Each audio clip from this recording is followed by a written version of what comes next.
Okay, chat, we are back. We are playing in the Scraw tournament, and yeah, let me start recording. We're playing in the Scraw tournament. I'm gonna go full screen. Here's the thing: you might be wondering, who is Low Tier Larry? Low Tier Larry is my alt account. I got special permission from Scraw, the guy running the tournament, to basically have my alternate account spectate for the stream. That way I don't get stream sniped, because this is a 10,000 player tournament and I'd rather not have to deal with that the whole time. So yeah, he just said basically it's cool, so should be good. All right. Anyways, battle.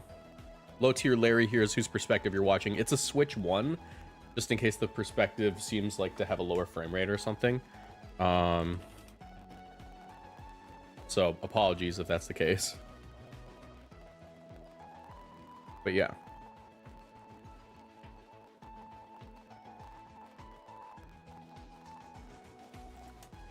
All right. Round one, we're facing off against Solvix. Seems to be a pretty cool Komoa team. I have not gotten a ton of practice for this tournament, but I really wanted to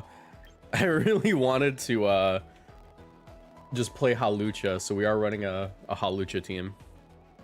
I'm not going to be talking a ton during this because I am trying to do okay in the tournament. I don't really care about winning too much, but I am trying to do okay in the tournament. So I'm playing on my handheld. I'll probably be a little bit more quiet until between games where I'll interact with chat, but yeah. Let me also start up my TikTok stream.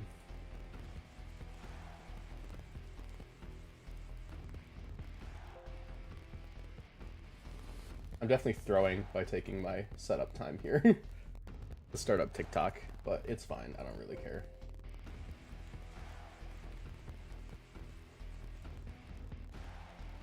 All right. I don't have Perish, which is nice for me.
Well, that sucks.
McDerby got a 1-0 by way of no-show? That's kind of crazy.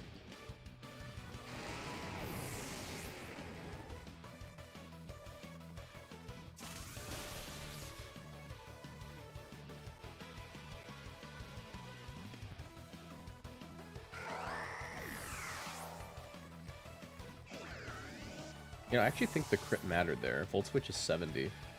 Yeah, I think crit mattered.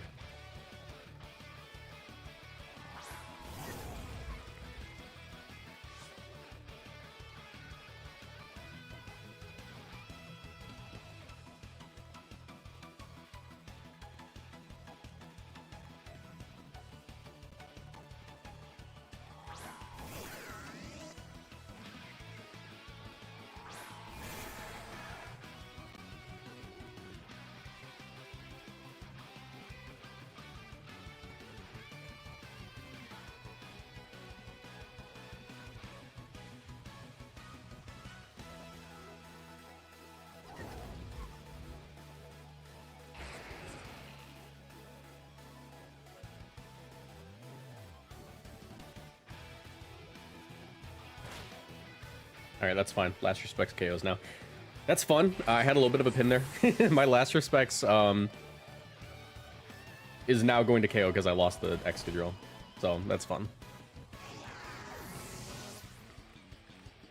Once again, guys, I'm not going to be super talkative during the games because I'm trying to do okay in this tournament. But between games, I'll talk to chat.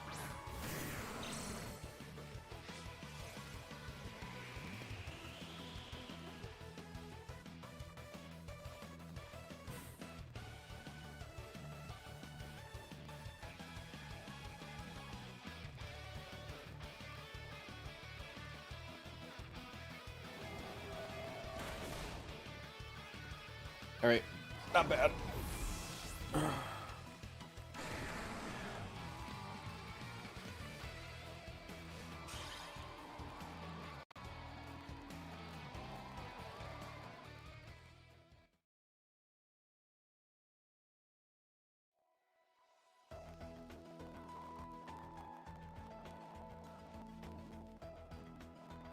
All right.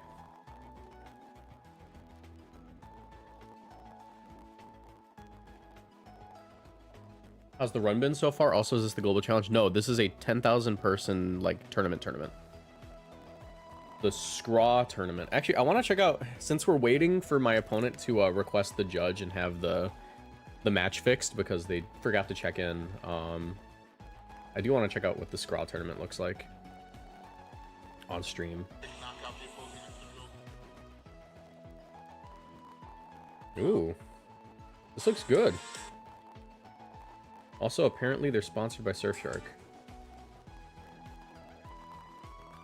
They had Choppa and Lorcy show up. Yeah, I forgot they live near Scraw. Cool.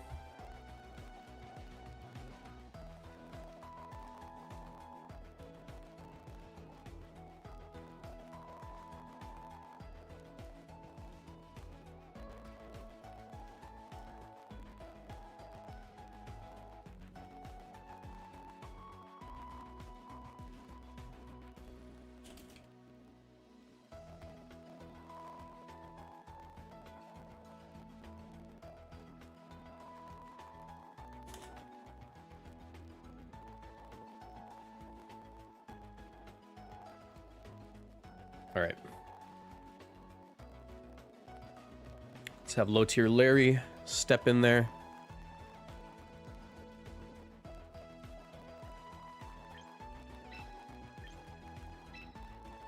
All right.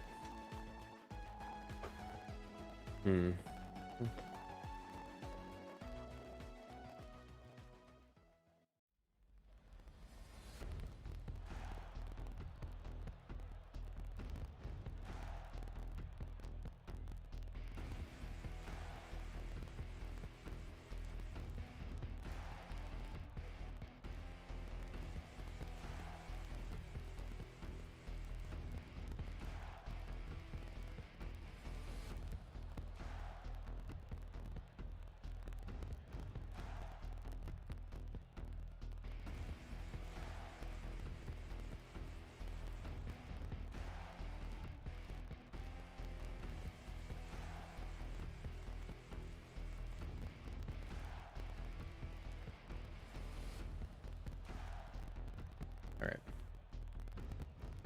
Ooh, the audio's a bit glitchy. Let me try to fix that. All right, hopefully that fixed it.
All right, managed to win round 1 2-0.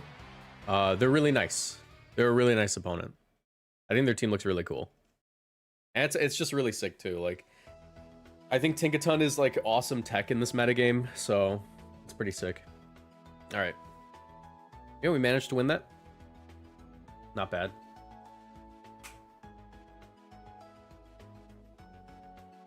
All right. But let's see how everyone else is doing. We'd also just watch the Scraw tournament, frankly. I could like co-stream Scraw. That'd be really funny. How many rounds? Actually, I don't know. Let me check.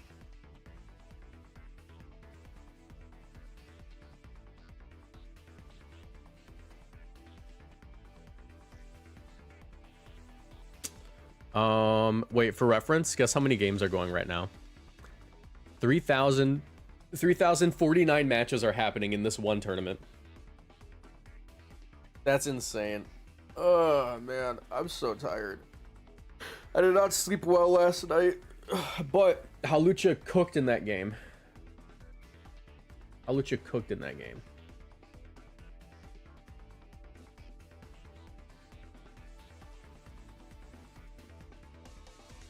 All right. What pairings are going on?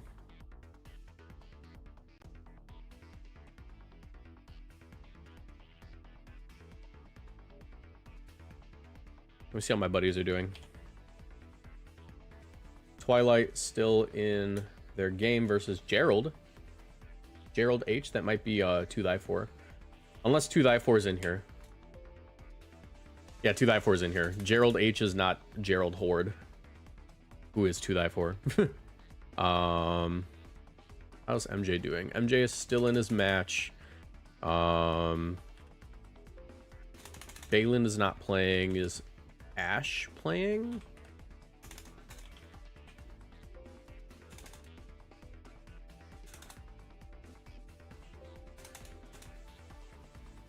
I don't think so. I don't think Ash is playing. I don't know.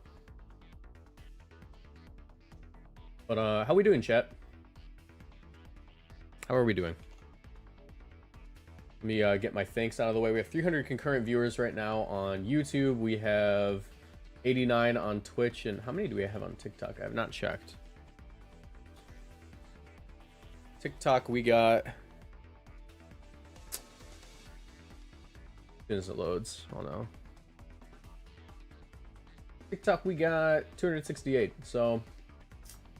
a little under 600 combined. I'm not really expecting like a huge viewership for my stream.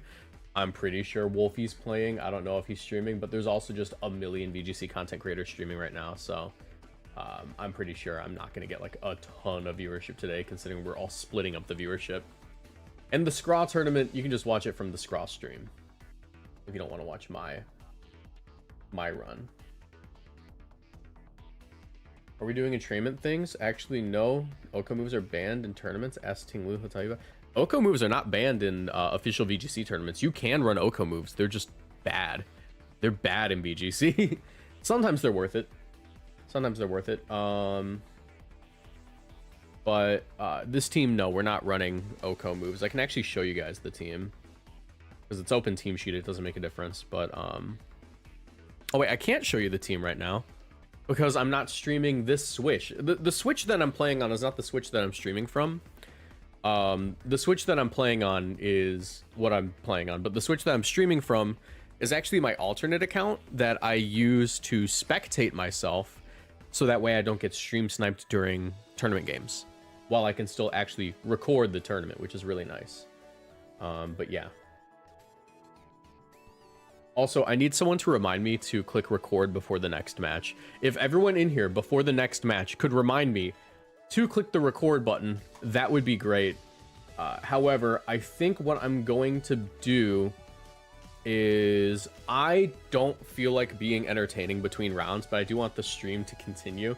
That sucks for TikTok because TikTok will not enjoy seeing the BRB screen the whole time.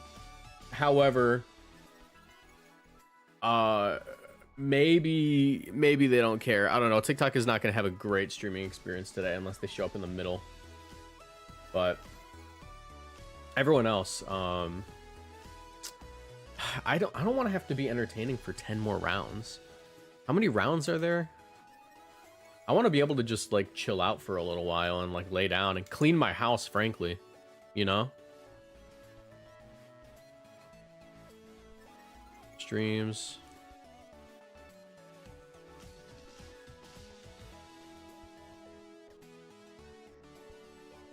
Who else is streaming?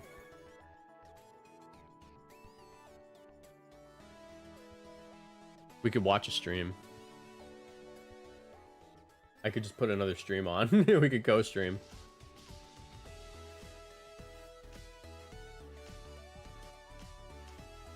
But yeah.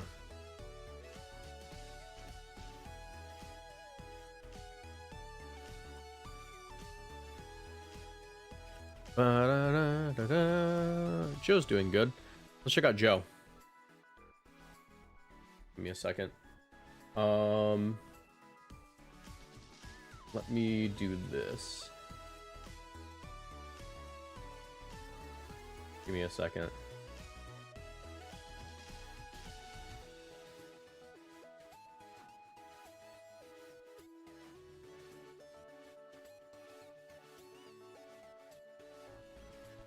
Create new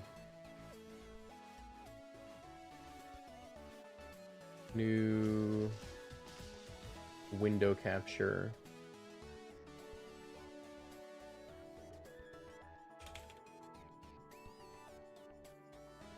Okay. We'll throw this down below everything else.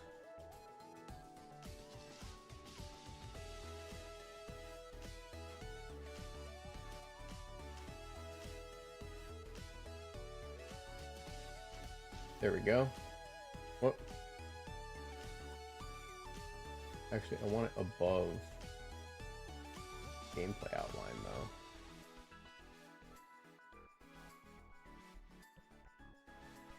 Here. There we go. All right, we can watch Joe's stream. Damn, bro. Oh, I think Joe's done. What other streams are going on right now? We also make sure everyone on TikTok can see this.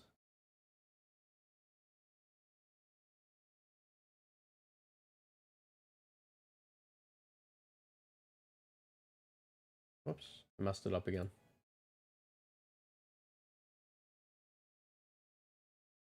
Window capture, limitless.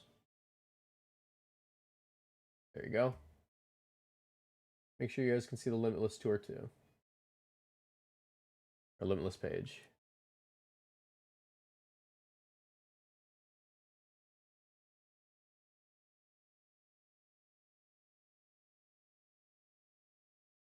All right. You guys got to remind me to turn this off though, before we do anything else.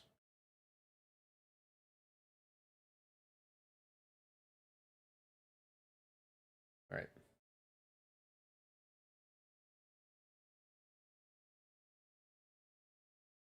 Okay. Joe, are you streaming? Joe is streaming. Oh wait, this is actually scroll. This is the Scraw tour. We'll just watch the official stream. Scraw VGC, or maybe that's not it. Where's the official stream? Here it is.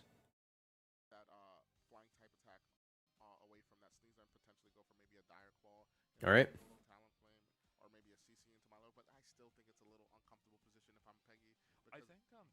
Do you do viewer battles? Sometimes. Not today.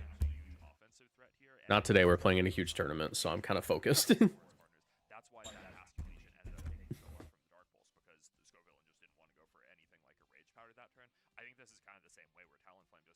Oh, this is Pengy.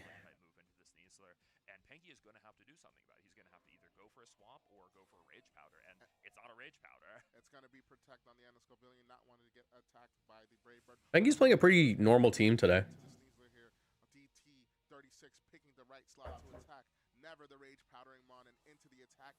Oh, where's my phone? I don't know where my phone is. There it is.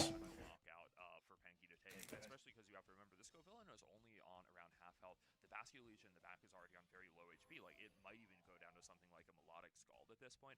If you're Pengy, you have to be very careful about how you're trading damage. Even if like he's probably pretty happy about that High Dragon knockout. I think that's a if you have a Bastion Legion as Scovillain, you are happy about that. But Pengy's gonna have to really think about what this last unrevealed Pokemon can do to turn the tides of the battle.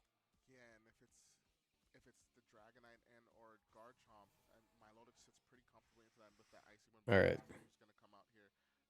And yeah, if I'm Pengy, I don't know. This is. I guess let's talk about the good things, right? Yeah. Talonflame.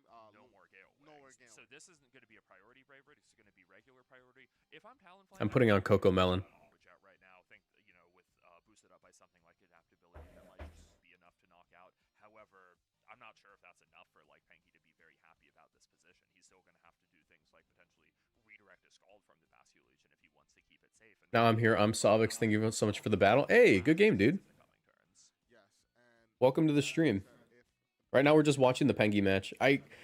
Unfortunately, my goals thing is actually covering up some of it. Let me get rid of this. YouTube alerts, Twitch alerts. We'll turn that off for this. Okay. But okay, Pengy not going for the Aqua Jet here. Predicting the Talonflame maybe to protect it and switching out their Bastion Legion, get some chip damage onto the Milotic, and the Milotic being burned and able to take the Citrus last turn. It kind of helps his position out a bit, but we're gonna have to see what this Milotic decides to go to. Is it gonna be the Icy Wind? And it's gonna be the Icy Wind. Ooh, that's rough on Chomp. Is it White Herb? What's the item? But not too much mattering on the Scovillain, but nope. On the Garchomp. Leech Life Scovillain's so annoying to break, by the way, guys. This format's so physical that if you don't have a Pokemon that just one-shots it, it can actually just sit in on you forever. It's so annoying. Kind of on highlight, being able to activate that Leech Seed, then swap into another Pokemon like Garchomp. However, I don't know, that Talonflame, like, even if Pengy got that last turn right in terms of the, not attacking the protecting Talonflame, we still really have to worry about something like a Brave Bird or a Tailwind coming out from it. And we see that the way that DT36 is approaching this, he's picking his knockouts carefully. He's threatened by Rock Slide this turn, but at the end of the day, Milotic did go for the Icy Wind, so the speed stat did drop. I played that and see that. All right. Maybe protect on the end of Scovillain and maybe a Rock Slide. I think that Garchomp could probably withstand an Icy Wind and that last Icy Wind really did not do very much. Yeah. So it's incredible just how good tournament streams look now because of this game. Let's see. Is this going to be? Oh, it's Protect Rage Powder. Interesting. I wonder. So Protect Rage Powder isn't a play you see very often. It's something you go for when you want one of your Pokemon to get knocked out and just like create Ooh, don't love that. Opportunities for what you have in the back. Let's see. Oh, Ice Beam. So not just Icy Wind, but Ice Beam from this Melodic. Not enough to do anything about Scovillain, but because that was a Protect Rage Powder, Pengy also not really making forward progress on that turn, besides Garchomp being able to heal a little bit. Yeah, Pengy not advancing the board state in their favor too much, but the Ice Beam, it makes sense, right? Rage Powder, you don't want your Garchomp here to just take an Ice Beam, so the Rage Powder makes definitely sense.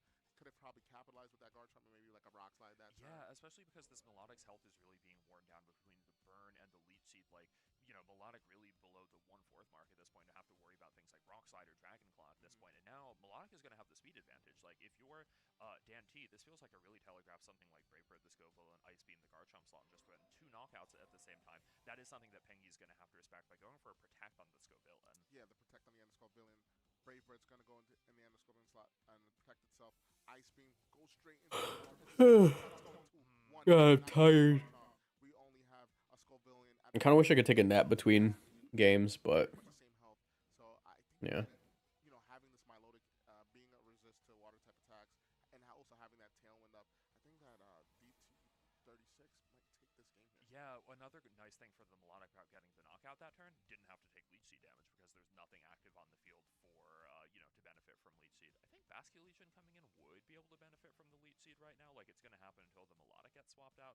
Don't remember my mechanics exactly there, but yeah, I don't know. Your opponent's side having Tailwind and having both your Pokemon, like, well below 1/4 health at this point, this is a very scary position for Pengy. He's going to have to figure out something to do quickly I wish you could turn off the inactive thing on the Switch, where if it's inactive for long enough, it'll like dim the screen. That looks good. Let me see if I can actually do that on my end. It's gonna be useful. Immense amount of damage. Also having Tailwind up, you know that you're going to be moving first this turn, and we're just going to see the Rage Powder here on the end of Pengi. Yeah, is this going to be Basque Legion? Okay, so Aquajet, I think this is comfortable knockout on the Talonflame at this point. Let's see what Melodic is going for into this Go Villain. Like, I have to imagine this might be something like a Skull, but is it going to be enough to knock out at this point?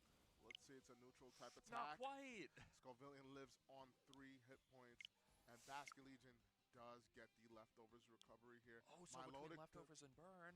Oh my gosh, this is going to be a 2v2 situation. No, I don't know. It's going to be a 1v2. 1v2. Yeah, because we've seen Hydreigon went down early, then Talonflame and Melodic going down there. What is this? Ooh, Tyranitar is probably one of the Pokemon that you're going to be more happy to see here, but I don't know. Aren't we worried? What if I put Never? Will that help? Warrants of Tailwind right now. It's one or two more turns of Tailwind, I believe. I believe it's two. No, actually, Because it was Tailwind, and then I think this is just one. it should be just one. Scovillion does go down here due to sand. If I'm, you're in a weird position if you're DT36 because you can't attack the Scovillion. Will the matches have to be in this little training area? For private games, yes. On a ranked, you can do it in the big arena. Force Tyranitar to take it down this turn. So yeah, I know exactly what you're saying. If you're Tyranitar, you have your own Tailwind, you might as well just need to protect. Yes. To avoid that burn. Yes. So we're going to see Mega Tyranitar on the field. Is it going to be a protect on the end of DT36? It's going to be Aquajet. This is really consequential because by going for this Aquajet, I think this might be an opening for Tyranitar to respond. And it's with just going to be a something rock slide, but it's going to miss one. It's going to miss the Scovillion. Scovillion's going to be able to attack. Oh my god, a double miss! Alright, that's game. Yeah, you don't come back from that. To the end of the Tyranitar. Tyranitar should eat this up pretty well. But I think Tailwind ends this turn. And with Tailwind ending, Basque Legion is very often going to be trained to outrun a Tyranitar. Not all the time, but very often. This does not look like a Basque Legion that's invested in its bulk stat, which is making me think that speed stat is going to be a little bit higher. Yeah, I would have to agree with you, Chopper, here. Settings, TV settings, screen burn-in reduction. Let me see. If it would have landed on the Basque Legion, it would have probably picked up a double knockout. The miss on the Scovillion didn't matter too much. I don't think overheat is Tyranitar's biggest problem here. Oh, okay. Let me let them know. I'll message Scraw. It's not enough to knock out. This is this Basque Legion choice locked, or does it just think Tyranitar is faster? Wow. Well, Or is it another turn of Tailwind? no, Tailwind had Okay, so petered. it did expire. Tailwind had petered. I would have to assume the way that they're playing, they had flip turn, so I want to assume that it's choice Oh, card. you know what? And what might be throwing me off is because we saw Basque Legion be slower than the Hydreigon. I think they might have both been choice scarf sets. Exactly. Okay. So I believe that's gonna be DT36 game here. We do see the 1-1 on the end. Yeah, that is one of the funny features of like we're very lucky to be able to watch more games in Champion. Just All right. kind of hopping into someone else's game like this. This was not exactly possible back in the last generation of Scarlet. Apparently I'm on stream next round. Are you in this tournament, Marcos? Yes. I already played my game, though. Into your games, and that's really fun. And for the viewers' experience, that's amazing because it's more Pokemon for you guys. That's just what we've always wanted, right? Being able to showcase more matches, showcase high-level content of players, and I'm looking forward to seeing that throughout this tournament and future tournaments coming and the official streams as well. Yeah, even if we can't show you the whole story of the set, I think being able to show you how it wraps up is really important, especially like in a Game 3 scenario like that. Both players have been battle tested. They've found a strategy that one. Yeah, double rock slide miss, but still one is crazy. And can choose what they think is going to work out the best for them in that Game 3. However, it's Pengi taking the loss and Dan T taking the win in that set. Yeah, Dan T, the double rock slide miss, we definitely reacted a bit, but Dan T's Tyranitar showing that, that defense stat is able to withstand some hits, right? These two are both my friends. I love being a VGC player. I miss them. I haven't seen them in a couple of months. Aquajet again. Mega Tyranitar are very tanky Pokemon. Since EUIC, actually. That was my last tournament. And both of its defense, and then a smaller boost in its speed stat just to be an extremely well-rounded Pokemon. I think like Mega Tyranitar really not one of the flashiest megas like Floette, Gengar, Charizard that have these like really overpowering abilities that are unique to the Mega form. Not how Tyranitar works, and that's okay. And we're gonna jump in. Oh, another game that might. Oh, replay. Okay, so we see that Mega Evolve. This is gonna be a replay for you guys. That Mega Tyranitar here. We're gonna see. Oh, they have a clip. On the end of Basque Legion, crit this Tyranitar, bringing it not even down to half health, which is kind of crazy. The production and value, the production value on this tournament stream is actually really good. And if I was playing this game, I would tremble. But the overheat, you know, going into Tyranitar basically eating that up, right, with that special defense stat in the sand, you can't break that down. Because man. as soon as you see the miss on Bastion Legion and and the one on Scoville, and it's like, oh my god, at this point now I have to worry about living another turn. When it's like, okay, if I just hit that on the Bastion Legion the first time, I'm happy. It's suddenly like a game that. Is your non-members Discord closed? Yes. I had too many people in there where I could not keep up with moderation, and I just didn't feel like babysitting that server anymore. So I just moved everything to the member server to cut down on the amount of people there. If you join the member server though, do you have the stream super quiet? For any reason in particular? No, actually, I could turn it up. That being said, that's I didn't realize it was that quiet. Mega T-Tars that we've seen so far. There we go. Just in round one, just showcasing a little bit of the two matches. That's probably enough. Mega T-Tar, I didn't expect to see that much so early. I do think it's a very, very good Pokemon, though. I've seen a lot of double Mega teams with Tyranitar. Tyranitar is also good solely just by itself, not even needing the Mega item.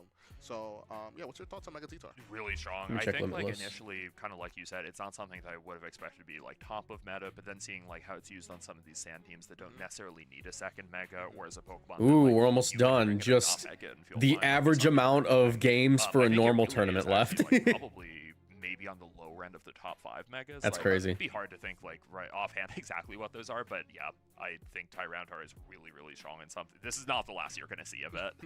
Okay. Speaking about top 5 Megas, I'm gonna put you on the spot. I know that you said you couldn't think of it. All right, give me your top 3. Top 3.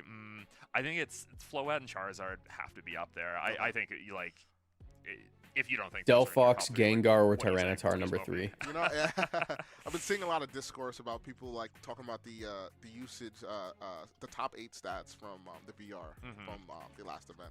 And I believe there was no Mega Floette in the top 8, and a lot of Floette counters. And I'm like, that's how good Mega Floette is. It enables other players to try to build outside of it to counter it, right? And how many days is this? 2 days. In usage, 2 days. Like every week to be a Pokemon that's strong. Like 100%. Sure, maybe like on a week-to-week basis, it's gonna look a little bit weaker. I'm sure you're gonna have other tournaments where, like, let's say half of top 8 could be Mega Floette, and I wouldn't be surprised in the slightest, even after that showing. 100%. But I do like the pacing of the metagame. I think that it's cool to have like Pokemon like Mega Caesar see some usage. We saw that a little bit.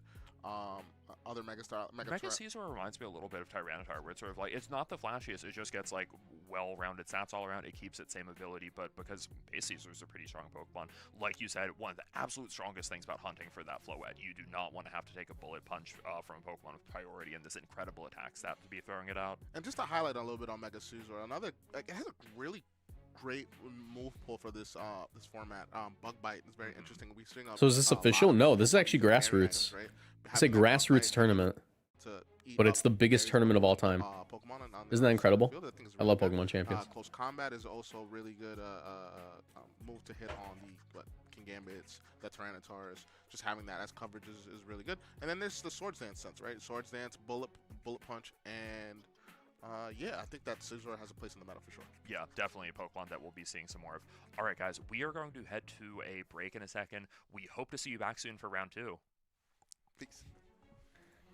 All right, forget to cut away. Ah, it'd be so funny if they did. Okay. Who's still playing? Sableye.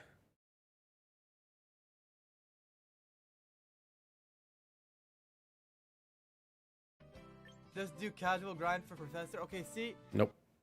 Not still playing. Who's still playing, bro? Tim J?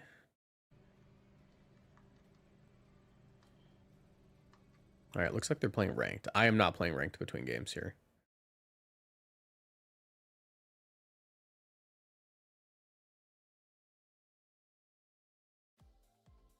Okay, not the greatest stream quality, but there we go. All right, we do have a stream. This is DJ Grooves. All right, we'll queue up one practice on ladder. You want to test this? Okay, I'll help you test this team. Kinda, you're still here. I'm turning down stream because I don't know if they're gonna curse or not, and I try to keep cursing off my stream.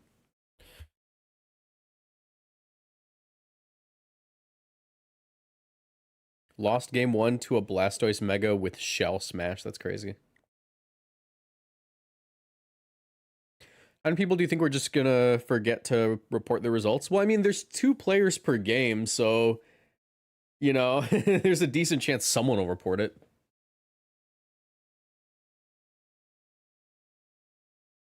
Oh, this is also not a tournament game. Dang, is everyone who's streaming just done with their tournament so far?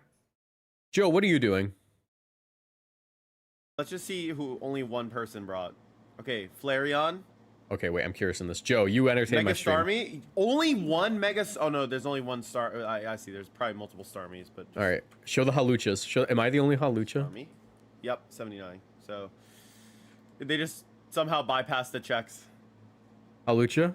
There's probably another Halucha. Someone's probably running Oko stuff. He just slashed Blade form, bro. They just be putting the wrong form in, bro. That's so funny. Okay, Actually, are there other ones? That's... I wonder if there are other Haluchas in this tournament. Metagame. Halucha. There are 3,054 Sneasler. For reference, there's 10,000 players. Someone brought Florges. That's cool. All right. What am I looking for? Halucha. 18 Halucha. Let's see who our Halucha brethren are. As of right now, this is Sheer Cold. Yep, that is Choice Scarf Sheer Cold with entrainment. This is gonna be entrainment fissure. Okay, you don't run fissure, run horn drill. If you're gonna do that. Am I gonna be the only one not running Oko? This guy looks like he's not running Oko. I don't think there's any Oko moves on this. Yeah, this is a normal Halucha. This is almost certainly Sheer Cold. Yep. Quick Claw. This one's cool. Yep, normal Halucha. Wait, that one's the Sheer Cold one. This one's probably Guillotine. Entrainment. Yeah, there's Guillotine. I tried running that for a little bit. It's not worth it. It's so bad. This is going to be Sheer Cold. Yep. This one, I think Scissor or Micah Guillotine. No, that's a normal. Oh, wait, entrainment? What are you entraining? It's Fissure Snorlax. That's so funny. Yeah, not a lot of regular Haluchas here. I think my team is the most swag out of all the Halucha players. This is the team we're running today. This is the team. We got Halucha with Cross Chop. We got Coaching, Dual Wing Beat, Quick Guard. We have a Mega Tyranitar with Rock Slide, Knock Off, Low Kick, and Protect. We have a Focus Sash, Excadrill, Standard Set. We have a Citrus Berry, Rotom Wash. We have a Scarf Basket Legion, and a Bulk Up Tailwind Corviknight. Yeah, someone's running Victory Bell. Actually, I wonder if there's more Victory Bell. Strength Set. All right. Metagame. Let's look at the 0 usage Pokemon, or the 1 usage Pokemon. One Watchhog. Who's the Watchhog guy? Hypnosis. That's nuts. We got Hypnosis, Watchhog in usage. All right. Mega Gyarados. This is just people putting Mega Forms, which is technically a team sheet error. We have a base Rotom. That's pretty cool. Base Rotom can't get Perish trapped. Quick Claw, you could have just scarfed it. All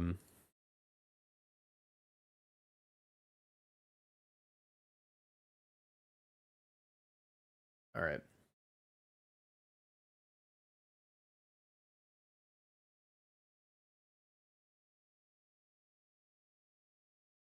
They also dropped.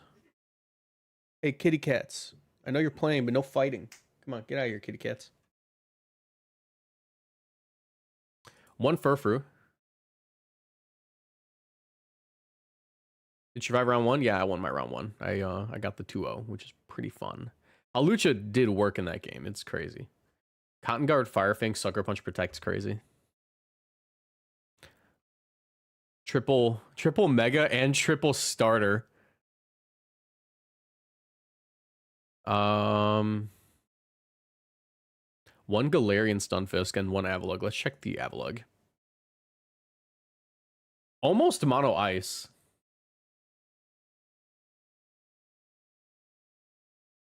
Freeze Dry, Trick Room. Oh, why Ice Fire? I feel like Screen Cleaner's better. I guess kind of makes sense you get recovery on them. Yeah, I've heard Mr. Rhyme has some sauce. Galarian Stunfisk.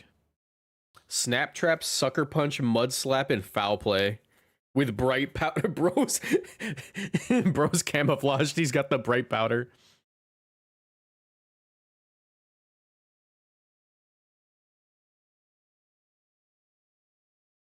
Florges, Price, and Symbiosis stuff. I'm pretty sure it gets that ability. Bright Powder, Who are you passing the Bright Powder to? It can just... It just passes the Bright Powder to Incineroar. That's Incineroar or Whimsicott. Technically, that's terrifying if you're facing off against Whimsicott and they just pass it a Bright Powder after you Focus Sash. After you activate Focus Sash. That's funny. At that point, just do Flower Guard. Emolga. This is quite possibly the craziest team I've ever seen. 3 monkeys. You got 3 monkeys, a Chardy Emolga, a Focus Sash cast form with no weather. I guess it has its own weather with Rain Dance. And Transform Ditto.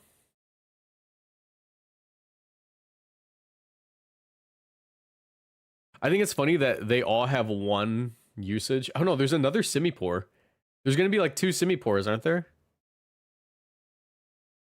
Don't tell me. There's like gonna be 3 or 4. How many Simipours are in this tournament? 4 Simipours. Taitoki, you're a viewer of mine. Let's see what you cooked. Simipour is like the best out of the 3. Like, don't get me wrong, but that is kind of nuts. Did you guys know that they get stuffed cheeks? Isn't that crazy?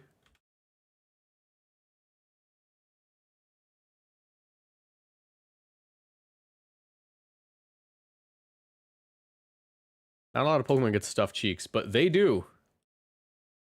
Stuffed cheeks. Eats the berry.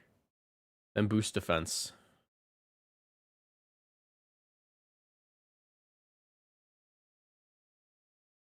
I mean, the stats aren't bad. It's faster than Charizard. Just a little slower than Garchomp. It's not the worst Pokemon. It is really funny, though.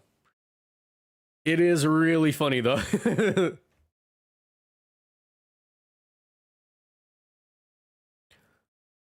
Whenever you see these people, whenever you see Mega Pokemon in the usage stats, just know that that should be a team sheet error.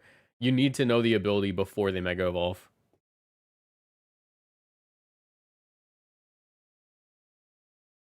Five for there, I guess. What are you doing? Runerigus. Confuse Ray. Okay. Trying to see which one of these is the most coherent Runerigus teams. I'd say the bottom 2. What are you doing with Runerigus? No item is actually incredibly based. You are dodging the Poltergeist. That is actually incredibly based on Runerigus. However, I think just a Colbur Berry or the Ghost Resist Berry at that point's better, right? Because not every team you're facing is gonna have Poltergeist. Hardstone Rock Slide. That's definitely just to guarantee the one-shot on Charizard. That's really funny. How are there 6-2 cannon? That's crazy. You know what's this is the thing about like being the biggest tournament ever by a long shot, like by a huge margin. A 6,000 player tournament is bound to have the craziest Pokemon actually show up on teams. Probably not do well, but yeah, they will show up on teams.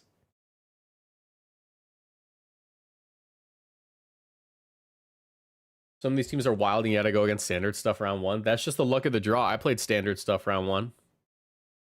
I wonder who played the Pidgeot guy. That's full flying. Kishi Liapard. Oh, this is one of my subscribers.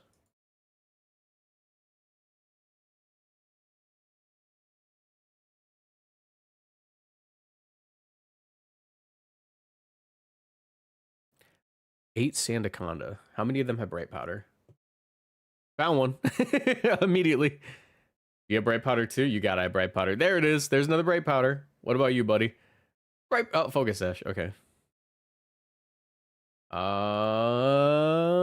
Leftovers. Okay. It was fun while it was fun while it lasted. All right. Torterra, do you still have Shell Smash? Oh my god, the Shell Smashers. Go Team Turtle. No Shell Smash, you get 3 shells, all unsmashed. This thing has to have Shell Smash. Yes. Shell Smash plus Earthworm is pretty cool.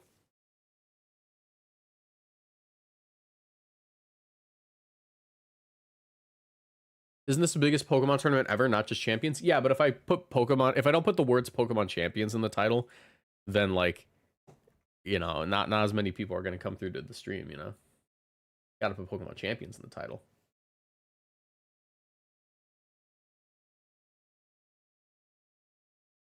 I'm correct for that, by the way.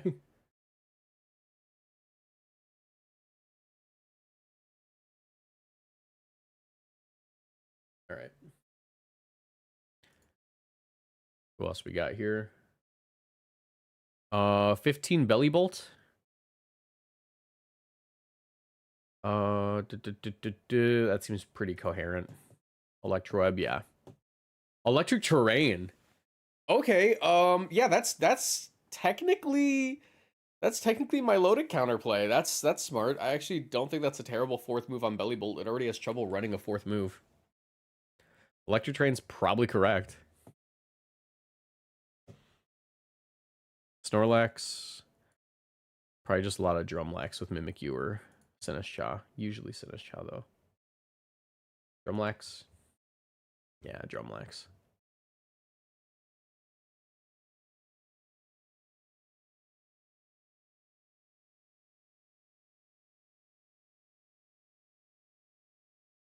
You could have just titled it "The biggest Pokemon tournament ever is in Pokemon Champions" or something like that. That's so wordy. The biggest Pokemon Champions tournament ever is much, like, that's objectively the better title.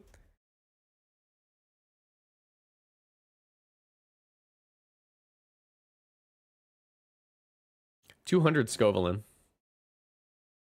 For those of you not in the know, Scovelin is pretty good. Matter of fact, Scovelin being in, like, what, the top 30 mons is kind of crazy.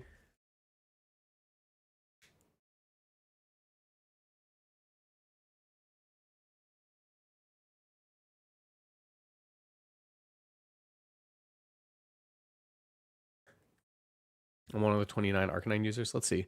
1, 2, 3, 4, 5, 6, 7, 8, 9, 10, 11, 12, 13, 14, 15, 16, 17, 18, 19, 20, 21, 22, 23, 24, 25, 26, 27, 28, 29, 30, 31, 32, 33, 34, 35, 36, 37, 38. Scovelin being 38th in usage is pretty impressive for the Pokemon. Yeah, there's 2 more games going on, and then we can move on. 2 more games. 2 more games. This is gonna be a long day.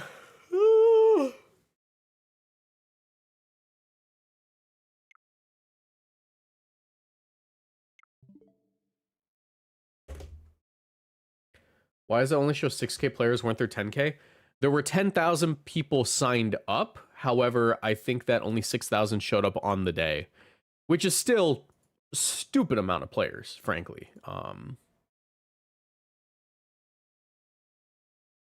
Yeah. Show all players. Oh, this might do something. 6,028. Yeah.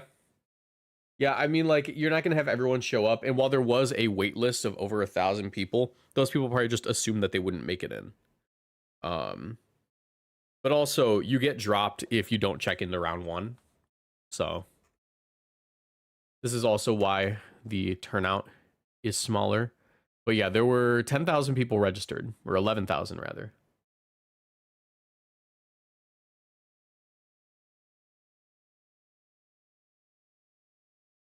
What time is it for most players? For me, it's like 10 a.m. Yeah, 10:13.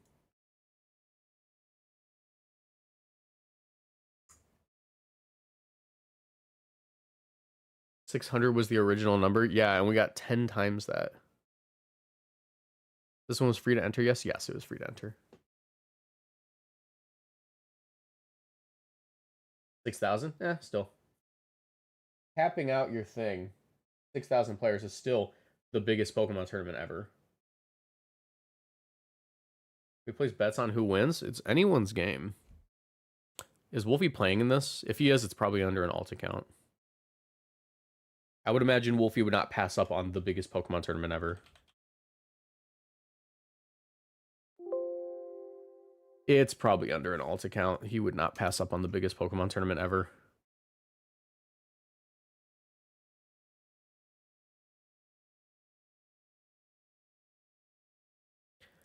All right, both these games are 1-1.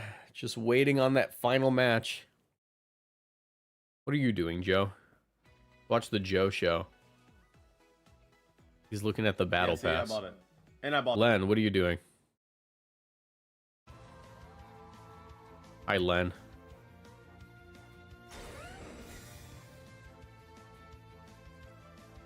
Pengy, what are you doing? My replies so much recently. Like, I don't really block people on Twitter that much, but I felt like I needed He's to block him blocking. because in my replies Bro's so blocking much people on that Twitter. I don't want people to think that I'm chill with him. Like, I don't want people to be like, oh, this guy responds to Pengy all the time. I guess they're pals. So I blocked him, and I was like, I wonder if he's gonna crash out about that, and he didn't. So far we're in the clear. Oh, hi, Marcos. How are you doing, buddy?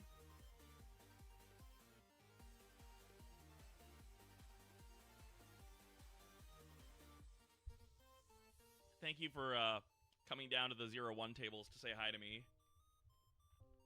It's, I'm looking up. I can barely see you all the way at the 1-0 tables.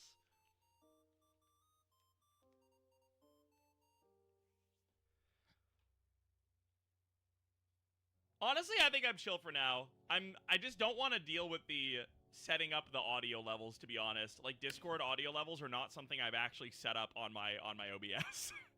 But I should fix that so we can do that in the future.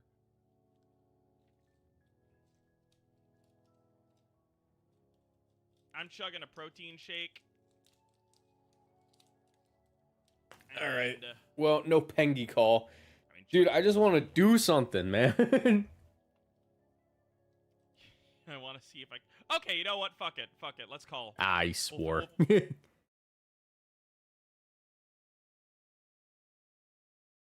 I hate when Pengy swears. Thank you, Pengy. All right, I gotta call Pengy now.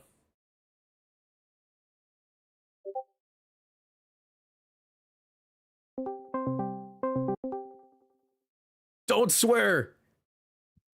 Hello. Don't swear, it's a family-friendly stream.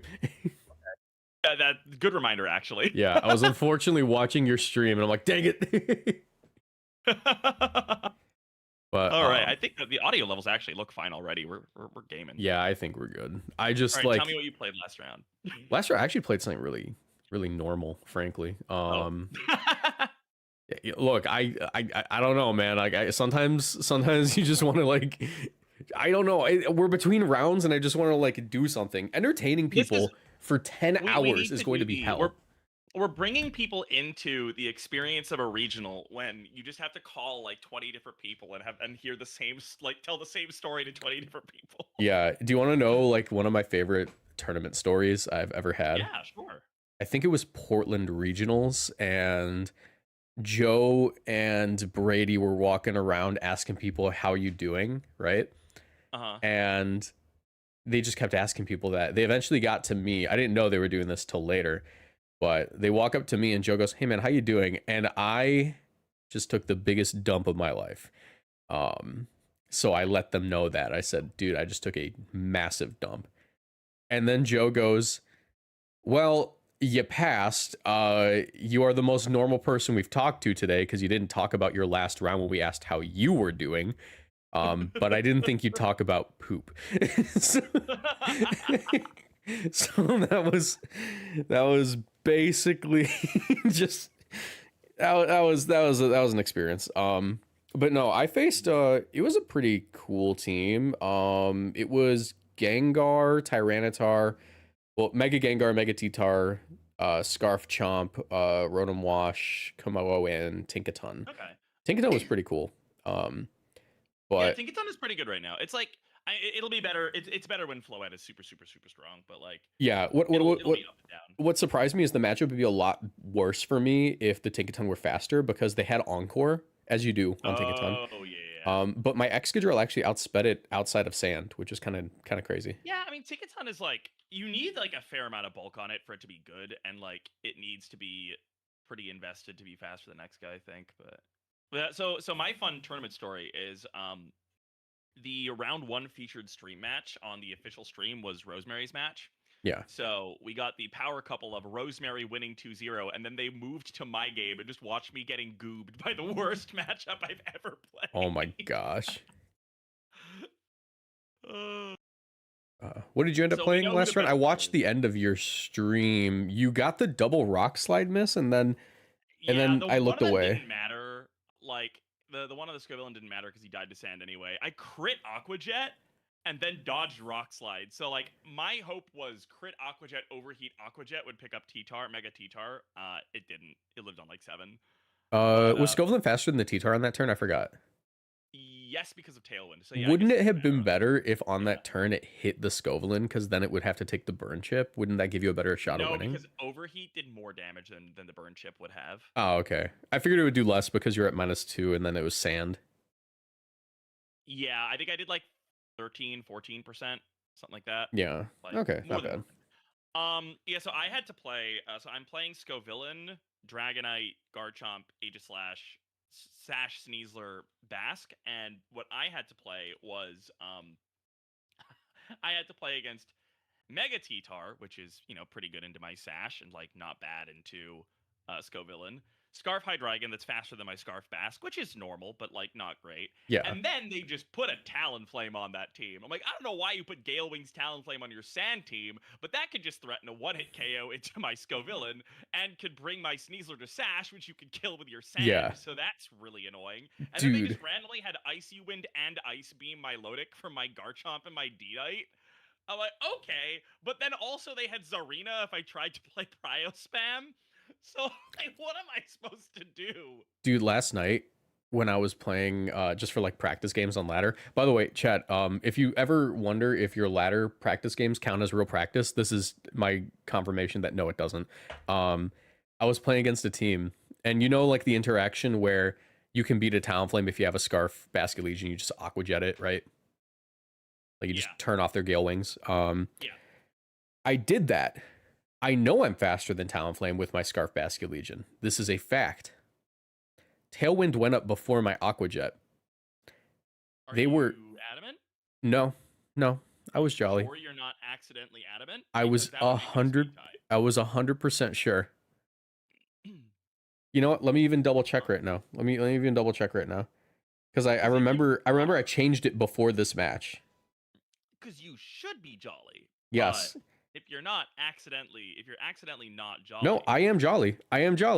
Which means, as you might have correctly assumed, that was a Scarf Talonflame. Sabaku from my chat. Gale Wings does not give +2 priority. That is not how that works. No. Yeah, so it was a Scarf Talonflame. And not only that, but they took like 60% from Aqua Jet, and I am adaptability, so it was a really fat Scarf Talonflame, and I think I took a video of it. Let me check my Switch. Because like you can save a replay, right? I think this is the turn. Was this it? No, it was not it. But oh my yeah. God. Marcos. What's up? Davron from my chat is informing me that there is a Watchhog team, and it is 1-0. Oh my gosh. Okay, wait. Watchhog. I found it. Here, I'm gonna hold it up to the camera for my stream, and I'm gonna have to go base camp full stream because I don't have I'll my just Switch. open your stream. Don't worry. Gotcha. I don't have my stream opened up to my Switch I'm playing on because I got permission from Scraw to stream a perspective from a separate Switch so I don't get stream sniped on my moves. All right. Cool. Check this out. You ready? Uh-huh. Tailwind goes up. Tailwind goes up. I'm Scarf. Aquajet. Oh no, it actually like lived on that very much. But yeah, it was a Scarf Talonflame. It was a Scarf Talonflame, and I know it because they switched out immediately after that, and then yeah, no, I don't know. I last night I was like, I don't really care how well I do in this tournament. I want to do okay for my own like, you know, sake. But I'm not really like super concerned with winning this tournament. And then like the first game I got in practice was Scarf Talonflame, and I immediately went, you know what? Practice is fake anyways.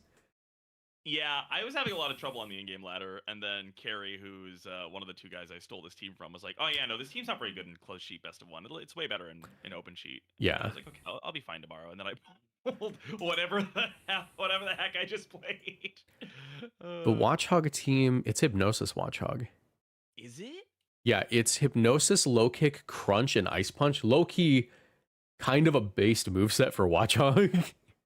I think if it got one it KOs bulky Garchomp with Ice Punch. No, not even close. I'm gonna say 32 adamant Ice. Oh wait, Punch. no. It's analytic. Yes, it does. It's analytic Watchhog. Oh, it is oh, that's crazy. Also with analytic, it's a roll. Oh, wow. What if it's 2 HP? What if it's 2 HP Chomp? Oh, then it definitely kills. It's a favorable roll into the bulky. Okay, cool. Silk Scarf for Rigorath is kind of nuts. I can see it. I mean, Silk Scarf, like the damage boosting moves are just like good when there's no other, or the damage boosting items are just good when there's no other items in the game. Yeah, Rosella Berry, Sableye, dude. Whenever I face a Sableye in close team sheet, I'm always terrified. I'm like, is it Berry or is it Sash? Because this matters. I agree. It does matter. However, I was looking into Sableye yesterday, and I came to the realization that Rosalie Berry Sableye does just die to Moonblast from Floette. That's really silly, even if it's like max. No, but it like needs to be so bulky on the special side that it's like you if you're running Rosalie Berry, you're probably EV'd for it. But like at that point, the opportunity cost is all your EVs and your items. Just sash it. Just sash well, it. Yeah, exactly. Just sash it. So like if you go max careful, the high roll of 32 special attack Floette is 96%. Really? That's for careful max speed F, max HP Sableye. That's cut in half. Oh my gosh. Yeah, Floette's pretty good. All right, hold on. There's one game going left. It's Saya, Supa B, and Josh Riley. I want to see how much do you want to bet like one of these is like a minimized team. Oh god. Well, it's not the Koma Omir. That's the one that just finished up. It is a Milotic game.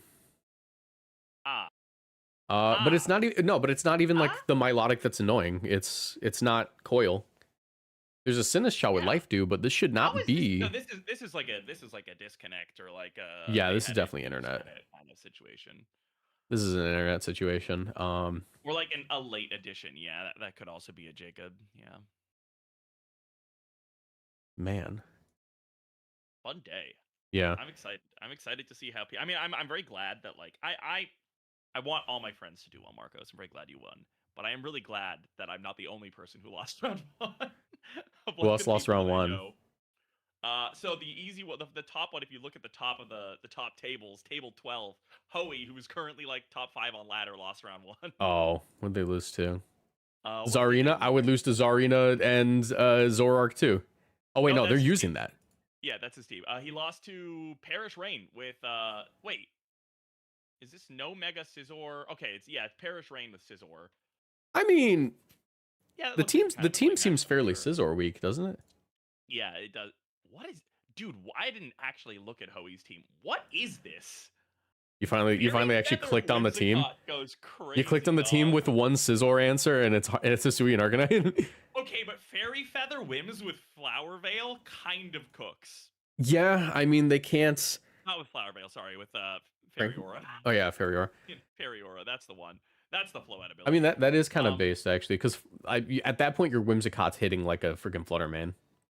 This is cool. This is like, this team is, I can definitely see, this is not the team that I would lock for a tournament like this, because this is definitely the kind of team that, like, if you pair into like people who didn't build the way you thought they were going to build, you could just lose, like what just happened in round 1. But this is a very cool team. I Yeah. like this team a lot. Someone in my chat said they'd be very impressed if you're the only person to lose round 1 in a 10,000 player tournament. You know, this is actually a fun statistic.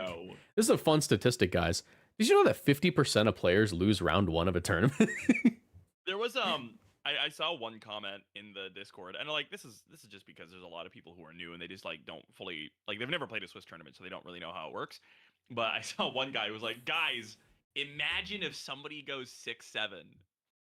It's like, yeah, man, a bunch of people are gonna go 6-7. Like, Yeah. I get it, it's a funny number, but like a lot of people are going to be 6-7 at some point. Yeah. Wait, That's how many kinda rounds are we how it playing today? works. Is it 8 or 9 or It's 10? 9 today, I think. 9 today? But like there will be multiple people tomorrow at 6-7. Yeah. Wait, you said 9 today, right? 9 rounds today. 9 rounds today? Okay, so actually no, there's no way to go 6-7. You can go 7-6. I guess. Oh, actually, no. You're so right. Yeah, you can't go So it's 7 6-7 rounds. because you need to go Oh, X2 I'm the today too. idiot. You're right. I'm the idiot. If there were 8 rounds, you could go 6-7, maybe. Yeah. No, you're right. You're right. Yeah. I'm dumb. Last match just finished up. Please be correct. Oh my god, it did. And now we have to wait for Limitless to be able to handle the 1,000 player refresh. Oh. All right. on. I'm gonna head back to my stream, Marcos. Good luck. Have fun. Good luck to you you hit too. the Do you watch out believe in the guy- lucha? Do you believe in the lucha? Oh, you're playing Halucha. Cool. Yeah. It's It's not entrainment, don't worry. It's a good halucha. okay. What? Okay. I mean, Oxymoron I'm curious there, to but see yeah. how it goes. I'll peep it later. But good luck, dude. All right. See you, dude. Good luck. Bye. All right. We love Pengi here. Pengi's such a nice guy. All right. But we're almost ready for round 2. I'm on stream round 2. I'm going to go run to the bathroom real quick because I don't want to have to bet mid.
Yeah.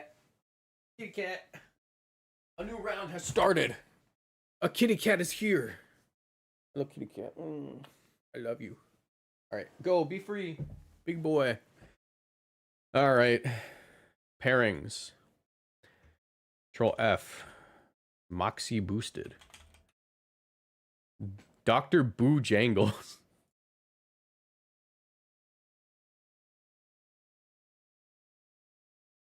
All right. Let me fix my stream setup here. Turn off this. And no, Ronnie, no, don't get on my desk, kitty cat.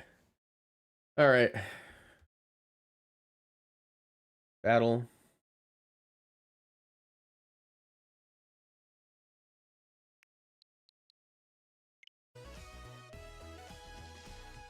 Private battles. Make a room. Create a room.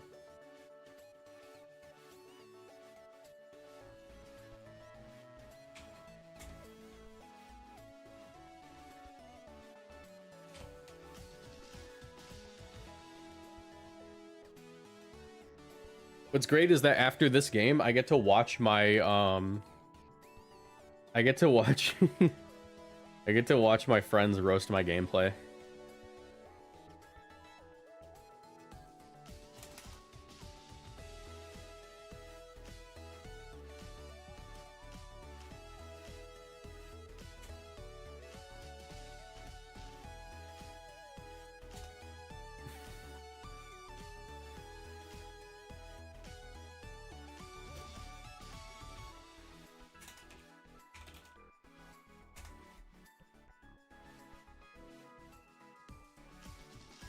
All right.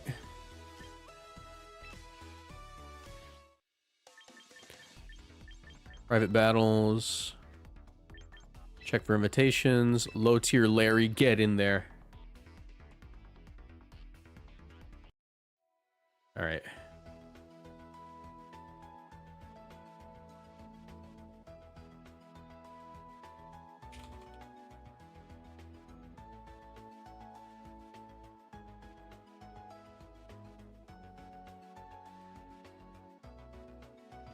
Ronnie and Yoshi are my favorite festival leads. Yeah.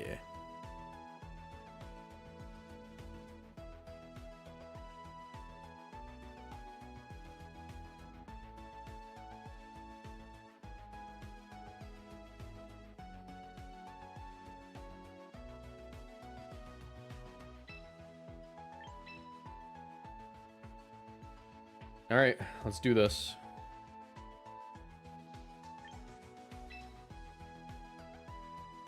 This is a Pikachu, bro. I'm facing a Pikachu. If I lose the Pikachu, oh, I'm never living this one down. And it's on stream. I hate you guys. All right. The dreaded Pikachu matchup. Oh god, my stream's freezing. Okay, we'll deal with that in a second. Okay, there we go. Fake out Nuzzle. Raindish Blastoise. Got Pelipper too.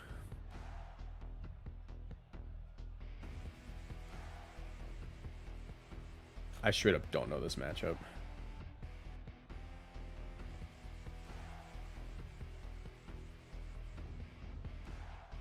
This Pikachu could ruin my life.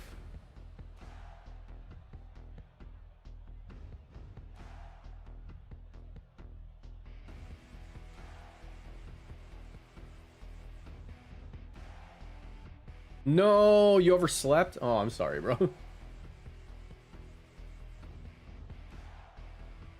Dude, Pikachu's actually an issue for me. I hate this. Also, Scarf Pelly.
Ow.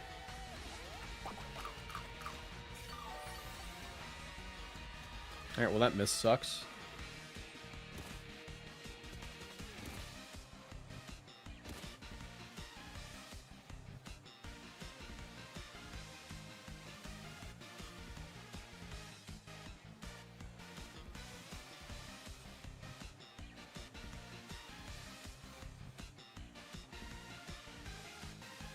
Ah, there it is. Okay. Oh no, it's not what I thought it was. Okay.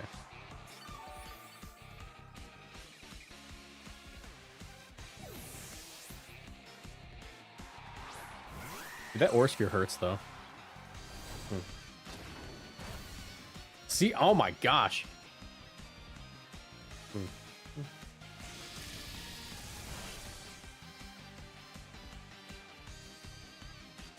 All right, paralysis is nice.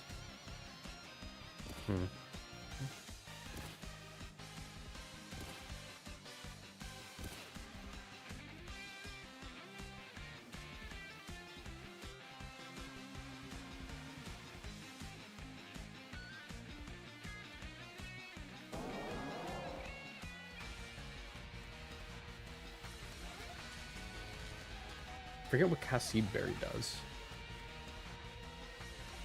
Is it the flying one? No, it's not. It's Ghost.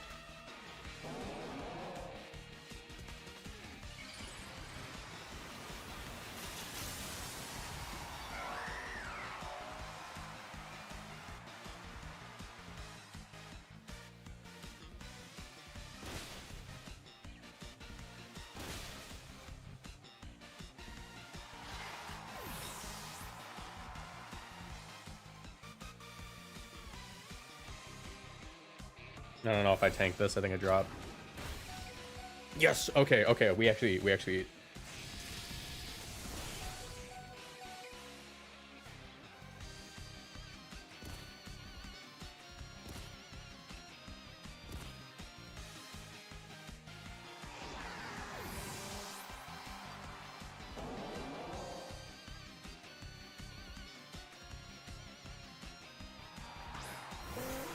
Waffle is the exciting memory.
It's not low kick King Gambit. That's nice.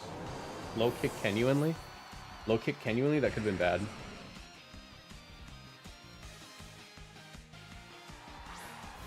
And I keep my sash.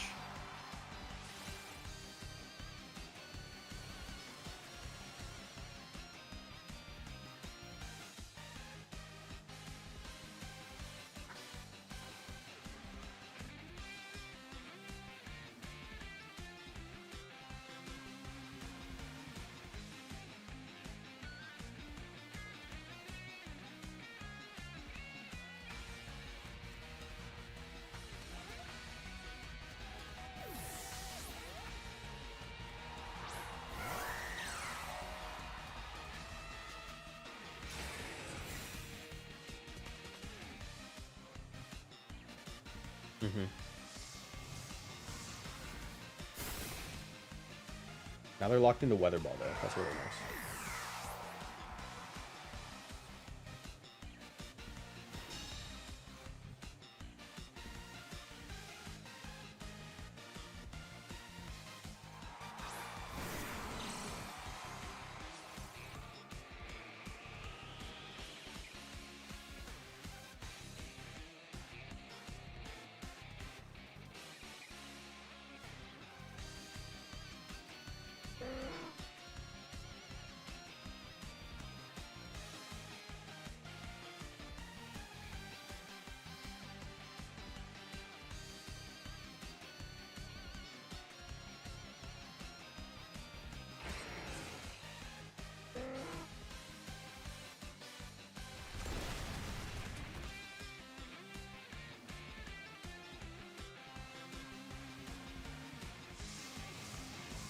Please don't be faster than me, that would suck.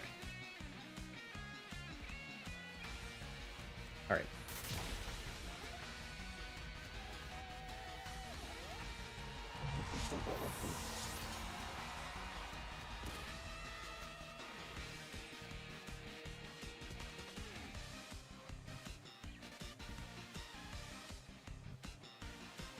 Okay, good game.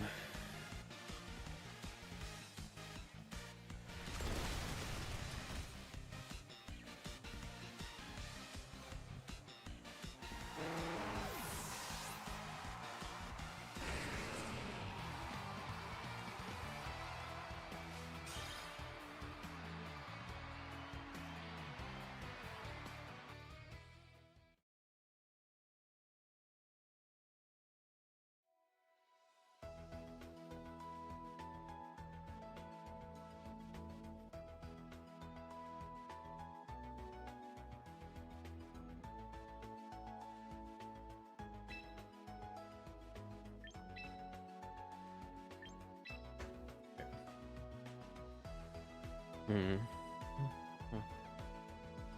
Hmm.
Don't flinch me.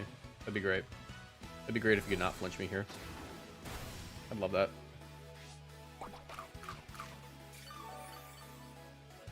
That's great. Okay.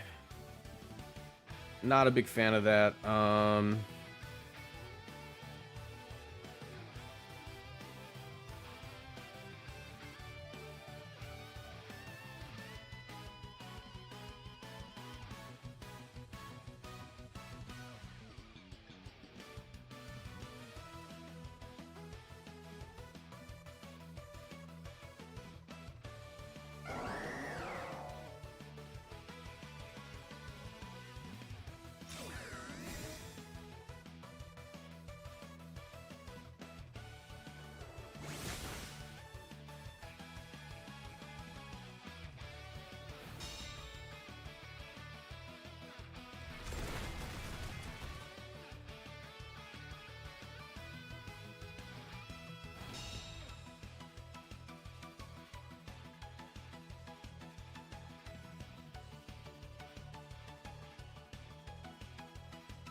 Alright, please don't flinch me. I know you want to rock slide again. Dragon Claw? Okay, that's fine.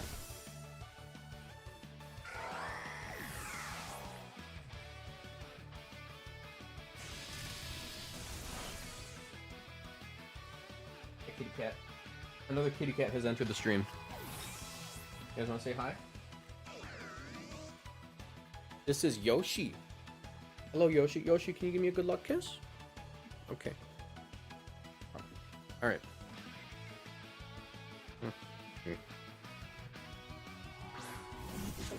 Ooh, King Gambino. King Gambino.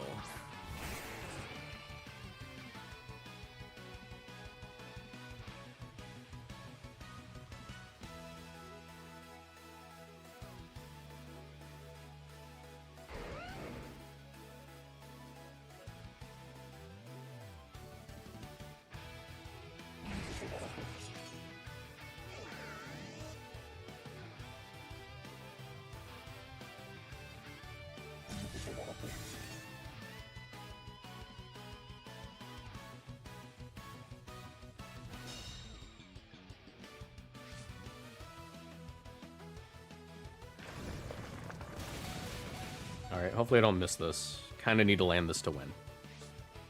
Kinda gotta land this.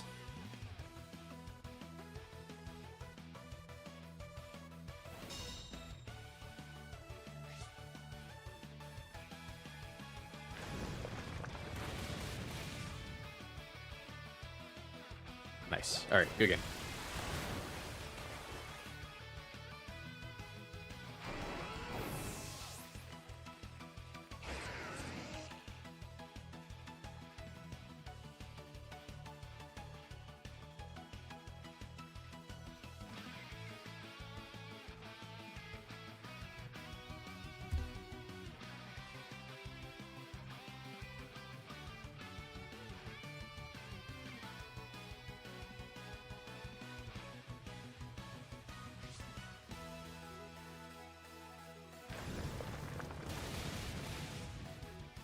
Thing's fat.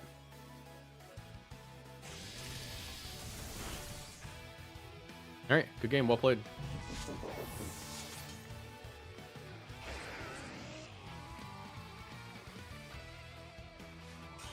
Alright, we're 2-0. Didn't see the Pikachu? Yeah, I was scared of the Pikachu. I was playing around that Pikachu hard game 1. Playing way too hard around that Pikachu game 1.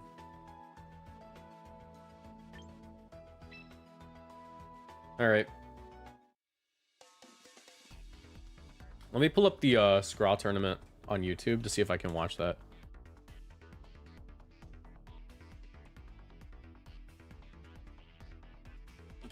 Because you can rewind on YouTube. We'll rewatch that, but, you know, with their commentary.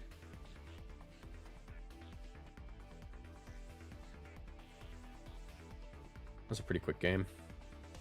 Alright. Who's ready to watch it again? Who's ready to watch it a second time? Give me a second while I set this up.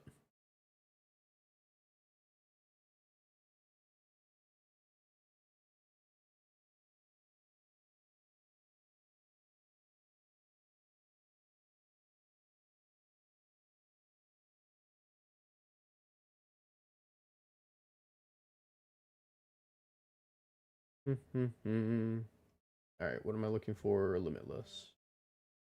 Limitless, limitless, limitless. Oh, I have to go to home. There it is. Limitless. Alright, let's watch that again. But with their input.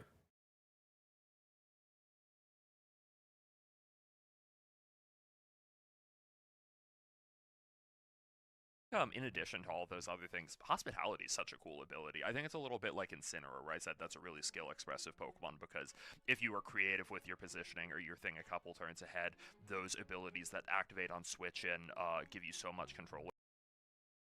Pelipper, Pikachu, and Garchomp, and on Moxie boosted side, that's Hawlucha, Tyranitar, Hawlucha, Exeggutor, baby! Rotom Wash, Basque Legion and Corviknight.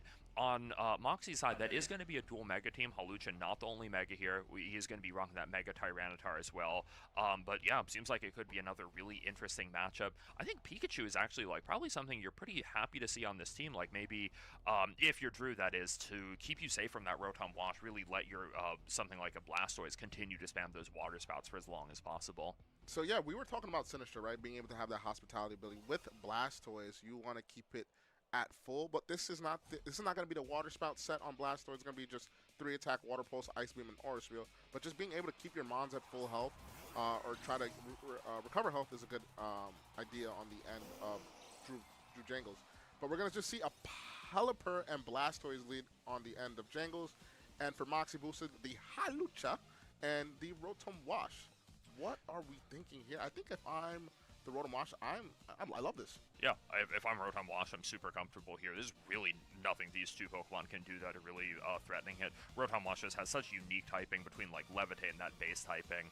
On the other hand, Halucha maybe not feeling quite as comfortable in front of Pokemon like Pelipper. It's going to rely on a little. You know what's the funny thing about Halucha? Pelipper can't miss Hurricane on it, even if like it's outside of So yeah, this is rain. the first time I think I've ever actually seen a Mega Halucha potentially on the field of Moxie boosted. Interesting to see what it's going to go for. But yeah, if I'm Moxie boosted here, my Rotom Wash is going to be sitting very comfortably. But we're going to just see the Halucha switch out, not wanting to sit in front of the Blastoise and the Pelipper. And Tyranitar is going to come in and take over the weather with that Sand Stream. And the Mega Blastoise is going to activate on the end of Jangles, activate that Omni Ring. And we have big man Blastoise on the field. Let's see what these trainers decide to go for here. Hurricane in the sand. Not an accurate move, but it's going to hit that Tyranitar for little to no damage here, about 18 hit points. And Aura Sphere straight into the Rotom Wash. This is going to be boosted by its ability, doing over half damage onto that Rotom Wash. Rotom Wash is going to eat that Citrus Berry and bring it back to 3/4 of health here. Ooh, yeah, Rotom Wash actually a little more afraid of like damage that turn than I would have expected, and also not able to connect a Hydro Pump there. Interesting move to go for in front of the two water types, but perhaps reading a swap out from one of these. Yeah. Or the Pikachu in the back. Really one of these reasons why you can't go for electric moves safely, and having that invisible Pikachu in the back almost to say like. All right, I'm glad they acknowledged the Pikachu. Going for Thunderbolt, so powerful. Yeah, so very good on Jangles baiting the Pikachu here, but Sinister's going to come in. It's going to heal this Blastoise back up to full. Not going to really matter so much. Its health was already high up. Tyranitar's going to switch out. We're playing a weather game here, trying to see who can preserve the weather, and Halucha comes in.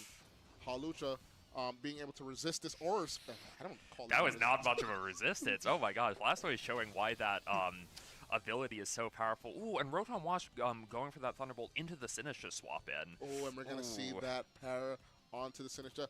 Thankfully enough, in Pokemon Champions, they did nerf paralysis, so maybe the Sinister might be able to move more often than not.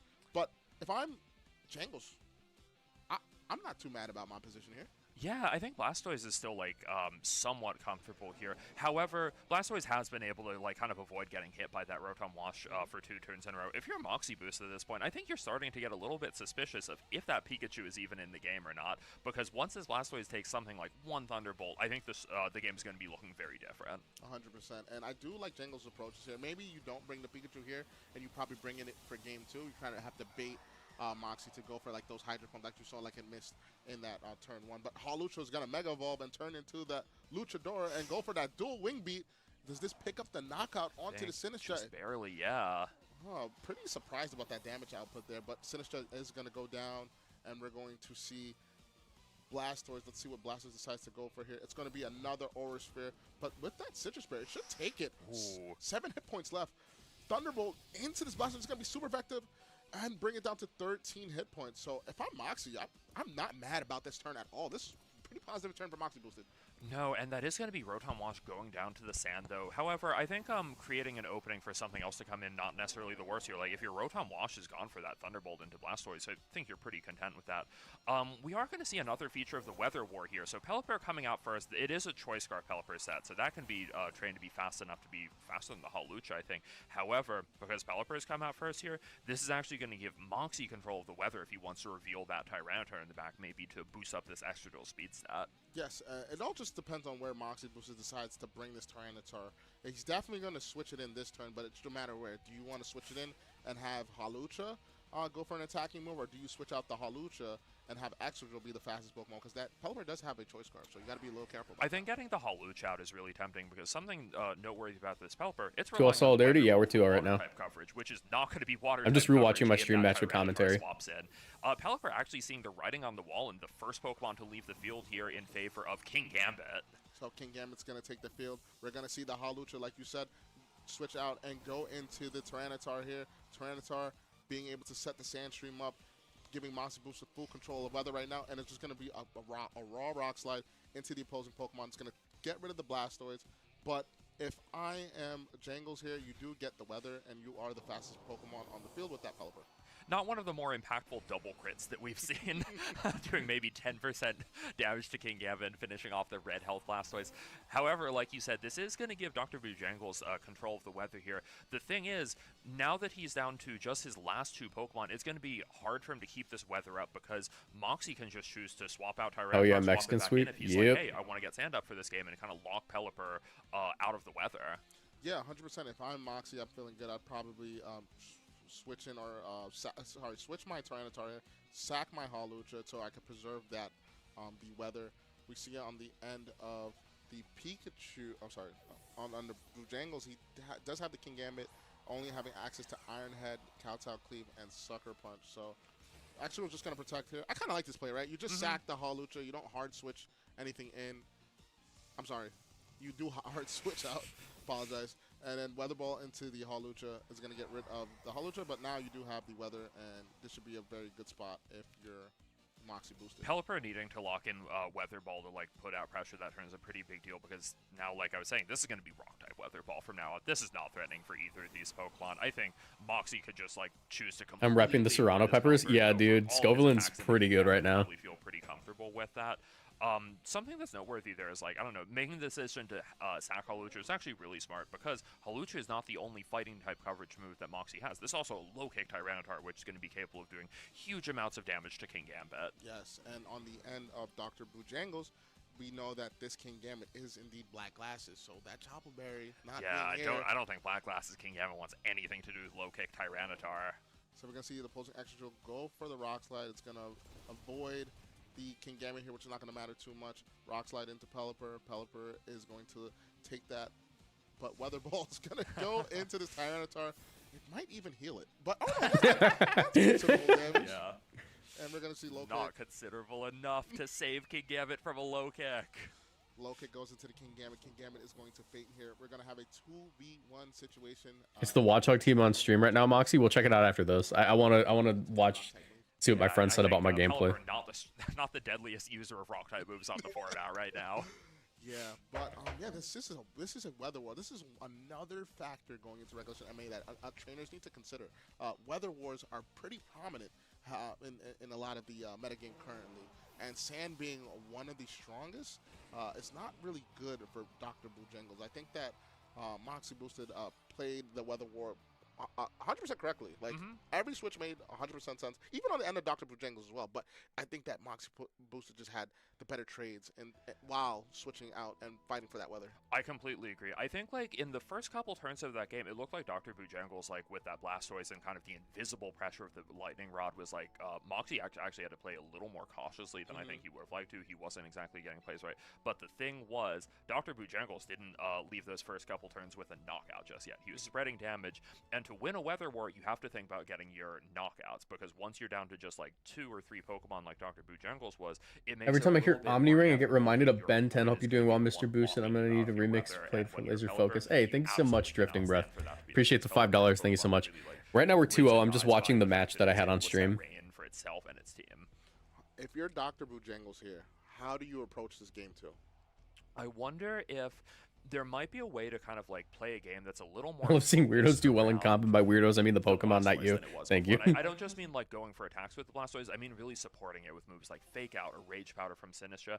I think if we see a Blastoise that's a little bit better protected here and can just keep spamming those Aura Spheres and like Water Pulses turn after turn, that might be the solution that Dr. Bojangles needs. And we're going to see the same approach, I believe, from Game 1. Moxie Boost is going to leave with that Hawlucha and Rotom Wash. And we're going to see Garchomp and that little man Blastoise on the tiniest end. Blastoise I've ever Such seen. a tiny Blastoise. Little man Blastoise on the end of Dr. Bojangles here. So Garchomp, I don't know. I still love Moxie Boost's position here. I think it's just okay. Like, the fact that Rotom Wash is slower than Blastoise is really significant, because it's not like this Hawlucha is a Tailwind set or anything that could, like, improve that Rotom's... Doesn't get position on Tailwind, the it field. sucks. Hawlucha actually is just, like... It's not the deadliest Pokemon here.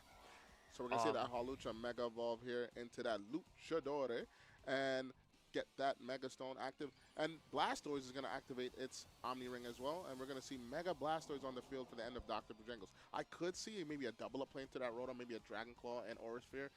If Dragon Claw doesn't activate the Citrus on the end of Rotom, I could see a potential knockout on the Rotom slot because Dragon Claw plus Aura Sphere should knock it out as long as just a Rock Slide. I wonder, Rock Slide into Aura Sphere probably wouldn't be enough, but this is going to be doing a lot to the Rotom. Aura Sphere, it's going to do just enough to activate that Citrus Berry there. Oh, and there is the flinch that Dr. Bojangles was looking for. However, the price of that is Hawlucha with that no guard ability, able to always go for these cross chops in front of Garchomp, not worry about missing. And it looks like another one is going to be a pretty comfortable knockout from here, which would be enough to make sure that I think Rotom Wash is going to be able to take one more Aura Sphere. It's not like Aura Sphere is a move that has a chance of flinching or anything. 100%. This Rotom should be able to withstand one more Aura Sphere here. But at the Garchomp at the end of Dr. Bojangles is more than likely to protect here because if you don't, you just lose it, right? Or if you could do a defensive switch and switch out into the Sinistcha, that could also be a very potential good switch. But we're going to see the Rotom here just protect. And Cross Chop is going to go into the Blastoise. Okay, choosing to spread the damage. So Moxie boosted there, probably predicting the Garchomp to protect because it was fearing a knockout. And Rock Slide is just going to go into the end of Hawlucha, do some decent neutral damage. And Aura Sphere is going to go into that protected slot. And I think that was a very, very good turn for Moxie boosted here. Getting that damage onto that Blastoise, getting both these ones down to under half, and still having a decent health with your Rotom because it ate that Citrus Bear. Yeah, that turn was essentially just like free half damage on Blastoise for Moxie boosted. I don't think taking the Rock Slide on the Hawlucha is a very significant cost here. We're going to see Garchomp go for a Protect here. Who is Hawlucha going for? It's actually the Blastoise. I think this is going to be enough to knock out, giving Moxie boosted the one-mon lead here. So the Blastoise is going to Blastoise is really tiny in this game. It's kind of nuts. Predicting that the Cross Chop would land in the Garchomp slot, but no, Moxie decides that, nah, I'm not worried about your Garchomp. It's going for Rock Slides. It's going for Dragon Claw. I should be able to withstand that. But now Sinistra's going to come in and heal that Garchomp back up. Might be able to withstand another Cross Chop. I'm not sure. But if I'm Dr. Bojangles, this is probably... It's more ideal than having that the Blastoise on the field because now you could do some damage onto that Rotom here and get your health back with that Matcha Gotcha. I don't think a dual Wing Beak here would knock out the Sinistra in full because we saw how damage it did last time. Wait. Hold on, dual UV plus a Thunderbolt, or maybe it would need to be Hydro Pump Will though. And I think if you're Rotom Wash, you really want to stop this Matcha Gotcha from. And we're gonna just see a Dragon Claw into the Hawlucha, knocking it out. Do we see a Thunderbolt to cover that? Oh, we do see the Thunderbolt. Is this gonna be enough? It looks like it is. Great play. Moxie taking really good advantage of the fact that the Sinistra doesn't have protection. How long do you think the stream's going to be? Probably like 10 hours. I don't have to worry about Garchomp here. I'm just going to go after Sinistra and get rid of it. And like I was talking about earlier, this is going to be a 3-2 lead for Moxie boosted. You know, that is Hawlucha going down. However, that 3-2 lead is just enough to win the Weather War, if that's what this game is going to come down to. But we're going to see that Dr. Bojangles opts out of the Weather, realizes that he's not going to be doing well in that Weather War when you have a Rotom Wash that's able to be good into the water side of the Weather War, and also having the Sand and Extra Drill to capitalize off the weather. So King Gambit's going to come in, and it's going to be the Garchomp on the end of Dr. Bojangles remaining versus Rotom Wash and Friends. So Extra Drill coming out means that I want to believe that Tyranitar's in the back. Yeah, I don't think you'd really want to bring Extra Drill without that Tyranitar for the speed support. 100%. We're going to see the King Gambit here protect. Earthquake is going to just land onto the Garchomp, should do a significant amount of damage. Yeah, even into a focus attack Extra Drill, like this is still super consequential damage. It means that Extra Drill is just like at risk of Sucker Punch for the rest of the game now. Extra Drill at risk of Sucker Punch enables it to leave the King Gambit out on the field, but Earthquake, we're just training Earthquakes here. So Earthquake is going to go on the end of Garchomp. I think Garchomp should live this. Should think this Garchomp has pretty good defensive stats, and maybe a Hydro Pump to follow, and it's going to land. Moxie getting rid of the Garchomp, bringing this down to a 3. B1 situation. Hydro Pump, a very, like, always a scary move to have to click as Rotom Wash. I think a Pokemon kind of notorious for being, like, less than accurate move like Will-O-Wisp and Hydro Pump that kind of determine its strategy. Because if that Hydro Pump misses, this game might actually start to look a little bit different. It's going to be harder for your Pokemon like Excadrill to get off another attack. So it was a horrible idea to bring Maglemore to this tournament? Maybe.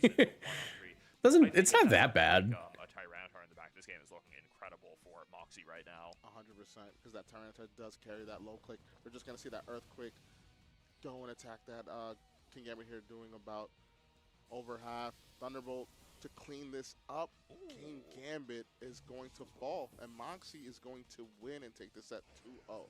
Yeah, wow, 2 rounds. This is a VOD review. I'm just watching back the stream match I just had.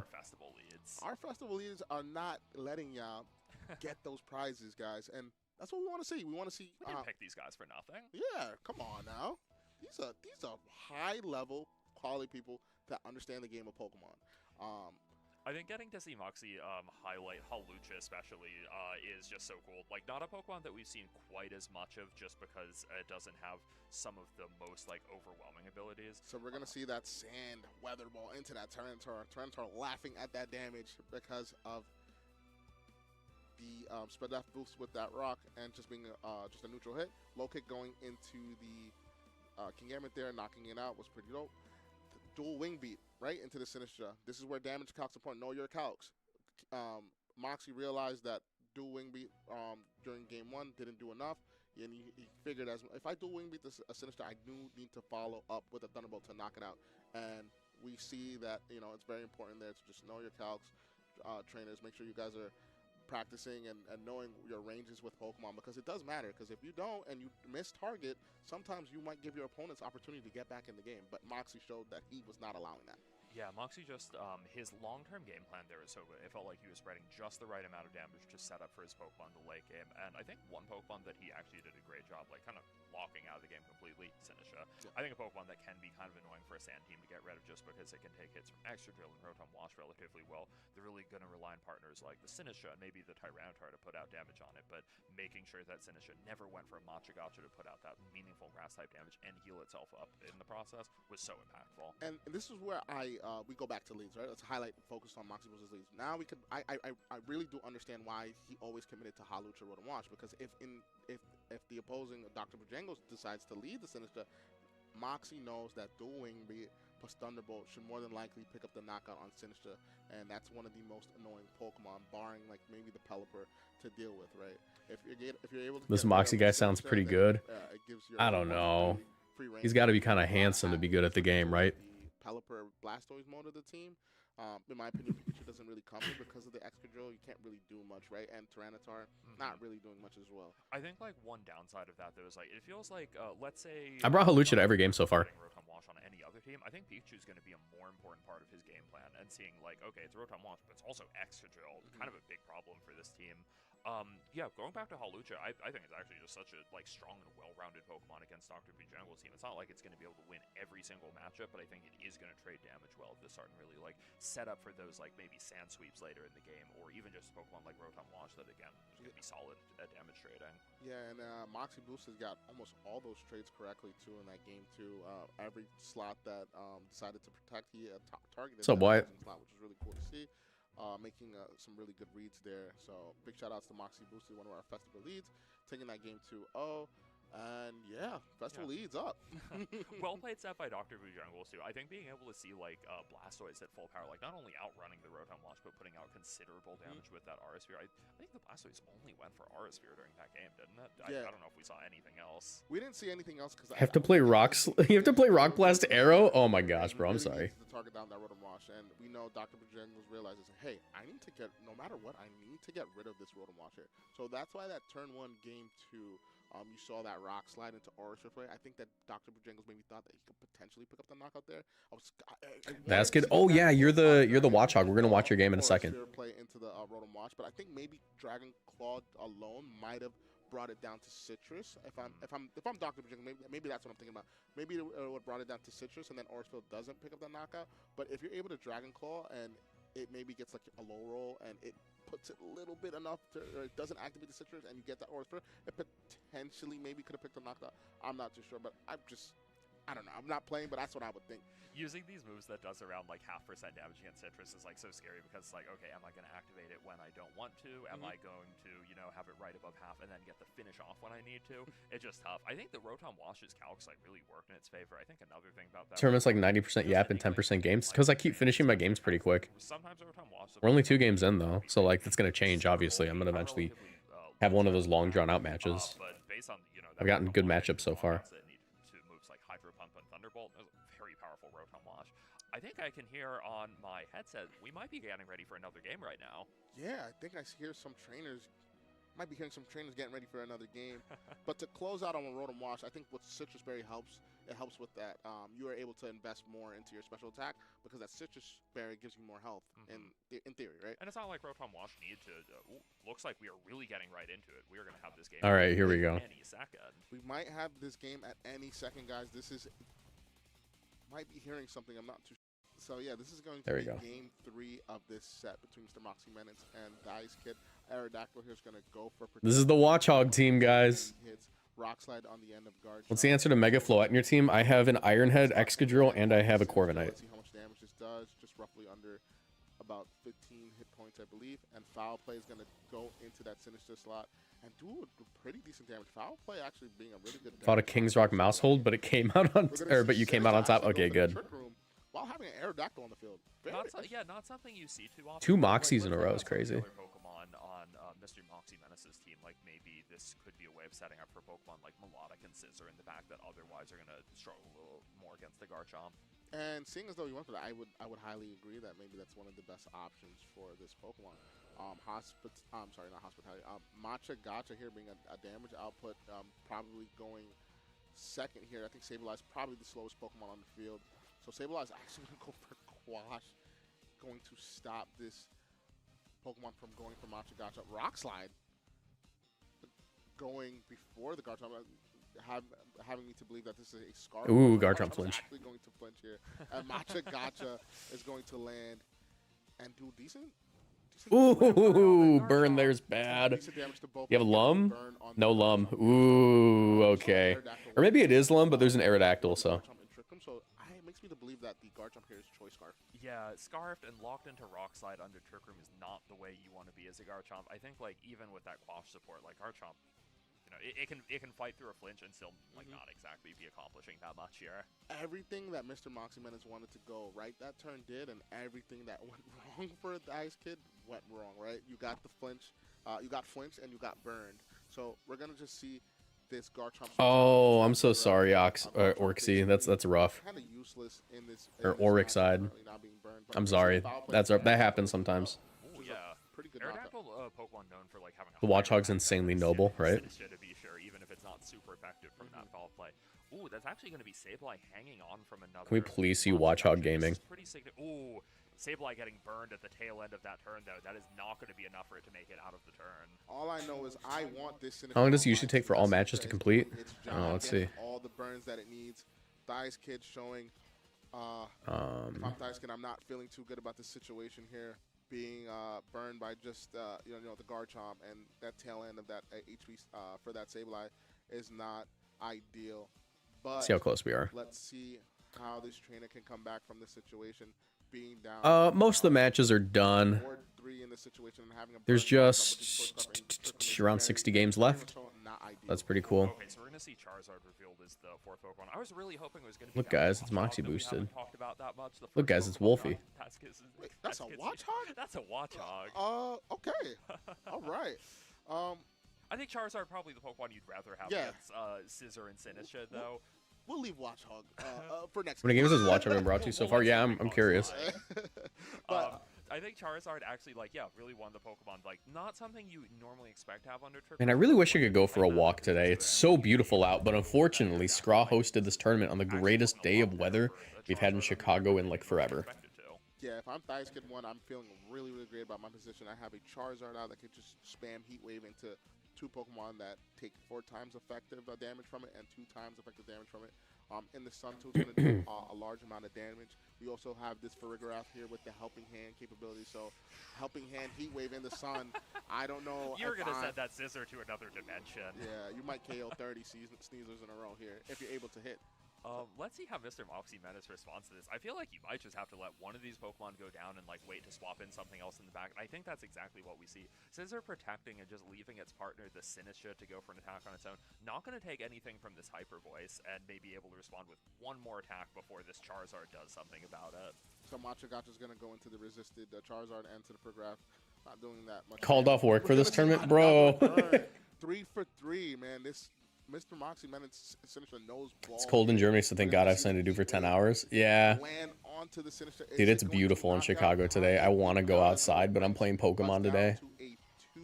I'm also missing my friend's birthday party for this. The thing is that, like, I didn't know his birthday party was going to be today until after I committed to being a festival lead. It's still with us. So I feel bad. If Andrew's watching this, I'm sorry, bro. I wish I could come out. Dice Kid, I'm feeling good. And it's gonna be But I committed to this, Charizard. like, a month ago. Let's see. These Charizards are both carrying Heat Wave, so let's see what. I guess if you're missing Moxie Menace's Charizard, you're also very worried about that Garchomp in the back. Even if it's burned, it's just like going to be very tricky to fight. Fallen through. Storm sounds like a nightmare, yeah. Doing, Are you winning so far? Yeah, I'm 2-0 right now. I haven't dropped a game yet. To know. And Halucha's shown up to every match. This is the perfect opportunity for this Burgraph to go down here and have the Garchomp come for free and knock out the Scizor if they land the Heat Wave, right? Yeah, and it's not, even if Charizard is able to take maybe one wrong side from Garchomp, it's probably going to take. Is this Scarlet Violet what happened to Champions? This is Champions. Where Charizard and Mr. Moxie There's a Menace mega decide Charizard in the field, dude. Heat Wave here. Yeah, 100%. So if I am Dice Kid, Oh, it is the Charizard X. oh, Charizard X actually. So this changes a lot. Charizard X is going to come into the field. Let's see what this trainer decides to do here. It's going to be the Protect on the Charizard. Scizor. Frigger's going to go for the Hyper Voice. It's not going to do little to no damage to that Scizor. Scizor's going to take it pretty well. And then Honestly, between Scizor rounds, I here should be is charging gonna my go for the Switch since I'm Bug playing in Bite into handheld. the Charizard. Let me go do that. Not going to do much damage here. And then Charizard here, most likely going to go for the Heat Wave and pick up the knockout on the Scizor if it lands. Yeah, I think. I'm also gonna leave you guys with Cocoa Melon while I run to the bathroom and get myself like water or something. Hanging out against the Charizard Here, was Cocoa dodging Melon. that Heat Wave.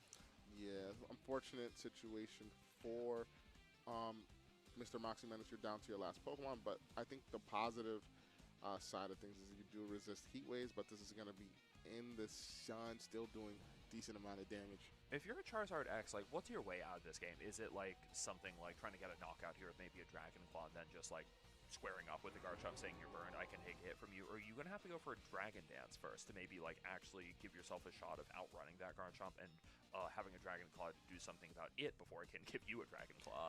If you're going to go for Dragon Dance on any turn, it would have to most likely be this turn, right? Because Frigoraph here doesn't want to set up Trick Room. And since it's Choice Scarf Garchomp in the back, you Dragon Dance here, pick up the knockout probably on the Frigoraph slot that can't protect, and have Garchomp come in and go for another Dragon Claw. Okay, so one Dragon Claw is going to be enough for Mr. Moxie Menace's Charizard to come out on top, easy knockout. I think Frigoraph actually making a really good decision to just go for Hyper Voice. Like, when it's doing that much damage, you don't really need to think about activating a Trick Room to like make yourself or your other Pokemon faster if the Charizard goes for something like a Dragon Dance. I think if your Hyper Voice is doing that much damage, it's just easy way to lock this game up by kind of spamming the damage onto this Charizard X. 100%. So now seeing that the single target Hyper Voice do so much damage is pretty detrimental on the end of Mr. Moxie Menace. I don't think it can withstand 2 attacking Mons while only being able to attack 1, right? You guys think I can dissolve a Ginger Chew into a Topo Chico and make a ginger ale? Do you think it works that way? Have to think too hard about setup moves. Something that we didn't I'm really curious. The Charizard Y was also curious. I'm tempted to drop one in there, but I want my Ginger Chew, bro. Charizard X on the enemy side, so kind of damned if you do, damned if you don't in terms of where that Dragon Claw was going to target, because the Charizard X I also don't think it would dissolve. very critical amounts of damage in return, regardless of who it went for. And Dice Kid is going to be able to pick up that set 2-1, moving on to being 2-0. So this is amazing. Starting off 2-0. If I'm going 2-0 into one of the largest Pokemon VGC tournaments of all time, I'm feeling good. I'm feeling nice. You could chew it and take a swig? Yeah.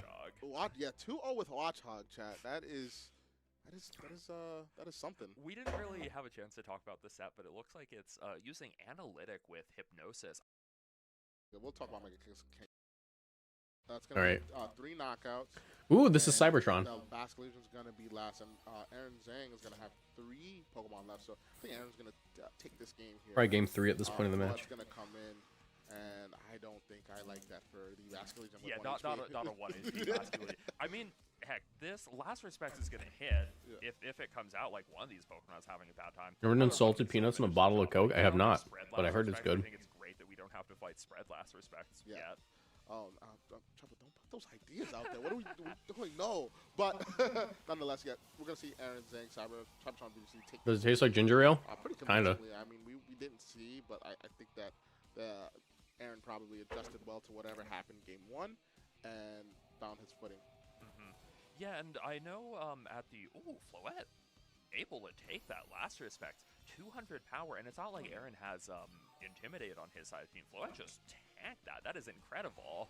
Wow, that's crazy. So Floette showing its defensive capabilities could be maybe a bold. You know what? If you're about to lose a set and you have to learn a calc like that on the way out, I think you're very happy with that. That's the 100%. reason why you don't always forfeit even when the game is over. If there's a calc that you can still learn on your way out, kind of take that into the next game with your even your future sets. If you're to have to fight Aaron again later in the tournament, that's so impactful for you. 100%.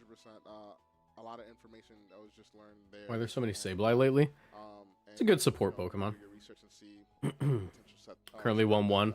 Not bad, never played competitive. Yeah, I mean, starting off, if you get a single win in your first tournament, that's an achievement. Aaron probably winning 2. Oh, it's Scraw. Hold on, let's see what Scraw to say.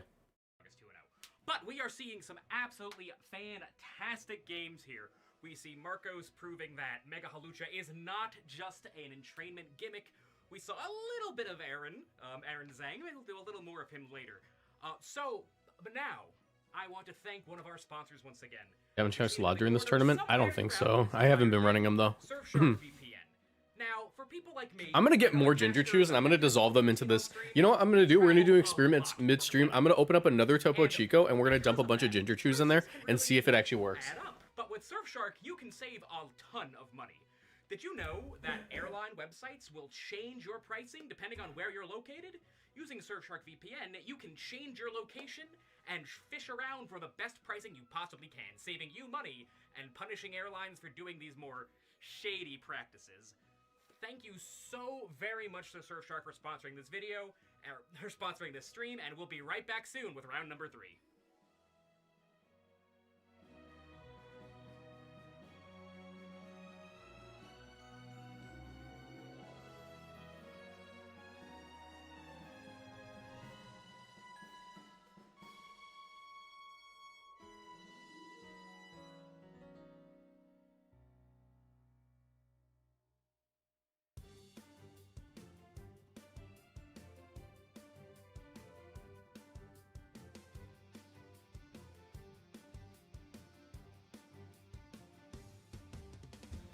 All right, chat.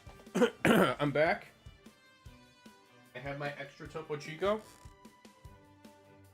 And we're going to try to make a ginger ale by dropping ginger chews into it.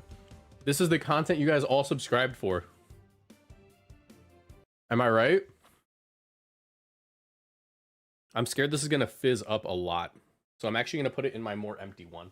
So I'm going to use it on the one I've been drinking. All right, who's ready to see me absolutely get, like, drenched? I'm scared. It's gonna fizz up. Okay.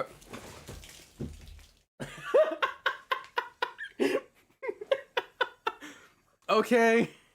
That was a lot more violent than I thought it would be. Hold on. Drop another one in.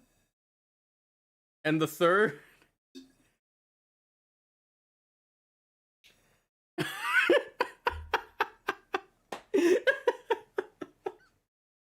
Oh my god. Alright, well, I have napkins.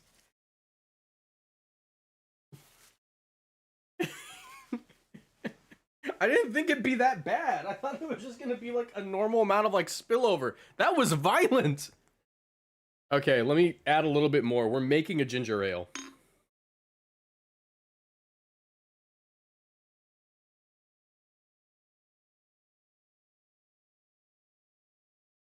Dude, the noises coming out of this are insane. Let me see if I can get it on a microphone. Can you track it?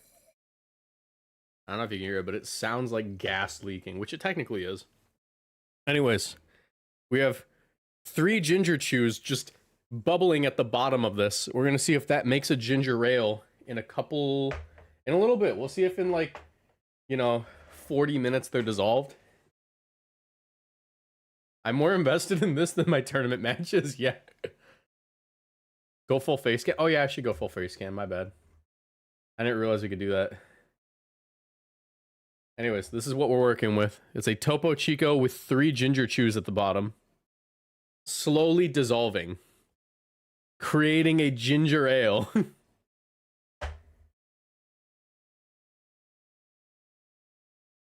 But yeah.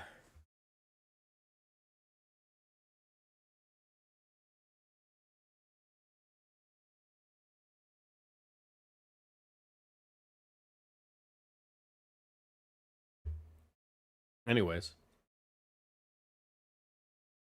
See what else is going on. I'm gonna call my friends.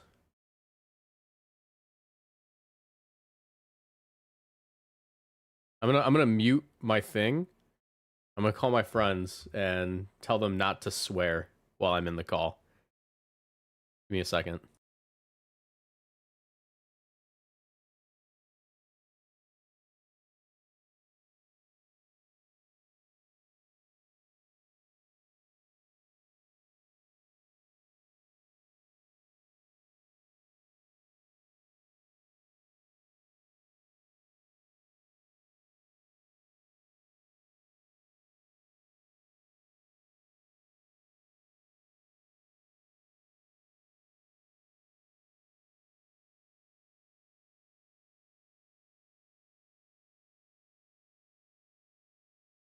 I'll put it in status as well.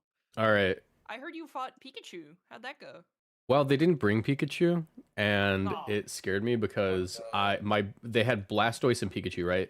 And I'm a Sand team, so I hate Blastoise.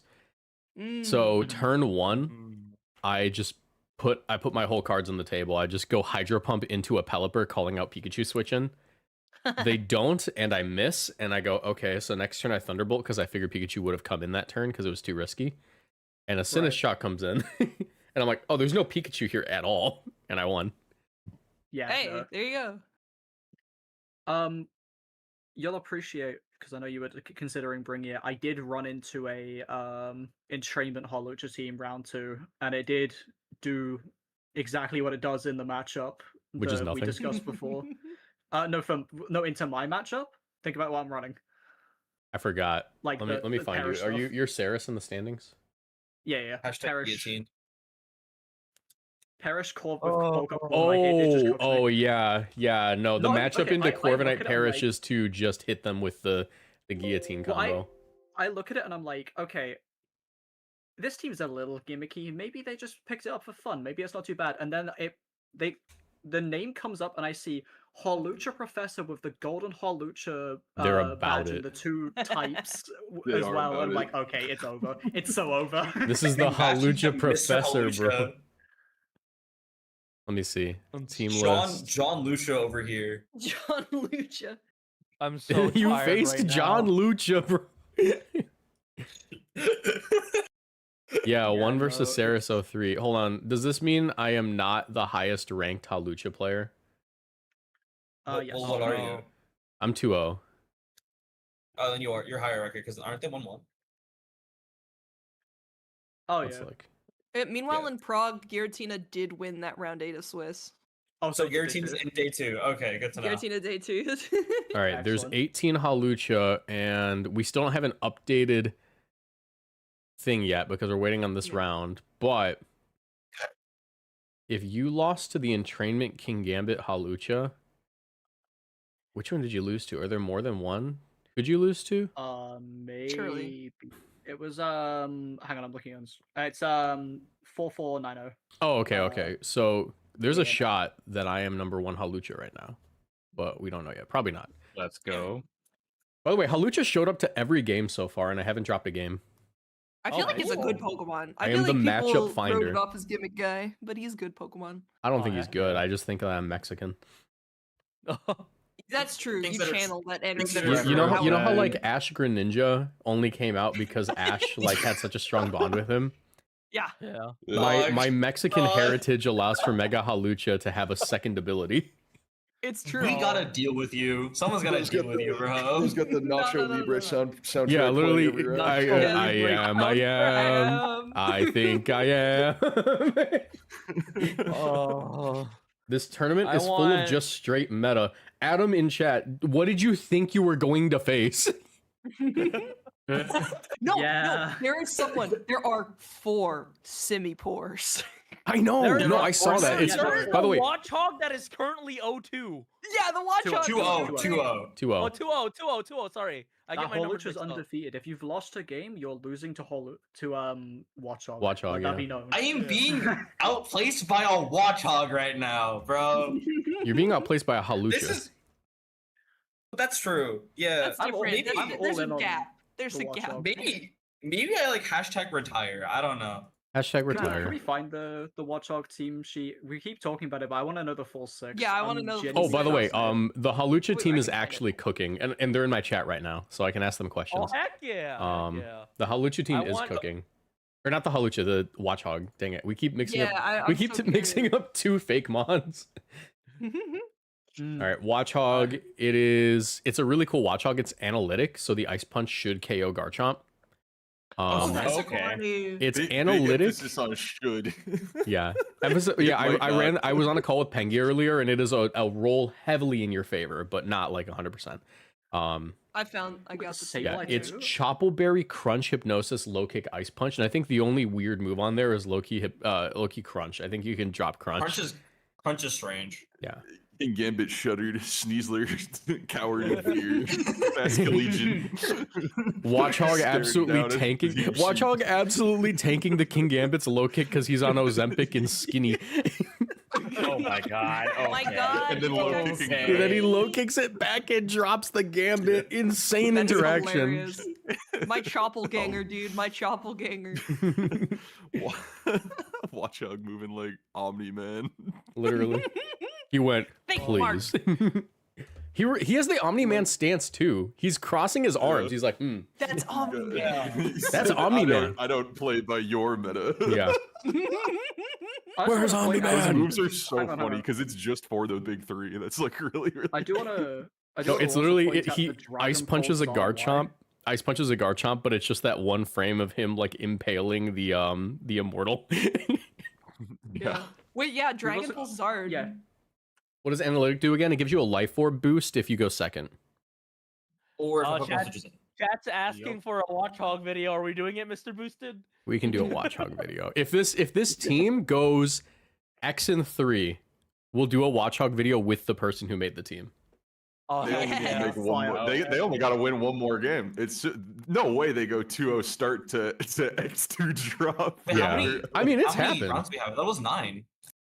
By the Yeah, way, yeah, I want yeah, you all to yeah, know yeah, that the yeah, most yeah, yeah. interesting thing happening on my stream while we wait for games is a food experiment, a hashtag Moxie boosted kitchen moment.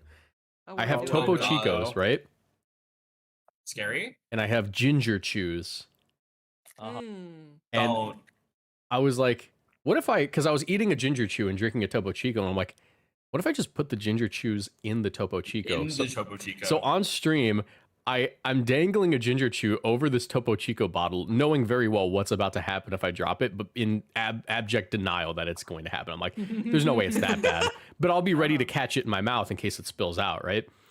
So I drop the first one in, literally soaks my entire like pants and carpet. You cannot stop the flow of water. Ginger and carbonated water will explode like a Mentos and Coke, like a very similar amount.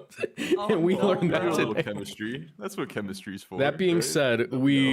we had it fully react, so it's no longer going to explode, right? And now we have Topo Chico with Ginger Chews, and it's slowly dissolving. And the Topo Chico is now it is not the same color as the other Topo Chico. Let me show stream this. Like, I have 2 Topo Chicos side by side. Let me go face cam. You can see this is the non-Ginger Chew, and this is the Ginger Chew. You can see that it's a little more murky on the Ginger Chew one, so it's You're definitely creating dissolving. potions. Okay. We're just literally for- making just potions with for any of Halucha. you- Potions. For any of you Potions are who are still inventors. playing, for any of you who are still playing in the tournament, if you pair into him, think about it this way: just like you could potentially get the crit to win, you could potentially get the explosion to shut down his switch entirely to win. If you pair into That is him, the possibility. pour sparkling water on him, please. There is a non-zero chance that I will just blow up my computer with ginger ale. Exactly. And that's a win. That's a win. Here, That I'll is go a get win.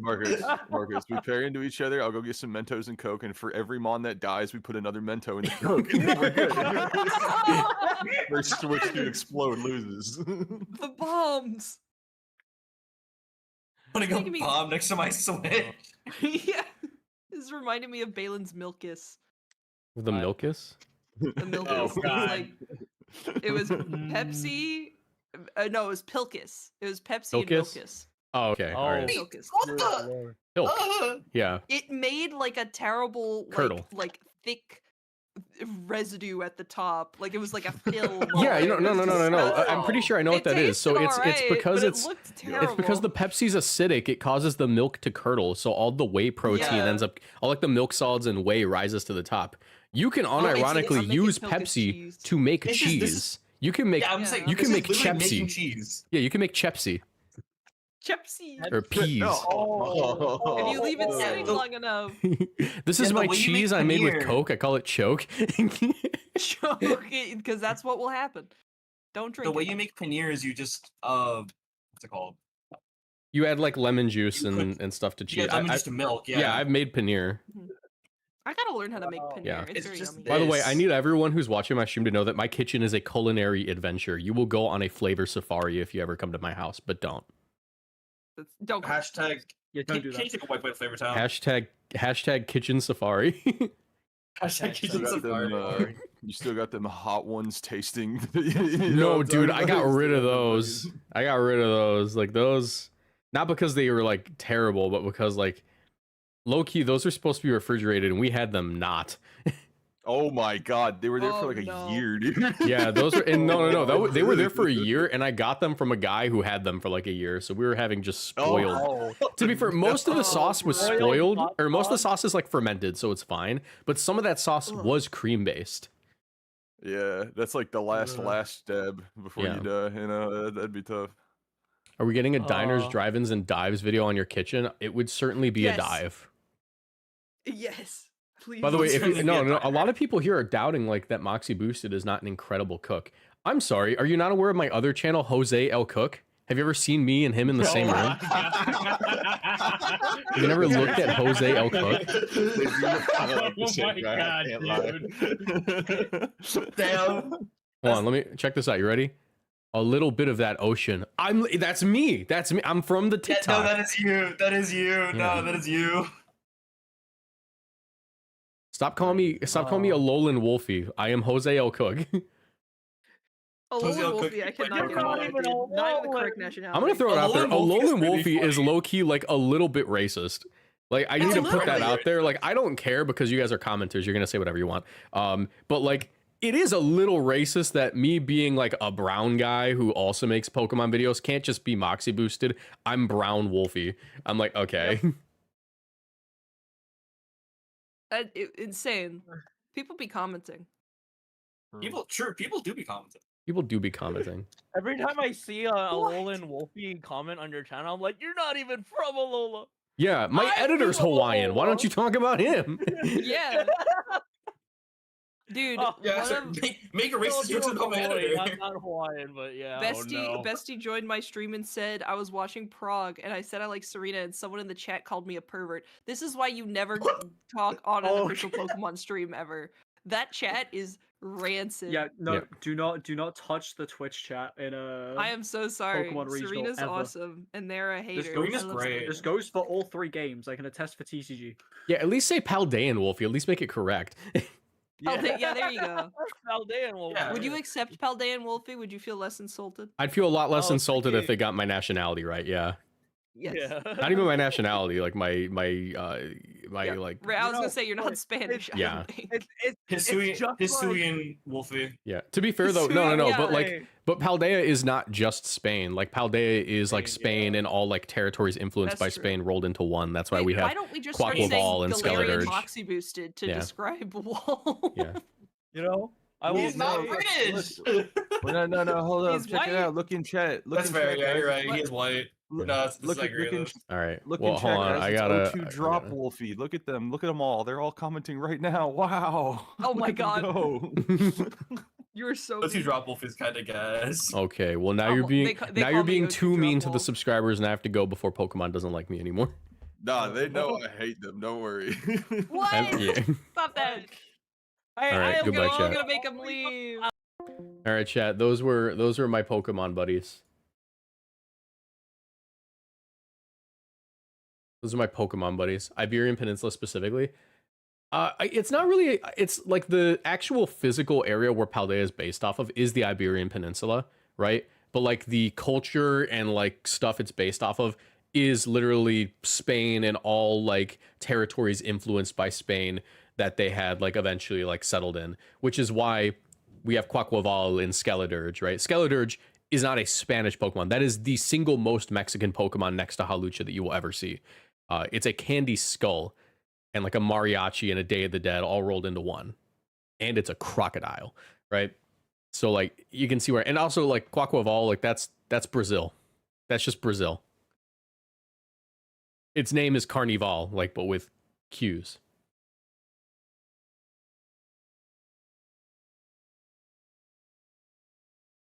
How many rounds do you have to win at the bare minimum to make it to day 2? 7 rounds.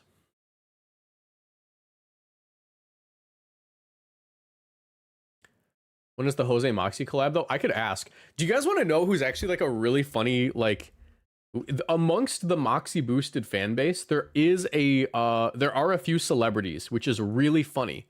My favorite Moxie boosted fan base celebrity that I am aware of are Joey Valence and Bray, if you're familiar with that music group.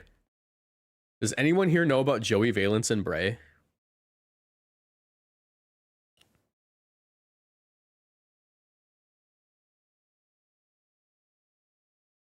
Or do you guys only listen to video game OSTs? Some of you, I know some of you guys are video game OST people.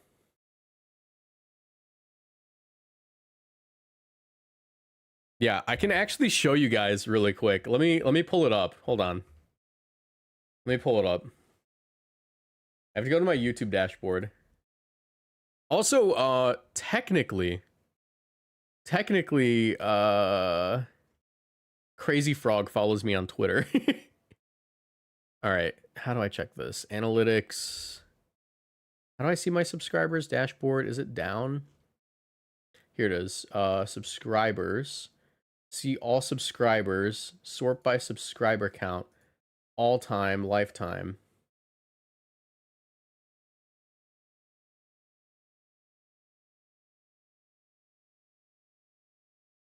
Found it. Okay.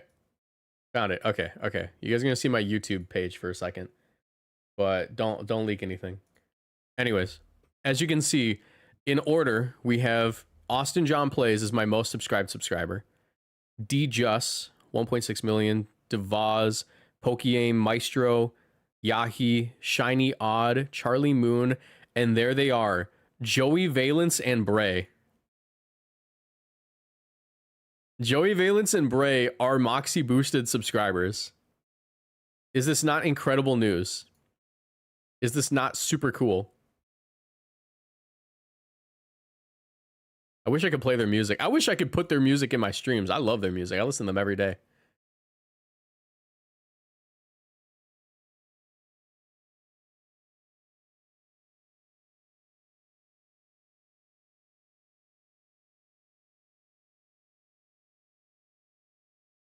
All matches are done. Yay. You guys should listen to Joey Valence and Bray. It's like a very nostalgic like take on late 90s rap music, sort of like, yeah, it'll be very familiar to you when you hear it. It's like a modern version of that. But also they're not like limited to that. They do also make really cool original sounding stuff. They have a very original sound in all things considered, you know.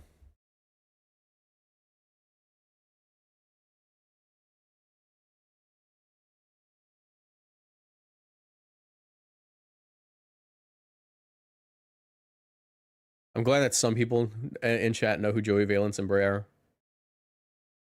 But I know some of you guys are like, I don't listen to any of that mumble rap. I only listen to cultured music, like video game OSTs and the Has Been Hotel soundtrack. You don't get it. Chemical Plant from Sonic 3 is my favorite music of all time. I play it all the time in the car. I love to work out to exclusively the Doom Eternal soundtrack. That's fair, actually. Doom Eternal just has like a really good soundtrack, but you get my point. You get my, like that genre of person. I only listen to Vocaloid and video game OSTs. I'm not trashing on your taste in music. I'm saying listen to more. Expand your palette.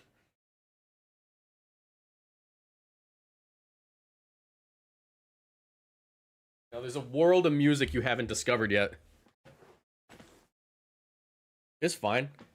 We all had, like, questionable music tastes at some point. When I was in high school, I only listened to, like, dubstep. Granted, I was 14 or 15. But, you know.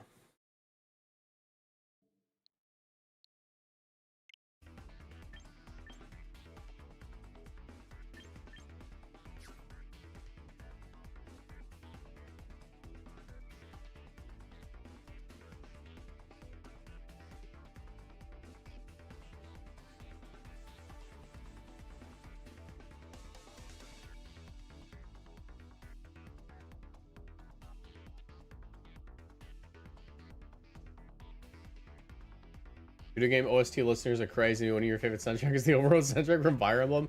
Look, there are good songs in video game OSTs. I do have some video game OSTs in my rotation, but it's only the good ones.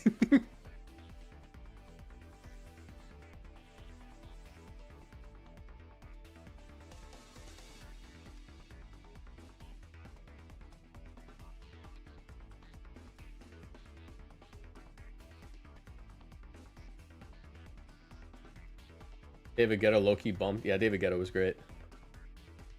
Look, like, music from, like, 2013, 2014, 2015 is still good if you find the right stuff. Like, I still, when I work out, will listen to, like, not Bangerang. I think Bangerang is not good anymore, but I really liked, Make It Bundum, and what was Skrillex's other song from there I really liked? Kyoto. Like, those were two really good Skrillex songs I liked. What's worse, someone who only listens to video game OSTs or someone who only listens to wrestling themes? I would say they're both about the same type of person. I do like some wrestling themes too. I have I think I have Jacob Fatu's theme on my workout playlist. Like, dude, lifting to Jacob Fatu's theme, crazy.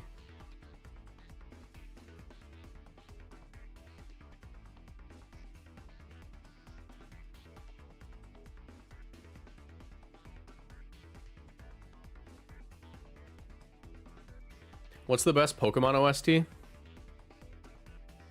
Ultra Jungle.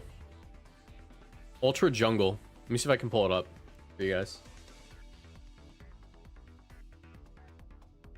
Are you guys familiar with Ultra Jungle from Pokemon Ultra Sun, Ultra Moon? I'll pull it up real quick. I don't think those will get me copyright claimed because it doesn't copyright claim me anywhere else.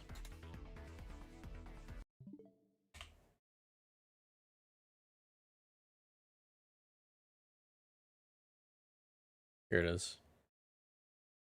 This is Ultra Jungle theme. I think you guys can hear it.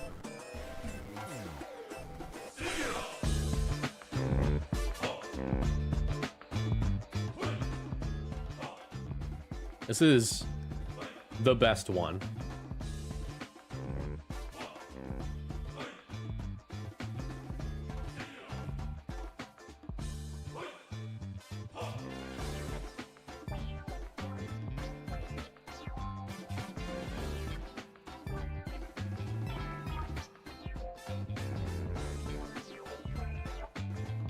What do you think, chat? That's the best one, right? Yeah, we're waiting for a new round. How is our experiment doing? They don't seem to be dissolving.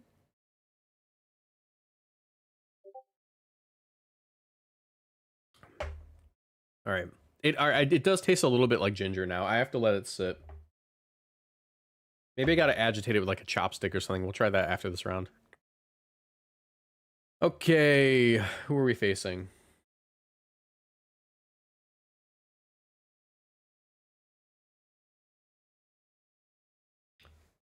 Yorgita. Yo, yo. Ooh, Fairy Feather Primarina. This is a cool team. A very cool team, actually.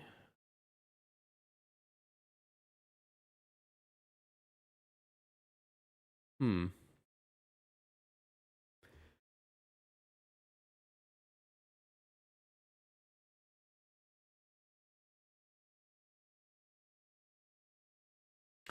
All right, we're just waiting for them. Someone remind me to start recording when, you know, I need to start the match. Wait. Been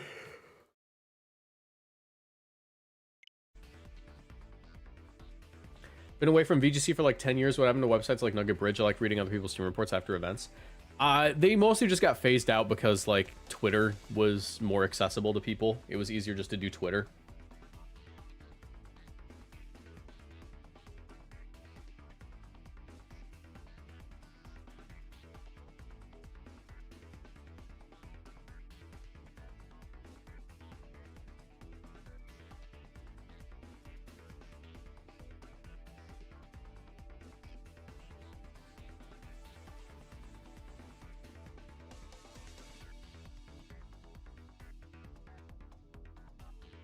All right, make a room.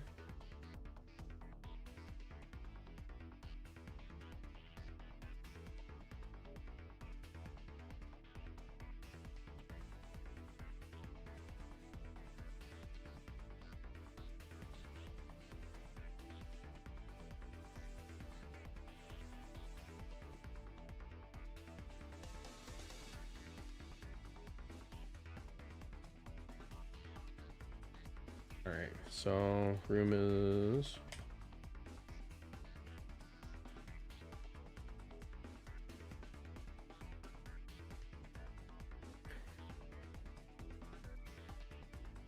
Let me go back here. Full screen, and we gotta turn off this. Cool.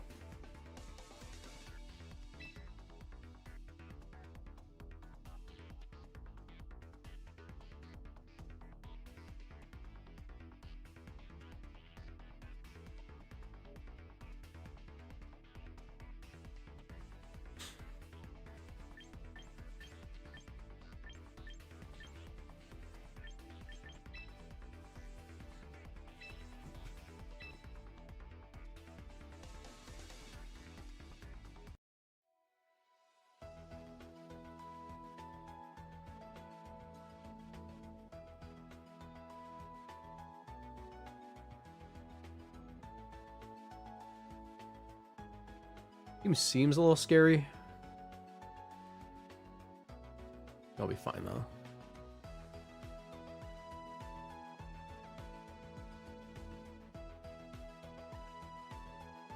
Let me hit record.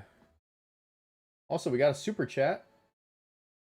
Thank you so much to Drifting Breath, Mr. Boosted, 95% video game OST listener. I like to think modern OSTs are diverse enough to find the full numbers. Anyways, my recent history of swing, jazz, techno, and punk rock. Hey, nice. Yeah, I mean, like, modern video game OSTs are phenomenal. I just like to make the joke a lot, like, I only listen to video game OSTs and nothing else.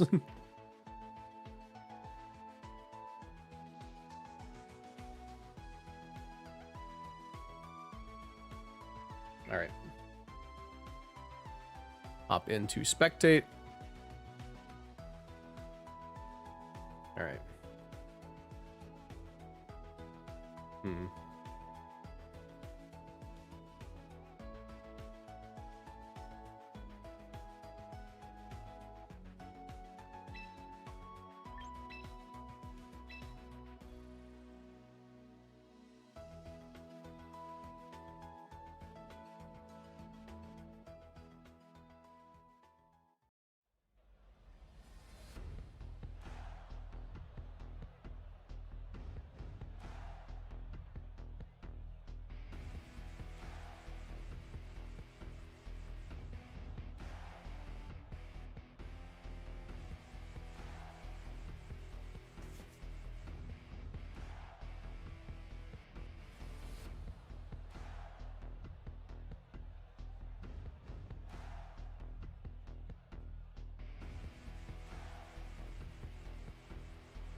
Crap, I'm drinking the experimental Topo Chico. I need to drink the good one.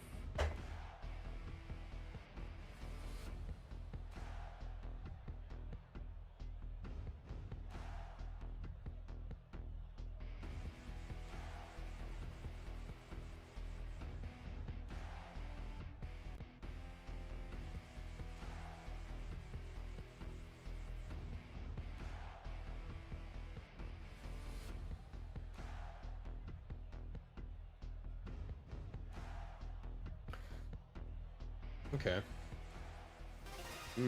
Actually a pretty good lead for me.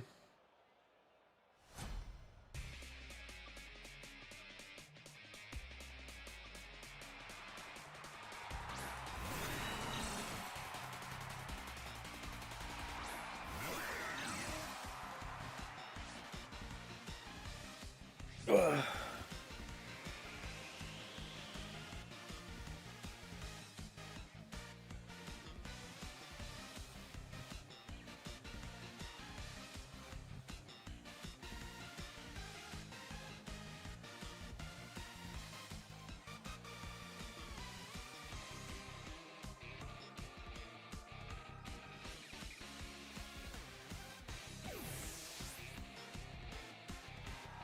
I don't know if that's enough.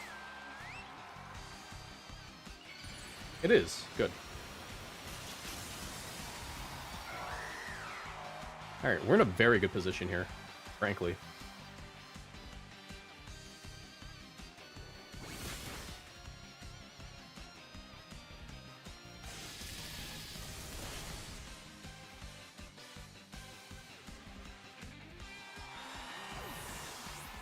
The Underminer! Oh, that's such a good name. I love the Underminer, bro. The Underminer!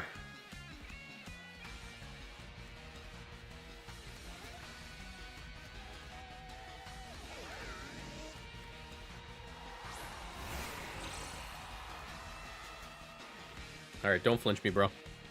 It'd be awesome if you could just not flinch me here.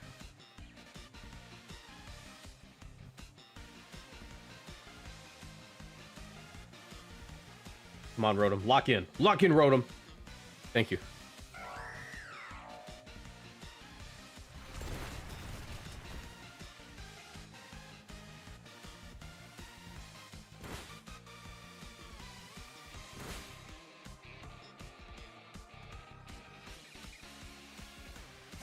Is the audio desynced? I can fix that.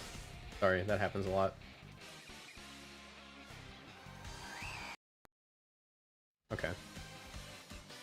The Underminer.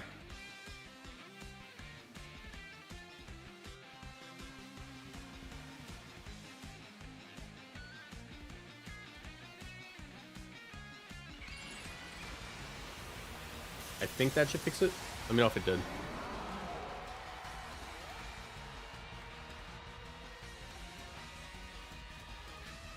Alright, don't flinch me. I'll cry.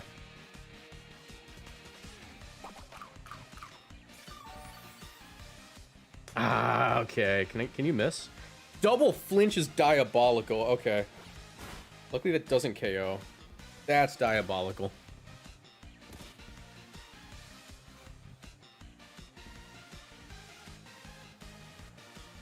I think we're fine.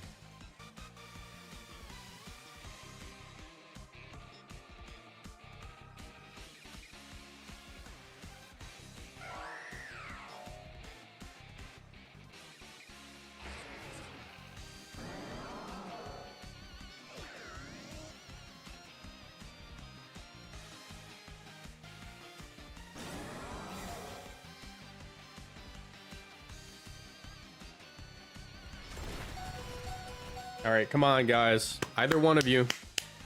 Thank you.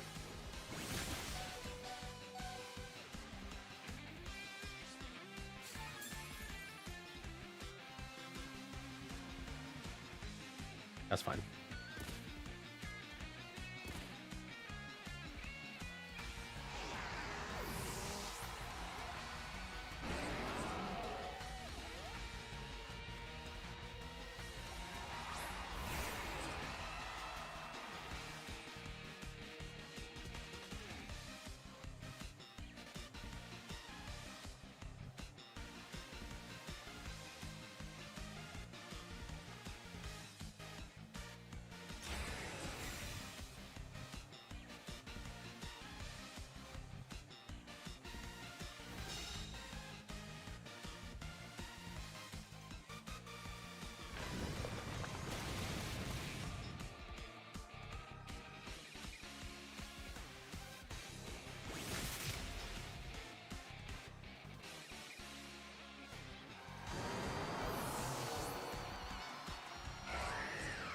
Are you able to hide your moves from us viewers? Oh, I have a second Switch spectating.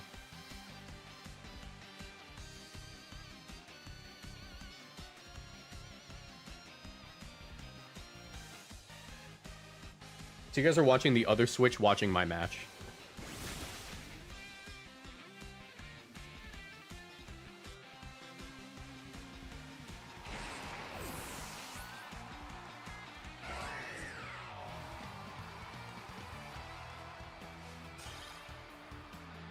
All right.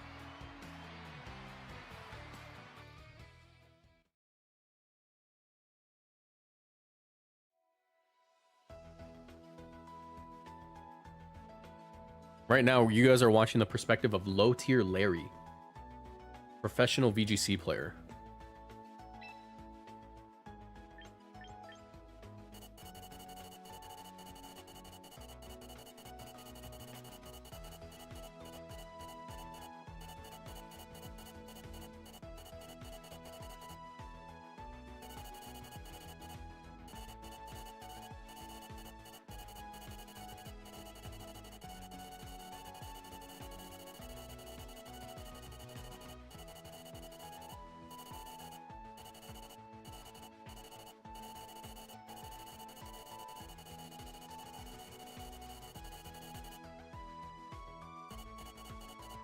All right, just waiting for them.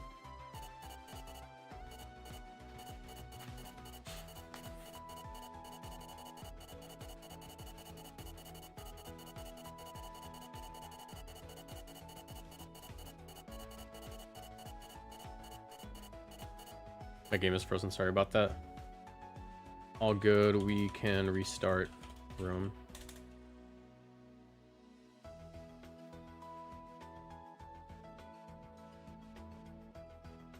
If need be. Their game's frozen.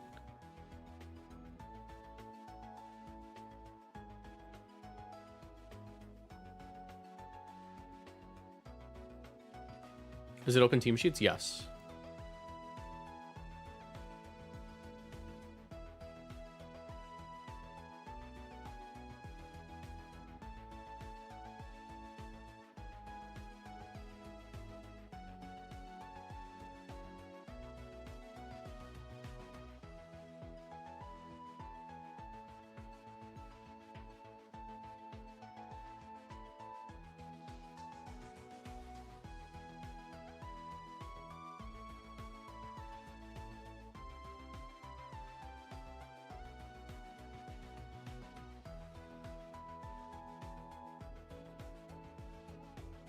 Alright, gotta restart the room.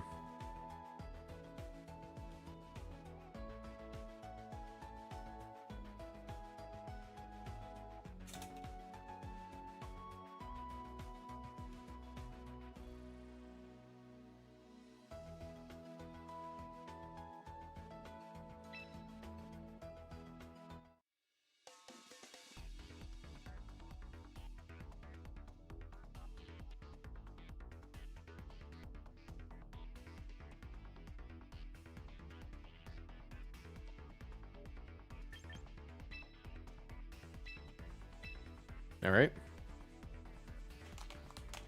Low tier Larry is in. We're just waiting for our opponent.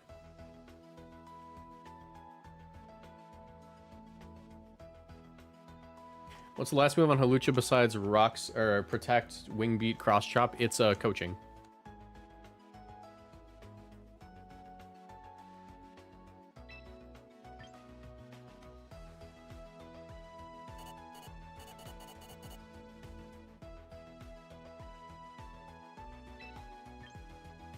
All right, GLHF. All right.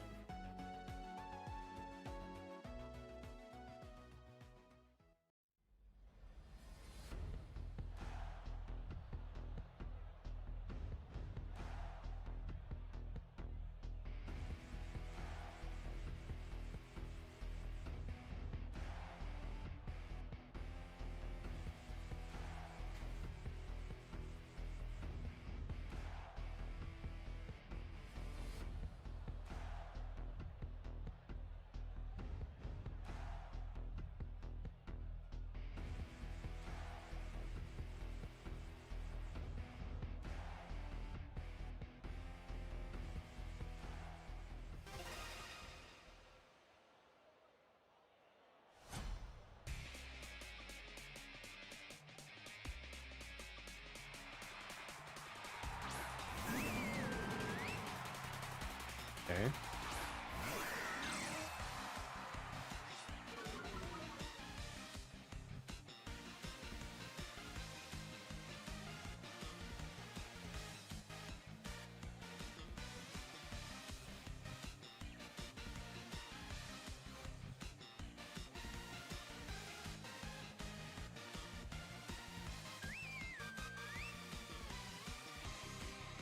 Oh, by the way, we don't have protect. We have quick guard.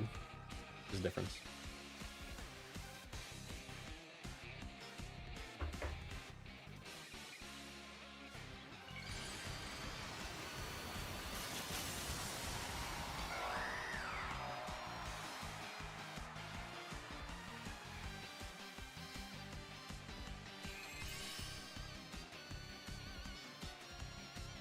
Nice.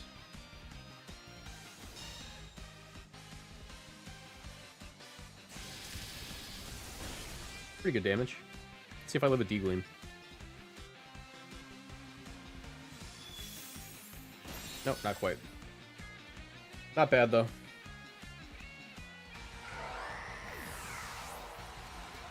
Not a bad start.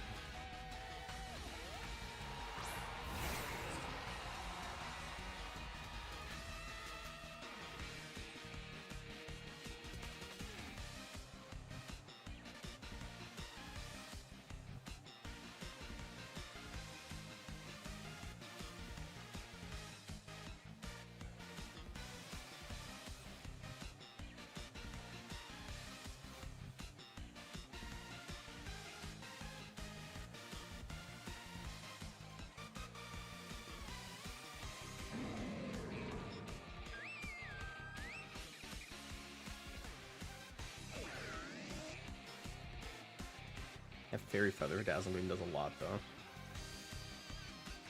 Alright, nice. I'm gonna have to connect here. Seems pretty physically defensive if it's only doing 70. I have to connect here with Rotom. This is very stressful. Thank you.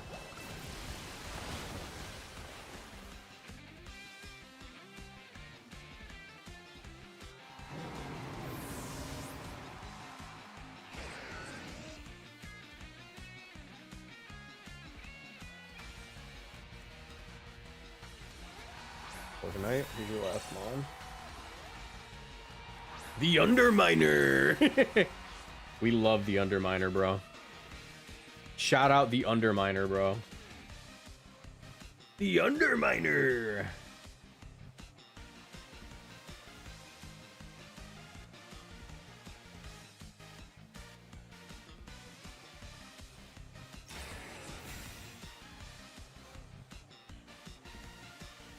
Not sure if this is enough, but it'll do a lot.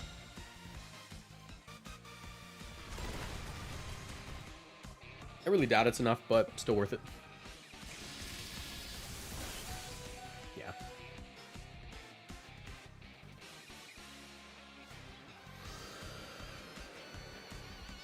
Luckily for me, they don't have Roost.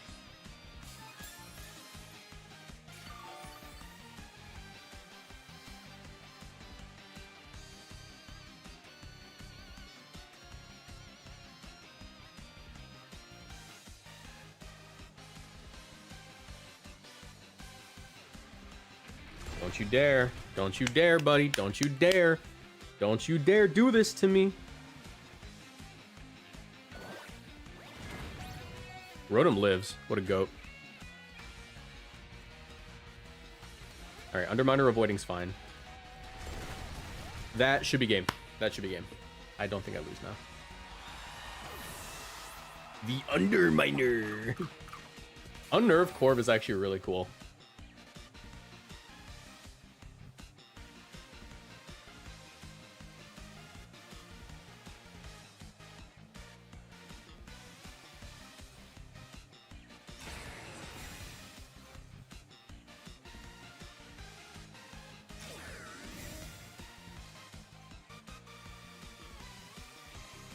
Earthquake makes sense.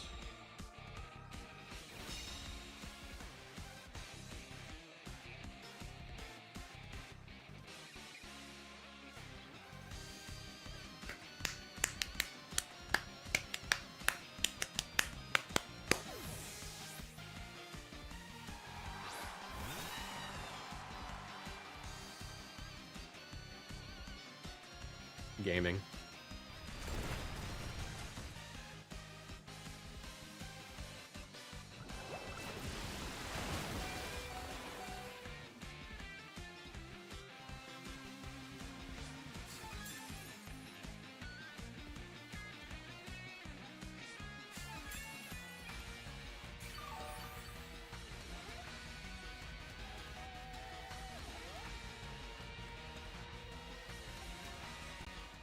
All right, good game, well played.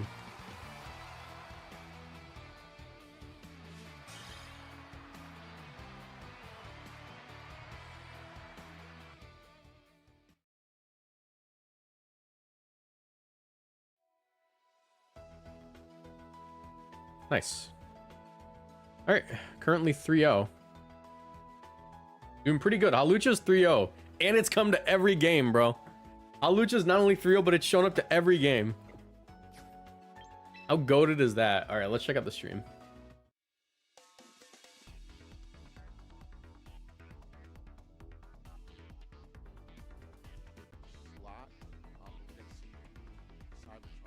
All right. Have that weapon control that good switching in this weekend. And with the Archaladon and Basket Legion, able to punish them, right? Able to punish with electro shots immediately. I'm just clicking rain dance and electro shot, or going for that choice scarf in the rain, wave crashes. So I think on Aaron's side, there's a lot of damage capabilities, and immediate damage capabilities on his end. So I really do like that, and it has a little balancy core with the Eternal Flower Fouette and the Sinister. I really like the pairing of Sableye and Archaladon too, just because Archaladon doesn't have that Assault Vest like we've talked about before. It's kind of like King Gambit, where it's like a steel type that's one of its favorite items to correct for that lower special defense stat. Why not use Light Screen to boost your special defense by that same 50%? Really turn Archaladon into this like formidable, bulky, well-rounded Pokemon that we were seeing back in Scarlet and Violet. I think Sableye and Light Screen, like paired with that Rain Dance like you'd been talking about, is one of the best ways to like kind of mimic what Archaladon used to be capable of.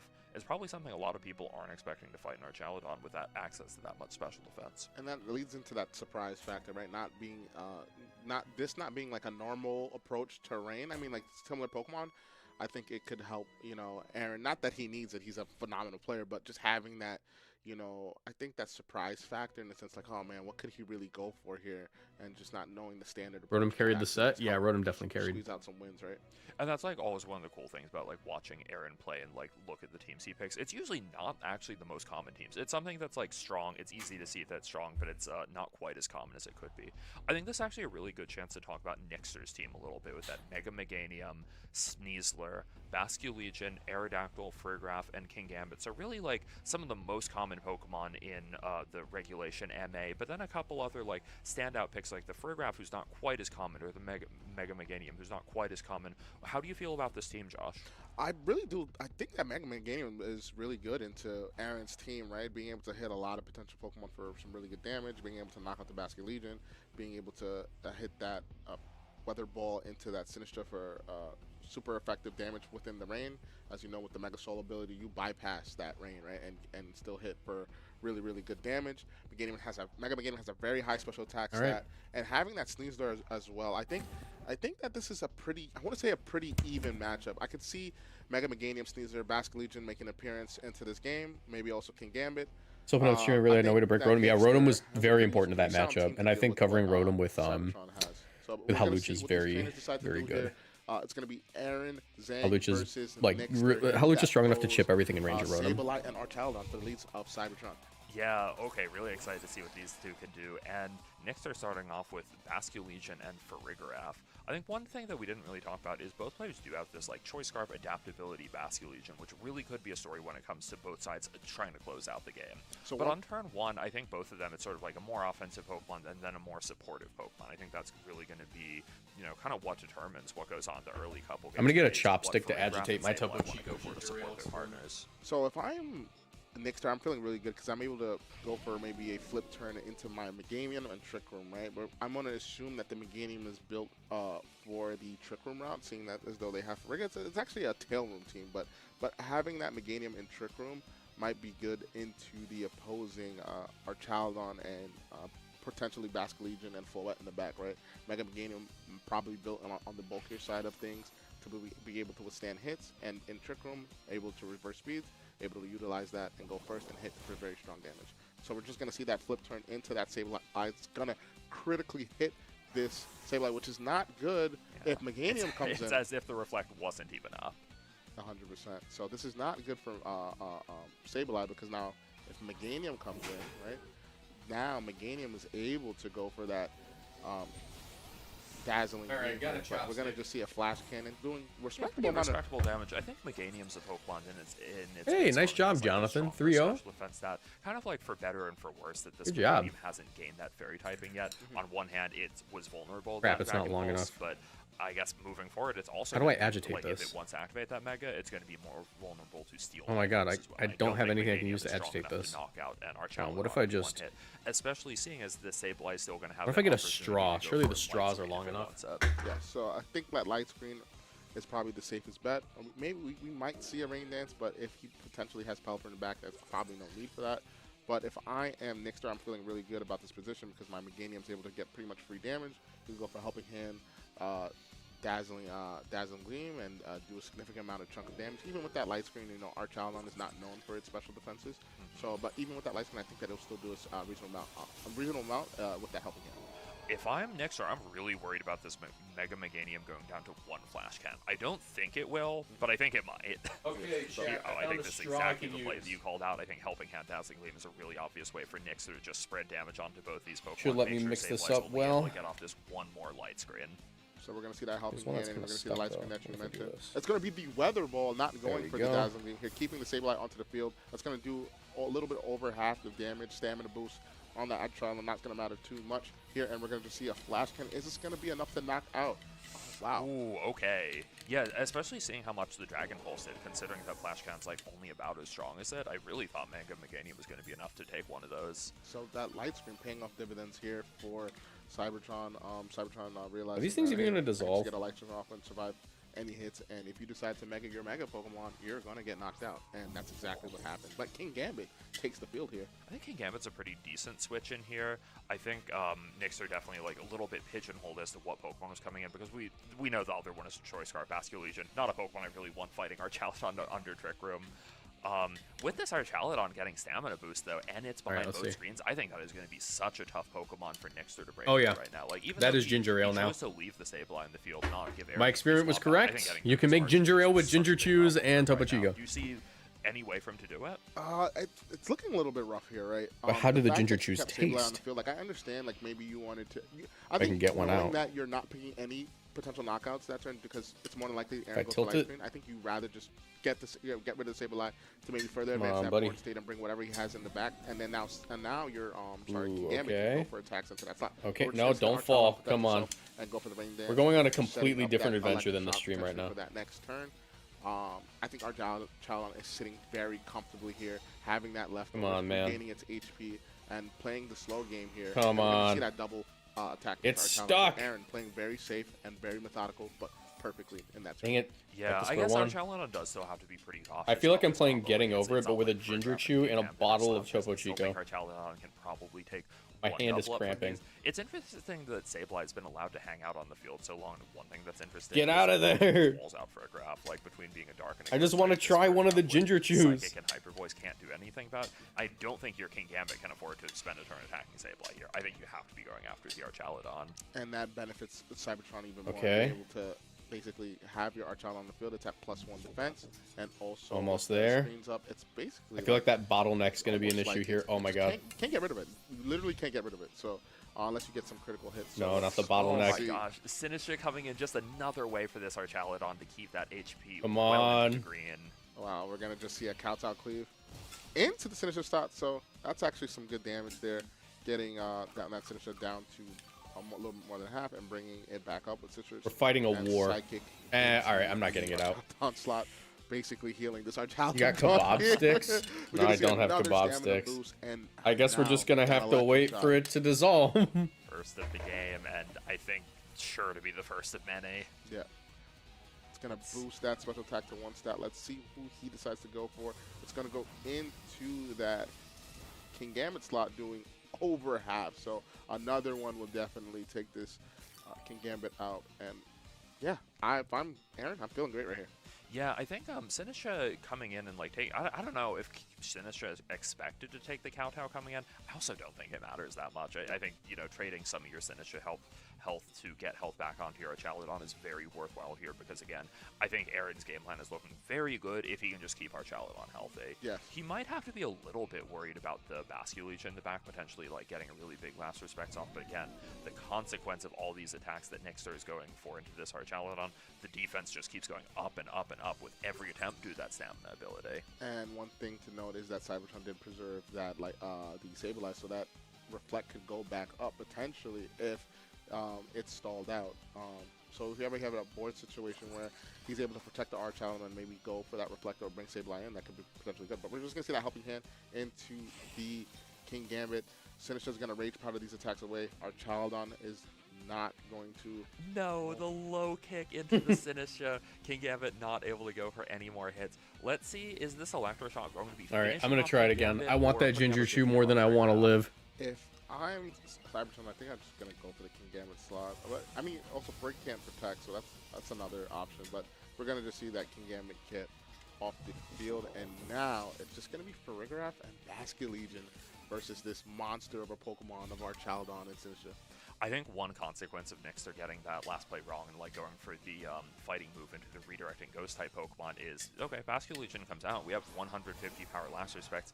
It is always going to go into Sinistra if Aaron wants it due to the Rage Powder, because he wasn't able to deal with Sinistra last turn, which just would leave the door wide open for a Chaladon to go for an Electroshot onto the Basculegion. Yeah, 100%. So this is definitely a game in the favor of Cybertron BBC. I think he played almost nearly perfectly every turn, right? Getting the screens up. All right, I can't get it. Getting those boosts in defense stats into the Archaladon. Healing. Wait, I thought of a strap. When needed. It's just like protect the king here. You right? suction. Oh, Aaron probably won't even need to reveal his fourth Pokemon if he doesn't want to. Yeah. You can just go to Sableye. If rain runs out, reset it. Because Farigiraf is not getting rid of this Archaladon like I talked about. It also can't do anything about the Sableye in the back. So we're going to just see that Rage Powder here. We know Crap. that Basculegion slot can't protect. I'm going to get so this. Whatever attack Aaron decides to go for will hit whatever Pokemon for good damage, either knocking out or maybe Farigiraf living. But we're going to just see another Electro Shot, most likely, into the Basculegion just to get rid of it. And from there, you just bring in Sableye, like you mentioned. Remember, Sableye walls out the Farigiraf, so information is being hidden about the fourth Pokemon. I'm not getting this. All right, I'm just going to have to do it the old-fashioned way. Feeling really good about I'm drinking it. Because you know the core idea of my approach, but you don't know my last piece, and I think that's a really good information to withhold. I wonder if it's any of these... Like, oh, you know what? So we saw Archaladon, Sinistra, Sableye. That means the last can only be one of Pelipper. Going 3-0 feels insane. Maybe I am Moxie boosted. He lives through me. Dude, if you do not want to be Moxie boosted at 3-0. This is when you start losing. Have that like automatic way to be going for Electro Shots without Sableye manually setting the Rain Dance, and leaving your Floette at home is just like kind of unfathomable. That's not something we see a trainer do very often. Yeah, and I think to highlight on Nixter's team, this is pretty much what William Brown used to get top 8. This is very similar. We're talking about the 4-attack Gambit. This is what we're seeing on the end of Nixter 4-attack. And I really do like this set, but let's talk about adjustments, Choppa. That was a rough game 1.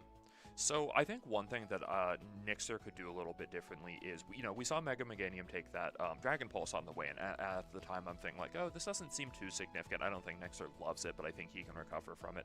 I think that hit was super consequential in the long run because the Dragon Pulse into Flash Cannon combo was just enough to easily deal with the Mega Meganium.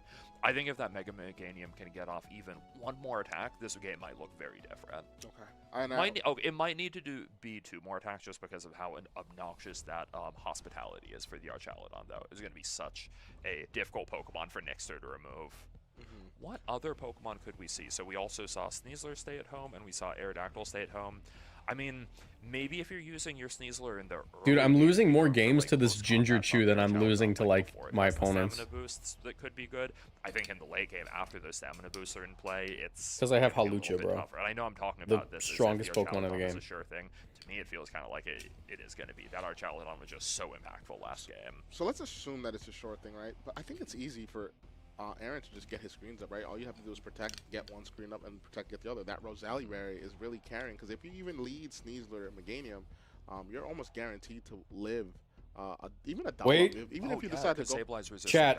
Is immune to Chat, lock in. It's happening. So It's happening. If you do lead Sneasler, Mega Meganium, you're more than likely to have to fish for a Dire Claw Sleep into a Mega Evolved Dazzling Gleam. Oh my which god. I don't know if I want to play that route. So it's going to be really tough for Nixter to get around this No, Pokemon don't of, slide back in. Paladin just being boosted by all these screens. I also But we're can't gonna see. drop it. If it ain't broke, don't change it. And Basque Legion and Chat, it's happening. Gambit. So I think I'm not too mad about this lead. Oh but my god, we did it! We got the Ginger Chew out! Yeah. Oh, one thing about this that I find kind of interesting is that Sableye, like, this It doesn't taste very Archaludon good. Isn't actually going to have that much to do before rain goes up here. Like, I guess you can be doing something like let's Okay, say, now it like, tastes good. The Archaludon salt is Outer pretty layer, safe, but rain is up, awful. You're not exactly doing much about the King Gambit. Yeah.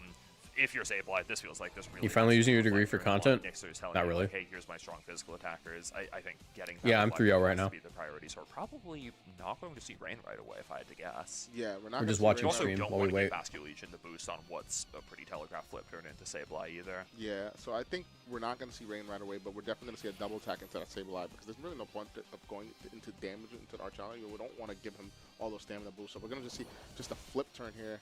Going to do pretty sizable amount of damage behind the reflect, right? Not too bad. Not getting that critical hit like last game is significant, though, because I think we ended up glossing over it a bit in the long run. That Sableye could have been a lot healthier if that hadn't happened. Yep, 100% here. So, Nixter thinking about what Pokemon to switch in here.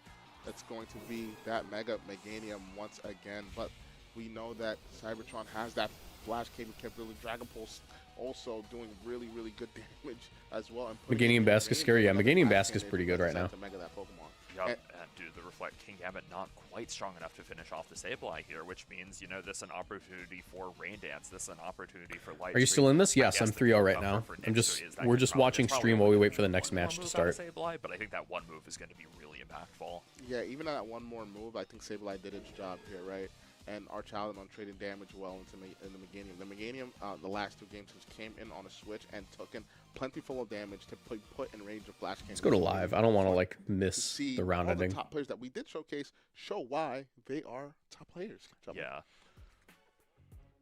we do have some replays, guys. So we're gonna show you something from the past game, highlight some things like, for example, the Flash Cannon going into that Tyranitar slot, showing it that this is like a 3-hit KO Chapo. This is not doing that much damage. That's but that boost Who's at in that 2-0 right now? Snow. I'm sorry, Snow.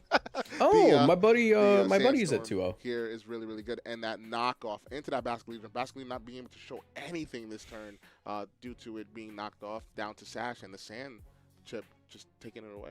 Yeah, I think this is kind of a good sign of, like, once you start to fall behind a little bit in the weather war, like, especially a Pelipper on the field, Aaron's understand, 3-0. like, you know, you've got a Pelipper that's way out of position, you have a Pokemon in the back that doesn't want to come in on Tyranitar. It's just such a tough position to be in. Like, you are going to be eating really consequential damage regardless of whether or not your Pelipper stays in. We even saw that with, like, the failed Protect earlier. Like, the Pelipper just could not find its footing in this game after it swamped in and then saw the Tyranitar Mega Evolve just to take that rain away as soon as it had kind of come up. So now it brings me to the conversation. So far, we've seen 2 rain teams versus 2 opposing sand teams, and I've seen the conversation online, and people are saying that this might be the first format where rain might not just be the strongest weather here. It might be either snow or sand. What are your thoughts on that? I mean, tough to say. I mean, It's kind of crazy that we have 500 players at I 2-0. think Charizard is also something that's put up like really remarkable results so far too. I'd completely have to agree. I think Rain is just not looking quite as appealing as them. You know, for me, the jury is still out on Snow. Hey, good for you, Golurk account. I think Frostlass definitely like one of my favorite Pokemon. Something I Hey, have a good day at work, we bro. get to highlight later, but it's also something that like I still think we're figuring out how to build or figuring out exactly how good it is.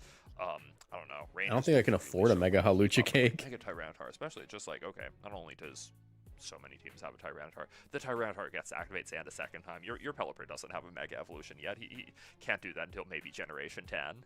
So yeah, I think that the only interesting take I did see on Rain so far was with Cybertron's team, right? That manual Rain having that Sable. I think that like forcing your Pelipper to switch back and forth is not ideally because it's not the most bulky. Yeah, we have Pokemon, over right? 500 It's a 2L players. Focus Ashmon that probably is going to only withstand 2 hits. Tyranitar, on the other hand, could take multiple hits, right? Especially with that special defense boost in the sand. So I think that Aaron has a very interesting take. I'm hoping to see many more interesting takes on weather teams. I don't want to miss your thought there about Mega. I think it was Mega Frostlass. Mega Frostlass, I think, is very interesting, right? I think it has a widespread third move capabilities. Like, I know I've seen people go and run Substitute. I've tested Substitute. I think it's really good. Aurora Veil is one. I've seen Icy one, not so much, but I've definitely seen Sub and Aurora Veil. But we do have another game. We have Pollen Mega Kang Girl versus the game. Yeah, getting to, it actually looks like this is a Mega Kangaskhan mirror, which is kind of fun. Mega Kangaskhan, another one of those Megas that's like, probably in that second tier of viability behind some of the mainstays like Charizard and Floette, but really a VGC classic known for that combination of Fake Out and the ability Parental Bond just to make sure all those attacks hit a second time. Yeah, we've been seeing a little uptake on the Mega Kangaskhan build. I think Marco Fierro is one that highlighted in his run in VR. Very similar team to what Pollen Puff Girl is using. We're going to see that Skull go into that Garchomp. Garchomp's going to activate that Citrus Berry. Citrus Berry is going to bring it back up to a good amount of health. Skull to retaliate back at the Milotic. Does he get a burn here? Do we see a burn? We do see a burn. Okay, so... Better a Melodic get burnt than a Garchomp, though. But I love these the commentators actually in an arena, or is this special effects trickery? They're in a basement in New York City right now. That is where they are. They're in New York City, and they're in Scraw's basement, I think. So it's going to be a full 6 months. I wonder if these players kind of just came to the same idea, if this is like a popular team that they're both taking inspiration, or is this what Marco had used, like these same 6? Yeah, I believe Marco has used the same 6 dual Mega. Kind of crazy they have a mirror match going on. And the Garchomp, and I'm somebody that's been testing this team as well. I think that it really one of the best ways to utilize Mega Kangaskhan in my opinion, because you don't always have to use Mega Kangaskhan. You have that option with that Charizard. One thing I did have problems with this team was dealing with Corviknight, and what really helped was adding that Charizard for that double Mega option. So I think that it's really, really awesome. But what's annoying is probably dealing with the Milotic mirrors here, because you don't really have a way to hit Milotic for super effective damage besides the Charizard. And you don't really want to break Charizard in the Aerodactyl. So it's really rough to kind of deal with the Milotics, as you can see. Yeah, I think for what's going on in this game, like I know we missed like maybe the first turn or two.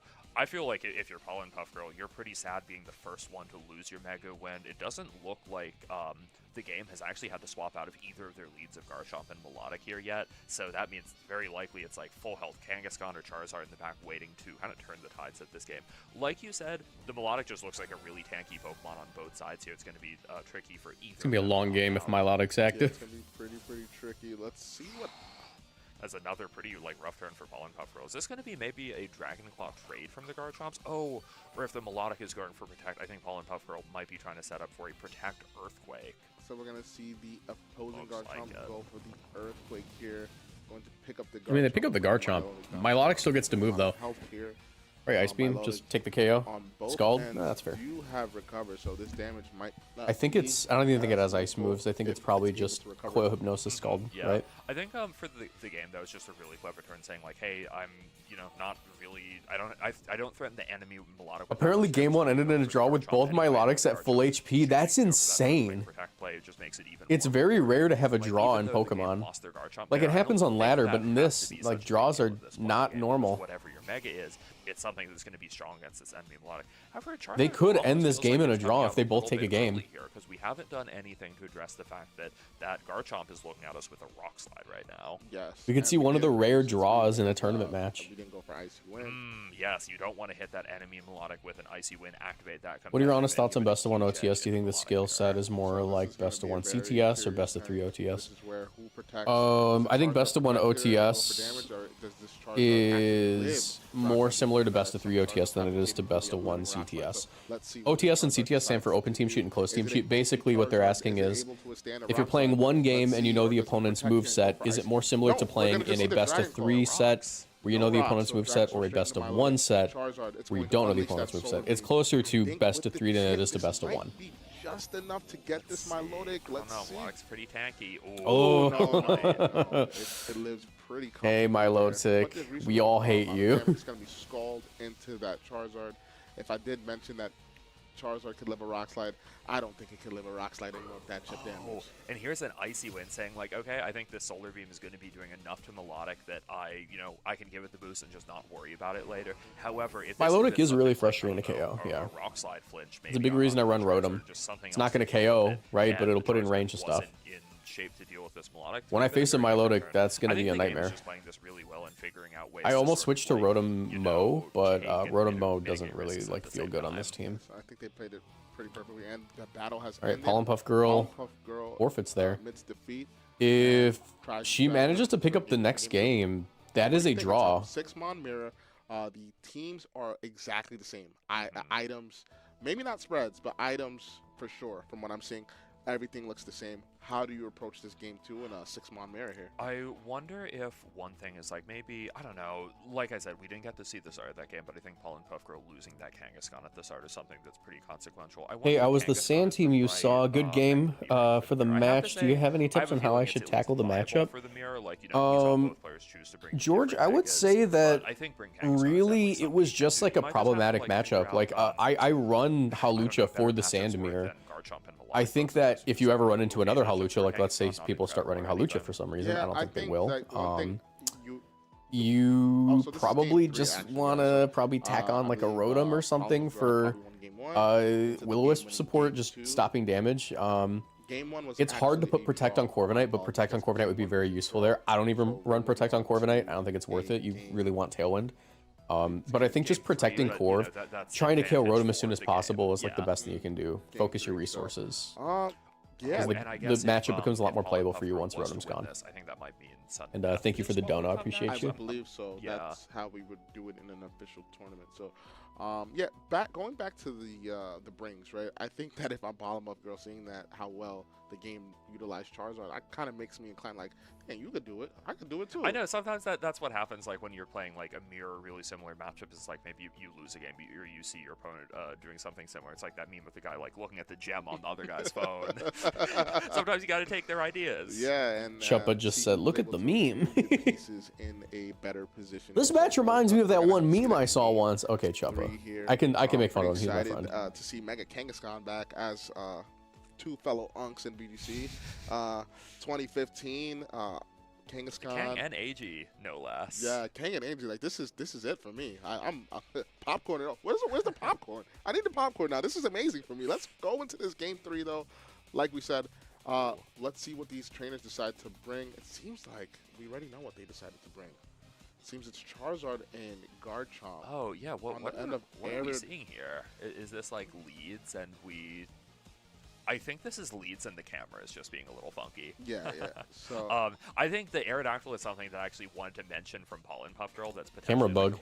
Essentially the best counter on. I love watching the game from the point of view of one of the people in the crowd. Charizard, and you can figure out when the game Charizard is going to be there. Have your Aerodactyl ready to counter, and it'll work out well for you. And we had the Charizard. Watchog 3-0. Oh my gosh, Watchog 3-0. Oh. And let's see what the Garchomp on the end. Pollen Puff Girl goes for the Dragon Claw straight into Garchomp. Garchomp withstands it pretty comfortably. Too many Watchog victims in this tournament already. Oh, no Citrus Berry in the end of the Garchomp. Actually, dude, I'm scared. I'm going to pair into Watchog now. I'm going to lose. Activate due to the Unnerve ability. But on the end of Pollen Puff Girl, it will activate because no one knows their Watchog calcs. Sorry, guys. So yeah, Aerodactyl gotta learn those calcs. This Garchomp match in Pollen Puff Girl's favor, where otherwise, if that Citrus Berry hadn't gotten off, I think Garchomp would be a little bit worried about the spell tag Aegis/Shadow Sneak. What is this? This is the largest Pokemon tournament ever. Right now, I'm watching the stream because we already finished our match, but we're waiting for the next matches to start. Essentially, any hit here. Feels like we were wide open to something like an Earthquake from Pollen Puff Girl's Garchomp right now. Yeah, if I'm Pollen Puff Girl, I'm going for Rock Slide here. All right. I'm throwing the rocks at that Aegis Slash. Hopefully it gets a flinch here. If you're able to flinch here and get a strong Earthquake. Yeah, is Watchog benchwarming or is it actually showing up to matches? To be for the game, but we're gonna see here what the Pollen Puff Girl decides to go for. It's gonna be that Earthquake. Aegis Slash in shield form with very high defense stats. How much does this do? This is going to do at least 70-ish, 70 to 80%. Aegis Slash does flinch. Why did I put that out there? I think going for that Rock Slide was such a good play. It's like you go for this because you don't have anything better to do. I think even if Aegislash attacks, I don't think Pollen Puff Girl is unhappy with that position even a little bit because it's like Aegislash can't knock out both of these Pokemon. Yeah, so I think there's just going to be another Rock Slide or another Earthquake. Yeah, Rock Slide Earthquake is going to be your choice of move. Aegislash here is going to break the sash of the Aerodactyl. Shadow Sneak. I do like that, but critical hit doing like more. Rock Slide is going to go into that Charizard and knock out both here. How does one join? You had to have registered a few weeks ago. But if you go on play.limitless.com, yeah, I think the fact that the game felt like if you look up Limitless Pokemon tournaments, you'll be able to join tournaments whenever you want. Just saying like, hey, I'm behind. I think like there's tournaments running every single day, but this is the biggest tournament of all time. So what makes this mirror so beautiful is that I think calling the lead was really strong on the Pollen Puff Girls end, right? Knowing that the you run close combat or cross chop on Hawlucha? I run cross chop. I think the crit's worth it. You pick up the same 1-shots and 2-shots, so the crit is definitely worth it. You also don't put yourself in range of getting KO'd by stuff because Hawlucha isn't terribly bulky. It's bulkier, but it's not terribly bulky. There's a whole website for it. Yeah, literally just Limitless. Limitless Pokemon. You can play TCG or the video game. Like, I do think that this does look like a strong position for Melodic. Is it going to be enough to beat 2 full health Pokemon in the back? I doubt it. I wonder if Melodic could have shown up earlier, but I think something kind of making that harder is just like the Rock Slide and Earthquake spam that Pollen Puff Girl has had online essentially the entire game. So we're going to see that double protect to maybe scout out for any protects on the opposing end of the game. The game calling that not going for... Isn't VGC bigger than this? What do you mean VGC bigger than this? Like a normal VGC tournament? No. Normal VGC tournaments usually get capped at around 1,500. Like the North American International Championships is going to have around 1,300 competitors. This tournament has 6,000, and it started with 10,000 registered. Yeah, Aerodactyl being able to protect there is clever because, like you said, Scouts out for protect also means Aerodactyl can do whatever it wants now. It could be a Rock Slide to try and finish off this Garchomp. It could be a Tailwind just to ensure whatever you have in the back has the most speed control. I think just something like a Tailwind Earthquake is probably the most measured play Pollen Puff Girl can go for here. Yeah, and here, even if the the game gets a knockout here, you're able to bring in potential Charizard in the back and or Kangaskhan and just get off immense amount of damage. We're going to see the Icy Wind. Good Icy Wind. Pick up. Ooh. Doesn't even Garchomp hangs on. Knockout. We've seen these Melodics doing some pretty sad damage to Garchomp. Like, that's just a matchup where, like, in my head, I'm thinking, like, oh, Melodic always wins this. But then stop staring at the camera, staring right at my soul. Sorry, I literally have a teleprompter that has my chat on the teleprompter. So whenever I, like, read chat, I look up there. How many rounds? 9 rounds. We're about to enter round 4. I wonder if we could have seen Melodic go for, like, something like a Scald into the Aerodactyl. Like, yeah, it's 15 rounds of Swiss. You don't have to play the rest of the rounds if you make it to day 2. Or if you don't make it to day 2. But now... the game doesn't even get to know. The stream and watching between rounds, the official stream. Route to that matchup. It could be Kang, could be Garchomp, and the way that the game needs to respond for that next game could have been very different. Now they don't get to have that info. Yeah, I agree. I think that mirrors are tricky. Like it's never set in stone, right? So I think that both players played really, really well, especially when the game won their last game in the set. But nonetheless, Pollen Puff Girl showing that. Are Chuppa and Lorcy together, or is that AI? It's not AI. It is. They are physically together, and it is a green screen. But they already were in. It is a green screen. I think like knowing how to use Rock Slide like that, where it's sort of like you're controlling odds in your favor. You bless my team, so I have better RNG luck. Because when some people talk about Rock Slide, it sounds like they're saying like, "Oh, this is a dirty move. You're only ever fishing for luck by going for it." It can feel like that, but I think smart Pokemon players know how to make the odds work for them with plays like that, where it's like, regardless of what happens, I think there's a lot of things that are looking up for Pollen Puff Girl, whether or not the flinch happens. And also, we have to give Pollen Puff Girl credit. They put themselves in position to be able to capitalize on flinching. I mean, the off leads alone, they were just in a strong position, right? Charizard was led on the opposing end from the game, which is a gamble. You gamble that. If they don't lead Aerodactyl, then maybe you have some wiggle room. But when they do 3 games lead left. 2 Pokemon, like a Click Rock Slide into you're either forced to protect and or switch. So Pollen Puff Girl 2 games left. Capitalize that as much as possible. Going for that Tailwind immediately, getting off damage. Actually, 1 game left, technically. On other side. Because Paul and Puff Girl I just think finished. it's really fun when a mirror matchup feels kind of rock paper scissorsy like this. Like I like it when both sides have a way to call out what their opponent is doing. It's not very fun when a mirror matchup is like, okay, we're both going to lead our fake out and our setup Pokemon or something. In this matchup, like you were saying, I think anyone with 3 losses should drop out. You're not going to make it to day 2, but if you want to keep playing, there is no reason to not keep playing. So much momentum Basically, what do you value more, practice and playing in the tournament, or if you want to just go enjoy the rest of your day? That's like the decision you have to make. And it's not like it's something that the game doesn't have access to an air deck. How many losses can you take and still make it to day 2? Is it 2 or 3? You can take a maximum of 2 losses and make it to day 2. So out of the next 4 rounds I play, I have to win. No, sorry. Out of the next 5 rounds I play, I have to win 3 of them. I think it really might be one of the standards. I think one thing that's interesting about some of these megas is more of them have like, you know, pretty hard counters. Like, let's Why is the special tech so high yet no one uses him offensively? It's because the support tools are really good, and you don't need to invest in special attack to pick up the same 1-shots and 2-shots. You usually just invest in bulk and speed. And you do kind of use them offensively, but you don't like play it super aggressively. You play it more as like a support option. Like it trapping things in the field is like the most important thing I can do for you. And then like when things are in range of the sludge bomb, then you go for it. Oh wait, no, they're in game 3 now. What if I had like a tech mega to fix some They're in game specific 3 now. problem matchups for me? So no, they did not have a draw game 1, or maybe they did and they're just saying play another game. Or this is. I think this is the last game. Oh, this is the last game. I apologize. This is the last game, so it's gonna be Milo Garchomp And versus are we playing under the sudden death rules right now? I think under tournament rules we would be. Yeah, so I'm very interested. Is this sudden death? Yeah. Okay. So Kangaskhan and Aegislash. Is this sudden death? I don't. They haven't told me if it's sudden death or not. I'm assuming we're playing under the rules. Yeah, and that makes sense. Like both of these are. If you don't know how sudden death works, it's whoever takes the first KO wins. I think starting with some of your bulky Pokemon when you're playing sudden death can make more sense. It's going to give you a little more agency over like what's happening, and it's Right now, I'd say. that damage traits either besides Melodic. Yeah, Garchomp's the frailest thing in the field. It's the thing most in danger of getting a 1-shot. Beautiful animation. Like a double up into Garchomp could just straight up beat this. I could. Okay, yeah, they recognize that. What if they honestly like double edge into Poltergeist would KO Milotic probably. Scald. Scald into the. That burn would be huge. It's going to do. Ooh. Okay, sudden death is crazy. Yeah, I'm 3-0 right now. Sudden death can be a crazy situation. Did you target into Milotic? No. Ooh, this isn't looking for Pollen Puff Girl. This isn't looking good for Pollen Puff Girl. That burn on the Kangaskhan is capable of very easily taking out like a Pokemon here.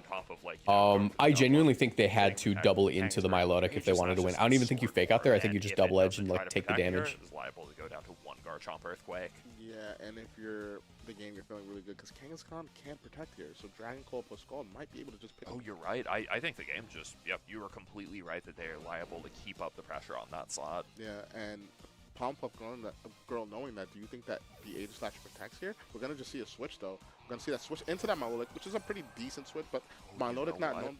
This. Oh, I was gonna say it might not even need to be like. You gotta protect that Aegislash, bro. You could even just choose to go. Okay, yeah, there we go. Probably just a Dragon Claw. Probably just I think it also just go for the damage of the Aegislash. Frankly, Stomping Tantrum makes sense. Earthquake. Okay. This is very precarious because Garchomp could get KO'd if they decide to go for Poltergeist plus Ice Beam. However, the issue is that they could just protect here and then Scald into the Aegislash, which I think is correct. I think protecting Garchomp's always your correct play here. Because Aegislash isn't capable of one-shotting Milotic, and Milotic plus Aegislash can't one-shot Milotic. You have to crit a Poltergeist to do that. But it's still way too early to go for Icy Wind. You cannot give the game's Melodic a competitive boost here. You might just have to focus on Scalds. I think Ice Beam alone could kill Garchomp. Maybe, depending on the build. More aggressive push than that. We're gonna see Aegislash switch out. Kangaskhan. Ooh, I don't know about that one. Dragon Claw. Okay, yeah. The double into that slot. I think that's game. Aegislash to switch out and recover goes into the Milotic. Milotic healing itself. If they Scald here, that's game. Scald going into the Kangaskhan. Wait, it's gonna live burn. It's not one burn. It's gonna live burn. It's gonna live burn. It's gonna be with us for one more turn. I think that was a really good turn from the game This is there, such a sort of saying, crazy like, set. okay, I think Yeah, I'm you gonna gotta run ice beam back on that this Aegis Garchomp Slash, right and now. okay, even if it stays in, it's getting hit with like this relatively powerful combo. Guys, remember, it's just the this first Kangaskhan, if the decides first to stay in, KO it from will this definitely position knock out wins. the Also, burn whoever's damage. asking for So, record, if I'm we're 3-0 playing right by the now. rules of sudden death, you need to switch this Kangaskhan out. You're kind of forced because to. it's not like this. I don't even If think. Kangaskhan attacks, it drops. If it fakes out that Garchomp, it drops. Let's see what this Yeah, is there you gonna go. be. What's the Seems like switch? we're The playing thing is by now the rules. double is Step super up. safe into that Kangaskhan's slot. going to switch out. Garchomp is gonna Oh, come I in. think you had to Probably go. not the best You Dragon had to Ball go again. Aegislash The there. game just not letting You off the had to gas, go saying, like, Aegislash okay, I see there. this low health Pokemon. I'm gonna keep Hold on, does attacking Ice Beam it. pick up? Yeah, and I like that. I like that. If they Ice Beam into that You Garchomp, don't want to switch your Aegislash into Earthquake. Icy Wind. Dragon Oh, The first Icy that's Wind, game. They giving they the 100% Games doubled a the switch. They competitive 100% doubled the at switch. That's cost of game. A lot of health on the Garchomp. And we know that Milotic here is going for an attack and move. They recovered Oh, last turn. no. So let's see what it decides to go for. Is it going to be the Icy Wind? They or Scald? 100% If it's the doubled Scald, it. the Garchomp That's will lose game. this That's It's game. It's going to be the Scald and the Garchomp. They had to Garchomp go is going to Aegislash there. take That was and not the the switch game that you wanted. with an immense amount of pressure takes this sudden death. I believe we're playing Like sudden sudden death death. here. Yeah. We need to What if we're have not playing? that They have to. Be, confirmed. the way But, that played out, they have I to be think, playing sudden death, right? assuming That's a those are forfeit the now. rules that we're playing under. The game is just like really played such a consistent game here. It's almost like how last game looked for Pollen Puff Girl, where it's like once you have a lead, just hang on to Yeah, it so yeah. viciously. We're gonna not see the let battle. your That was a opponent get back crazy yet. sudden Glad to see death. that we're playing by the official ruling. That's going to be a sudden death win on the end of the game. Who played magnificent. It was just amazing. It was beautiful. Putting pressure on the slots when needed, protecting that Garchomp that first turn, right? Getting the Kangaskhan going for that fake out and that I think Poltergeist. All right, into just waiting on that Garchomp last was one. Pretty good. Milotic ended up going for the Scald, fishing for that burn. I'm gonna run and the getting that burn bathroom. on the Kangaskhan, forcing Palm Puff Girl to have to switch out and find a way to get back into the game. Getting that burn was so huge for Milotic, right? And you mentioned back in the past that was one of the issues, right? Milotic being able to fish for burns. And when it can fish for burns, especially in a sudden death scenario where you want your pieces to do what you want it to do, then it's unfortunate. So we're going to look at this replay again. This is going to be from, I believe, This was the game, like game 2 of this set, because game 1 was a tie. This was the game winning. yeah. So we're going to see that Solar Beam dual-sized him on the chunk into the Milotic, not knocking it out. I think for me, really, one of the stories of this set is like how are both players trying to deal with the enemy Melodic, because it is such a tanky Pokemon, and once it gets one Scald Burn on a physical Pokemon, the damage trade is like even more rigged in its favor. I think in this game, part of the story of it, for me, is that Solar Beam hitting the Melodic. Once one of those goes off, it just like changes this Melodic war so much more into your favor. But man, wow, what a way to position that game. That sudden death. That was beautiful. It was like art. It was like knowing that, hey, like if you can't switch in your Aegislash, Lion if I go t-shirt for acquired. Earthquake, we know how much damage at Earthquake. We got the you can do, and lion I can shirt follow on. up with a Scald or Dragon Claw again and pick up the knockout. But putting that pressure into that slot and forcing it to either switch or get knocked out was really good. Knowing that the Kangaskhan, if it stayed in, you win the game was also really good. Knowing that information allows you Still to waiting. do plays like that. So this is really important to see and prioritize getting those wins in those sudden death games. This is not something that we practice. Yeah, this is not something. That's that we part of why practice. it's so stressful. Not only is it sort of just like, oh my god, I haven't practiced a single sudden death game with my team. It's also like, oh my god, this is like determining whether I win or lose the round. Sudden death is only something you play to determine the outcome of a round. It's probably a long set. Maybe there have been some connection issues that lead to things like draws. It is always going to be stressful, which makes it all the more impressive that the game played such a clean game there. And we see There was that's- like really not a turn they got wrong. No, not a turn they got wrong and got everything right, even with that Scald Burn there, as we see on the replay here. Aegislash's going to get that stance shape off and go for that Shadow Ball into that Garchomp. So yeah, big kudos to the game, showing why they got the game. Why they are our player at 3-0 right now, and I think 3-0 is like a comfortable record to be at. I think, I guess as a reminder of the tour structure here, the first. What are your phase thoughts on of the Cybertron first Sableye phase team? I haven't seen enough of it. You need a record I think of it's 7 probably and good 2 though. to He's even 3-0. advance to the next day. Then at the next day, you need to maintain that record of X and 2 or better after I want to say 6 rounds. 6 more rounds. Staying at that X and 2 or better record is so important. You really cannot afford to lose games this early. If you do, you have to lock in afterwards. Yeah, you got to definitely lock in and lock in now. Start now. If you're 0-2, you still have a chance to make it to the end of this tournament. It doesn't matter. 6 as long more as you win. rounds. Winning is the whole goal of this And it's tournament. And won. everybody It's participating already wants to win. So won. you're able to do that if you play the best Pokemon that you can play. And so far we've been seeing some really great Pokemon. So I'm very happy to see the way that people are playing. And I think that showcasing of Sudden Death was really good for the newer viewers that are new to BGC. This is not something that happens a lot of times. So being able to explain basically how it works and seeing people maneuver pieces, because traditionally the leads that we saw before probably are not going to be the best in the Sudden Death scenario. The reason being is because you need to pick up a knockout. So it's either you go for something fully offensive where you know for sure you can pick a knockout out with your fully offensive piece, or you go for like a bulky defensive route that we saw with the Kangaskhan and Aegislash. But we did see a Skull Burn that kind of deterred those plans on the end of Palm Hooker. I think you're so right. The rules of Sudden Death are really like so fundamentally different than regular VGC. Like, let's say, I don't know, in 2013, a format like Tornadus is a great lead for a lot of teams. Set up that tailwind, but give its life in the process. That is just not something you can do in Sudden Death. And there's some teams where it's like it is really going to shut out like some of your team's core strategies and ask you to play the game so completely different than you would have normally. I think if anything, it's good that these players have a chance to like experience what this is like, or our viewers have a chance to see what this is like before you run into these situations, you know, at a live event. I hope people have a chance to learn more about what these rulings can be like.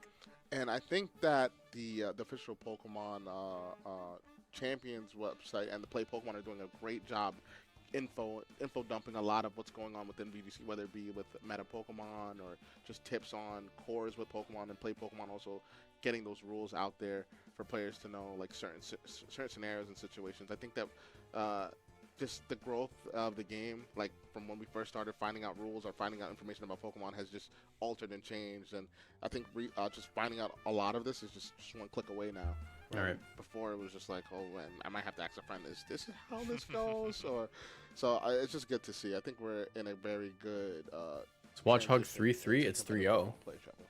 Yeah, I think I don't know, just when it comes to like information sharing, the game can be so beautiful in that regard. Like, let's say another thing is like the platform that we're hosting this tournament on, Limitless, just absolute blessing to the community. We get to talk about all these usage stats. We get to have like these team sheets in front of us right away.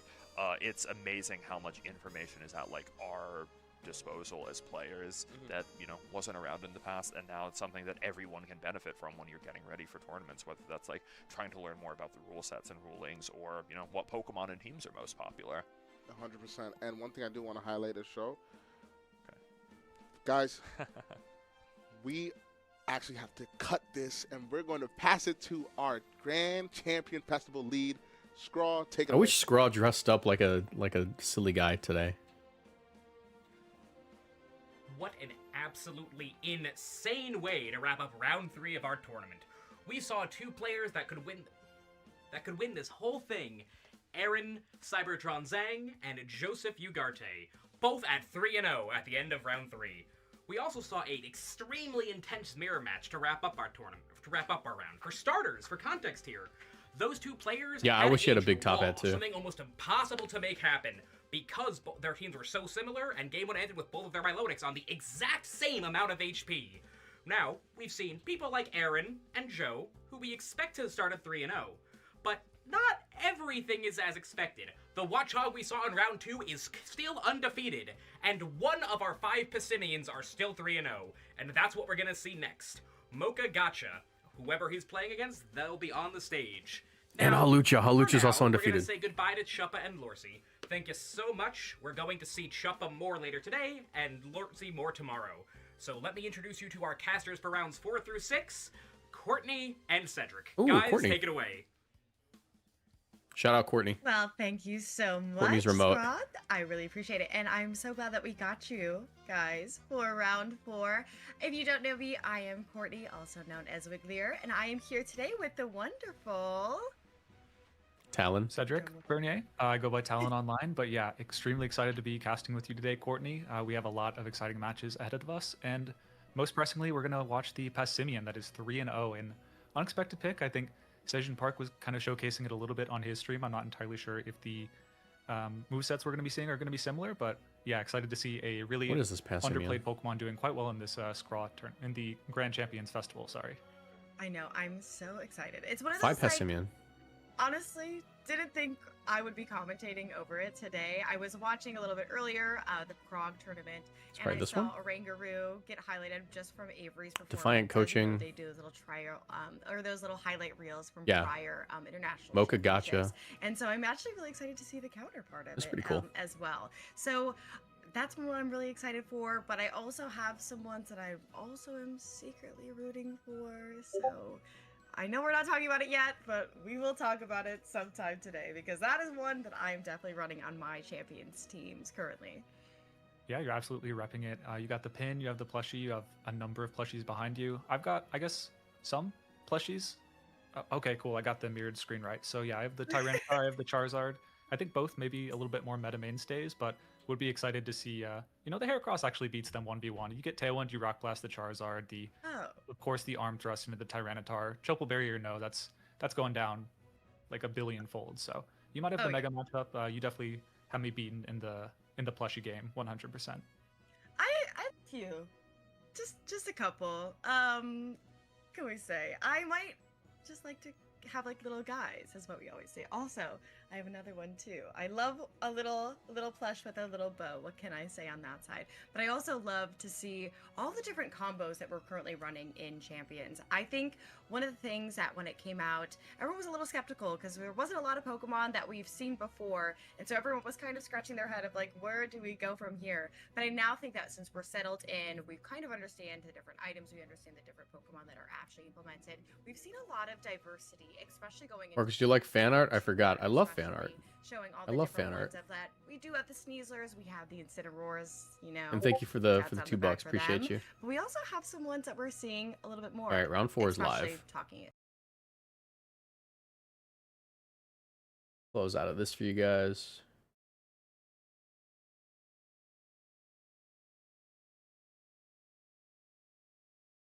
All right.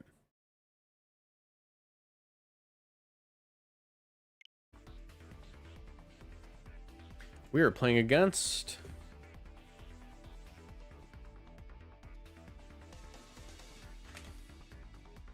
Johnny 98.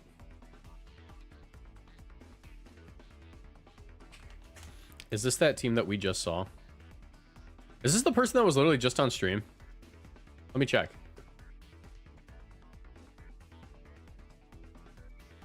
Jimmy. Okay, never mind.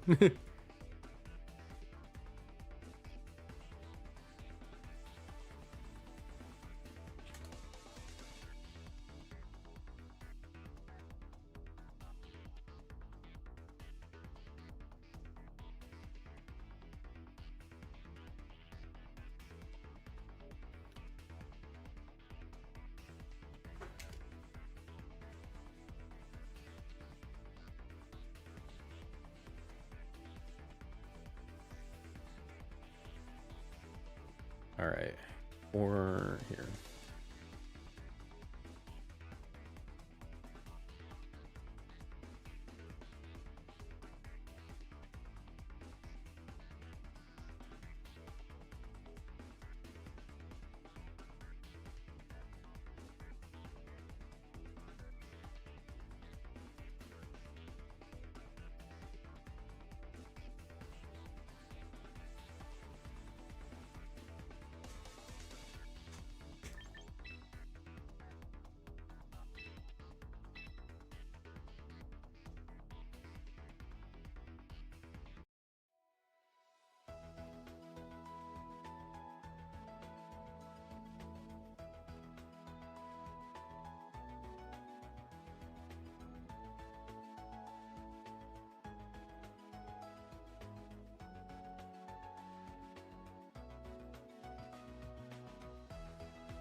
Slightly different variant of the team that we just saw. This is White Herb Garchomp.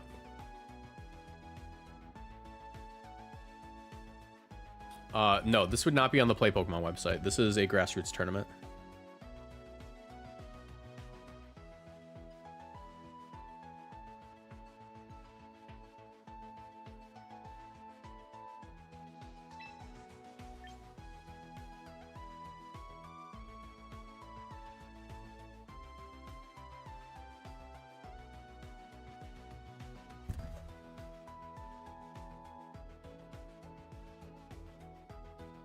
Low kick Kangaskhan's a little scary. Low kick Kenuinly, that could be an issue. Low kick Kenuinly, I don't like that.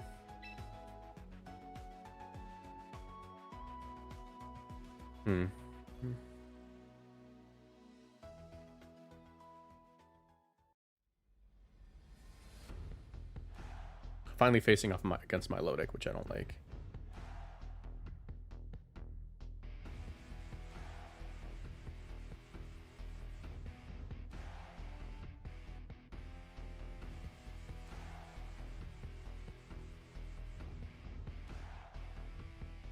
All right.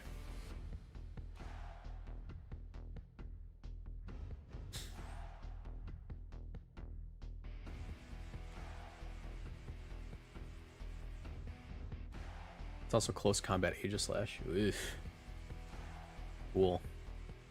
Cool, I guess.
I actually don't know my Kangaskhan calc super well.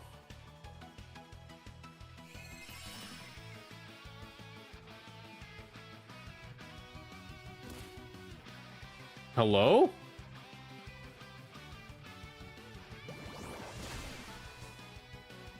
Was that a misclick?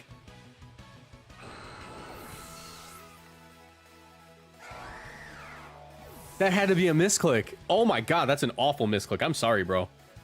That is a horrible misclick. Jeez. Oh my god. I'm sorry, buddy. What just happened?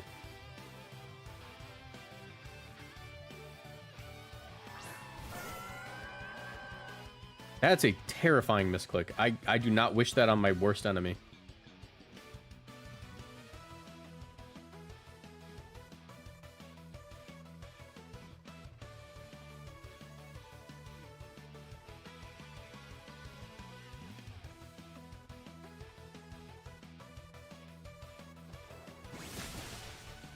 Okay, that's a one shot. That's good enough.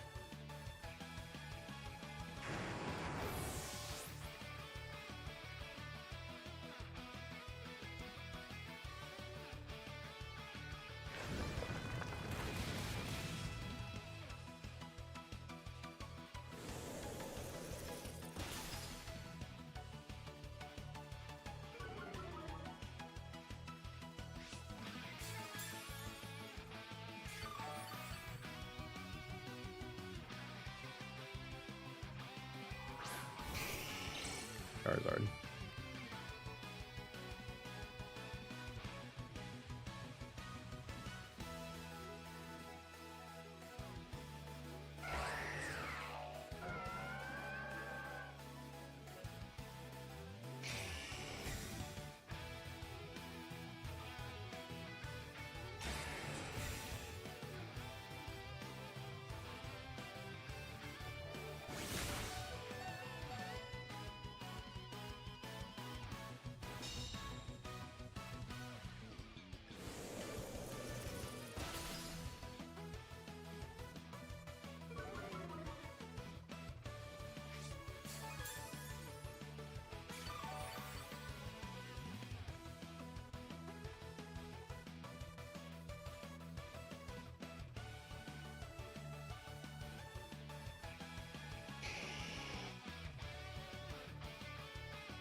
Oh my god, Excadrill with the invisible sash.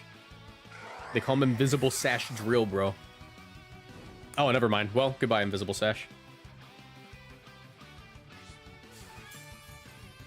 Honestly, might be better for me anyways.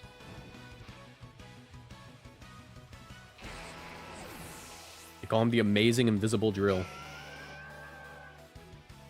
They're calling me the Amazing Digital Mexican.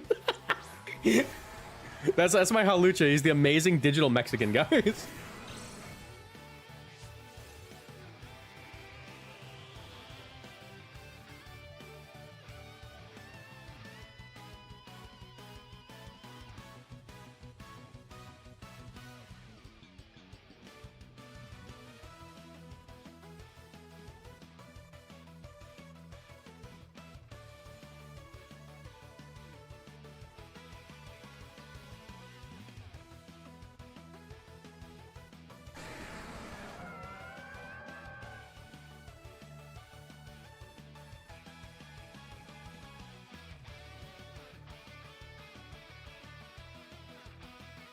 If they save Zara, oh yeah, they're 100% saving Zara wide for this turn. I'm fine though. Like, I'm pretty sure I'm fine. Like, there's a few things that could make this go wrong, but yeah, that's the thing that they had to do. Not sure why they didn't Mega here. Mega was always correct regardless. I don't have any options.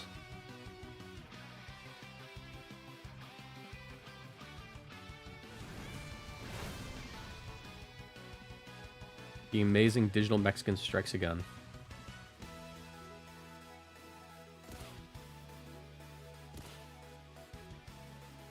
That's one of the things that could have gone wrong there.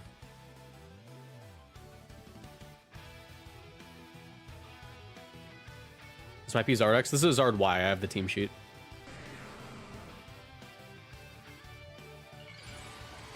But Last Respect just gets him.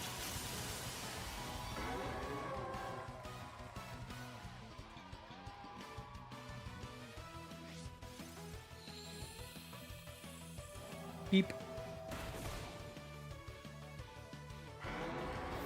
Alright, good game, game one. That had to be a misclick, right? That absolutely had to be a misclick. I don't know what else it could have been.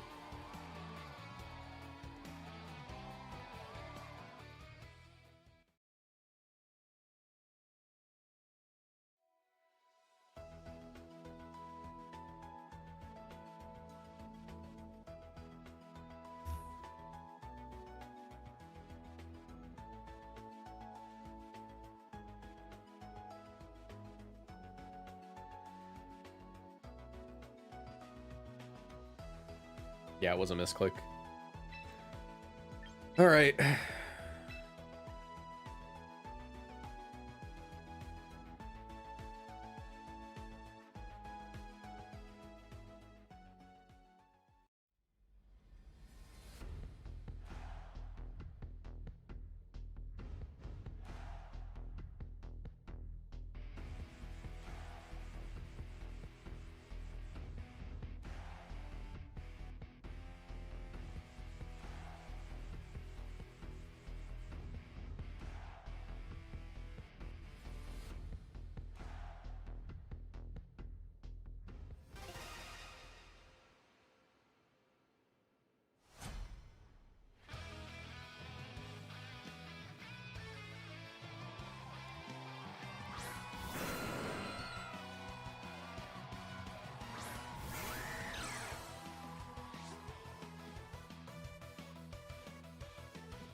It'd be so sick if they didn't fake out here because they're scared of quick card. It'd be so sick.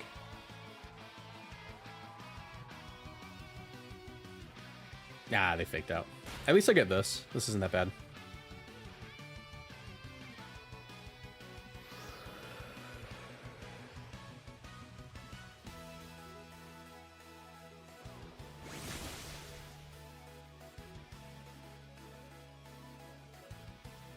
It didn't matter.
Alright, Heat Wave can't physically miss me. Keep that in mind. Solar Beam, okay, that's not bad. They had to do that.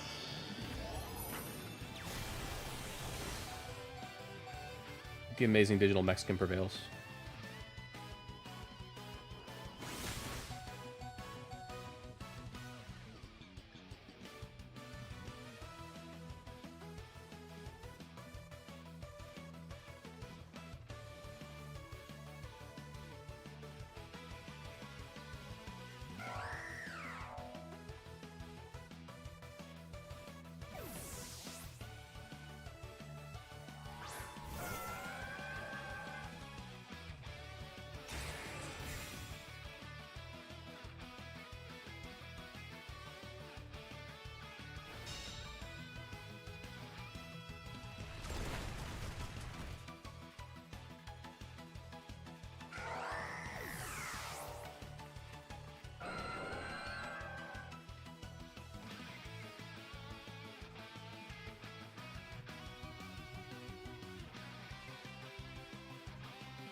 All right.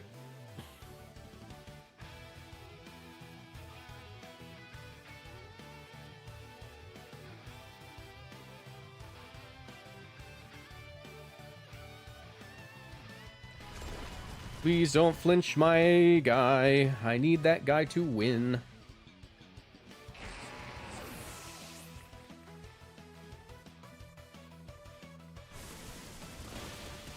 Don't burn me. Ah, okay. Okay. Oh, come on. Okay. That's not good. That's not good at all. That's actually horrible. I'm just pinched now. I just get pinched. I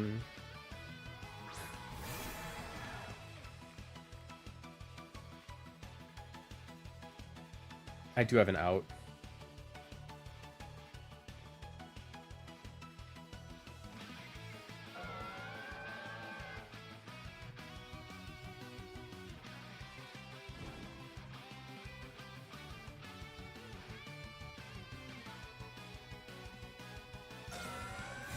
Oh, wait.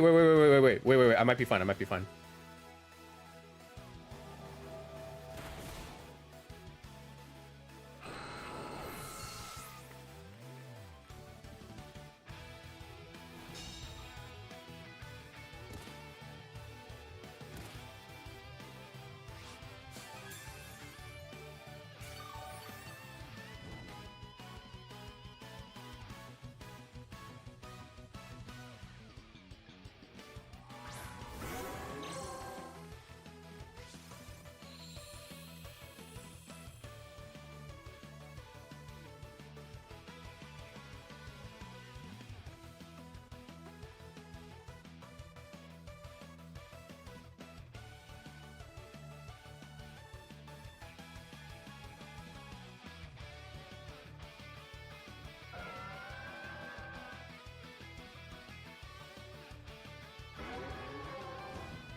I have to take a Scald. They icy winded. They icy winded. I need this rock slide to pick up Charizard at burn. No! Oh, that burn sucked, bro.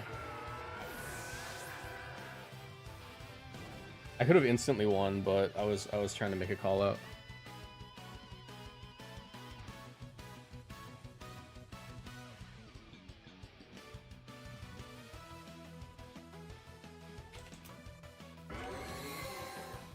All right.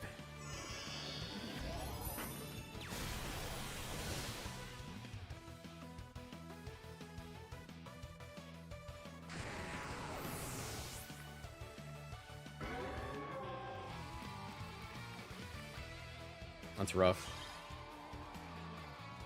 Yeah, those flinches weren't good.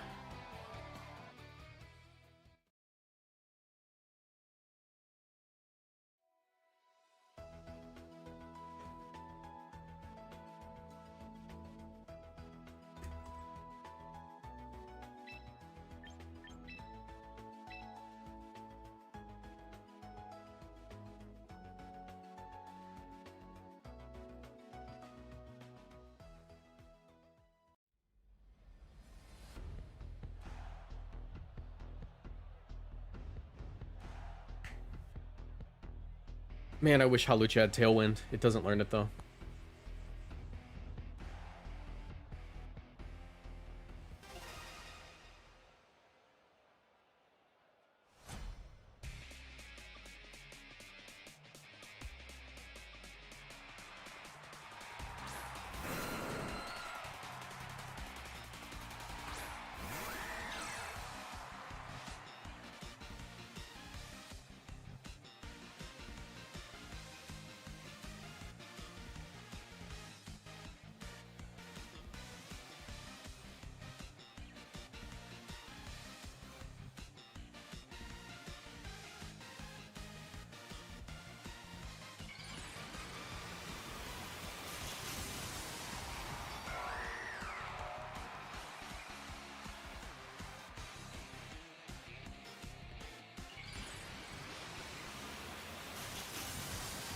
No Charizard this game.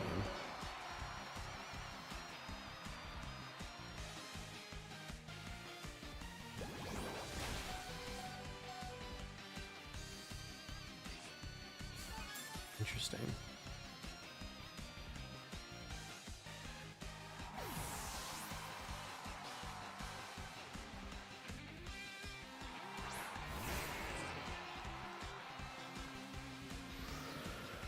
Are you gonna ice punch me? I might live. Yeah, I live. Just don't freeze.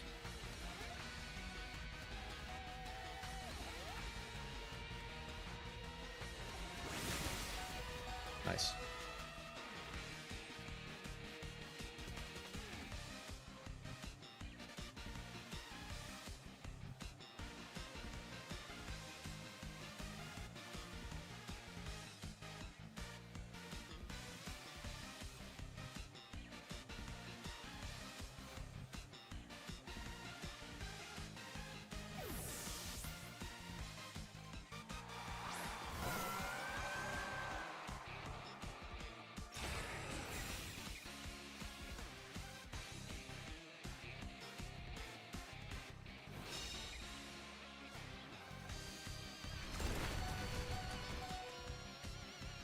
Good live.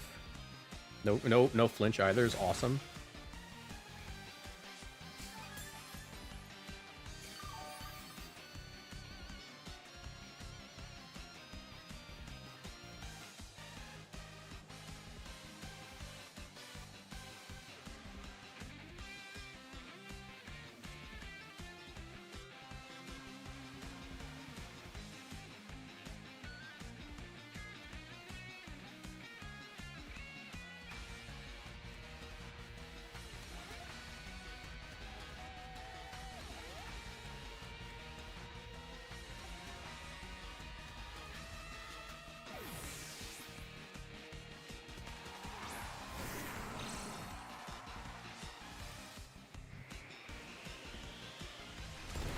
Don't you dare, bro. Don't you dare.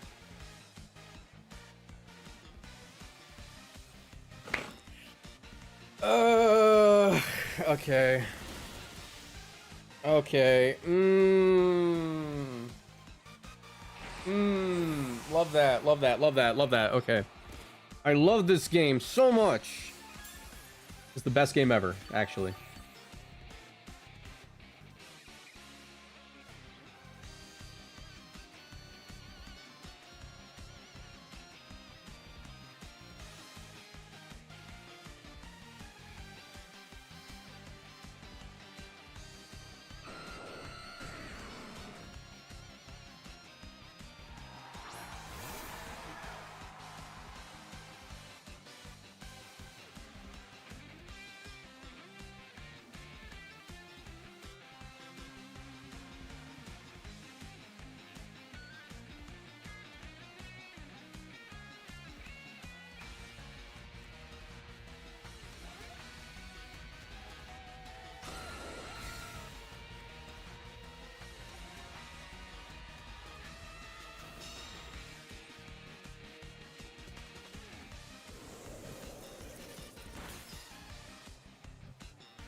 Don't you dare, bro. Don't you dare.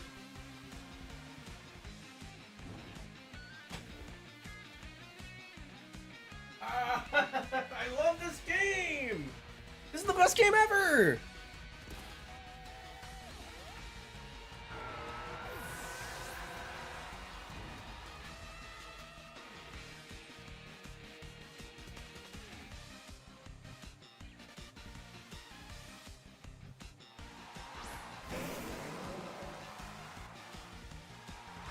It's Zard? Oh wait, this is winnable. Wait, this is totally winnable.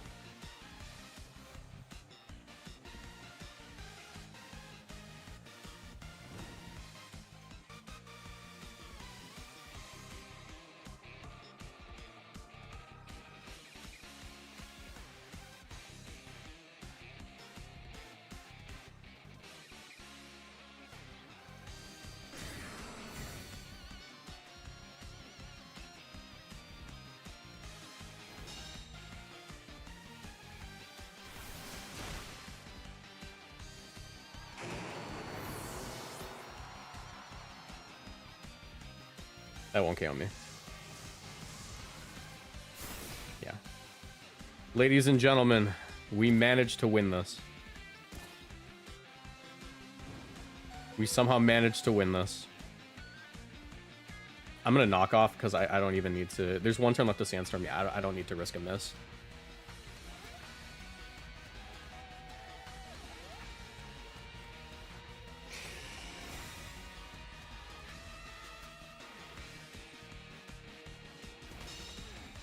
I don't think they misclicked the Mega. I think that they wanted to make sure they lived the cross chop because they wanted to have a last respects option in late game. Because by making sure Kangaskhan's alive, I can't win with last respects.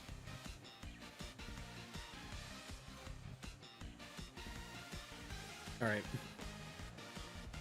This is one of those times where we're very happy that Mega Charizard doesn't have access to Tailwind anymore, because that could win them the game. Who's dodging? Shout out Law.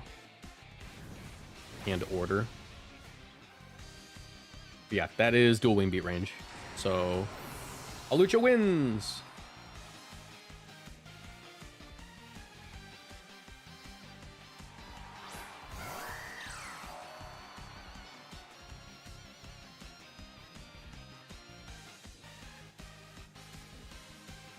Good game.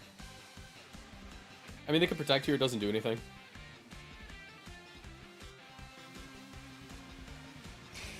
Yeah, it doesn't do anything. I guess they just have to hope I misclick. Oof.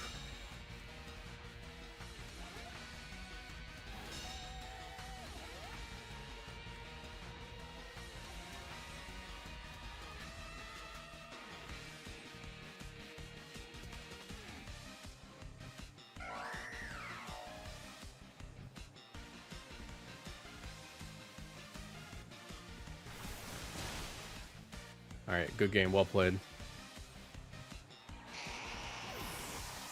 Final Mount Charizard was such a relief. I was scared it was Aegislash. That was terrifying. All right, game 1 win, game 2 loss, game 3 win. We had horrendous luck in that game. We still pulled through. My opponent had the worst luck game 1, but game 2, my luck was horrendous. Horrendous. We managed to win. Shout out low tier Larry, our GOAT.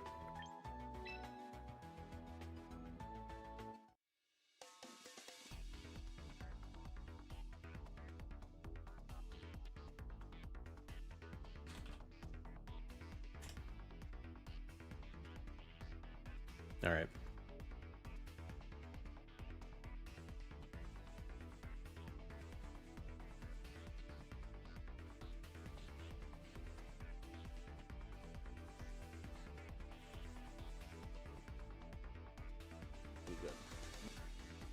A stream mainstay against Valerio A. Yeah, super excited to see this field, and also so excited to see Mega Aggron on the field. I gotta make sure as I well. charge my Switch It seems, between rounds. I'm gonna if leave you've Coco been Melon on for you social guys. I media got the last few days. I might There's been a order lot food. of talk about Mega Aggron, so I'm really excited to see it here. And I'm also so excited to see the Mimikyu on Joe UX9's side as well. I saw it earlier in a match with Rosemary Kelly, and I'm really excited to see that it's also making a return here. Yeah, I think Joe's team, he did play this team in the previous really large tournament, the Grassroots tournament, got a top 4 there and is now trying to convert that to another strong result. This Mega Aggron is, though, something of a tough matchup. With the Iron Defense and Body Press, it can really tank hits from the Excadrill, Tyranitar, and Corviknight on the other side of the field. But of course, if you're not running Heavy Slam, the Mimikyu could be a problem, just being immune to any coverage. And then the Rotom Wash can Will-O-Wisp you, and you take a lot of damage from any special attacks from the Hydreigon. So a lot of advantages for the Aggron, but we also see some of his weaknesses if Joe is able to play around it properly. Yeah, and I think one thing that we have to go ahead and highlight as well, as we see the Incineroar come in on Valero's side, is that it is running a Chople Berry with Flare Blitz, Throat Chop, Parting Shot, and Fake Out. So a little bit different than we traditionally see on their side. We're going to go ahead and see that Mimikyu target into the Incineroar, really not doing too much, as well as that Corviknight, doubling it up into that slot and taking Incineroar down to 6 HP. Yeah, we see a follow-up of the Iron Defense from the Mega Aggron. I did just check the team sheet. It does have Heavy Slam, so this Mimikyu not as effective of an answer as I think Joe would like, and there's no Will-O-Wisp, which it can be known to carry. That is, of course, on the Rotom Wash. So, yeah, breaking through this Iron Defense Mega Aggron is going to be tricky. Although we did see the Brave Bird do a lot of damage to the Incineroar, I'm kind of questioning if it already got a bulk up earlier in the battle to augment both its defense and its attacking stats to maybe kind of stand up against this oh my god, no, it doesn't even have Body Press. It has Brave Bird. This Mega Aggron is going to wall all over it as the Incineroar starts off the turn doing what it does best with the Fake Out. What I will just say is never count a Mega Evolution down, as we see the Shadow Sneak going into Valerio's Incineroar, knocking it out. We know that they are running that Sinistcha, but we're not sure what their last final Pokemon is. But we do see that Body Press going into the Corviknight, doing so much damage. I'm pretty sure that's a +1 defense Corviknight, maybe even +2. Oh my goodness, this thing's so crazy. Yeah, it's hit, for those unaware, the Body Press, a physical move that actually goes off of instead your physical or your attacking stat, goes off of your defensive stat, which also pairs with the defensive boost from the Iron Defense. So you're boosting yourself defensively and offensively at the same time, and you have, yeah, just such strong offensive damage as the Basque Legion does enter the field. It is a Choice Scarf Basque Legion, so you could kind of freely just flip turn off this Mimikyu if you want to, break its disguise and follow up with a Heavy Slam, but of course Joe has Protect on his Mimikyu if he is kind of seeing one step ahead there. Yeah, I think you have to be really careful about that, and I think Joe really respects that and goes ahead and protects the Mimikyu, making sure that it does not go down. And the last respects for the Basque Legion is actually going to target into the Corviknight on Joe's side, while that Brave Bird is going to land into that Basque Legion's... Oh my god. Another one. 2 or +3, wow. Seems like it might be a little bit of a bulky Corviknight, but not bulky enough to take that recoil damage from the Brave Bird as it goes ahead and gets knocked out from Joe. We see the Mega Aggron automatically defaulting into Mimikyu. However, that Protect is going to make sure it stays around for a couple more turns. And seeing the Sinistry returning back on Valerio's side and the Excadrill entering on Joe's. So I think critically, Valerio identifying, look, in this endgame, unless the Shadow Claws start critting my Aggron, I'm not going to take really any damage from the Mimikyu, and I can always 2-hit KO it into hits with Heavy Slam, so let's focus on the Corviknight. If they actually knock out my Basque Legion, which did come to pass, the last respect damage will guarantee that with the Brave Bird Recall, it'll get knocked out. We do see the Mimikyu start to go on the offensive Shadow Claw, dealing a lot of damage to the Sinistcha. On Valerio's side, it has the Citrus Berry, so it's going to heal up quite a bit. Joe does have the option to Earthquake or go for a Rock Slide, which he's kind of known for with this Excadrill. Is it going to flinch the Sinistcha? If it gets Trick Room up, this could get really dicey really fast. And the Sinistcha is waiting a turn. It looks like it went for the Trick Room. Body Press is going into the Excadrill, brings us down to the Focus Sash. That's a lot of damage now in range for a Matcha Gotcha. This could swing everything. Is it going to flinch? Oh, the Sinistcha does flinch. Trick Room does not go out. That is such a huge turn for Joe to stay in this game. Oh my gosh, and I know if you are in Joe UX's Nines Twitch chat right now, I'm sure you are popping off at seeing that flinch on on Valerio's side. Truly, it's such a devastating thing, but it's also really something that I feel like if you've been playing Pokemon Champions is something that you've come across while you've been laddering, as you've been training, especially in this tournament as well.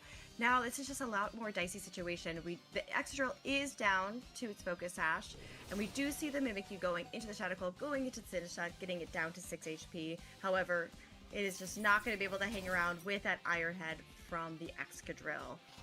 Yeah, Joe doesn't want to play the lottery with the Rock Slide accuracy this time, so just goes for the guaranteed damage to knock out the Sinistcha, kind of knowing that as long as the Sinistcha goes down and Trick Room does not enter the field, then you have speed advantage over the Aggron for the rest of the battle.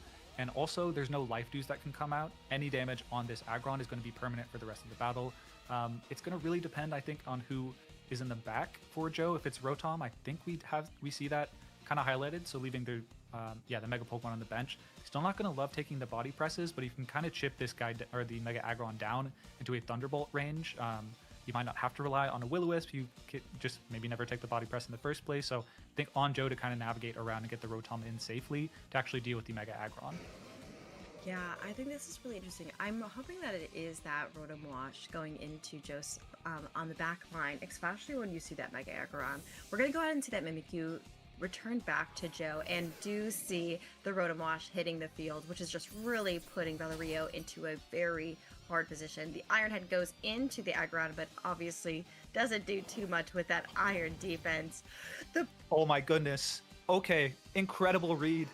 Incredible read. Going for the body press into the Mimikyu as it switches into Rotom. That was a previously not super effective, but a pure immunity would have done no damage that there. But Valerio knowing exactly that Joe is trying to get that Rotom in to get a bit cleaner of an endgame. Maybe predicted an Earthquake or just generally the Mimikyu switching, but that switch and knockout is huge. At this point, the Iron defenses are set up. Excadrill does have a super effective move, but you're going to have to Earthquake into your Mimikyu. You can protect, but it's looking like we might need a lot of flinches or crits to actually close this game out due to a incredible read from Valerio. Yeah, and we're going to go ahead and see that Mimikyu Shadow Claw into that Mega Aggron as well as that Rock Slide. As we know, Joe is going for the flinches to see if he can make it through, but this wall is seeming to be really, really tall as the Heavy Slam knocks into the Mimikyu, taking it out. Wow, this is such a dicey situation, Cedric. It seems like Valerio has really just set themselves up, especially with that massive read. This Excadrill just really doesn't seem like it's going to hold up past this. I mean, does an Earthquake crit even single target knock out a Mega Aggron with Filter? It'll ignore the boost, but I think it's just such a bulky Pokemon. Yeah, Joe's thinks probably not, and maybe a little bit more chip with the Rock Slide, but not going to roll it here as the Body Press is going to clean out that Excadrill as it takes 1, 2, 3 knockouts in a couple of consecutive turns, I think. So just a superb sweep from the wall. Valerio A taking Mega Aggron against Joe UX9 to a 4-0 record. Yeah, Joe, one of the best players in the world across multiple seasons. Absolutely hot right now. Got a top 4 at the previous large grassroots tournament. just a week ago. And yeah, to be toppling him with the wall, the Mega Aggron, incredible play from both players, but yeah, an explosive ending to that matchup. Yeah, what that was really down to the wire. I know that y'all can't see our faces as you're watching the live match, but both Cedric and I were very shocked about when that happened. So really excited to see that. And I'm also really excited to see, no offense, Joe, that Mega Aggron is getting its flowers, the well-deserved flowers, in my opinion. And that we also understand that maybe Attack on Titan was right. You gotta watch out for the wall, you know? Yep, he's got scary faces just like the Titans in the wall. The Mega Aggron, very scary guy. Some of the Megas are very cute. They're adorable. Meganium, Gardevoir, exceptionally well-designed Megas. Mega Aggron, exceptionally designed in a different, more scary way, for sure.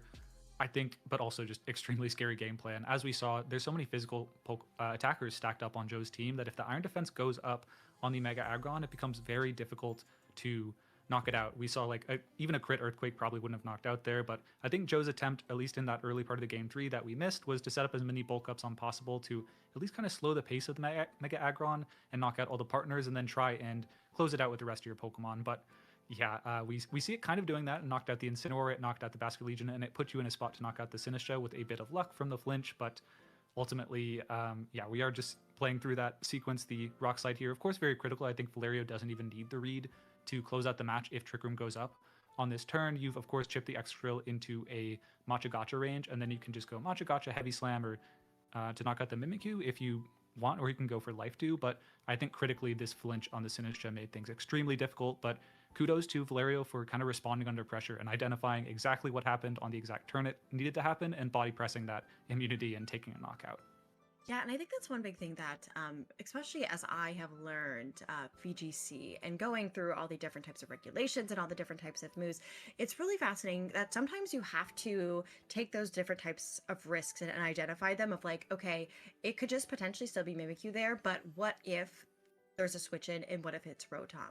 And going ahead and just saying, hey, this might be my only out, so I'm going to take that risk to do that. And it really did pay off. And I think one thing that we do see, especially with Pokemon as bulky as Mega Aggron, is that once you get one Iron defense up, it is really, really hard to start breaking through that, especially when you're looking a little bit closer at Joe's team, especially without that Rotom Wash to actually do anything on the field.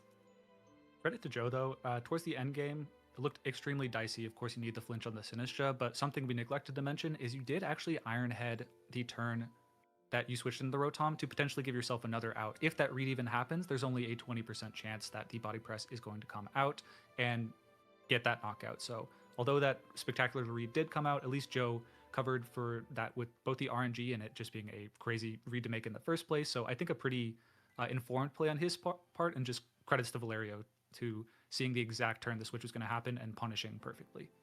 Oh yes, nope, 100% agree. And I think that really just shows some world-class players there of understanding like, these are my different outs, these are the ways that I have to identify that. I'm just really excited to see that. And I also, it's always so fun to see really high-level players playing and really learning all the different types of strategies, because I know I take a lot of information just watching different types of YouTube videos or even watching some of the different types of regionals and internationals. So really excited to see these and just start to try to absorb it, especially before Indianapolis. Now, kind of going into the going back into champions, and let's talk a little bit about the item selection. I know that's been one thing that's been an issue to some people. You know how it kind of works. What are your thoughts about the item selection? I personally am loving it. I think it's so fun. I think it allows for everyone to be a little bit creative. I do miss my assault vest. Hopefully it will come sooner or later. But what are your thoughts, Cedric? I think the best explanation I've seen that I like the most is from actually some people might know him, Wolf Glick, basically saying that the items selected, for the most part, all, if they activate, they display. There's no, okay, I faked out this Pokemon and for some reason it didn't flinch because of Covert Cloak. Sorry, my dog's ear is in the frame, but yeah, I think that's kind of how I feel about it, where it can be really disorienting as a player where, okay, I know this Pokemon I went to go get a cookie. faster, I have mine trained max speed. Okay, I got to just lay down for a minute. I have to like get away from these lights. Joy Scarf. Those kind of interactions that you kind of come to understand are like, you can kind of, by process of elimination as you play the game more often, kind of understand what's happening. Those are really hard and disorienting to deal with when you're new to the game. So I think an extraordinarily brave, but ultimately really cool choice to actually remove those from the game and kind of remove a little bit of player creativity, but also add new elements by just incorporating new items like the resist berries that for the most part we hadn't seen in the past, as well as these really small augmentation items that you don't see activate but are so little that don't really disorient new players. Yeah, and we're gonna get some bonus coverage from the production team, and seeing Mega Skull Villain partied up and setting next Told you if you beat the to Ginger 2, Polytoad you ain't is dropping this really tourney. interesting. Dude, personally a I'm huge going out with my Polytoad friends fan, but tonight. Like, against the Tandemos if we don't and finish that by Milotic, 8, I have to as we drop the talked about tourney. earlier, it has become a huge pivotal Pokemon, especially within this grassroots scene, but also as we've been seeing on the ladder. So what do you think of this board state? Yeah, I'm looking at these teams, and they're both extraordinarily bulky in a lot of respects. I It's definitely 2 the p.m. opposing side with the There's mouse 5 over rounds the left. We on should the be bulkier done by side. 7, I hope. Yeah, just an extremely bulky team, but honestly, these Sko Villain teams should be kinda done do by really 7. well against those with the ability to burn. And to be a lot of honest- Pokemon. Sorry. Yeah, no, exactly. And we're going to go ahead and see that Perish Trap. Go ahead and activate on Zach's side, which is going to cause a little bit of issues while the Milotic goes for that Muddy Water onto Zach as well. It's not going to do that much damage. It's just going to cause a little bit of accuracy to have a little bit of issues on that side. The Leftovers is going to go ahead and proc on that Polytoad as well as that Milotic to get a little bit more back to them. And you're very much right on this subject. It is very, very bulky. We have a lot of different health that's being regenerated from Leech Seed, from Leftovers, that is just allowing these Pokemon to stay on the field as long as possible. Yeah, as long as possible, but no more than 3 turns, as the Pair Song is active on all of these Pokemon, although it looks like there is a knockout on the Sneasler, but both of these trainers at least have a switch option in the future turn, so it's not going to be anything locked on the field, but forcing these switches can be punished by really strong attacks, maybe Overheat in the Scoville, not entirely sure if it's moveset, but yeah, as we mentioned, just the passive damage from the burns and the Leech Seeds make the Scoville really hard to clear. On this Polytoad, no slouch either. If it's only Super Fang and Scald in the Milotic, I think the Scald would maybe knock out in the rain, but the Super Fang not threatening much, so good on Zach to actually pepper in a Parasong to put the pressure on to Konya. Yeah, and as we're seeing in the back for Konya, we do see that Mega Venusaur, and currently what it's running is Protect, Sludge Bomb, Giga Drain, and Leech Seed. We're not really quite sure about how much HP it has or if it is full HP, but it is a very interesting Pokemon that is definitely very scared of that Mega Skull Villain, but it's going to risk it for the Biscuit and swap out for that Tandemaus. As we see that the Polytoad is also going to go back on Zach's side into that Sneasler. So this will be very interesting to see how that Skull Villain's going to react, and it's going to react with a Protect. Yeah, definitely safe in the face of, don't really want to take a Super Fang even though you burn the Mouse Hole. That's just a lot of chunks of damage, and then maybe you're in susceptible range to a Scald on future turns. Gets the Sneasler in actually quite cleanly. You could have seen a Scald go right into that Polytoad slot to chip it down and do either knockout range or put it very close with a burn. So the Sneasler comes in scot-free, does not get burned, and is now threatening a lot of damage. The Milotic, of course, may be able to take one close that's pretty low, it probably would go down. But of course, if you switched out in the face of the Parasong, you will just get knocked up by close combat on the Mouse Hold. So I think good opportunity for Zach to actually get that Sneasler in very safely. Probably kind of a difficult find, but was able to get it in, and maybe is threatening close combats or Dark Claws into the Venusaur and try and roll some RNG in your favor on that Pokemon. Oh yeah, no, I think it'll be very interesting. I think Sneasler is one of those Pokemon that has really shined through, especially after Legends of Arceus and throughout Scarlet and Violet. It's been one of those pivotal Pokemon, especially with the Dire Claw and how much it can do to most people. I'm not saying I've Dire Clawed some people, but I'm just saying sometimes they've taken a nap after it. So it is really cool to go ahead and see it in this scenario. That Mega Venusaur is full HP. That is something that we have to keep in mind, as well as running that Leech Seed. I don't think it's really, we're going to see it too much, but we are going to go ahead and see that Milotic come back onto Konya's side, and that Tandemos coming back in. The Fake Out is going to land into that Mega Venusaur, as that Skull Villain is definitely winding up for a massive overheat. Yeah, big chunk of damage missed in that Venusaur. As the overheat does miss, it's hard to tell since we entered in the middle of the battle whether the Scovillain had already overheated and was at a -2 special attack, but regardless would have been appreciated damage given that Leech Seed, a grass type on the Venusaur, so you're not able to go for the damage that way, so any damage into the Venusaur would be really appreciated, especially if it has a Sludge Bomb to kind of answer your Scovillain with a really powerful attack there. The Mousehole did get in free. I'm not sure if it's Chople Berry or Focus Sash, so maybe could have taken a close combat regardless, but now on the field protecting this Venusaur. yeah, this Venusaur, kind of an offensive and defensive threat, especially next to a Mousehold on the field, is the Sneasler. Feeling that pressure, starts off the turn with the Protect. Yeah, and taking a look at that Mousehold set, it is running the Trouble Berry with Protect, Super Fang, Follow Me, and Taunt on that side. We're going to go ahead and see that Mega Venusaur go for that Sludge Bomb into the Poly 2, getting a critical hit and knocking it out, making it so that they're just running that Skull Villain with that Sneasler on Zach's side. Yeah, the knockout on the Politoed, really nice. No more Pear Song that can kind of trap your. By the way, I did order food. I need to have lunch. But at this point, yeah, rain's up. You can't even really overheat the opposing Venusaur. That was like the one non-rain turn in the next 5 turns that you would have had. So I think a little bit challenging, especially with if there is Follow Me on the Mousehold, to get around just targeting into the Sneasler. If it's a, I mean, it does resist a Giga Drain and a Sludge Bomb from the Sneasler. If there's no Earth Power, maybe it can survive a turn, but not if you go for a close combat. At that point, you'll probably go down. So I think dealing with this Venusaur offensively and defensively is going to be the big challenge on Zach's side.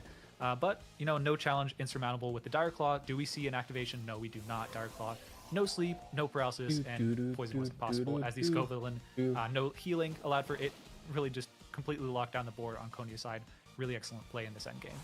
Yeah, Konya is just in a fabulous position with that Mega Venusaur, the Tandem Mouse, but also that Milotic in the back as well. We do see that that Skull Villain was trying to go for that Leech Seed, but Konya really respected that with the Mousehold, and we're going to see the forfeit on Zach's side. What an interesting match as well. 2 very, very different teams, but very fascinating to see.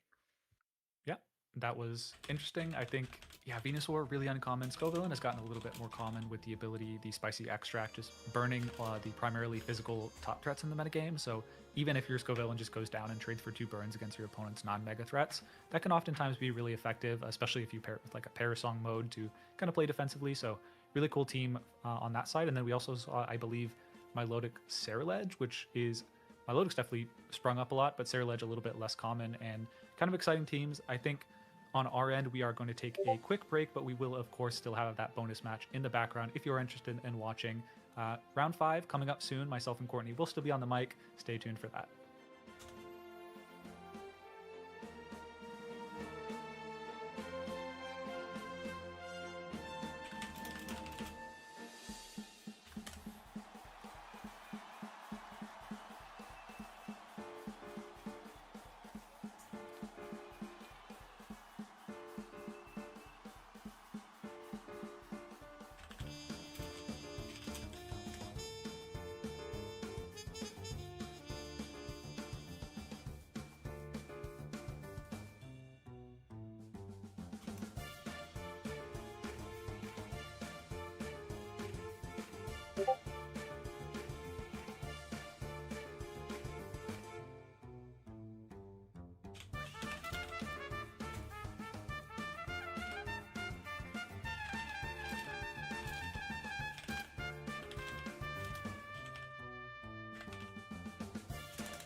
All right.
No ice, just tea is kind of crazy.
I really want my food, bro.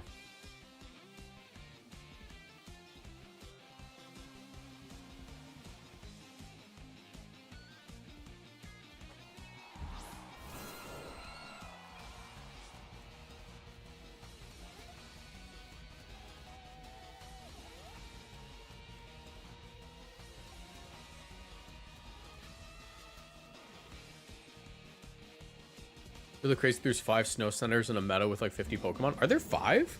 It's Aurorus, Abomasnow. We're not counting Abomasnow twice, by the way. Aurorus, Abomasnow, Ninetales, Frostlass.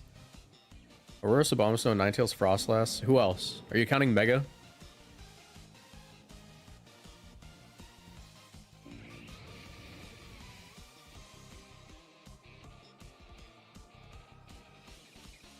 Vanillix? Oh yeah, Vanillix. Dude, we have every snow setter.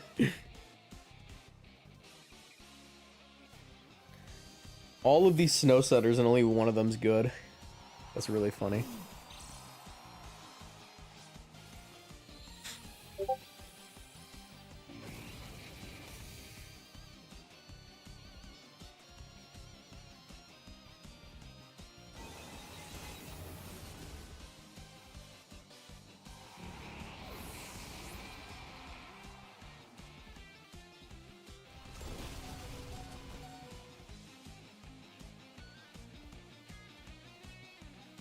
What are we doing in match times?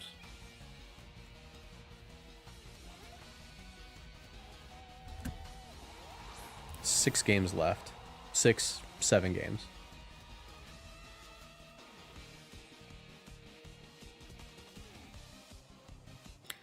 Five more rounds. I gotta win 3 of these. Low key, dude, if I win the next 3 games somehow, I am gonna let you know. I'm just not showing up to the last 2 games. I'm just gonna tell my opponents, you can have the game. I'm not dropping, but I have to go somewhere, and I will play game. I will play day 2. If somehow we end up in that situation, I need to make sure I can host tonight for my friends. So I'm just gonna like forfeit my games.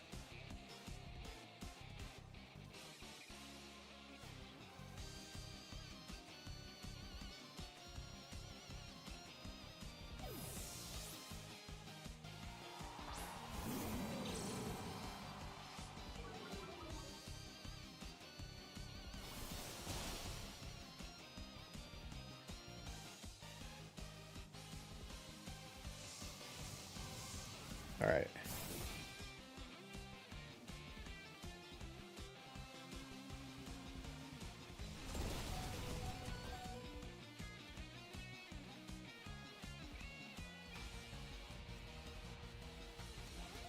How many wins do you need to go to day 2? You need 7 wins. I am at 4. I'm 4-0 right now. I need to win 3 of the next 5 matches. And if I win the next 3, I am not playing the last 2. I'm going to Aura Farm and drop those games.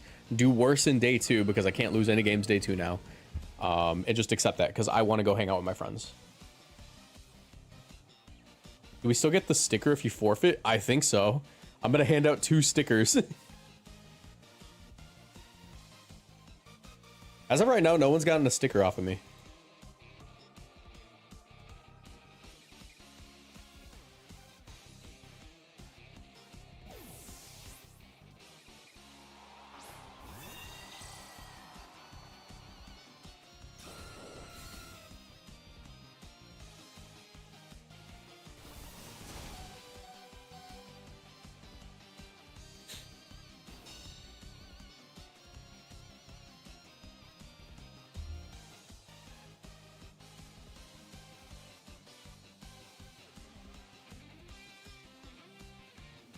All right.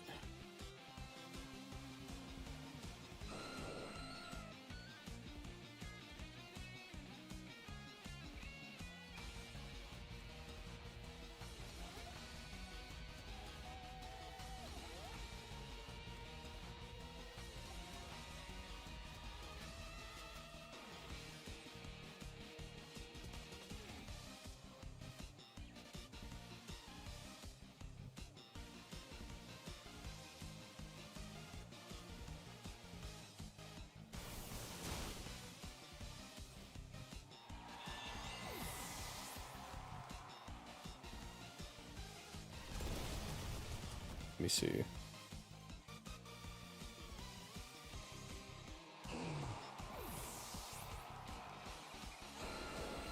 I really just want to eat my lunch before this next round, bro. Okay, cool. My lunch is going to be here in 7 minutes. I need my yummers. I need to eat before I play anymore.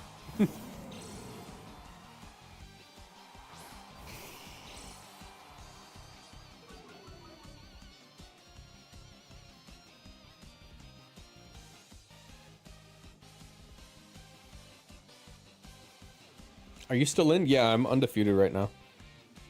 I've dropped one game and it was due to rock slide flinches and burns. But undefeated in sets. And Halucha's shown up to every single game. Halucha's been kind of crazy.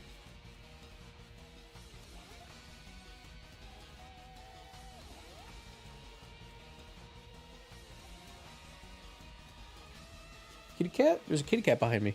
Kitty cat. Which one are you? Yoshi or Ronnie? Oh, you are Ronnie. Come here. Come here, let me pick you up and present you to the stream. No, come here. Ah, he's walking away. Yoshi, do you want to hang out? No? Okay.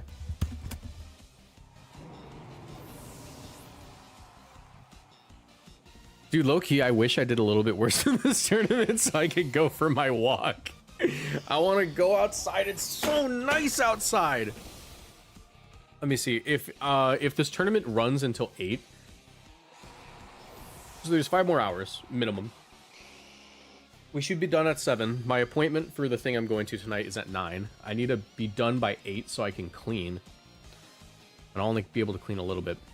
But if I win these next 3 rounds, I can just forfeit my next 2 games and be done by 5. Meaning not only can I go for a walk, but I can clean my whole apartment and maybe even go to the gym.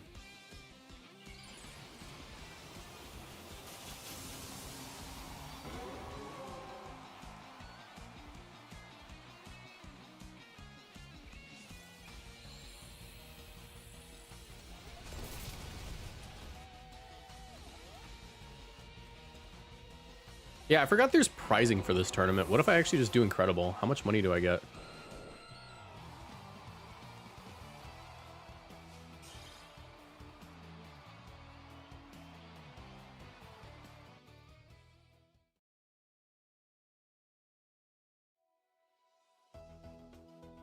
I don't know what the prizing is. This is a free-to-enter tournament with a prize pool of $10,000 that will be distributed amongst the top 16 players of the event. Okay, that makes sense. A crew... First place will also receive a ticket to the Battle Cruise, a cruise across Spain and designed for competitive Pokemon players and a pair of custom one. Okay. Dude, imagine I somehow win this, despite not really wanting to, frankly, and I go on to the Battle Cruise.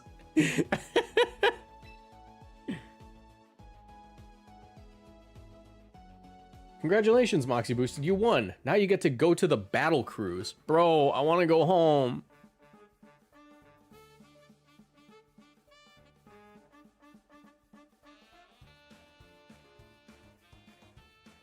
$3,000 for first.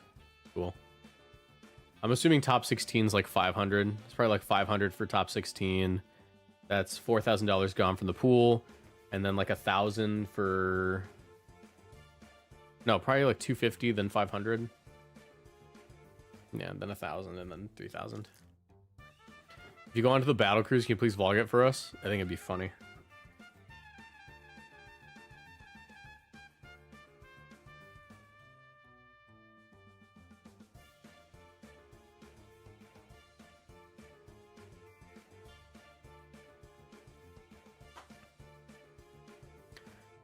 All right, pairings. It's 2 games going. 2 games going. 500 is top 32. So far, we have 2 matches left Okay. in round 4 of this tournament. Unfortunately, I have some bad news. Both our Passimian player and our Watchog player are now 3-1. Still a great record, but the Talk about the undefeated Halucha guy. Passimian and undefeated Watchog are no longer possible. But they can still win the whole thing. I want to point something out that was revealed to me today. It turns out that every single Pokemon in Pokemon Champions, except for 2, are being played in this tournament. There are 12 Mr. Rhymes, Fortress, only right? 11 Pikachus. Really tells you something, doesn't it? So the 2, who are our 2 Pokemon that were unfortunately left out? Fortress. Well, the first one is Fortress. Singles All-Star, not so great here, I guess. And the second is the Dene. I guess people prefer the original Pikachu to the clones. So, we're going to keep going into round 5, where we're going to be showing off the Players' Cup Invitational 25th Anniversary Champion, Santino Tarcunio, as our next match. We'll be back very, very soon. Still 2 games going. So I am going to go get my food and then probably use the bathroom again because I've been drinking a lot of water.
All right, chat.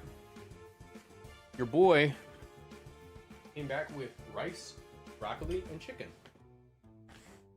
And a little bit of chili powder, or chili flake. Okay, all the games are done. Waiting now. We'll keep playing. We'll get pinged.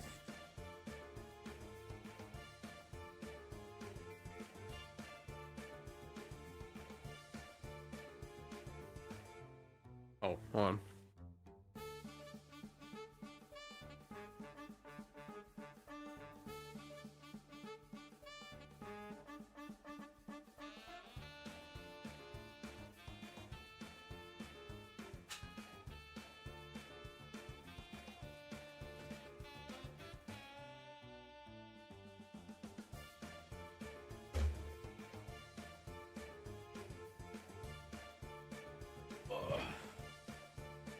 How you doing so far? I am 4-0 with Halucha. I love Halucha. That's my boy. Booyaka, booyaka.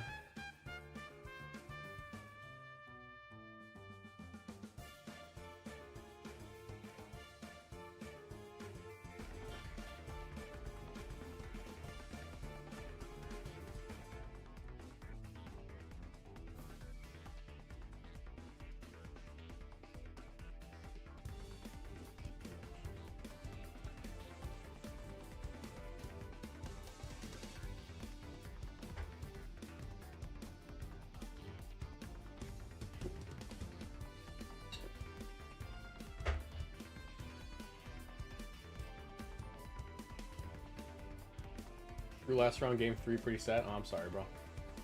What's the record? We're 4-0 right now. So I'm having a little bit of lunch before we start. I'm having rice, vegetables, and chicken with some chili flake. Or chili crisp, rather.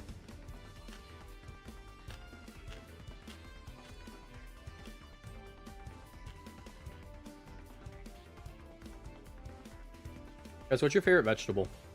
Mine is either Brussels sprouts or cabbage.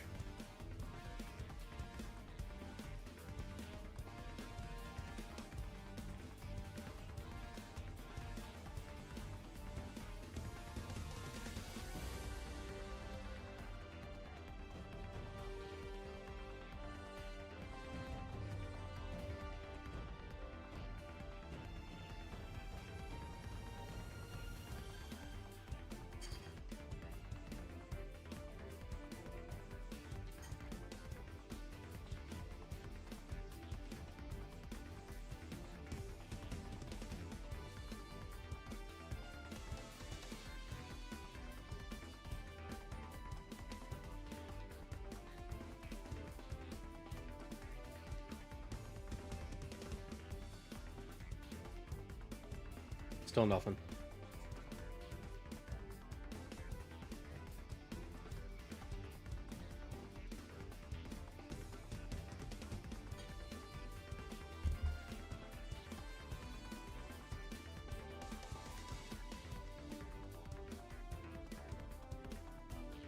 Would I be cooked if I use Absol on a team in a tournament? It'd be rough, but it's not cooked.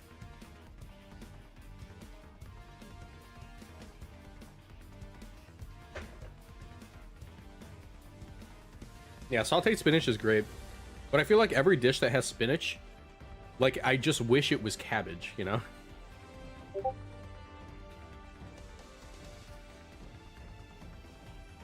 The round is up, but I'm ignoring it for a second, because I want to eat a little bit more. I'm starving.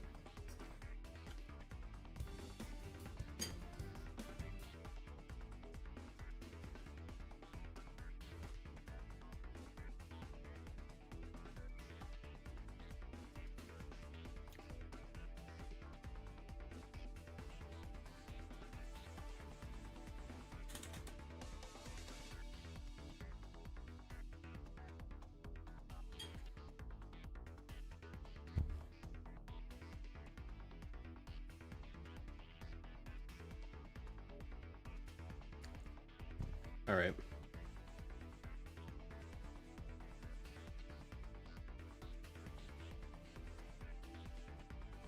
Get rid of Limitless. Go to full screen. Click record.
right. Make a room. I have to invite.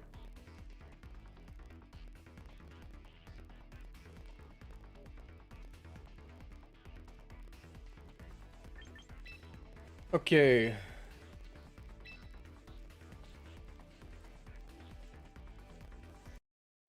What we're dealing with here. Just sort of standard Sinistcha, Sneasler, Corviknight stuff. Doesn't look too bad. Sinistcha seems a little bit annoying though. Alright.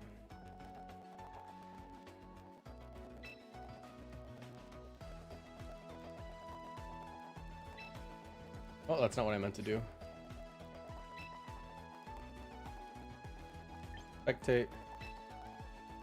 Spectate. Real HF.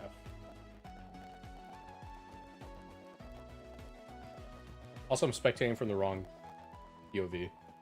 My bad. I'll fix it next game. Okay.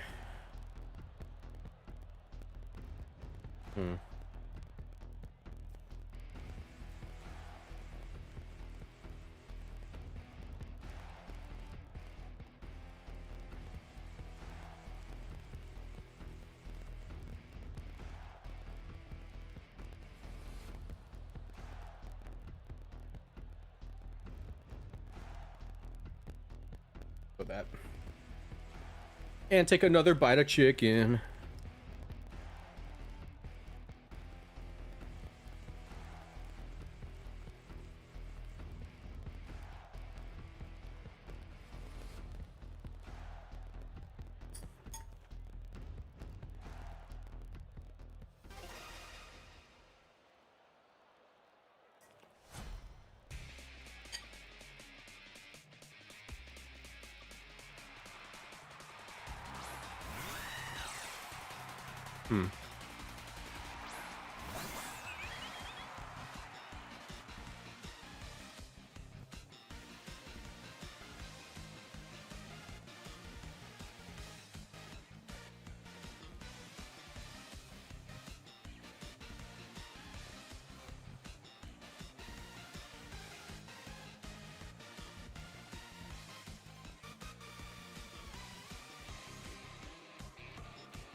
It's White Herb Sneasler.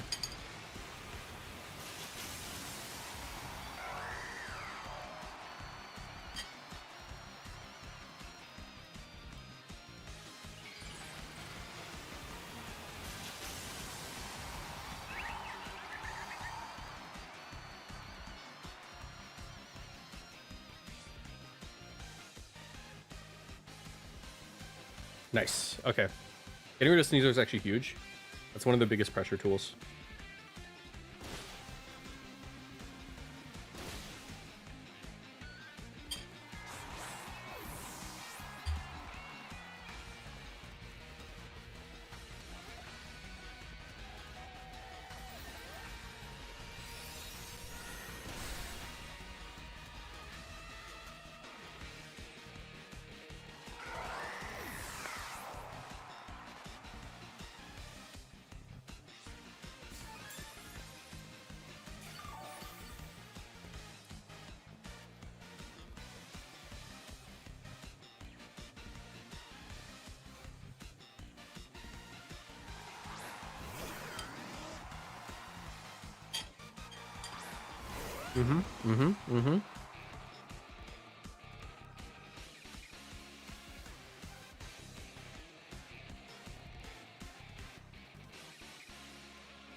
Please don't do this to me.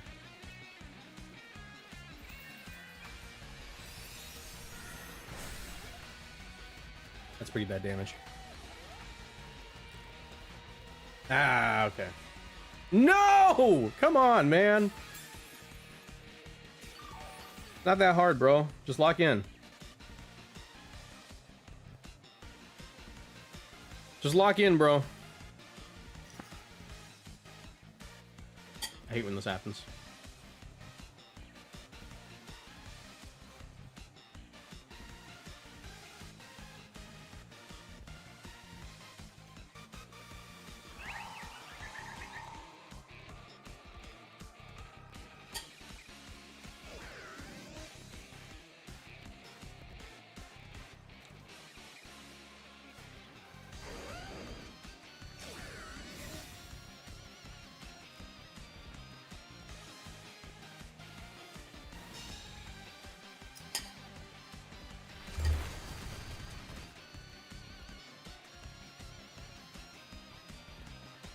Okay. Come on. Just lock in. Just lock in, man. There we go. That's what I wanted.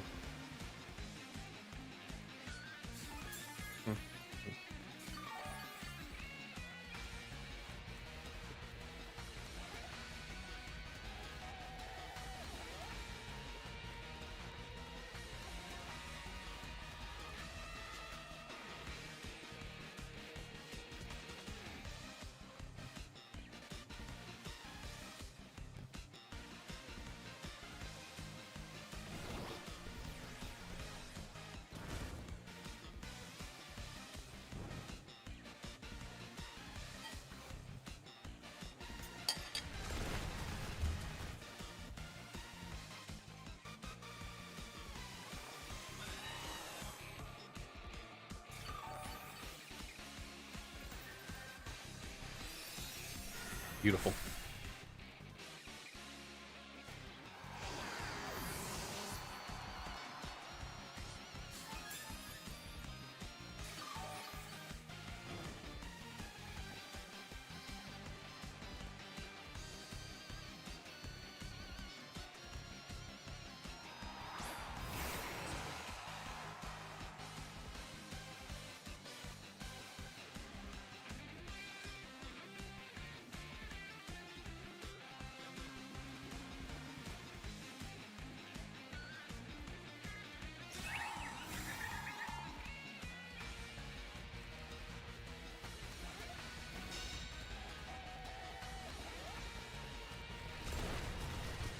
Don't. Thank you.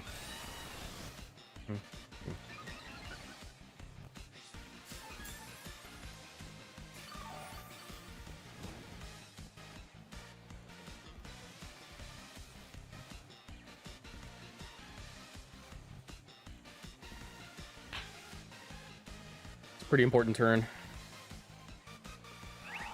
This turn kind of decides the whole thing, I think. I just have to not get flinched.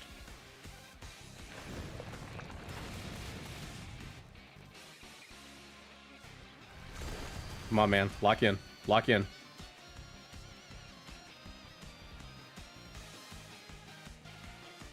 Man! Oh, I love this game so much! This is the best game ever! This is the best game ever made. This is the best game in the world.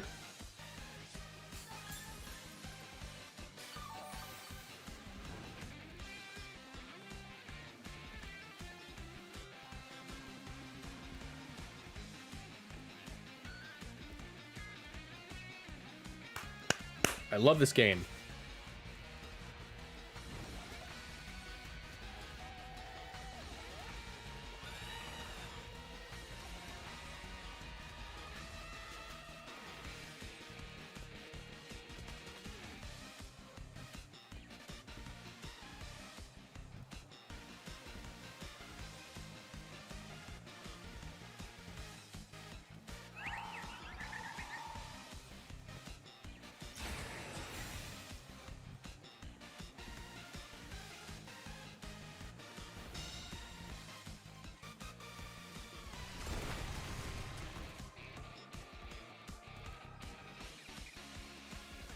Come on, man. Just lock in.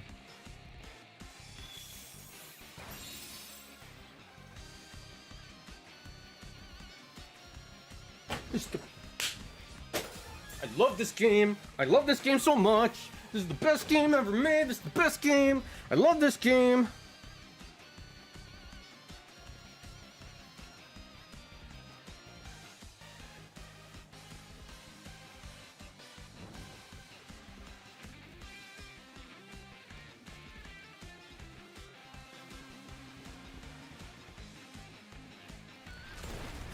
Come on, man. Excadrill, just lock in. Just lock in, Excadrill. Just do me a favor. Just do me a favor. It's faster. Okay, well, I might have goobed it.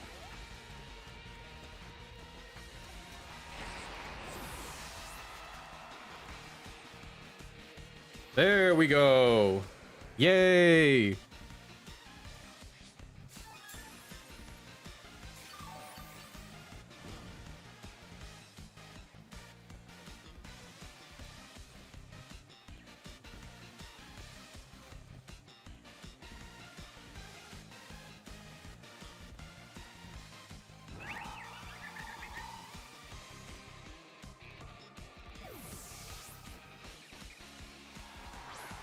Last monster in this shot. Oh, that's bad.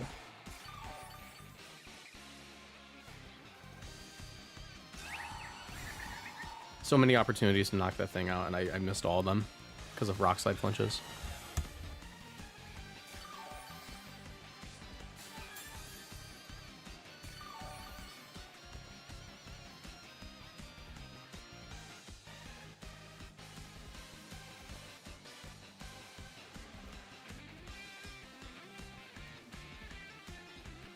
Maybe if they Moonblast me and they get the drop, that'd be good.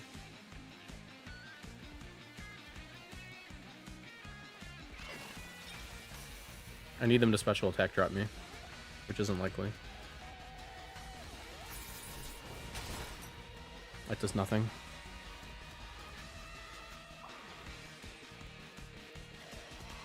Oh, okay. That's great.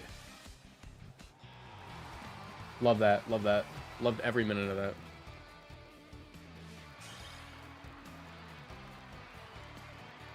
I played that really good too. I think I just had them. All I had to do was not get flinched once.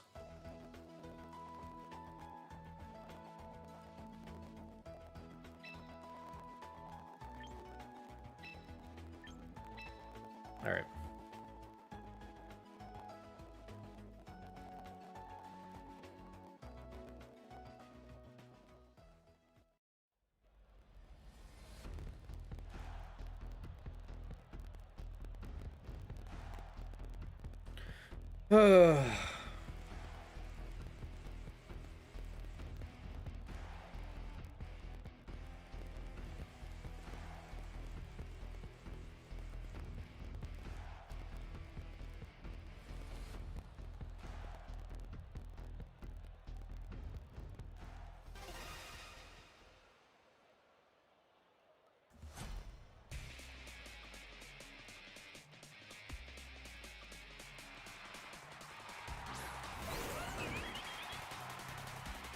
I love that we're doing this again. I love that we're just gonna do this again.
Love that we're back here doing my favorite thing in the game.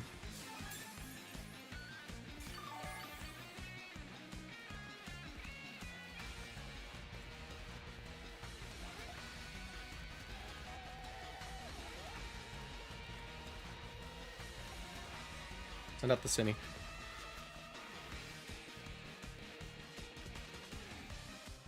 No? Okay, well, maybe I'm the idiot.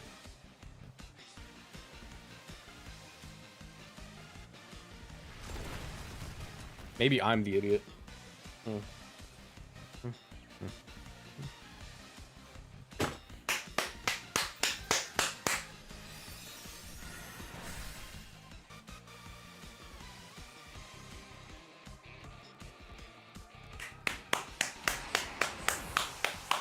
Best game on earth. Best game on earth.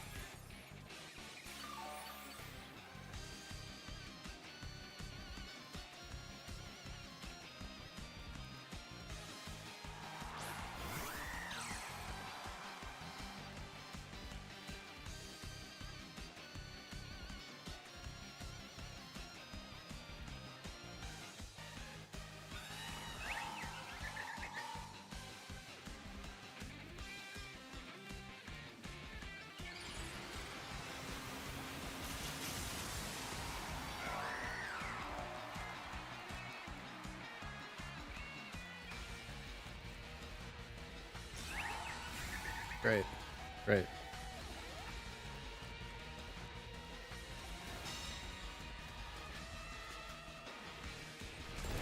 Are these rock slides ever gonna miss? I'm just really curious.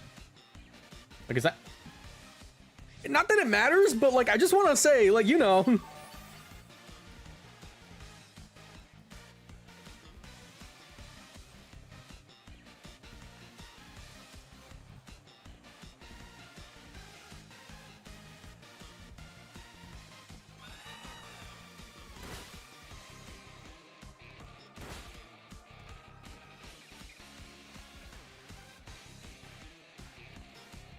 Oh my god, I finally missed.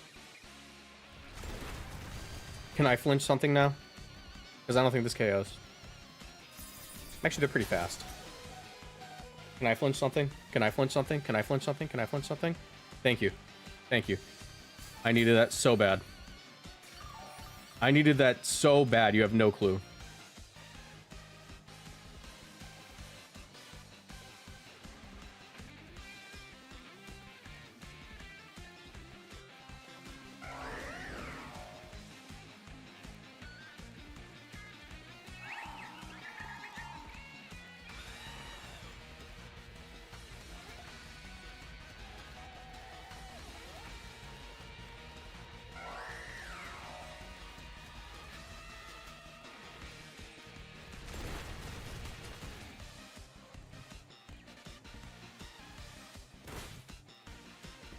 Sneeze, dude, Corviknight, you better get this freaking tailwind off.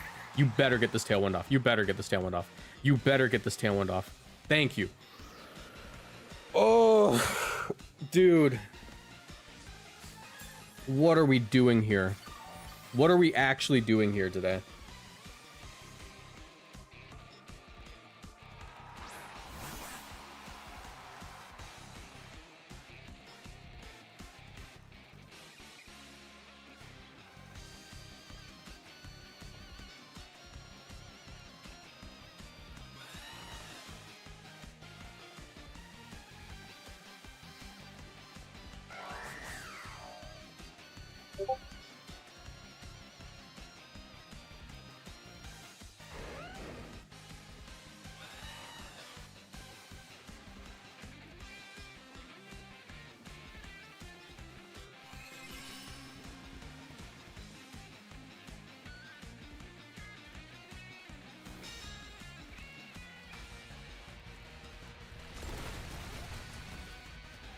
Dude, I swear, bro. I need you to just do this. I need you to just lock in for like 1 second.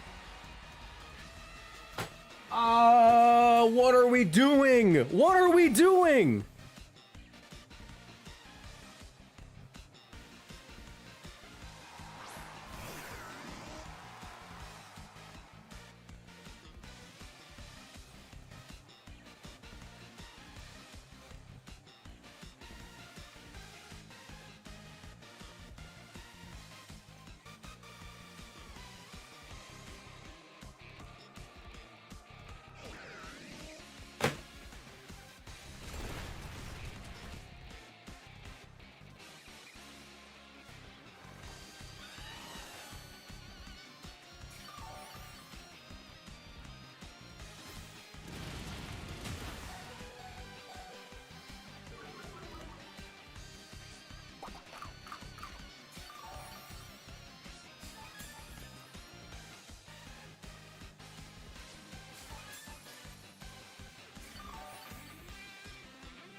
Come on, man. Come on, man. Just do this for me really quick.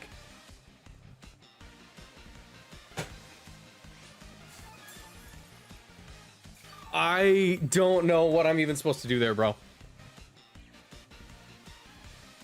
Alright, GG's.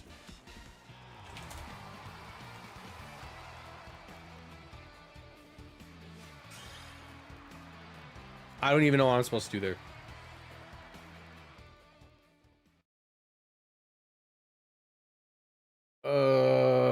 That's our first loss of the whole tournament was to that.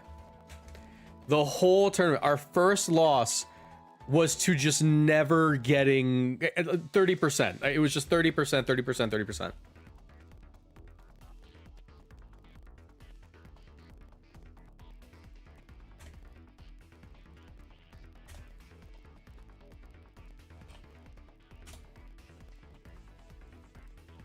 Oh my god, bro.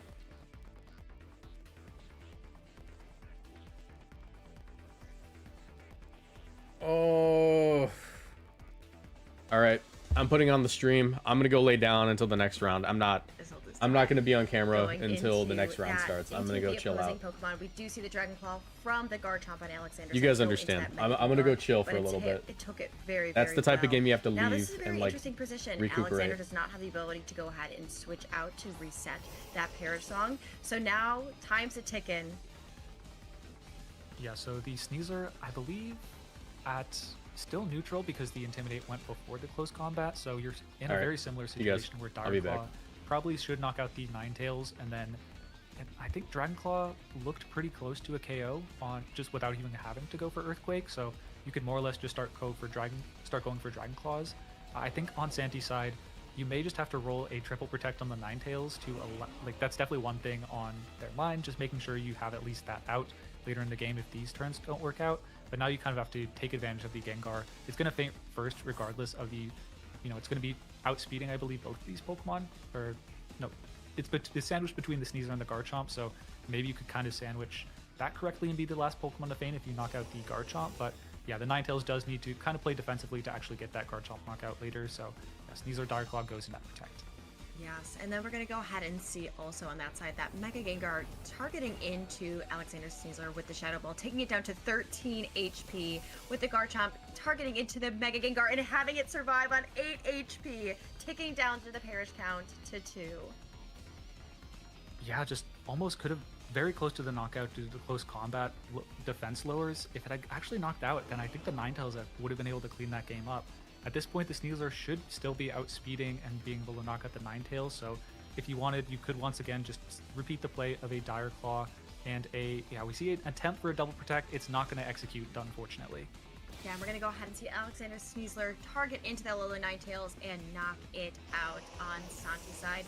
A really good adjustment for Alexander, especially bringing in that pivotal piece of the Garchomp. The Mega Gengar is going to go ahead and target into Alexander Sneasler, knocking it out, but Garchomp is in such a comfortable position at this point, Dragonclawing into the Mega Gengar and going ahead and sending us into Game 3 of Round 5 of the Grand Championships Festival.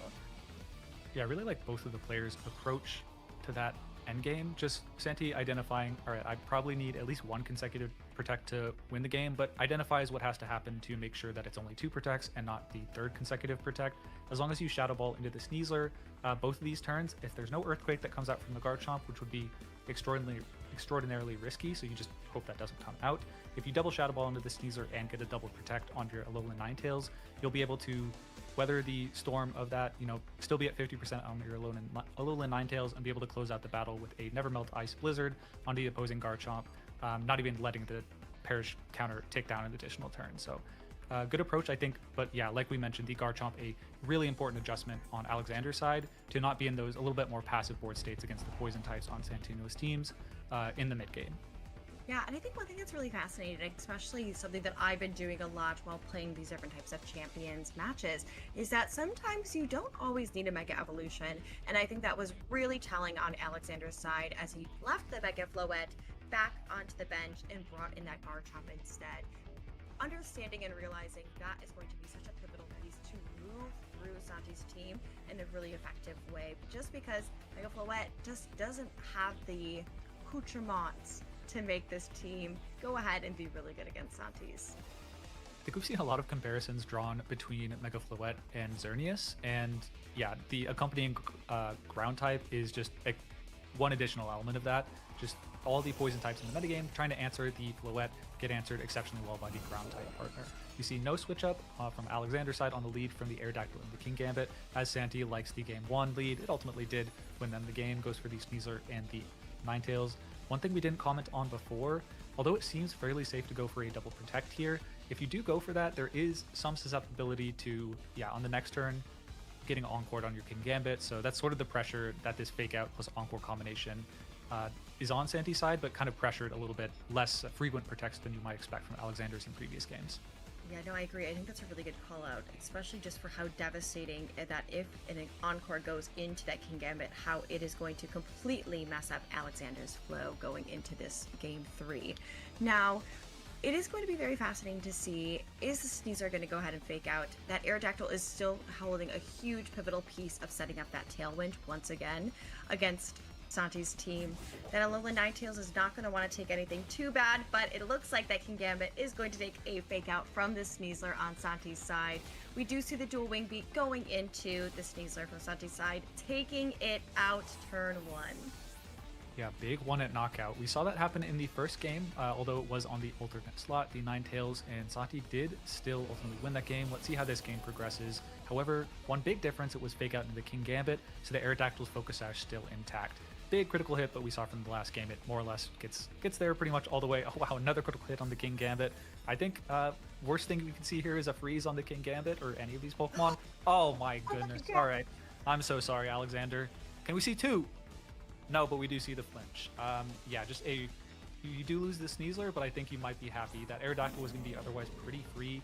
Well, I guess it would have been forced to protect in the face of a fake out, but now just really hoping that it's able to wake up in the face of this Incineroar's pressure. And I believe, what was that? Yeah, it did flinch on the King Gambit, so no cute Encore pressure this turn. Cedric, I think you might have to write Alexander an apology form for maybe calling that freeze on the Aerodactyl. But it looks like it's in a really interesting position. Right now, the Aerodactyl really does not have a place anymore on this field, especially since it was brought down to its Focus Sash. We are going to go ahead and see the Alexander on King Gambit. Oh no. Alexander going for the Protect on the King Gambit, and a Blizzard going in and knocking out the Aerodactyl for Alexander.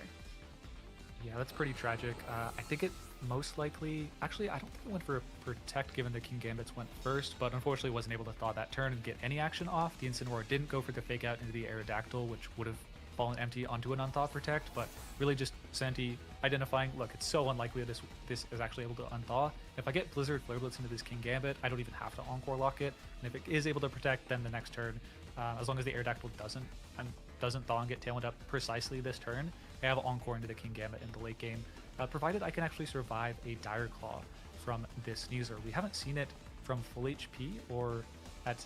Yeah, I'm uncertain if it's going to be able to live this attack, but if it is, then you can kind of just lock the King Gambit on the field with Encore and maybe be able to win the game with Mega Gengar later on. Yeah, I think this Alolan Ninetales is in a really interesting position that if it can survive that Dire Claw from Alexander's side, that if it sets up that Encore on the King Gambit, it's going to be a really hard position for Alexander to get out. Just also dependent on what final Pokemon that they have on in the bench for their team.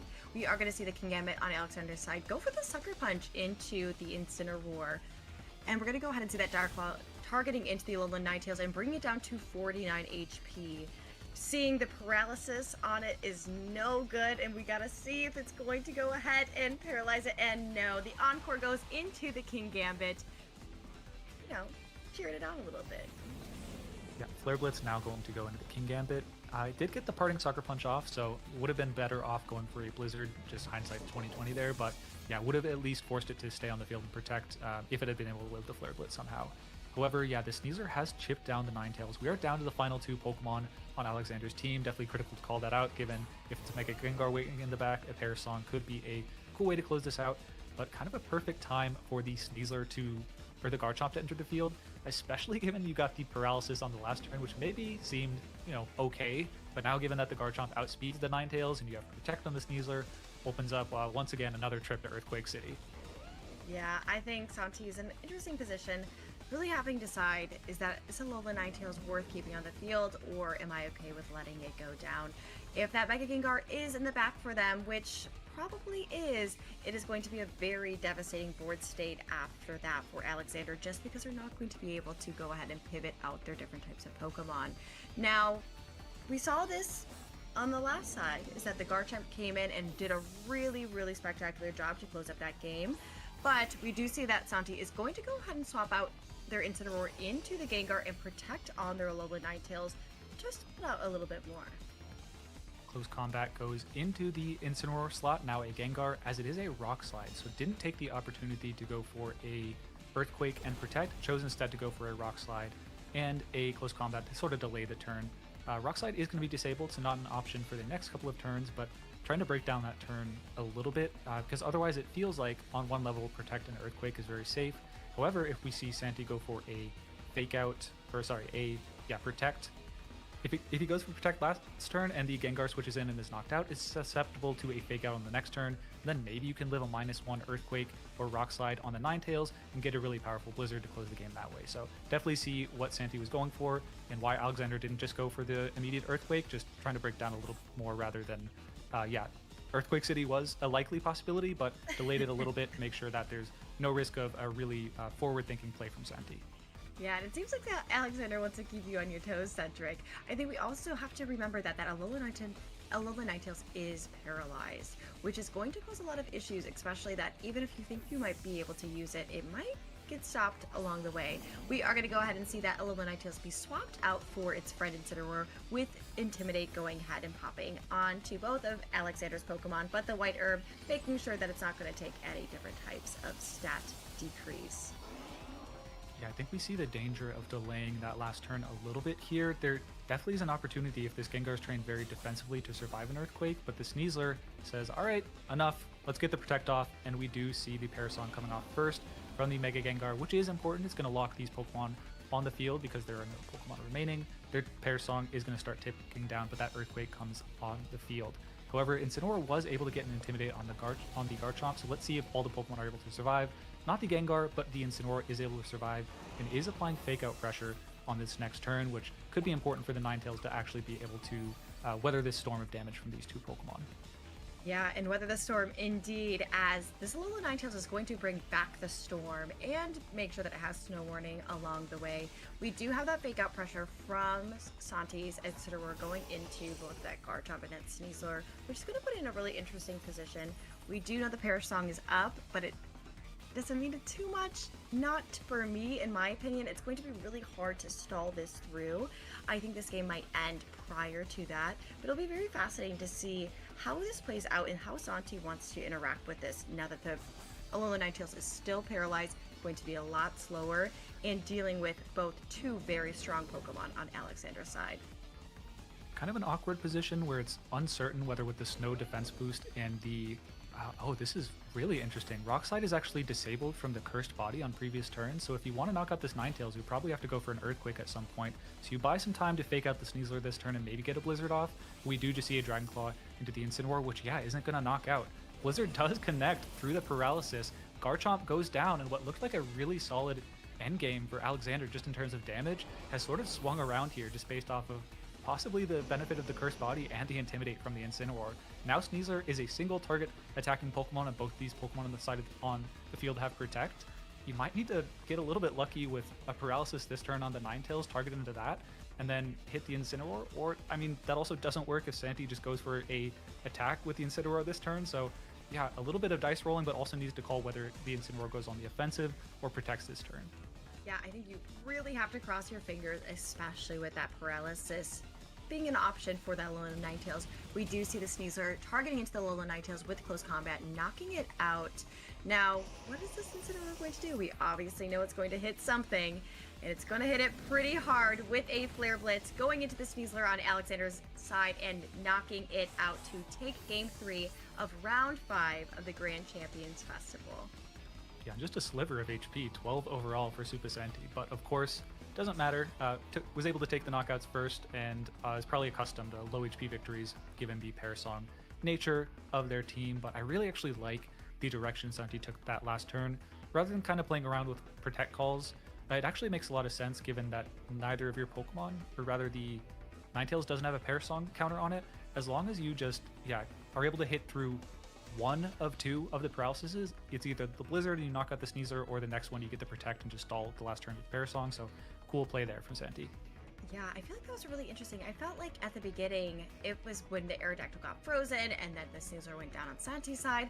I wasn't really sure where this was going to go.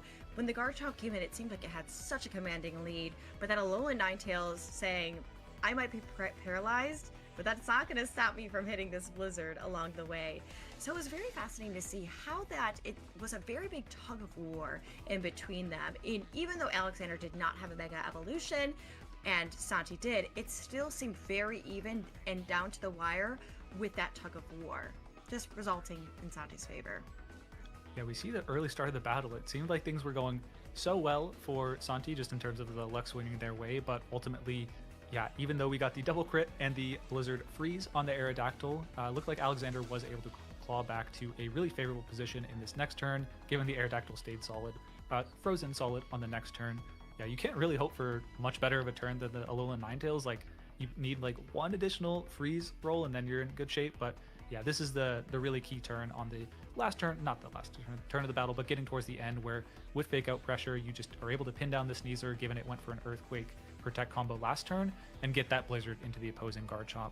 I think you couldn't even really protect the Garchomp given the threat of the Pair Song from the Gengar earlier in the battle, so every component of Santi's team kind of coming together in those last turns of the battle, showing why he is a master Gengar tamer.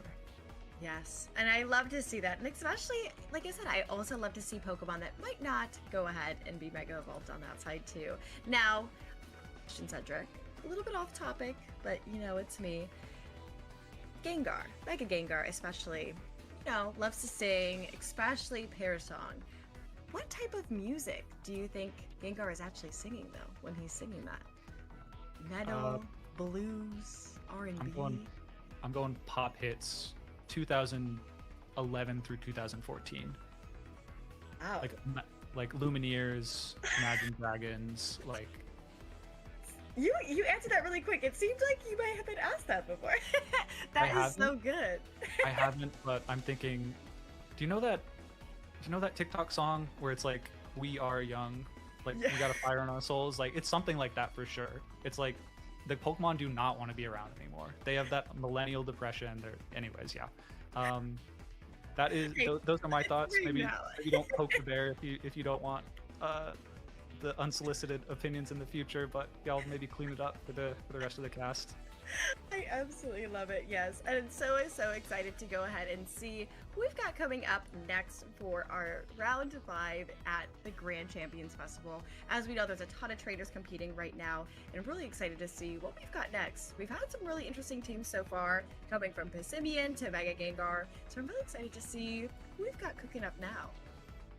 Yep, we have Nico, we got a Tongue Twister there, and then Jumping Shoe, another Mega Gengar team, and we also have a Paralysis, just like the last game. So this is 0-0 or 1-0 on the set score, and then the names have shifted, but we weren't too into it regardless, so it doesn't change a whole lot. But I feel like, Paralyzed Gengar Gengar should have the advantage over Sneasler for the most part, unless it's running the rare Throat Chop.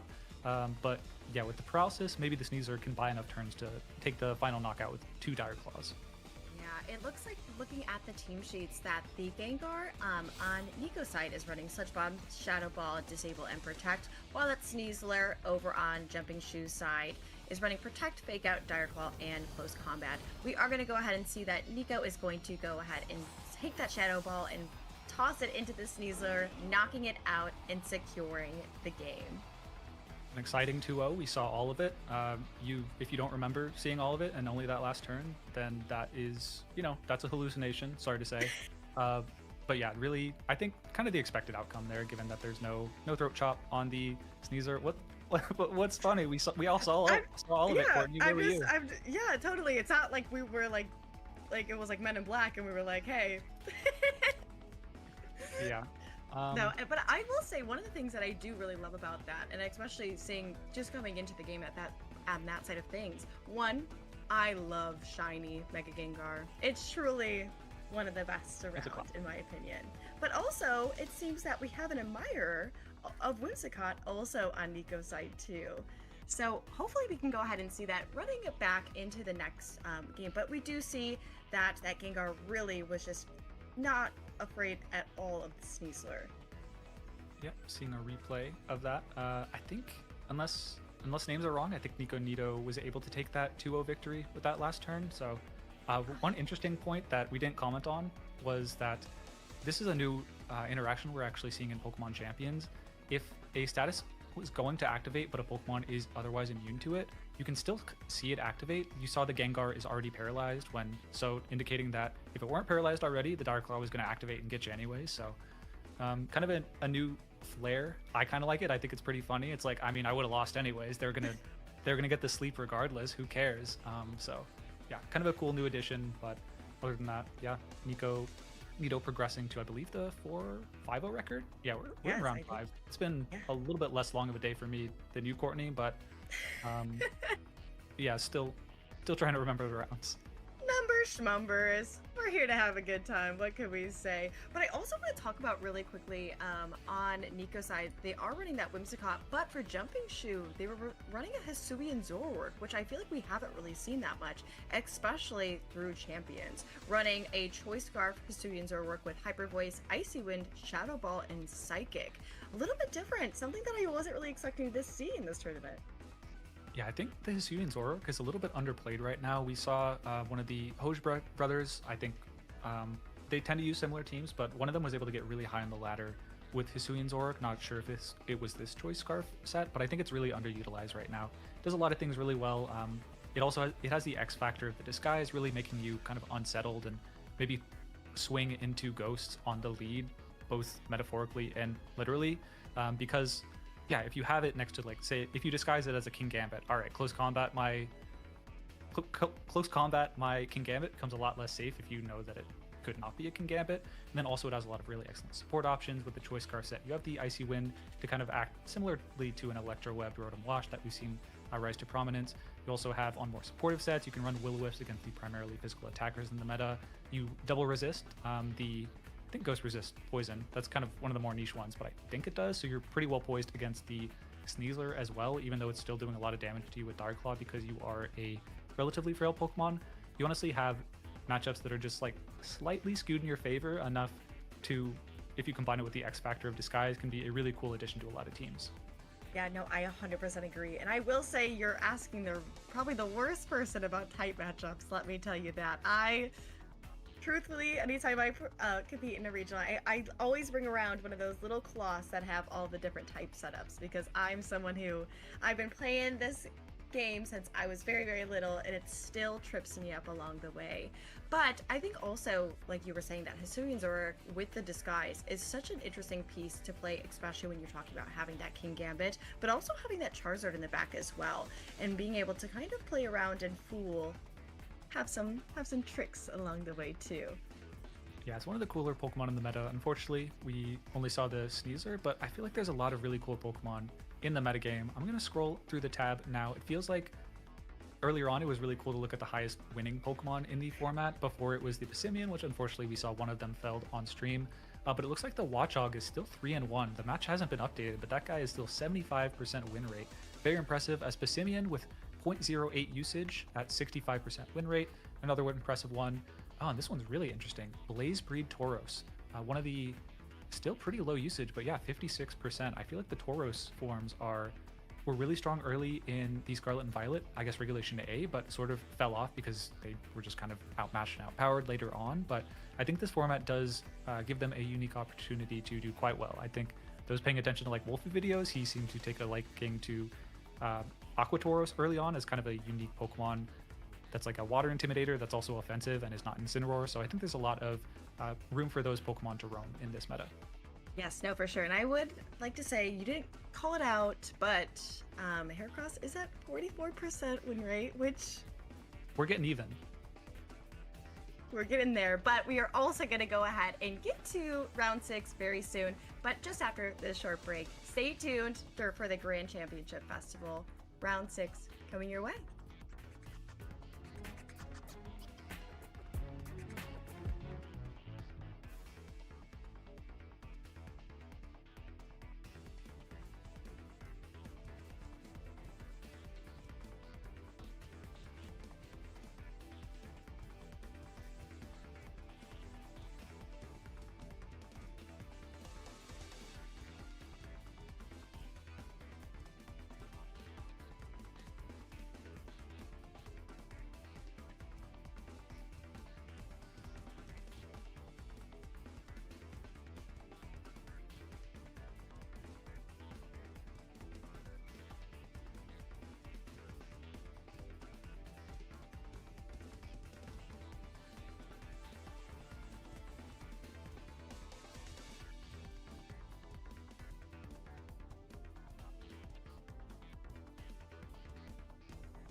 All right, I chilled out for a second.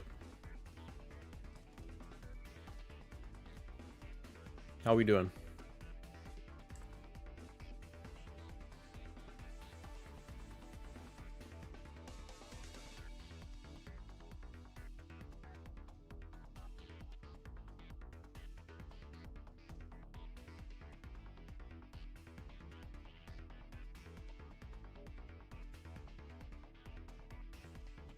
Another Milotic draw? What?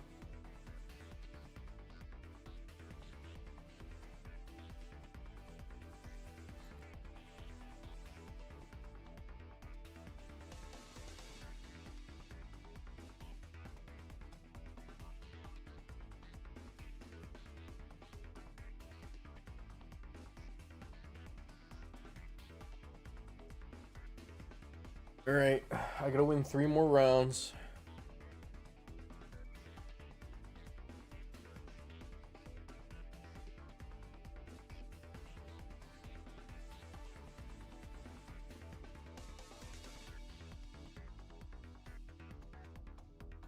Aaron also lost last round, so we could pair into Aaron. That'd be really funny.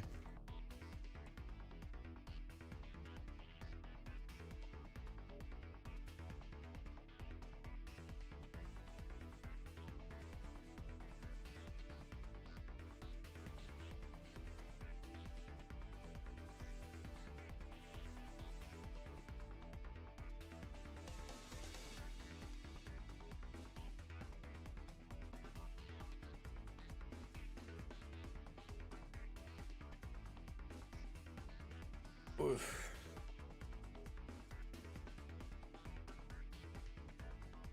If you lose the next 2, will you just drop from the tournament? Yeah, because if I lose the next 2, then I can go take care of other stuff.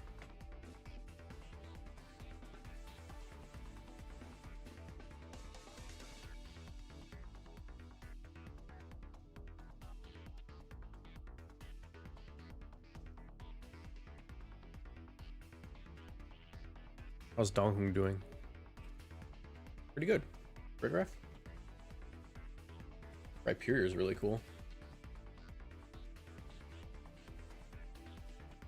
I wonder if he eats a solar beam. Probably, right? Solid rock probably lets it live. What's your record? I am now 4-1. I lost the last round. If you want to rewind and watch it, it is a hilarious game, actually. You can watch me real time lose my interest in the tournament because I kept getting rock slide flinched. I think I genuinely had that game. I think it wasn't like settled, but like if even like 1 more turn went my way, I think in those games I was kind of cooking. But I got rock slide flinched a total of 8 times in that set, and it was not fun. Did not enjoy that set.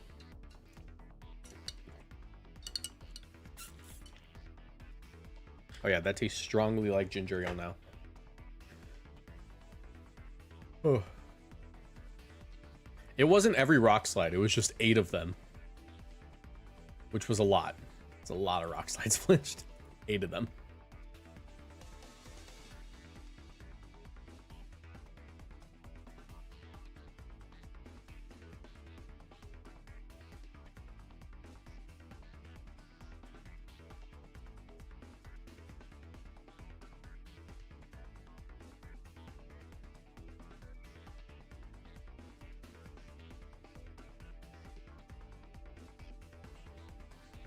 I'm gonna try to use Watchog's full power. Fair, fair.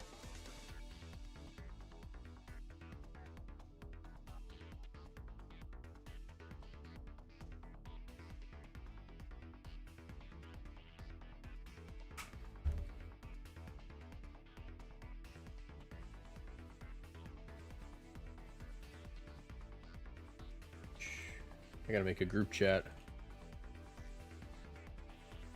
for a thing.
Almost done. Nope.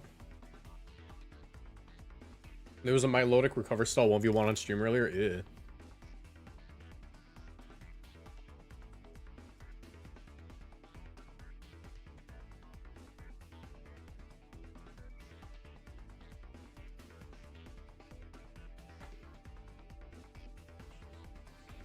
There we go. All right, chat. I'm gonna be so for real, guys.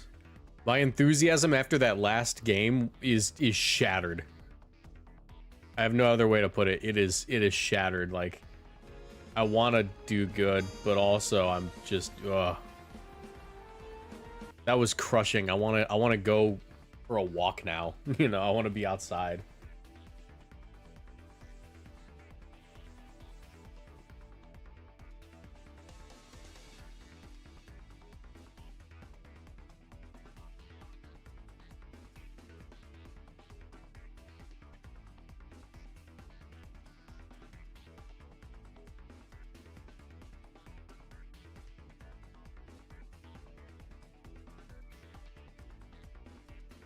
All right. What's Geo using? I'm not sure.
Do.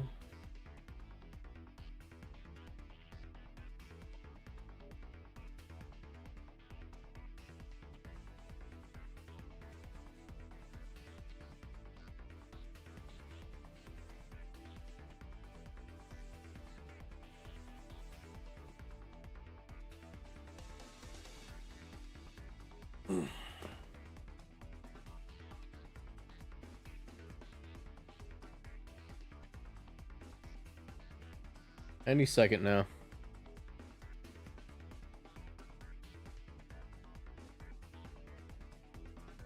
Four more rounds.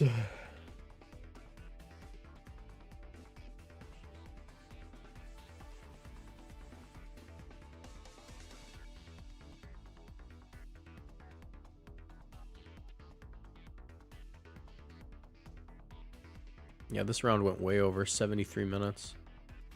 How long did the other rounds go? All right.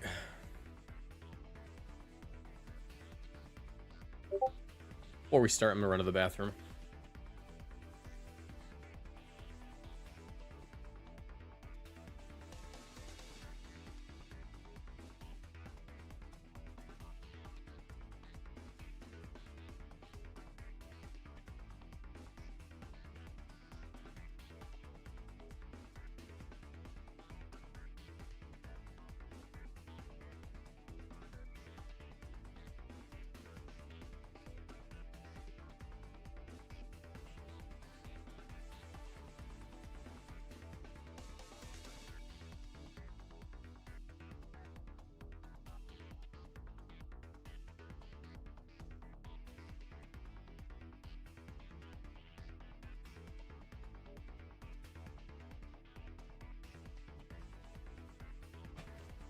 All right.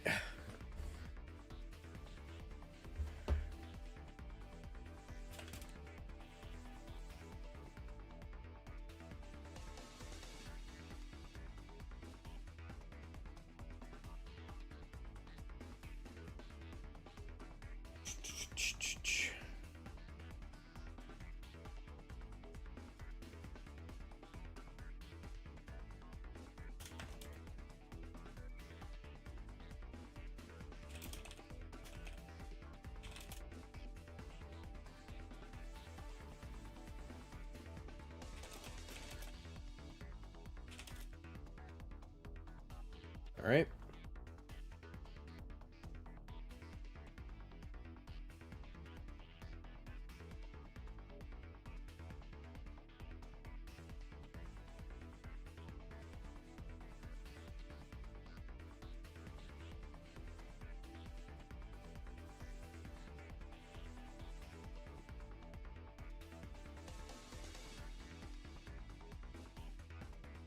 Well, that's not what I meant to do. Here we go.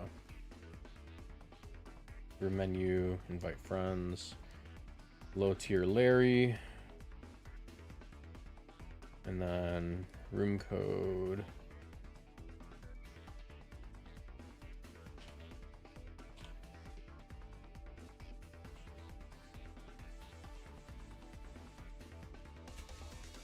All right.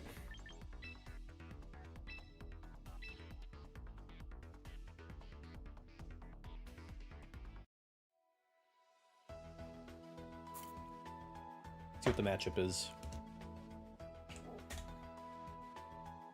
Okay, Delphox Balance. Okay. I haven't played a ton into this sort of thing yet. So I'm a little low on practice there.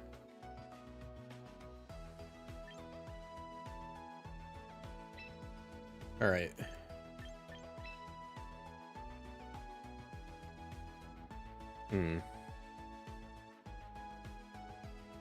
Focus Ash Schneasler, probably Jolly.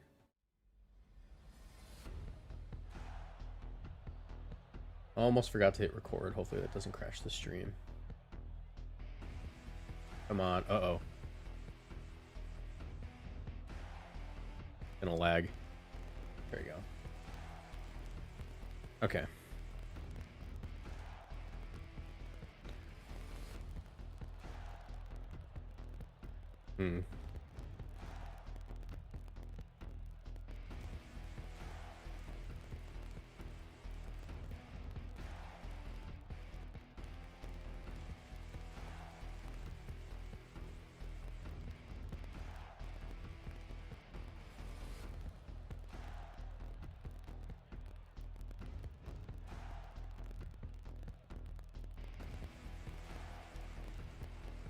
Okay.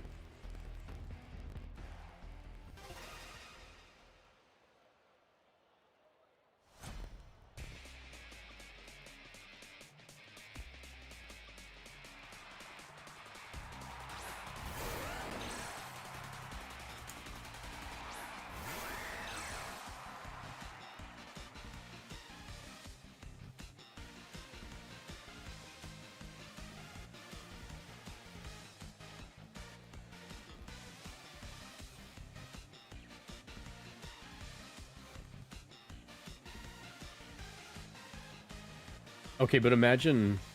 I can't even do commentary right now. I'm so tired, bro.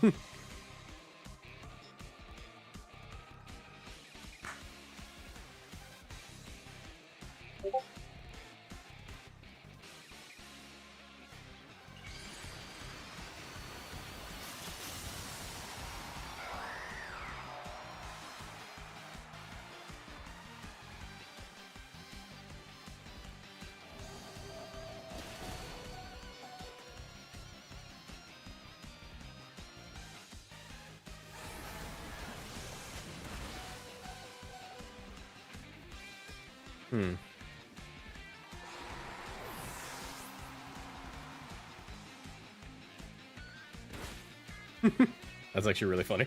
That's a pretty funny outcome for the turn.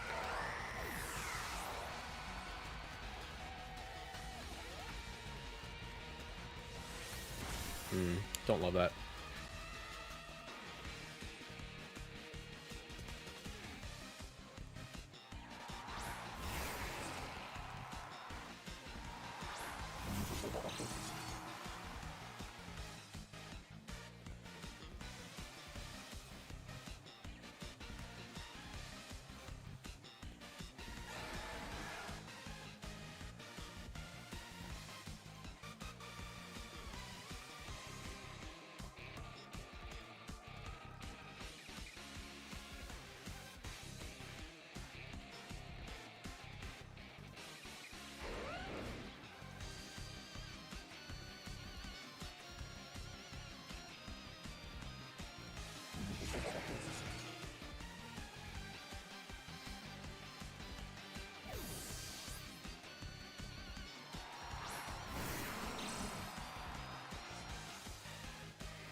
Nice.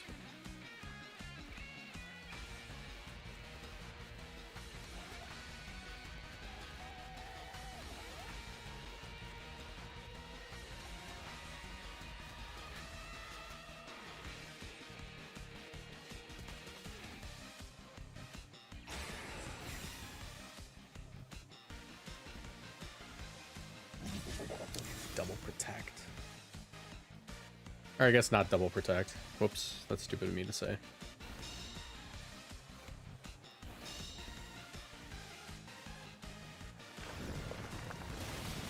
Oh, it didn't live? Eesh. Okay.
All right.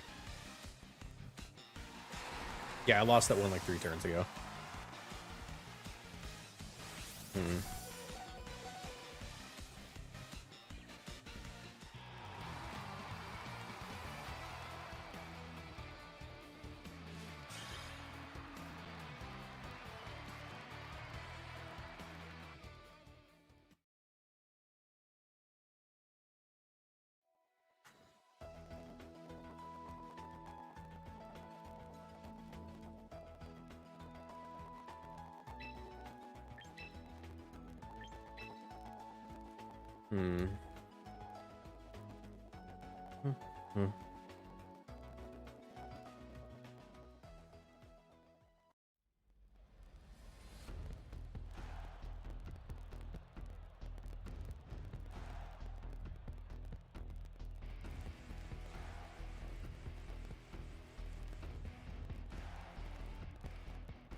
Here we go again.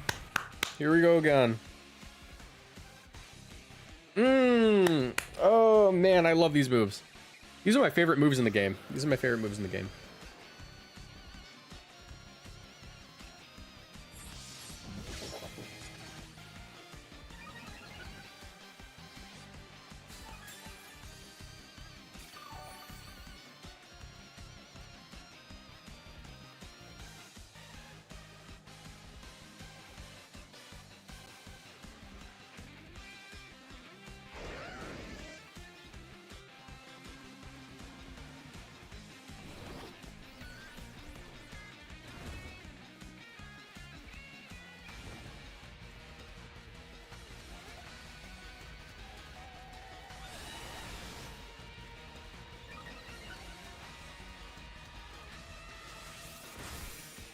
That's honestly fine. Please KO the Rotom.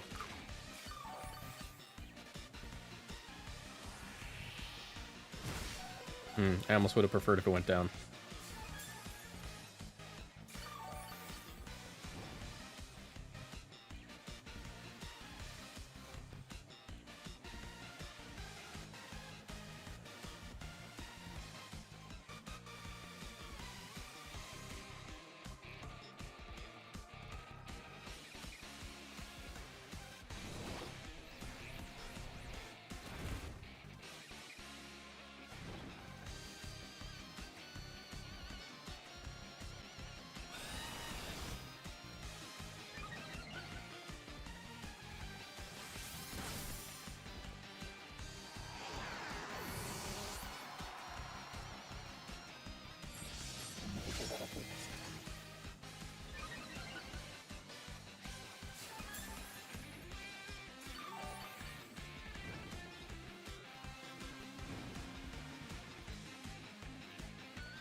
All right, good game.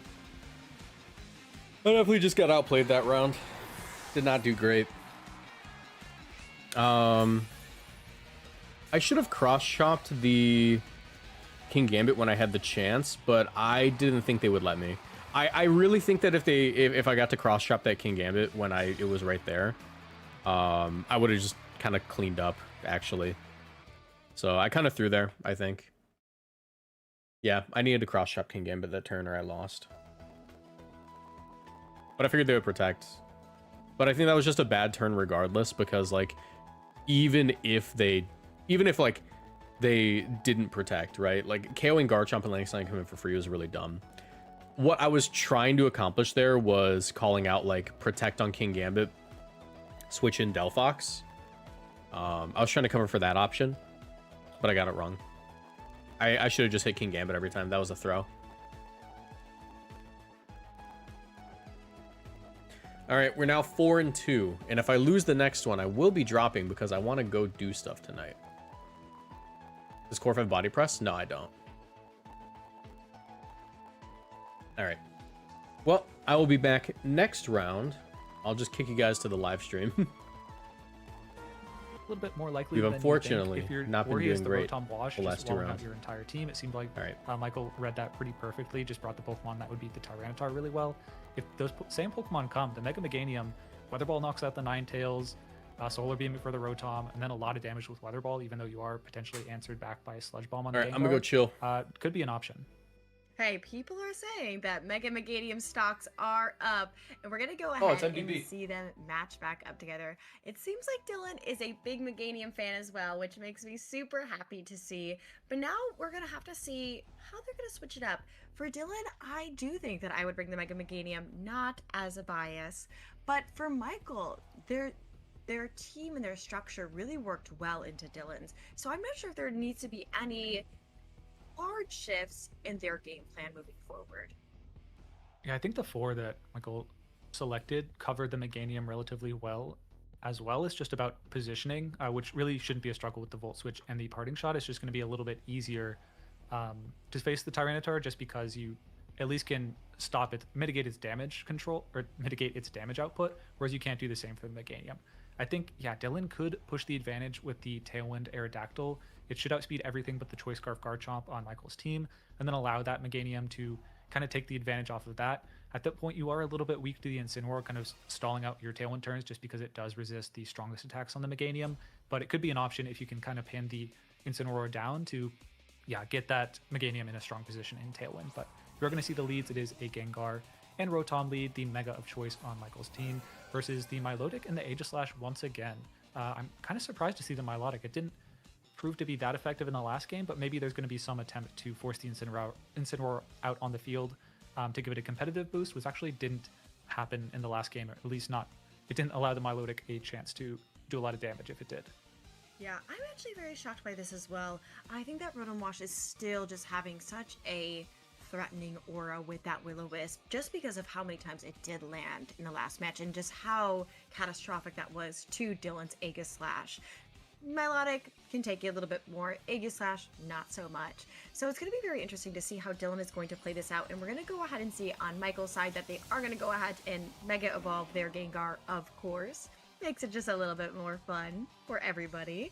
And from there, we're going to go ahead and see that they're going to go and lock into the Shadow Ball directly into Dylan's Aegislash, taking it down to 56 HP.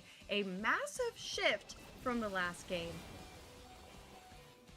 Oh, wow. Oh my gosh. It survives. That Rotom Wash going ahead and Hydro Pumping into the Aegislash, letting it survive on 2 HP. This is crazy centric. I'm surprised that it survived.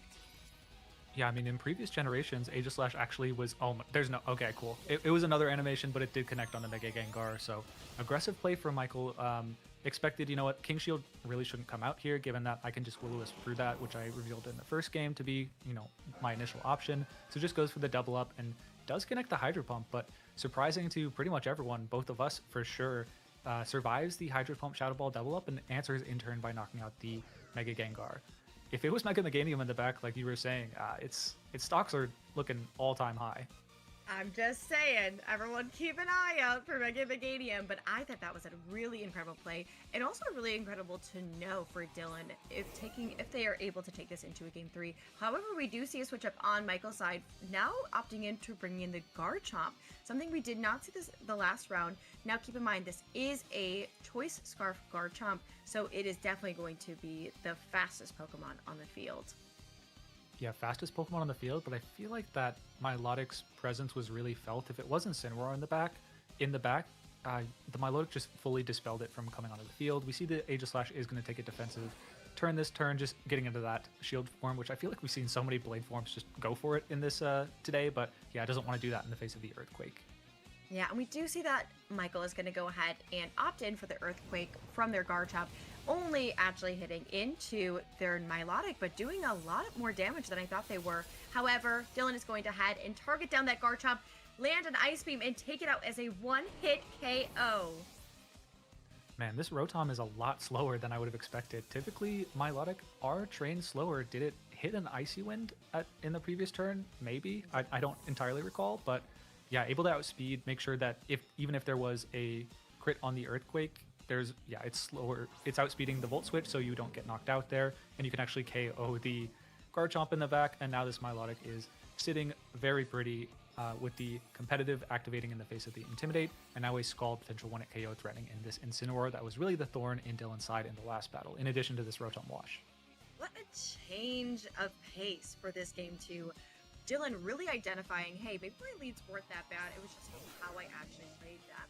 We're going to go ahead and see Michael obviously bringing back in that Rotom Wash. And now, for Dylan, seeming a little bit more comfortable, there is the threat of the fake out on the Incineroar into the Milotic. However, you do still have two very healthy Pokemon in the back for Dylan that aren't disclosed to Michael.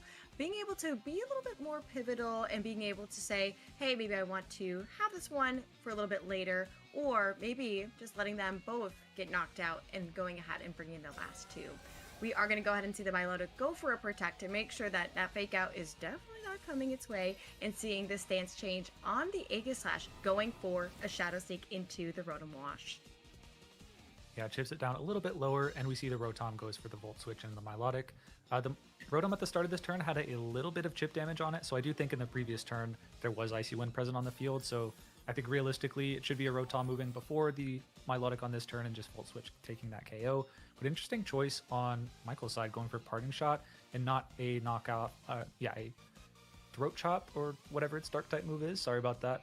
Yeah, it is Throat Chop, as the King Shield had come out the last turn, so he had a fairly safe knockout. Interesting choice, maybe indicating that he's actually trying to win the game and not necessarily just figure out the Pokemon in the back. But yeah, goes for a Will-O-Wisp, definitely trying to get some information, or trying to actually go for a win here. Maybe saw a switch into a Tyranitar or another Pokemon, but no dice. It is just a Scald, knocking at that Incineroar in one hit. Wow, what an incredibly strong Milotic that we see right there. And going ahead and see that Aegislash targeting back into that Rotom Wash. And the tides have really changed as we see Michael go ahead and forfeit that match. And we have a game 3. Yeah, that's really a huge switch up. I think I kind of question Michael's decisions at the end there. I think was absolutely trying to play for some level of Dylan opening themselves up to a loss by maybe switching into a physical attack or getting the Will-O-Wisp. But I think at this stage in the tournament, maybe you just expect that they're going to make some plays that avoid that and just try and figure out the back two Pokemon, so you can see if there was a Mega Pokemon switch up. So the caster side, we don't know that. Michael doesn't know that. Only Dylan knows that. That's a pretty key information advantage going into the next game that might inform which Pokemon these players select in the front and the back. That lead, it ended up working out really well this time. The Aegislash just barely able to live that attack. Maybe Michael changes the game plan a little bit, knowing that, the Hydro Pump Shadow Ball isn't a guaranteed knockout like he might have otherwise thought. And trust me, we want to know what those last two Pokemon were just as much as you do, but we are probably going to have to ask Dylan after this. Now, it seems like Dylan has led with that same duo each time. Now is a time for the switch up, now that you've seen how it can rubber band back and forth of being a really devastating loss into a really commanding win. So do you keep that up and maybe start to move around pieces in the back, or do you switch it up entirely to keep Michael on his toes? We really aren't gonna know until in just about a few seconds, but really excited to see this game 3 of round 6 for the Grand Champions Festival.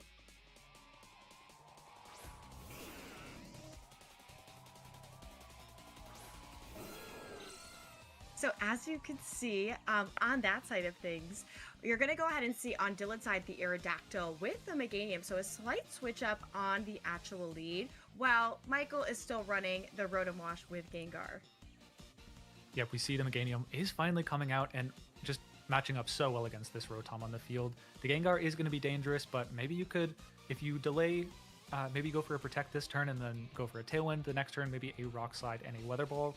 Could be threatening a knockout into the Mega Gengar. It is just such a strong move. That Fire-type Weather Ball, essentially a 150 base power move, receiving the benefit of the Sun, essentially, even when it's not on the field. But the Aerodactyl actually doesn't like its position on the field. The Milotic entering the field after Incineroar is here.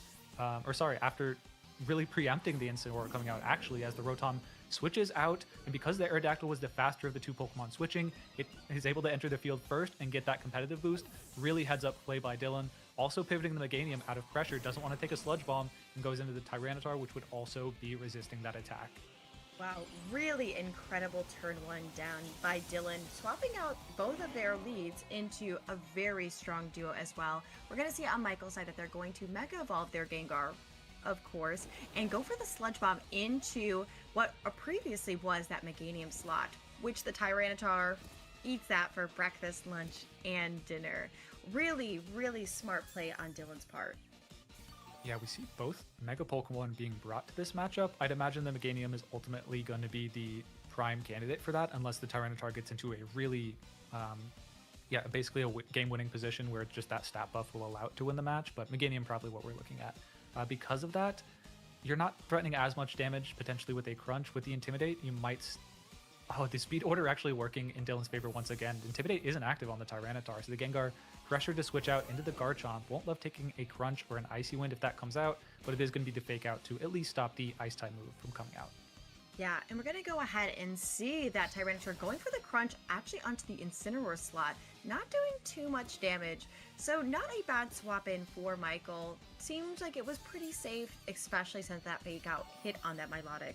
Now, it's going to be really dependent. I agree with you, Cedric. I don't know if Tyranitar is definitely the Mega Evolution that Dylan wants to use, but definitely in a pickle is something that you can go ahead and swap out. Now we do have potential for this Garchomp to just do some crazy damage over onto the opposing side, but it has to watch out for that Ice Beam on the Milotic. Yeah, you really have to worry about either Icy Wind or Ice Beam coming out. That'll just knock out the Garchomp. Otherwise, without the competitive boost, it should live at least the Icy Wind. But yeah, that Incineroar working against its partner Garchomp here, and the Garchomp will be leaving the field, going for a little bit of a safer turn, getting the Rotom in, which at least isn't threatened with a knockout. But you better hope there's no Crunch entering that slot, which thankfully, good call. It is, I mean, kind of good. Okay, I thought Dino Train was Meganium. Yeah, the Rotom definitely in a little bit better of a position than if the Meganium came in. Yeah, and we're going to go ahead and see Dylan go ahead for that Ice Beam into what was previously the Garchomp slot, which the Rotom Wash obviously loves to take. We're going to see the Throat Chop from the Incineroar on Michael's side into the Milotic as well, doing just almost right around half with that Sandstorm buff, but restoring a little bit more with the leftovers. Who doesn't love leftovers? Yeah, offsetting the sand. I think a really interesting choice from Dylan to go for the Ice Beam instead of the Icy Wind. With the competitive boost, I think both would have KO'd, and you could, of course, miss the 5% chance on the Icy Wind, but it would have set you up really well in this turn to also be threatening a Scald at +2 into the Rotom, in addition with a Rock Slide. And because of the Unnerve on the Aerodactyl, it wouldn't have a Citrus Berry healing, but going to be a setup of Tailwind on this turn from the Aerodactyl, as Scald does KO the Incineroar. Yeah, which is a huge piece for Michael to have fall. Now, it does allow for the Mega Gengar or the Garchomp to come in a little bit safer, but it's going to make it so it's a little bit hard to swap in and out. We do see Michael's Rotom Wash going for the full switch into the Milotic, swapping out into the other two Pokemon. So it took it pretty well. That Milotic is very, very bulky, and I think it's really just amplifying how pivotal it is for some of these teams. Yeah, Incineroar Gone is really important for the Meganium in the back. Although it might seem that Gengar is the main threat, with Tailwind up, you actually really would have liked the Incineroar to be able to enter the field and stall turns with the Fake Out. With that off the field, yeah, you do have the double protect options with the Gengar and the Rotom Wash if that enters the field, but those Pokemon are honestly fairly passive. We see the Garchomp is going to come out, which doesn't have access to Protect, which means that if the Milotic is able to outspeed it in the Tailwind, which it could be trained realistically to do, yeah, it's just a lot of damage being threatened by either Icy Wind, Scald, or Ice Beam by this Melodic into any Pokemon, but very safe into the Garchomp if you just want to target that and outspeed it. Yeah, and it's going to be really interesting. We have to keep in mind that Dylan still has all 4 of their Pokemon, so allowing for them to be a little bit more flexible as we see Michael go ahead and send back out that Rotom Wash onto the field. Now, we have a lot of interesting decisions, like you were saying, Cedric. It is going to be very fascinating to see how Michael plays this, because now, while the Garchomp is Choice Scarf, it is not able to protect, which causes a lot of issues if he is not able to knock out that Milotic this turn. And keep in mind, we still do have that Meganium in the back, and no one's Mega Evolved yet, so it seems like it might be the prime candidate, especially once it hits the battlefield once again. Yeah, it's really just going to be determined by, I think, on this turn, if the Milotic is first, it's going to be the Aerodactyl protecting itself, doesn't want to be chipped down by a Rock Slide and a Volt Switch potentially. Does Milotic outspeed? It does not. The Garchomp is going to outspeed and hit that Stomping Tantrum and take that critical knockout, buying itself another turn. Wow, and that was a huge knockout for Michael's side. It was definitely going to be something a little bit closer to comfort than maybe some people would want, but we do see the Sandstorm go ahead and subside as well, allowing for our favorite little foot Meganium hitting back onto the field. Now, it seems like Dylan's not in a horrible position. Yeah, I actually like the choice there. Even if your Milotic gets outsped, it most likely has to be a ground type. There actually isn't Dragon Claw in this Garchomp, but even if there were, you're immune to that after the Mega Evolution with your Mega Meganium, which I do expect we're going to finally see come out here. But the Rotom isn't threatening with very much damage, and Stomping Tantrums certainly aren't threatening it very much, and less so the Aerodactyl, which is immune to that due to its flying typing. As a result from that, you're really pressuring that Garchomp slot with a Solar Beam. Rock Slide might just knock it out. It's going to be pretty close, but this Rotom definitely scared.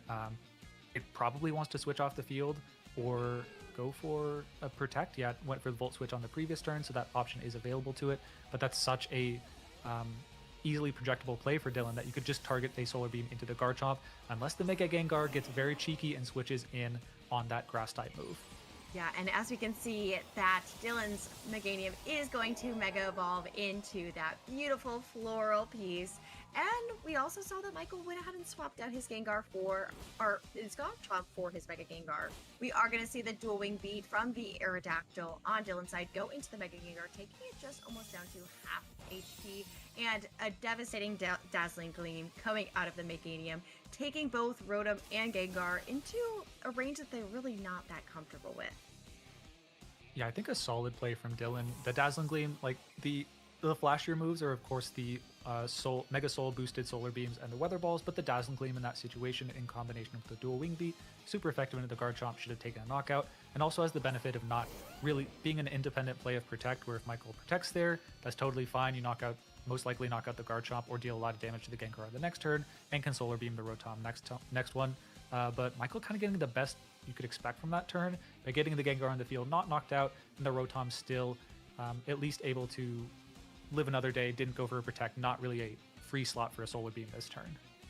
Yeah, this is going to be very fascinating about how Michael is going to go ahead and navigate these waters a little bit more.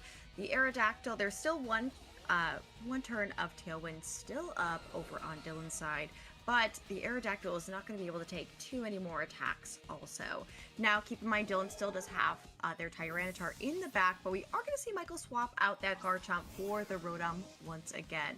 Now, very interesting play. We're going to see Gengar also go for the Protect on Michael's side. Now, what is Dylan going to do? Dual Wing Beat starting off into that Rotom, unable to activate the Citrus Berry as long as the under Aerodactyl is on the field. I don't remember if it got under that range before, but definitely not while it's on the field. And then Dazzling Gleam is going to come out and finish off that Rotom Wash. So pesky in the game one, but in the final game of the set is going to go down, as it is going to be the Choice Scarf Garchomp with Tailwind going out, entering the field on Michael's side. It does appear that we're going to get into a situation where Michael has some clear outs. I think he is going to be pretty easily be able to find that At this point, you probably do just have to lock into a choice scarf. Rock Slide with your Garchomp. You don't need to, you just have to hit the Aerodactyl. It'll buy a turn for the Meganium to likely go for a Protect, and then hopefully you can maybe be able to 1v1 the Tyranitar, get a timely flinch to buy, to allow your Gengar and your Garchomp to be able to win that end game. But I think it's really going to come down to, you probably just go for the Rock Slide this turn to knock out the Aerodactyl, knock it out and protect the Meganium, and then, oh, nope, going right for it, as we see Rock Slide is going to knock out the Mega Meganium, or sorry, the Aerodactyl immediately, opening it up to a Sludge Bomb potentially. K1 ended. I'm not sure if Dylan was aware. Yeah, this is a really dicey situation, as we do see that Mega Gengar going for the Sludge Bomb into the Mega Meganium, taking a complete knockout on Dylan's side, leaving them only with Tyranitar. Michael, understanding where they were in their game state and being like, this is the way that I have to win, and I have to be aggressive in order to make this happen. Now, a much, much secure situation for Dylan.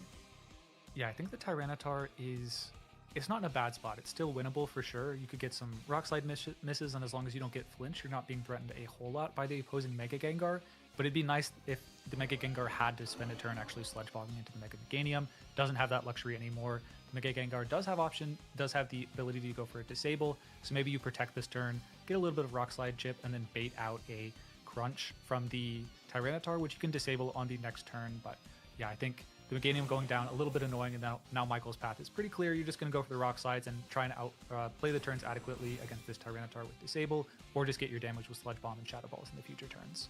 Yeah, and sometimes, trainers, this is really how these end of games have to play. You really have to identify what are my different ways that I could potentially win, and what ways am I going to have a devastating loss. And Dylan understanding, hey, I've got to start to protect, and I also just have to really cross my fingers that these flinches are going to stay away from my Tyranitar, and they're going to be able to keep their eye on the prize and cross their fingers throughout the entire time as well. We are going to go ahead and see the Garchomp go ahead for that Rock Slide, and it's going to miss, but the Gengar landing that Sludge Bomb, doing a little bit of a damage, not too much, but is getting the poison.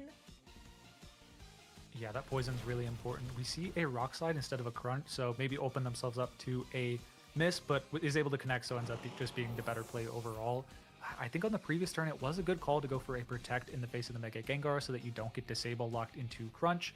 Although you do have, I believe, Low Kick on this Tyranitar, you'd much rather be going for the Crunches, does a fair amount more damage overall, so at this point, the poison is really devastating. The Rock Slides would have been doing damage, which would have added up in addition to flinches, but at this point, any flinch in a combination with the poison damage is going to really put the Tyranitar behind. Crunch is going to deal a lot of damage to a KO, but not a knockout, and this passive damage is chipping over time. It's now in range of one more Rock Slide. I think if Michael is able to connect the Rock Slide, this game just ends. Yeah, I think it's one more Rock Slide and it's out. But if it does miss, I think the Tyranitar might have a sliver of a chance to land a Crunch and go ahead and break through. But oh, it does KO. We are going to see the Rock Slide come through on Michael's side, sending them into round 7, 6-0. But not to discourage Dylan at all. Still an incredible record at 5-1 going into round 7 of the Grand Championship Festival. Wow. What a match that was. Yeah, absolutely. Came down to the end, just one turn away on either side, where I think, yeah, just ultimately, if the Tyranitar is able to break through and dodge one more Rock Slide, the Crunch should just knock out. But I think unfortunate that the Sludge Bombs were able to, the poison was able to add up eventually. I do want to point out that 2 Sludge Bombs went off into the Tyranitar over the course of the match, so roughly 50-50 whether it was going to be poisoned throughout the course of the match, but it happened on the second one, fortunately, for Michael. But looking at the previous games, I believe this is, the game one that was just so difficult for Dylan and was on the back foot the entire time and got into the Rotom. As we saw, the Milotic was able to kind of chip down the Gengar, but this Rotom just slowly dealing with this Milotic, which is otherwise one of the most defensive Pokemon in the metagame, was able to just slowly get rid of it. And then absolutely have to mention the many misses of Poltergeist in the game one. Yeah, I know. And that's the price you pay for running a non 100% accurate move. I know I've missed some really close ones, and I know you probably have as well, Cedric. So it is really devastating to see that. But I do think for Dylan, really, they identified how important, A, that survival was from that Hydro Pump from the Rotom Wash, but also B, the Milotic in general. It was such a pivotal piece for each of their games and really just caused a lot of mayhem for Michael. Yeah, definitely in honestly the game 2 obviously didn't even get past the lead, so quite effective there. And then the game 3, just such a smart series of turn ones as we see kind of the end of the game 3. But I want to point out Dylan just so ahead on the switches in the first turn, neither getting intimidated on the Tyranitar because of the switch order and also getting the competitive on the Milotic. Unfortunately didn't come up with the win as a result, just because of I feel like the poison was kind of the game changer. The rock slides were doing a lot of damage, but the poison just over time in addition with rough skin meant that the Tyranitar just had few turns on the field where it was actually able to get the game winning crunch. I know. It was truly devastating, and for me, even more devastating to see Meganium not get its flowers that turn. But many more to come, and I'm really excited to see them all as well. So, an incredible, incredible round 6. I know that we have many more rounds to go as well, but Cedric, is there a certain Pokemon that you would like to see that we haven't seen so far? Good question. I'm a fan of Mega Blastoise. I'm a fan of Mega Gardevoir. Those are probably my 2 favorite Mega Pokemon to see. Yeah, would love to see those. I know there's probably a couple of those Trick Room, Tailwind hybrid teams with the Mega Gardevoirs throughout the tournament, but we are not going to see that here. We're going to see a Mega Meganium, Mega Manectric against a Mega Charizard Y. I know y'all can't see my face, but my jaw dropped at the thought of Mega Manectric. That is my 3rd favorite Pokemon of all time. So I'm so happy to see it here, and so happy to see that some traders are actually running it. We do see the Volt Switch from that Mega Manectric go into the Aegislash, and we are in Game 3 of this very crucial match. Now, a very interesting team coming from Corno's side. We're going to see the Incineroar, Sneasler, Hisuian Goodra, Pelipper, Mega Manectric, and the Sinistcha. Yeah, it's an interesting team where it looks like instead of the Mega Pokemon being the carry, it's actually the Hisuian Goodra, which is very atypical. Mega Manectric, definitely an atypical Mega Pokemon, both in usage and how it functions. It's running Thunderbolt, Volt Switch, and Snarl. It can also, I mean, it's not so relevant, but it can be Lightning Rod before it goes for the Mega to redirect any electric type attacks away from the Pelipper, but generally just going to be pivoting in and out, lowering special attack with the Snarl and Intimidate, its Mega ability, allowing the Goodra to take hits a little bit more, which is useful against things like the Garchomp when you combo with the Incineroar, also intimidating. Yeah, in MFAT 2, they are running a Charizard, which is going to be that Charizard Y Mega Evolution. And it seems like they're running a pretty traditional set of 4. We are going to go ahead and see the Incineroar lock in a devastating Will-O-Wisp onto the opposing Garchomp, which is really going to hinder any movement beyond there, and the Goodra flinching on their side. Yeah, this Goodra does flinch, but isn't immediately threatened by that much, given the Garchomp was flinched that turn. You should be fairly free to set up a shelter. There's not a lot on Mafav's team that you would want to be heavy slamming, so those intimidate drops aren't so important. Might be solid to start setting up the shelters to get that shelter defense boost plus body press active, but the Garchomp knows it's not doing a lot of damage, decides what's better than damage, maybe some flinches.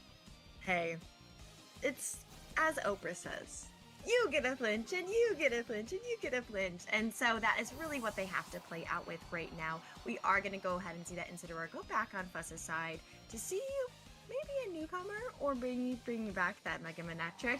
And we do go ahead and see the Manectric land back onto that field, giving a much-needed Intimidate to its opponents.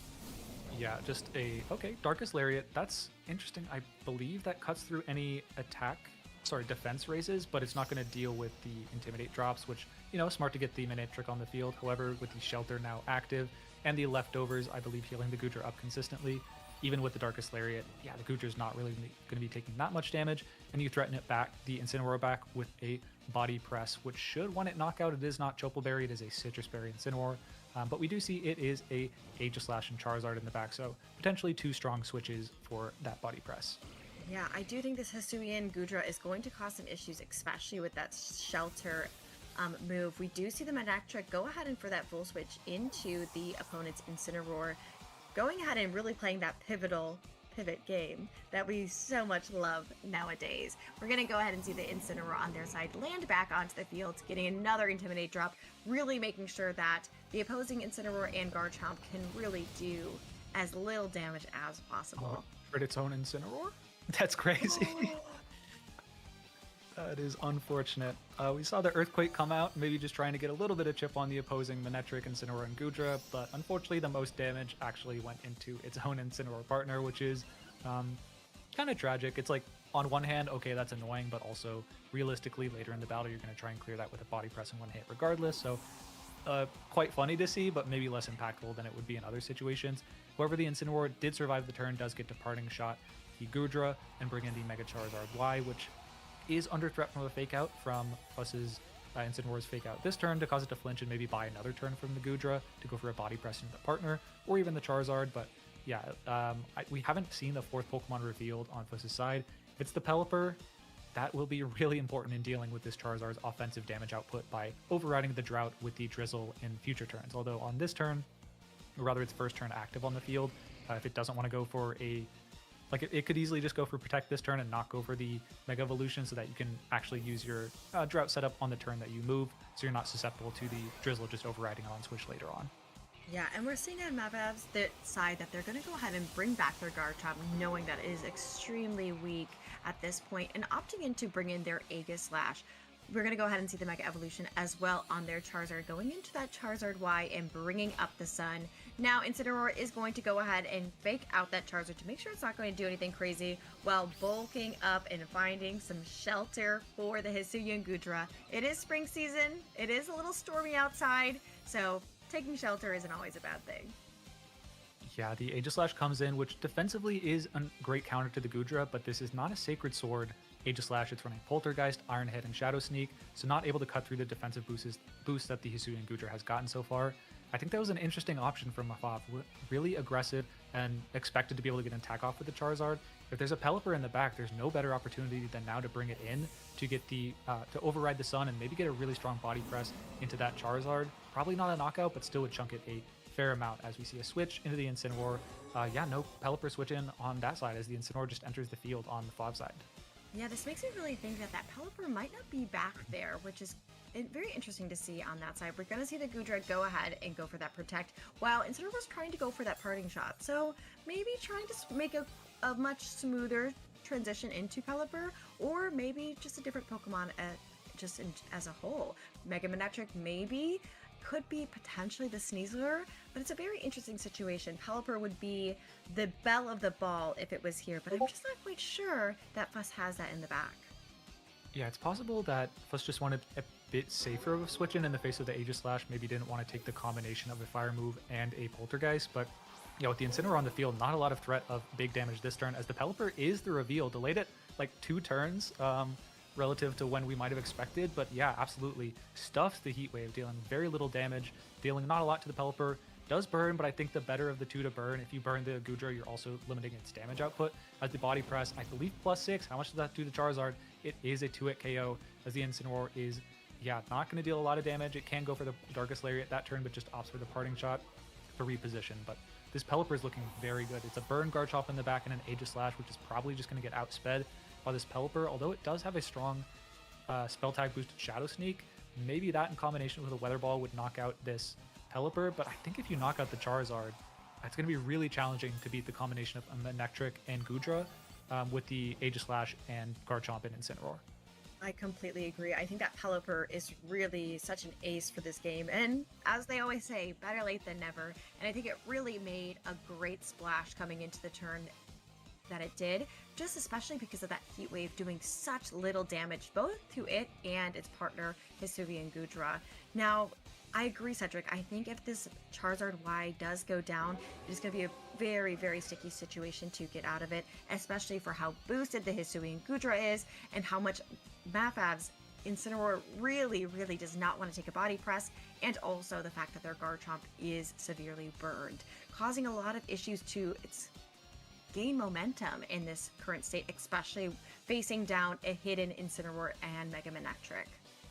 Yeah, I think a real struggle is that the Pelipper doesn't even really have to stay on the field. Yeah, like it can easily switch into the Incineroar, which is an awesome switch into the Aegis Slash defensively and offensively. And I guess the Charizard could hit you with a Weather Ball, which would be pretty strong. Yeah, that is actually the call out from Mafav. Expects the Incineroar to switch in, takes advantage of the Pelipper's rain, and goes for a water type Weather Ball.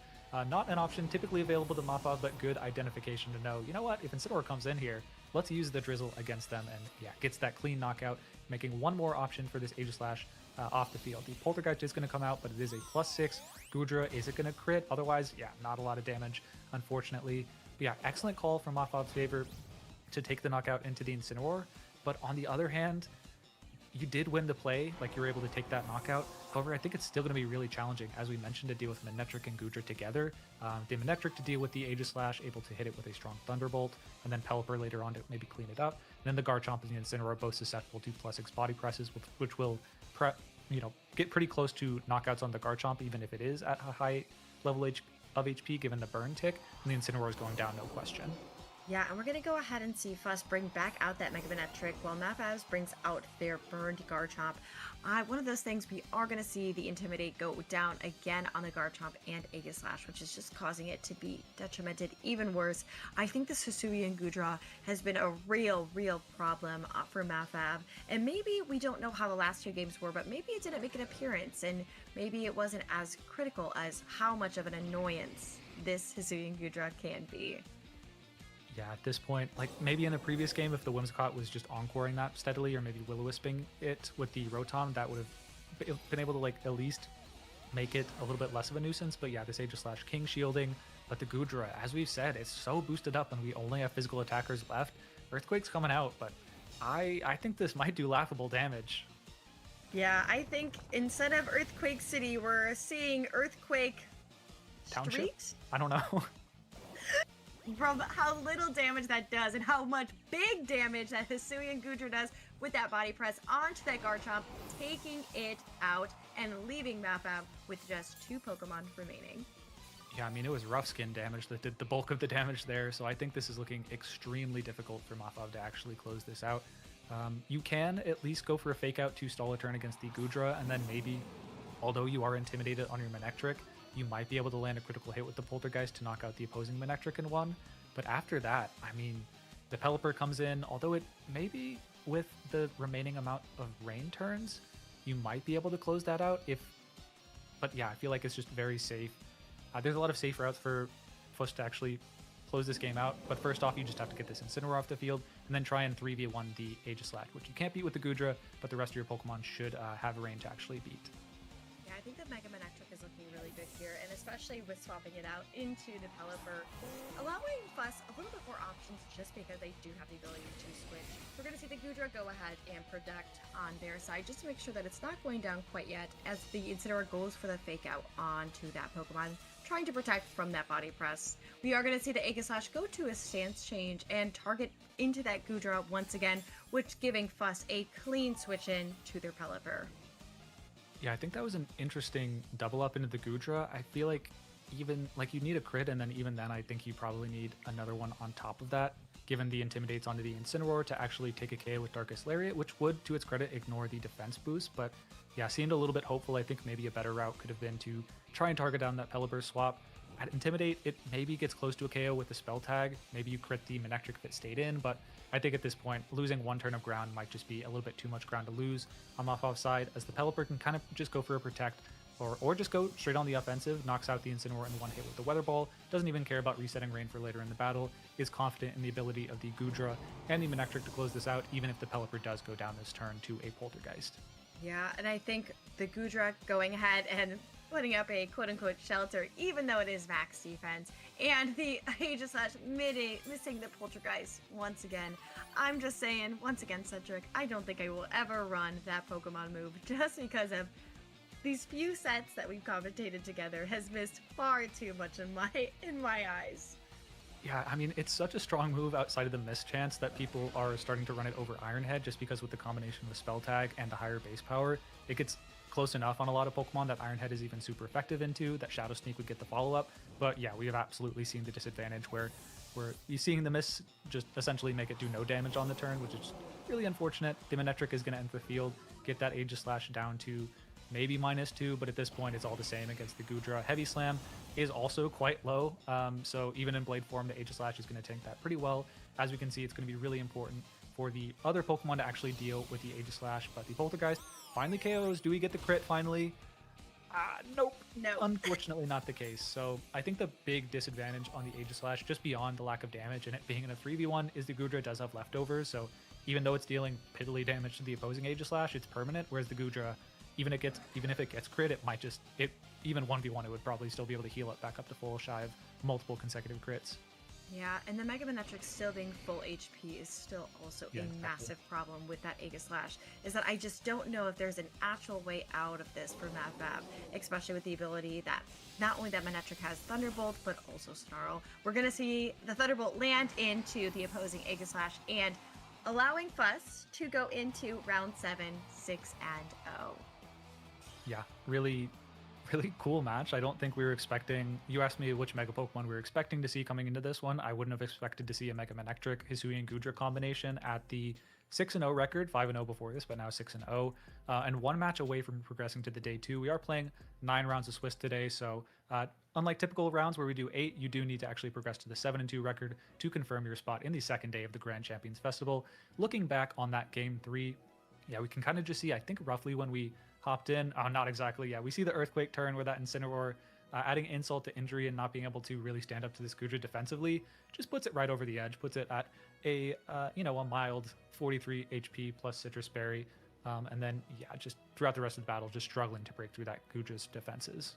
Yeah, I think it was really cool to see the Mega Manetric, and I obviously have to shout out my own little Mega Manetric toy that I've had for so long. So happy I got to see and also commentate that set with you, Cedric. I think it is so cool to see such an underutilized Pokemon in this entire grassroots tournament. And also, massive shout out to Scraw VGC, the amazing production team, and all the amazing judges for all of the hard work that you've been putting into this. Cedric, you as well, and my fellow casters. The Grand Champions Festival is such an amazing experience. It's such a huge feat that everyone deserves their flowers, and it's been really an amazing thing to be a part of. Yeah, that will do it for myself and Courtney on the mic until tomorrow, of course, but I believe we're going to be feeding it back to the IRL setup, which if you haven't checked the socials of Scraw, like the actual technical setup they have, in addition to all the, of course, the amazing judges, the amazing production, we also have a team of people just all congregated in, like, I think, I'm not going to say the location because that's not safe. But yeah, they're out there, they're working hard. They have an incredible technical staff also supporting the stream. So this has been, I think, a labor. Oh goodness, hello. Yeah, I think this has been an awesome labor of love from Jacob, in addition to everyone else involved, judges, staff, really everyone. I'm sure I'm forgetting many people, but yeah, it's been a pleasure to be a part of this day 1 with you, Courtney. And I think we will sign off and send it to round 7 whenever pairings are up, if not a bonus game in between then. So stay tuned.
round 6 is concluded, and that we had some pretty amazing matches there.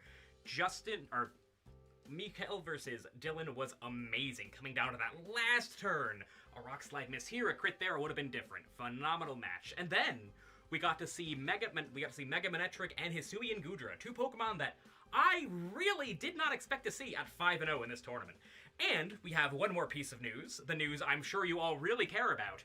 Our Watchog player is 4-2. They are still live for day 2. Watchog sweep! So, with that being said, I want to remind you all one more time, maybe another time later, about one of the people making this all possible, Surfshark VPN.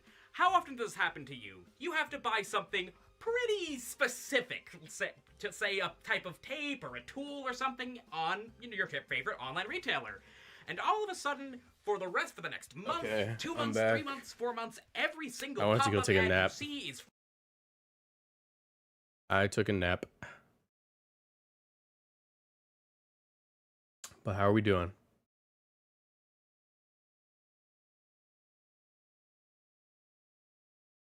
Okay. Oh man, I was sleepy. How are we doing, chat?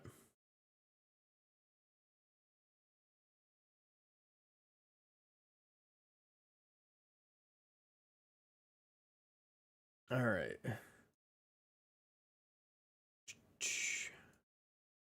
Get your chesto berry. Yeah, I was really sleepy.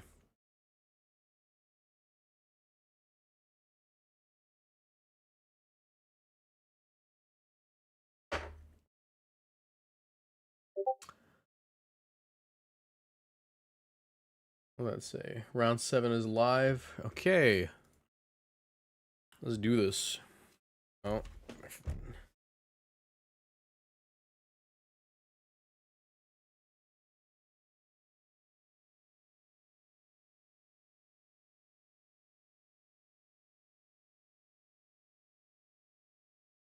Okay. Let's do this.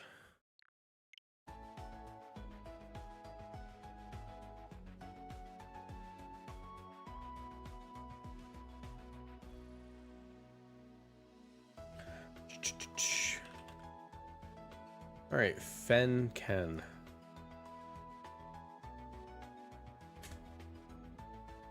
Ooh, Starmie. Interesting.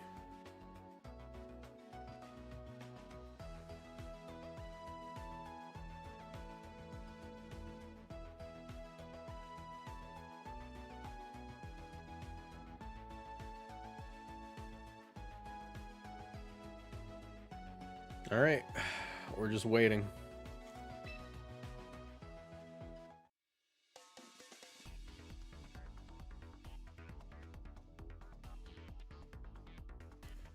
Man, I'm so sleepy.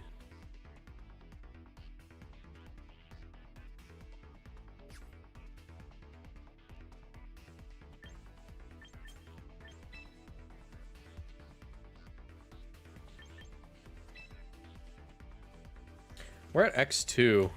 What if they just don't show up? That would suck for stream. And for me, because I think I'd rather lose than have them not show up.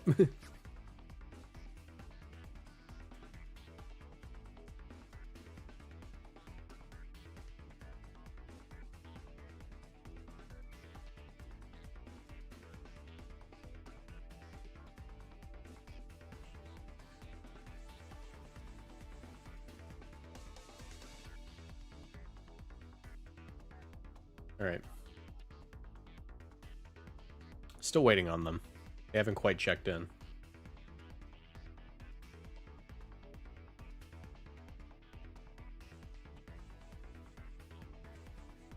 The team's interesting. They got a quick claw Machamp. We're into the bathroom. They're not here.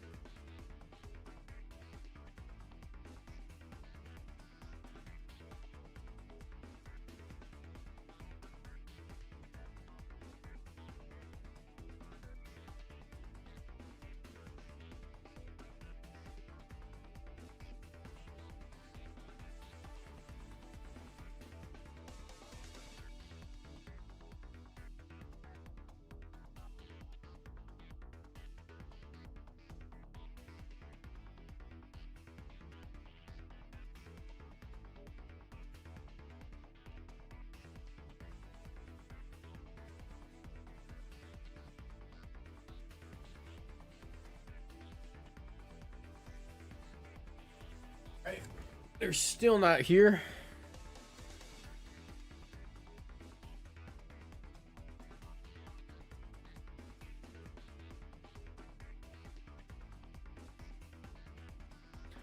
Look, you guys, if they don't show up, what I think I'm gonna do is I'm probably gonna end the stream so I can clean my house.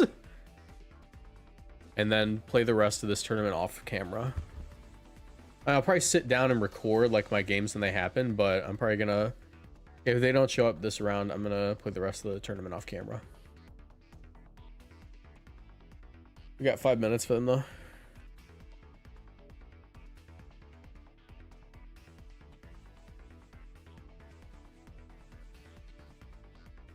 Because I would just like, I don't want to like just like wait for the next round to happen and like continue streaming, you know?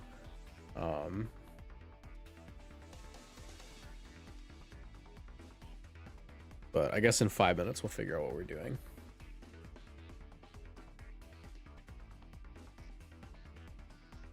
Lets me walk away from the stream for a little while and get stuff done. Because I could drop the tournament. But I'd rather not if I'd rather not, you know, if I can keep playing and get my stuff done.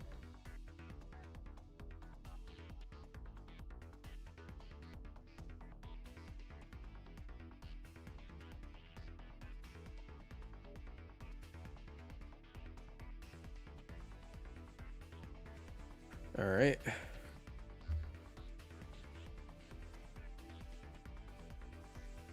Four and a half minutes till we figure out what we're doing here. Here, I'll do this. But, yeah, we're just waiting on our opponent to show up.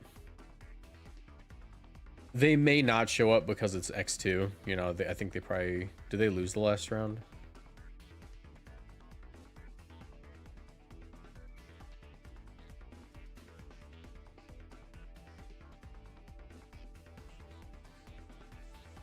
I don't know. It's an interesting team, though.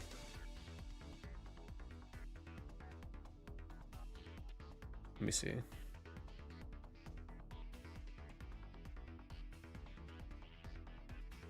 Oh, there they are. Okay.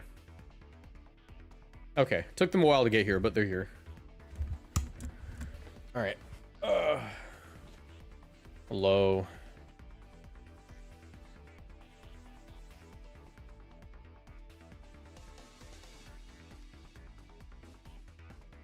All right.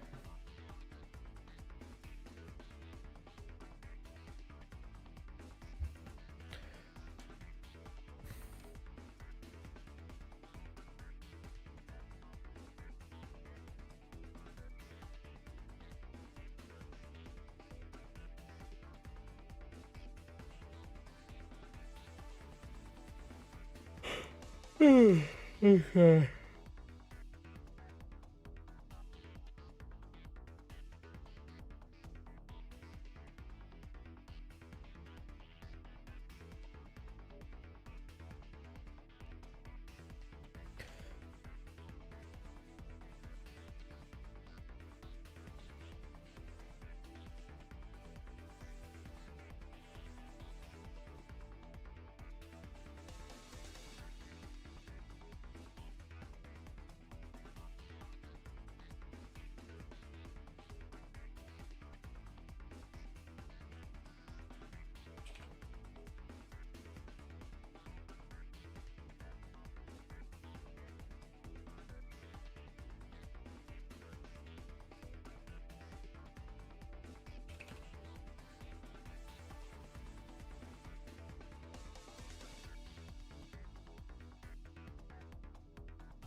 All right.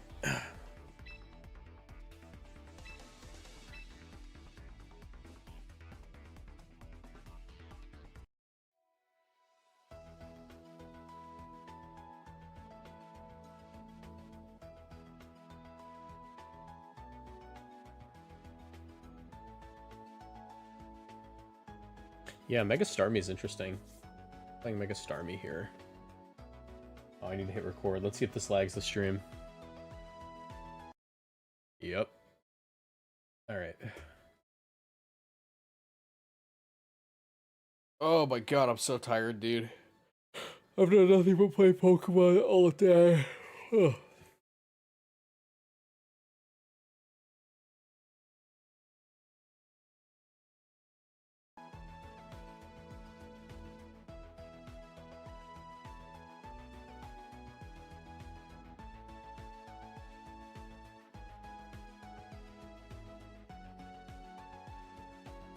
Alright.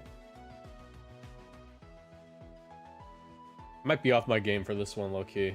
I'm tired enough where I'm concerned. I'm not gonna have the energy to really think things through.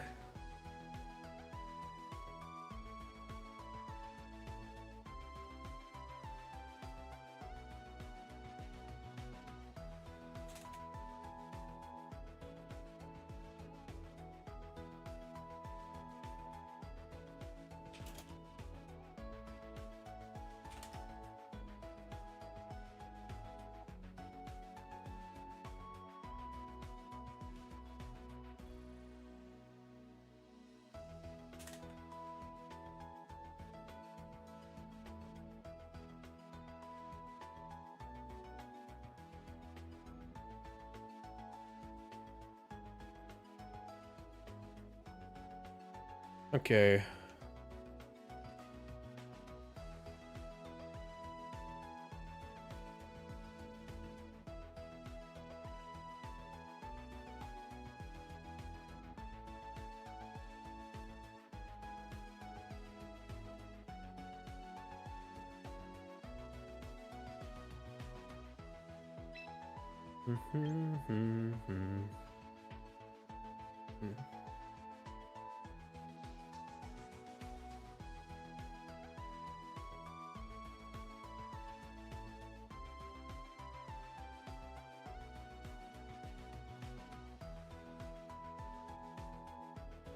Just waiting for my opponent. Here, taking a little bit of time to get ready. It's okay though. Glimmor's cool. It's a Glimmora Mega Starmie team. Or Mega Glimmora Mega Starmie, so either way it's just like interesting.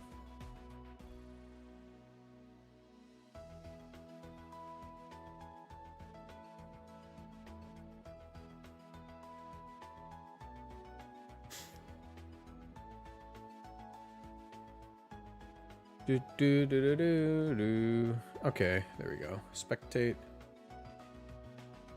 All right.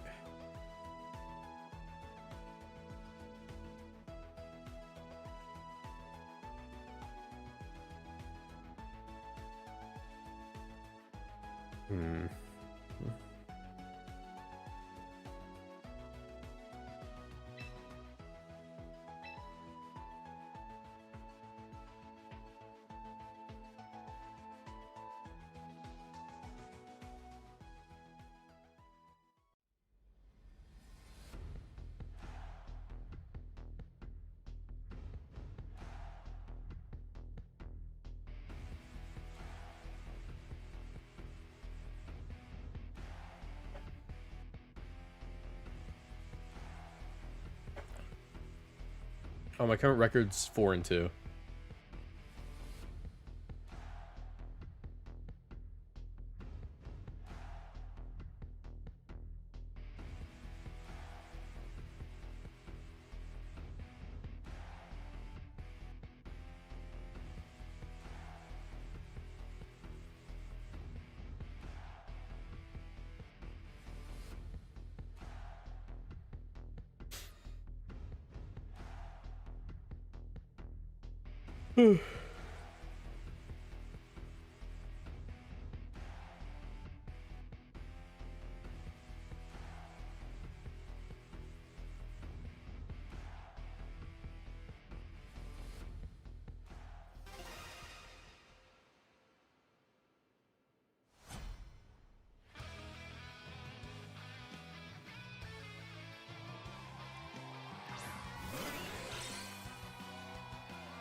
Hmm.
Nice. Okay.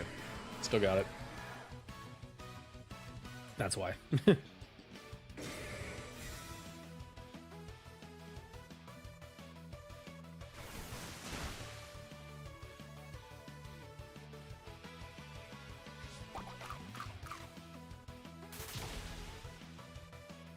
Alright, the game.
Fix the audio? Let me fix it.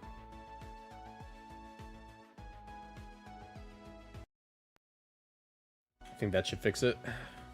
I just had to turn off, turn on.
Oh crap, I just realized I wasn't spectating. Sorry. I forgot to start spectating game 2. My bad.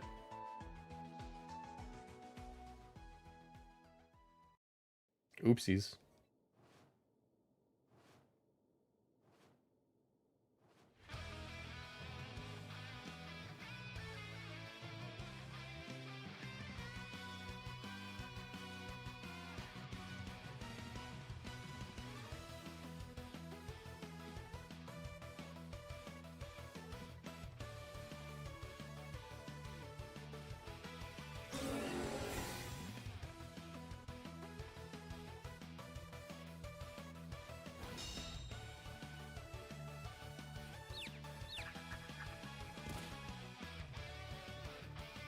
That's actually probably better for me. Yeah, that's 100% better for me that I missed that.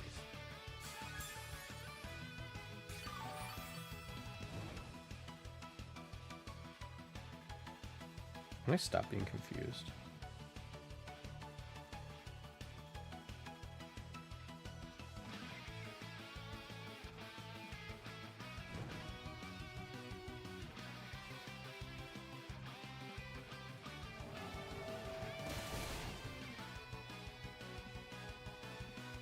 By the way, all you guys missed was me burning the whole team and setting up like 6 bulk ups. That's all you missed. Or 5 bulk ups, rather.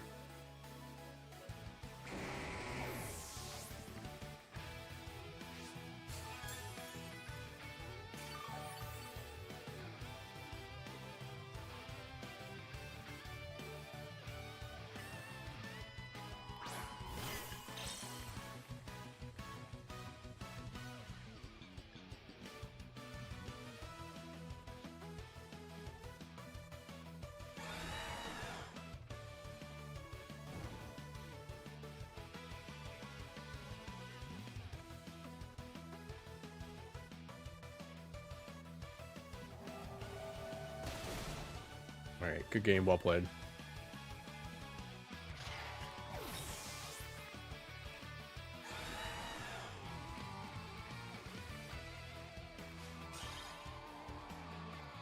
Nice.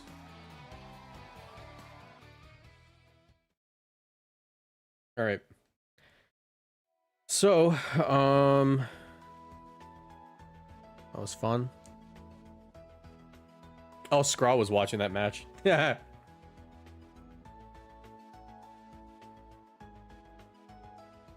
Apparently, Scarlet was watching the match on stream. Let's watch what he had to say. For that tool or new, and we haven't seen a Meg.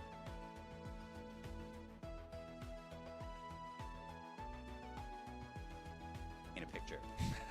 That's such a good way of putting it. Yeah, I think we're seeing players like find out ways to string together these like really creative games, or use like, I don't know, it's almost like when you have fewer options, you savor some of the ones that you do have a little bit more. Like, let's say Quick Art and King Gambit, something that like we might not have seen too much before. It's like, oh, but that has really specific applications in this metagame if you're trying to protect your fast tail fox from all those priority threats in the format. Yeah, and I think that's a great way to put it. Let's appreciate what we actually have access to. Let's learn to use the tools that we're capable of using. We don't have to long for the things that are not in the game yet. And pushing it away. Some of us, I know, may be missing those tools, but we're going to actually throw to a different game that's happening here. We get our little bonus games between rounds.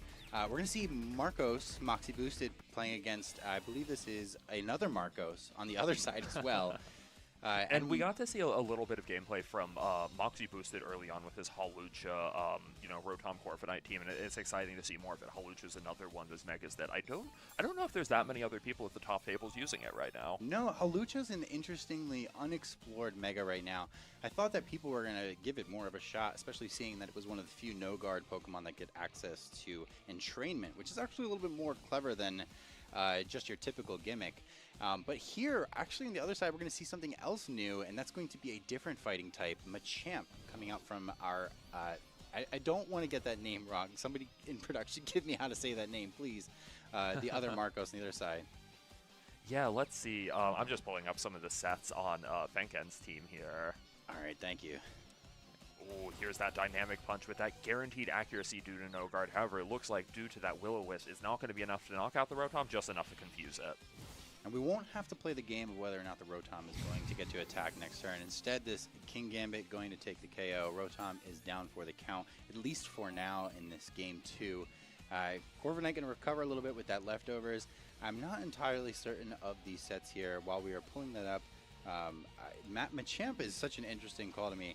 No Guard with the Dynamic Punch is going to introduce a lot of variance with throwing confusions out all over the place, but a Pokemon that's not going to have to worry about that is going to be the Ghost-type Basculegion. However, it is facing down a King Gambit, so we talked earlier about the King Gambit matchup into Basculegion. What's the win-loss now? We are now 5-2. We have to win 2 more. On the King Gambit. King Gambit not going to be able to get a KO with a Sucker Punch right away. Yeah, and to really set the stage here, it looks like Moxie is down to just their last 2 Pokemon here, which means this is going to be a very, very strong 150 power last resistance. Pointing at King Gambit, though, who has, due to the resistance, just enough bulk to tank that. And with the Iron Head from Corviknight, just barely not enough. Unfortunately, though, with the burn, we'll probably see that King Gambit go down to the burn chip on the next turn. And I'm assuming this Machamp probably doesn't have an attack that's able to actually target this Basculegion. Yeah, it looks like this Machamp's moveset is we've got Dynamic Punch, Stone Edge, Wide Guard, and Protect. And I'm not sure if Stone Edge would be the most meaningful damage against this fish, especially with the burn right now. No. I think whether Fenkin is able to get back into this game and capitalize on what was... How was that nap? The nap was very helpful. Depend on these back Pokemon a little bit. I'm very tired, though. Burn Sinistcha back there, and the other Pokemon is this Mega Starmie, who actually looks like it's in great shape right now. It is at risk of potentially getting knocked out by a Last Respects right away. The only thing is, what's crazy is I think that the Machamp might have wanted to go for a Stone Edge, maybe on the last turn, because maybe that puts the Basculegion into a huge power Aqua Jet range. Oh, you're so right, yeah, because right now it just feels like Starmie is super exposed. If anything, I wonder if Fenkin could be looking for ways to pair up the Sinistcha and the... my opponent didn't have Aqua Jet, they had Ice Spinner. Pokemon that just it was hit Ice the Spinner, field, Protect, the Starmie Psycho together Cut, make sure that the last and Respect Liquidation. isn't hitting it. The Starmie is the reason why Moxie had to lock into that last Respect, even in front of something it might not have been obvious against, like the King Gambit. Yeah, and I think we saw last turn that the Corviknight did not get... outsped by this Machamp, so I'm not even sure if it's going to be able to get a Stone Edge off before. If the confusion be willing, and it do not be willing, as it hits itself in confusion, and Stone Edge is now going to get that good, notable chip. Do we know if it's enough? Exactly half of Basculegion's health, and the thing is, gosh, I do not know if that's enough for Aqua Jet. Starmie is like a tremendously powerful Pokemon, but this is still a resisted Aqua Jet into, a Pokemon with a high HP stat like Basculegion. I think at this point, Fenkin probably has to try going for it. I don't think you could really come back against this Corviknight with its bulk up boost without the help of your It doesn't Starmie have Aqua here. Jet, though. Yeah, you can also always bank on the potential for the Sinistcha swap in there. Unfortunately, we do have to just go for it, not even going for the Aqua Jet. Oh, it's not actually an Aqua Jet set. It's no priority moves. It's just like Liquidation, Psycho Cut, and Ice Spinner. So Starmie didn't actually have anything to do before going down there. Totally valid. Totally valid, and now instead we're going to see this Corviknight get the KO on this Machamp. Unfortunate situation where they couldn't get there. What's funny is that confusion may have actually hurt them, because they might have wanted to sack into their Sinistcha. Oh, that's so true, yeah. And I wonder if, that is something that Moxie could have tried to capitalize on, maybe like setting up or not giving the free swap out of Machamp. Yeah. Ultimately, that's not the game that we're looking at. The game we're looking at is a Sinistcha staring down a Corviknight that I think it has very, very low odds of knocking out ever. Yeah, and I think also too with And a the very 2 angry boosts Basculegion. that Last Respect does plenty to be able to even get through what could potentially be a Kasib. I think most of them are just running Citrus Berry, and Last Respects is in fact going to do the job there. We are going to see Moxie Boosted continue to fight for tournament life in this Grand Champions Festival, and unfortunately for Fenkin, it is not going to be the same case for them, but still well fought. Going 4 and 2 to start the day is an excellent achievement. Definitely well played, and it's cool to see something new. And we haven't seen a Mega Starmie yet, so very cool to see that brought I know, to the table. I'm sad we didn't get to see a little bit more of it. I think even before we started playing Starmie, you and I were talking, was just like a Pokemon that I feel like I have to see more of it. I do not know exactly what that guy's doing. Don't know why he's decided to stand on 2 legs, but I'm sure he's capable of something. We just have to figure out what it is. Yeah, maybe it's dancing. Maybe it's walking. Maybe it's power walking. Someone said Battle Cruise seems like a thing from Pokemon Emerald many hours ago. I'm sorry, I just seen this. But yeah, no, I think that Starmie. Thank you, Drifting What's Breath. really unfortunate about it is that they made it almost like the same speed as Sneasler, I believe. So like, being in that exact tier that you're tying with Frostlass, Mega Frostlass, and Sneasler, not exactly the favorite spot to be in right now. But I mean, maybe there's a way that we run it in the future where it has a little bit more bulk. It's not having to worry about not outpacing the Sneasler immediately. Give it a little bit of speed control, give it a little bit of redirection. I think people are already kind of starting to pick up on the fact that that's the case. That's how people are going to win. All right, I'm gonna leave you guys with Coco I Melon. think we are, in fact, That's what we're calling it every time I have to leave chat. Game. I'm gonna leave you with I'm Coco happy Melon, to see and a I am non-Mega going Gengar to start getting cleaning up my knocked out house on the and red keep an eye on the stream. But and we're going back to McKelder Best. yeah, we're just gonna versus continue our with Vegas, this stream. Not Vegas Regional, Milwaukee Regional champion from 2025. Oh wait, is this MDB? Yeah, and I really have to wonder, why do you think the 6-0? Gengar might have elected not to activate its Mega ability there? If I had to guess, I would say accidental, or there is potentially a Garchomp in the back, but I don't even see a Garchomp because I think that they have the Rotom Wash there. I think these player names might not be correct. I believe. Oh you are... no, the sides are flipped. Yeah, That's the what's sides are throwing me flipped. off. Yes. Yeah, in that case, I'm still so interested. Like, what's Gengar doing? Yeah, why about didn't the MDB whole thing? Mega? It's been a Hang long on to it day. for. It's been a long day for McKelder Best. I know that they've played in many rounds over at Prague, and now they're at 6-0. Sometimes the inner machinations of Michael Kelsch's mind, I could never follow along with them. So no Mega Gengar there. Maybe they were fishing for a Curse Body Burn or trying to abuse a speed stat change. Maybe something along those lines is the best I could guess. But it looks like instead Alex Arand is actually in an excellent position here. With the Scovillain, I believe that that's their only Mega option available in this game. Unfortunately, though, I think even though it looks like they have a good position on this Eliminated turn, after I I'm didn't check not the board so state. sure Instant about was where over. this goes. Oh no, Eddie, I'm Yeah, sorry. this is spooky. Like, let's take a look at that Scovillain set very quickly. So it's actually going to be Leech Seed, Overheat, and Rage Powder. I'm actually really Not invested a in this one. tremendously strong set about like. There we go, they getting fixed your the Rotom names. quickly, and when your partner's a Pelipper and you're fighting a Rotom Wash that has like Hydro Pump and Thunderbolt for both your Pokemon, you do need to get through this Rotom in a reasonable amount of time. Yeah, it might end up coming down to clever Rage Powders, the Leech Seed potentially getting back enough health for you to really claw your way back into this game. We do see the Mega Evolution, no fishing for any type of beneficial Moody boost. If that's the case, sometimes I'm saying these things like I know that they're the case. I haven't even looked to see if it was Moody yet. We're going to see the Pelipper actually block this attack, and Scovillain not going to get this overheat right away into the Aegislash. Aegislash sticking around. I see a path here for Michael. I don't know about seeing the path for Alex. Yeah, I'm not sure. Like, I think both sides attacking into each other's protection looks like a bit of a dead turn, but I think when Michael's the one with the lead, I think Azulite is the one who can't really suffer a dead turn like that. Yeah. They have to be moving the game forward somehow. They have to be getting reads correct, and does not look like, letting your Pelipper burn its protect and then have to deal with this Rotom for another turn. We haven't even talked too much about the fact that it looks like Michael still has that Alolan Ninetales in the back, which is not exactly going to be a slouch against these two Pokemon either. And I think it's also going to depend how much HP that Alolan Ninetales does have, because if it's chipped and it's well in range of even a -2 overheat, then it's probably well within the realm possibility that this Scovillain will be able to pull it off, get the Leech Seed off into the Rotom in the end game. But I was just going to say that it isn't too hard to maybe potentially just go for a hard swap here. Keep your Aegislash as the one that has to take a -2 overheat in the end game instead.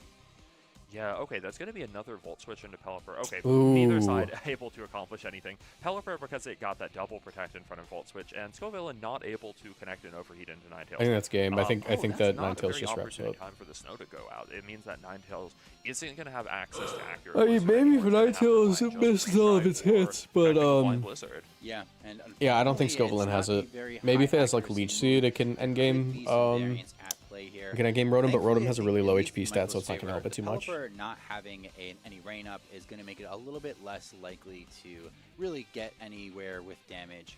Ninetales still probably also could just swap out back into this Aegislash.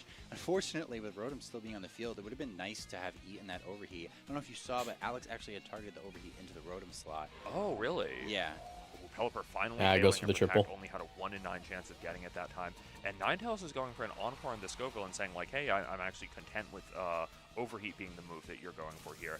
And that makes That's sense game. because it means that Scovillain wouldn't have been able to redirect any more of Rotom's attempts and All right, I'm gonna go clean my house a bit. I have people coming over in like 3 hours, so I want to make sure I'm ready for that. So I will be back for next round. Scovillain, even though it is a mega, does not Yeah. really get All right. much in the realm I'll see you guys in a of minute. extra bulk. It kind of just gets that extra ability, which kind of got the Hoenn stat line. Yeah, it kind of has that Hoenn stat line. That's a great way to put it. And even though we are going to pick up the knockout here into this Ninetales, the Rotom Wash, again, is going to be the real challenge at the end of this game. You have no access to Leech Seed because you are locked into this move. And now the Aegislash can kind of wallop on you. It should survive a -2 overheat, even with the nerfs to its bulk and dropping from that 150 to 140 defenses. I think that Poltergeist and any attack from Rotom here will probably be able to end the game for Michael. Yeah, it might look like Michael has to connect a couple inaccurate moves, but I really don't even think he has to connect all of them. Like, this position is so commanding that you can afford to, like,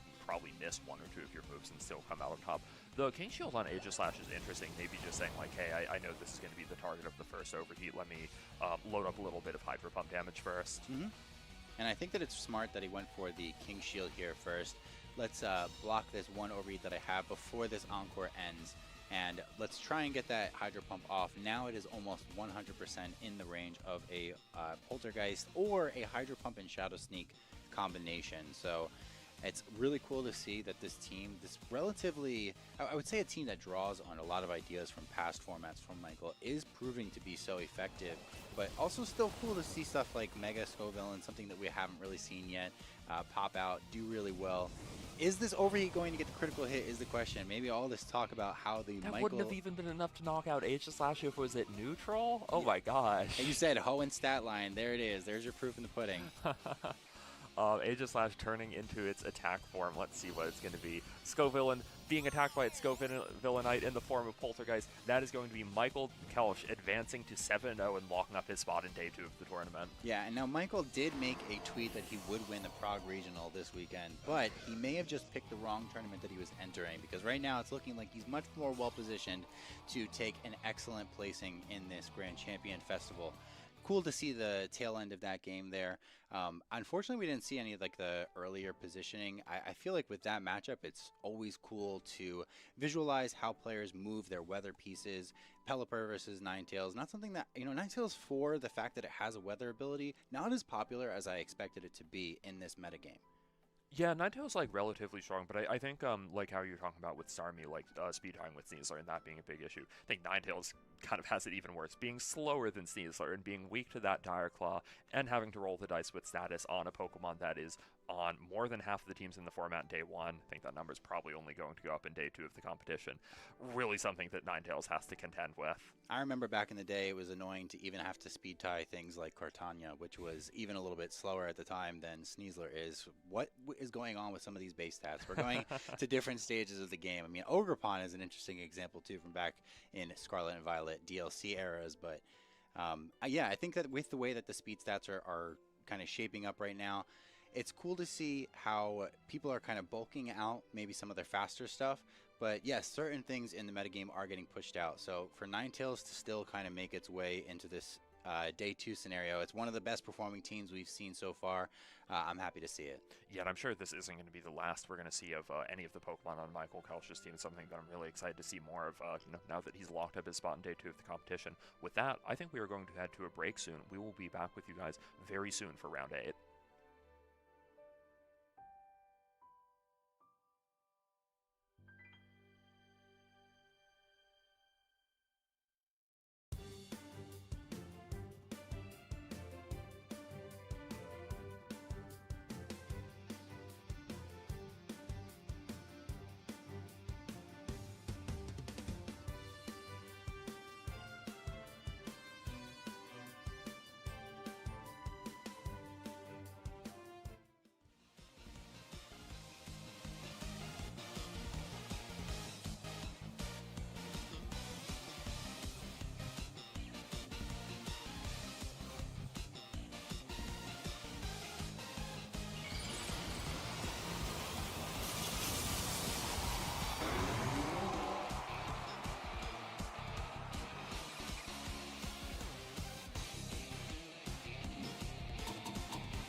Hi everybody. We have just a few more matches going in round 7, which means we have our first players that are guaranteed to make day 2 of the Grand Champions Festival. Now you might be asking, how many 7-0s do we have? Let's find out. We are looking at, let me see here. I thought I had it up and I didn't because I'm stupid. We have the first 44 tables currently each have a 7-0 player. So there are 44 players already locked for our day 2 with 2 more rounds to go. Absolutely insane. We've seen players like Mikkelder Best and Super Sandy, Santino Cartunio, on our stream already, and both of those players are locked at 7-0. And I know what you guys actually care about. The Watchhog player is currently 5-2. The dream is not dead. With all that being said, our next few matches will show off folks who aren't already guaranteed day 2. So we'll be looking at 6-1s, folks like that. And I just found out that there is a bear tick at 6-1 in the Grand Champions Festival. Stay tuned for that match when round 8 starts very soon.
All right, chat, we're back. The round is already up. We're facing Deontay.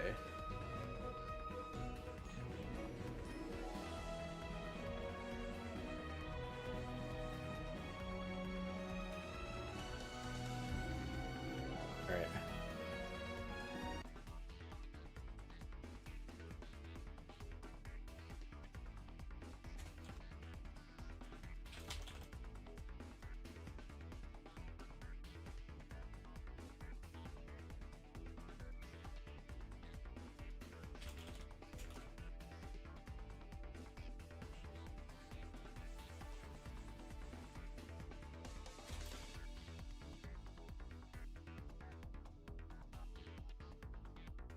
All right.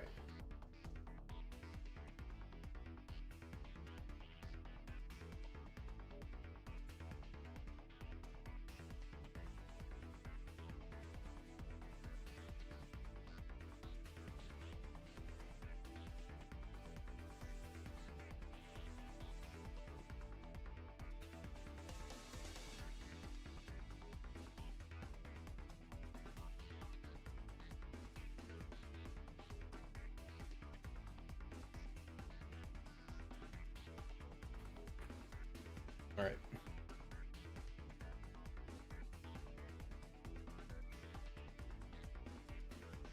How much battery does my Switch 2 have? 37%? Ooh, this might be close. I'm gonna have to plug in after this. All right.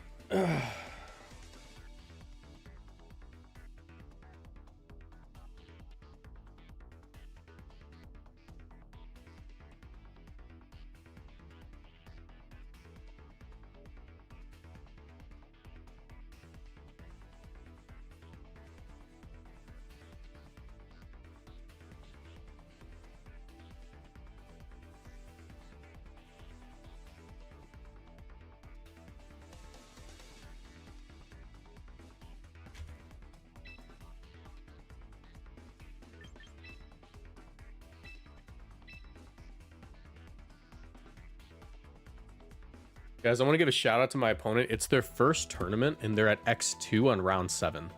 That is, or round 8.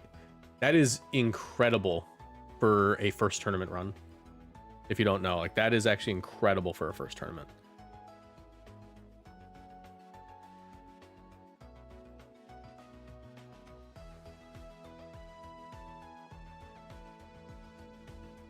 We're facing Zard Y stuff with a Rhyperior. Rhyperior is really cool. No sleep powder on Venusaur is nice. I hate Coil Hypnosis Milotic though. That's going to be a pain.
There we go. There's Deontay.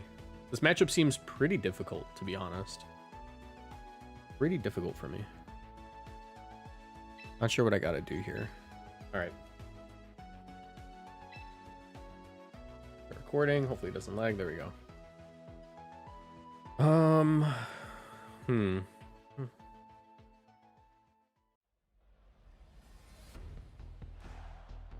Yeah, Rhyperior is really scary.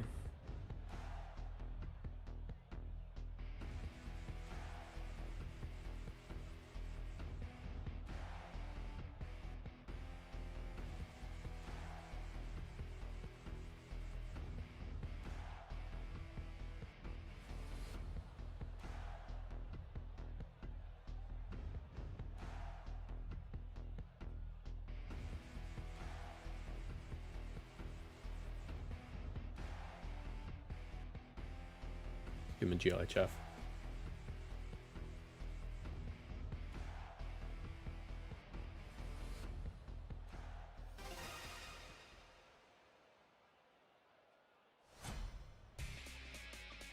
All right.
Hmm.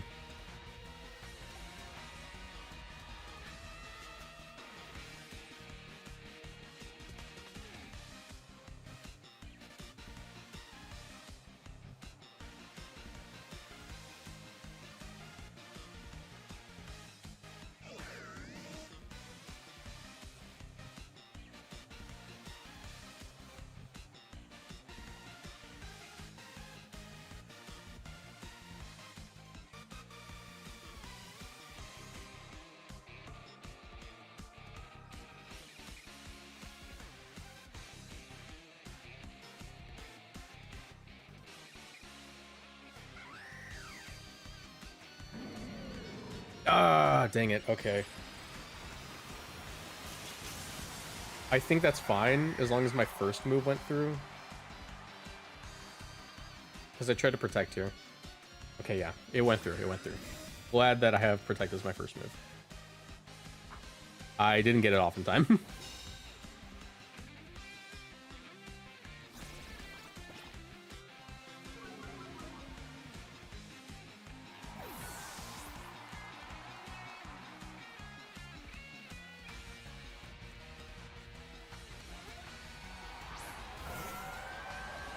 I crit. Okay, that's not bad.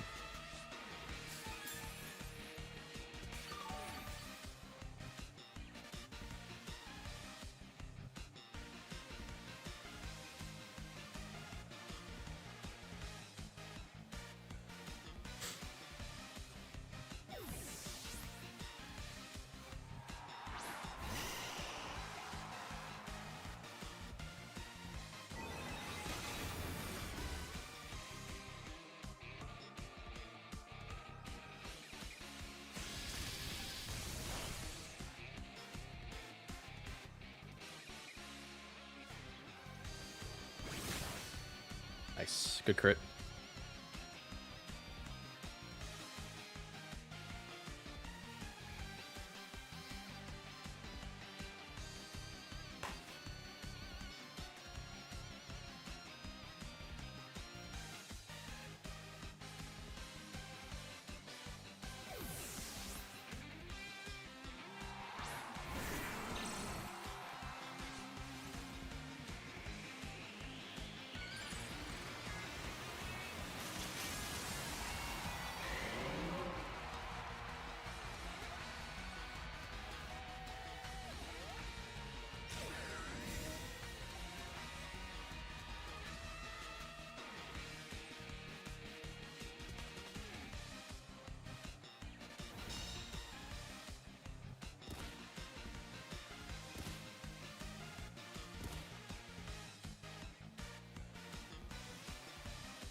Okay.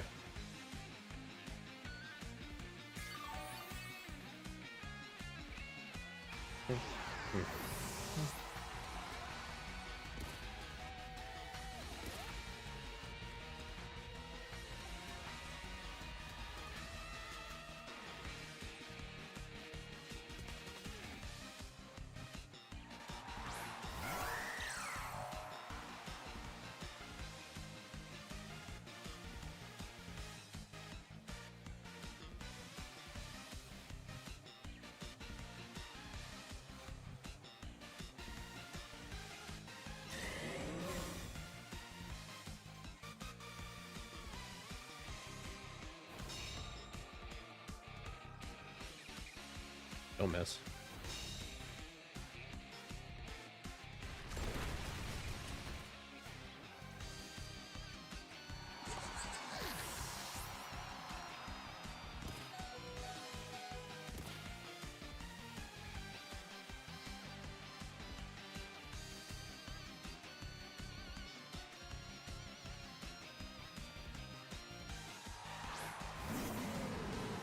All right, Ensign, it's time to roar. I love that tweet so much.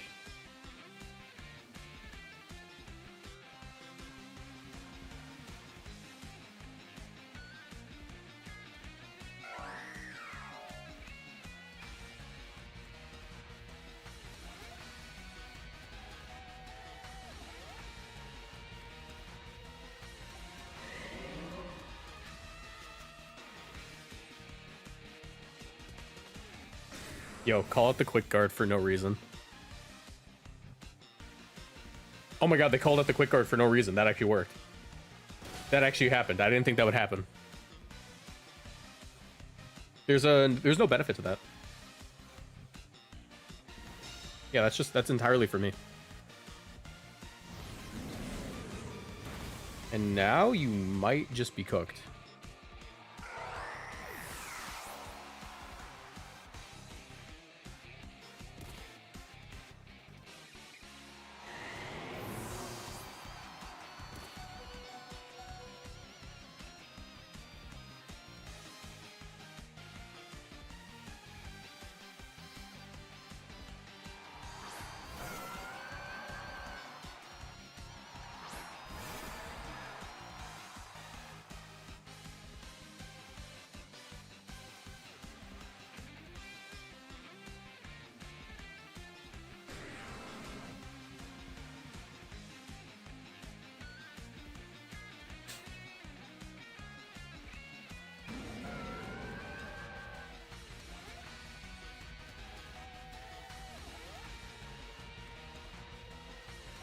A lot's got to go right for them to win from this position.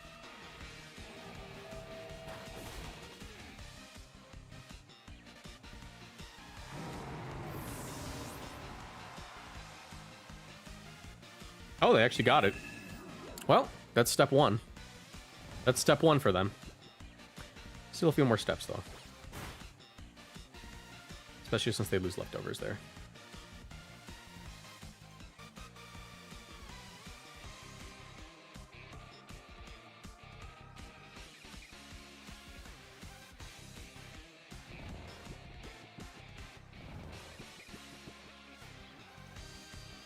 Alright, no coil there is actually great for me.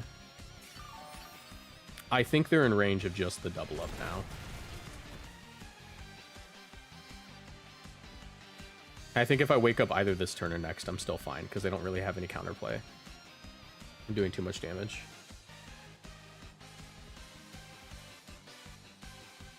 This is 150 base power last respects, so... yeah, good game. Alright, GG game one. It's a cool team.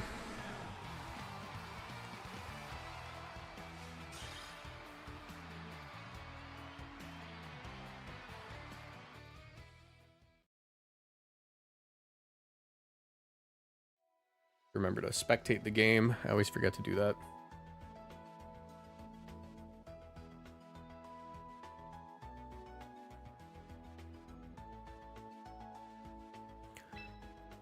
Spectate. Alright. feel like, chef.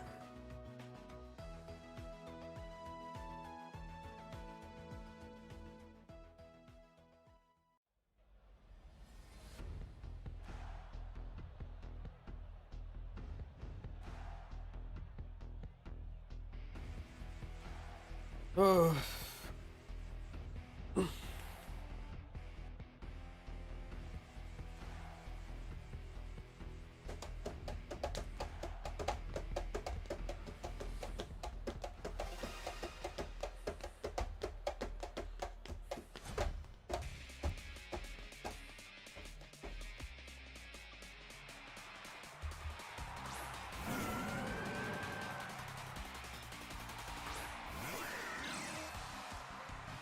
Honestly, it's not that bad.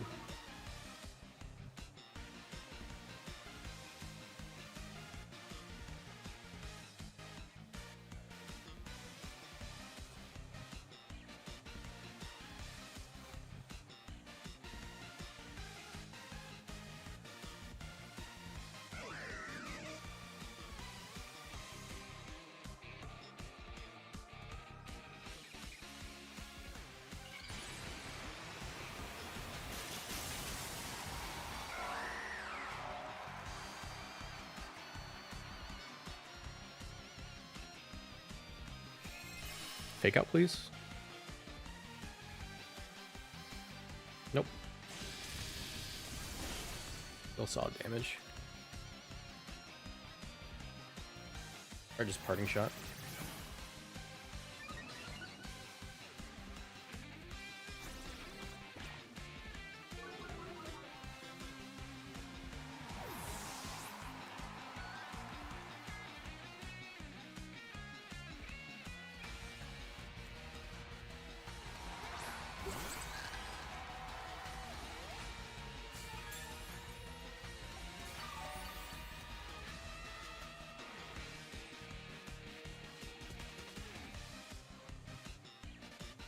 Am I goated?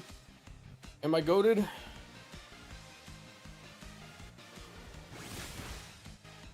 Ooh, that's gonna be close. I think we get it though. Nice, okay. We are goated. Confirmed goated. Confirmed goated.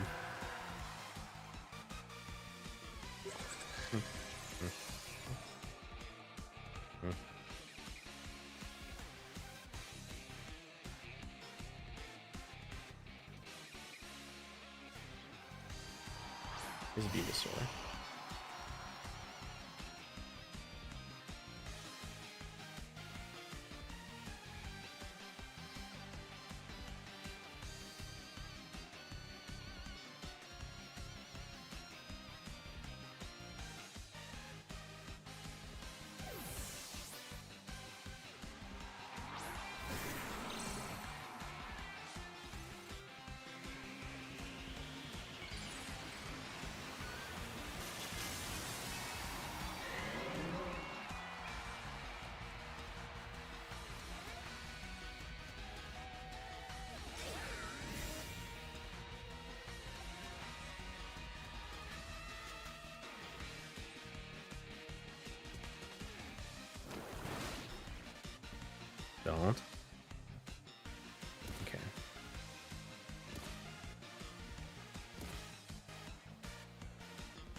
Nice.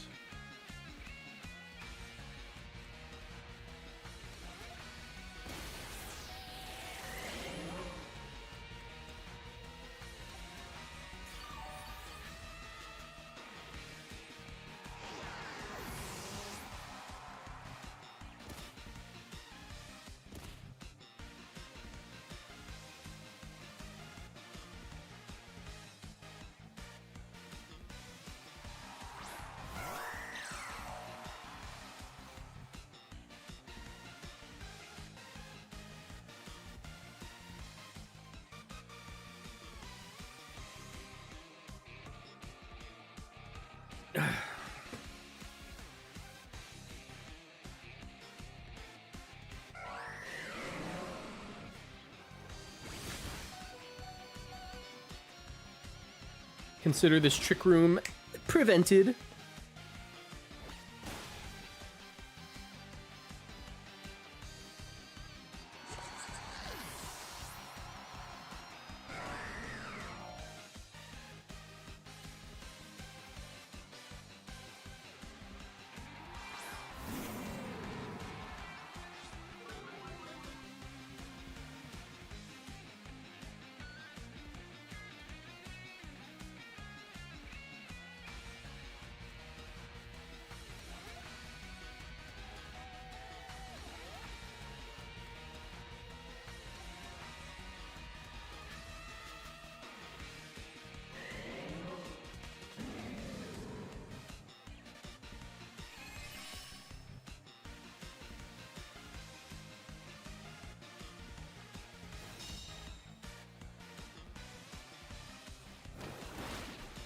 Fine, as long as I get this.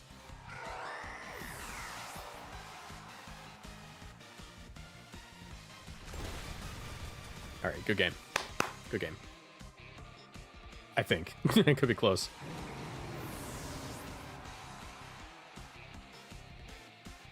But I don't think Giga Drain ever one-shots Bask. Pretty sure I ran that calc before.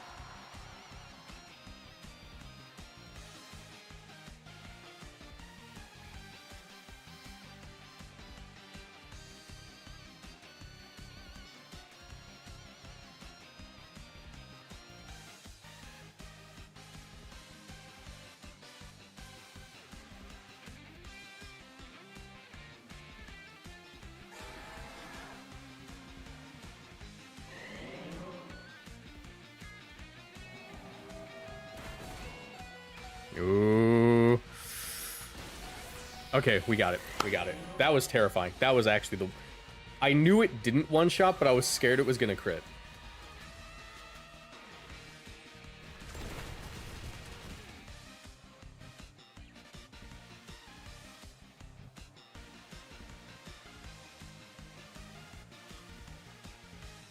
Oh, I completely forgot to show TikTok this part. Oh my god, I'm so sorry, TikTok. There you go. Sorry, TikTok.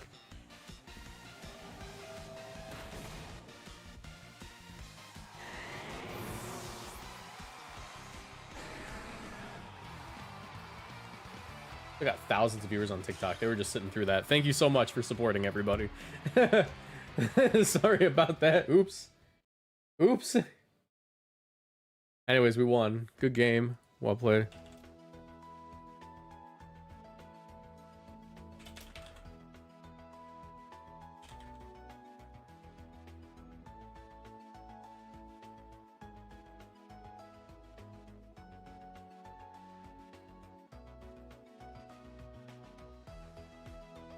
All right, we got the win.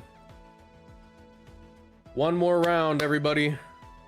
One more round. This is our winning in to make day 2. All right, I'm gonna go clean a little bit. I gotta plug in my Switch too. My handheld console.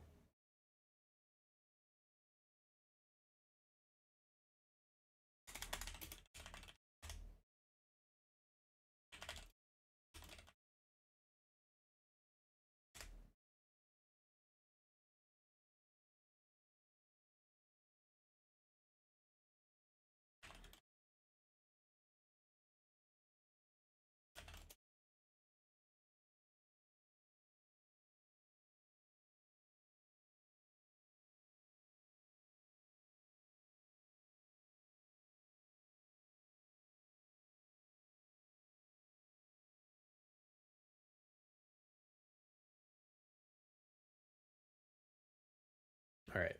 Well, let's open up Coco Melon. Pokemon that Exo was hoping to see back there. All I right. think if it was melodic, they made the play that they had to anyways.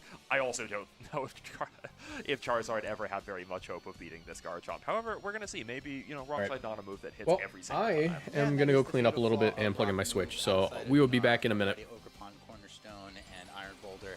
They do not have guaranteed accuracy. All of them do have that ability to miss if they are physical rock type attack. Charizard going to have to be a very evasive Pokemon here.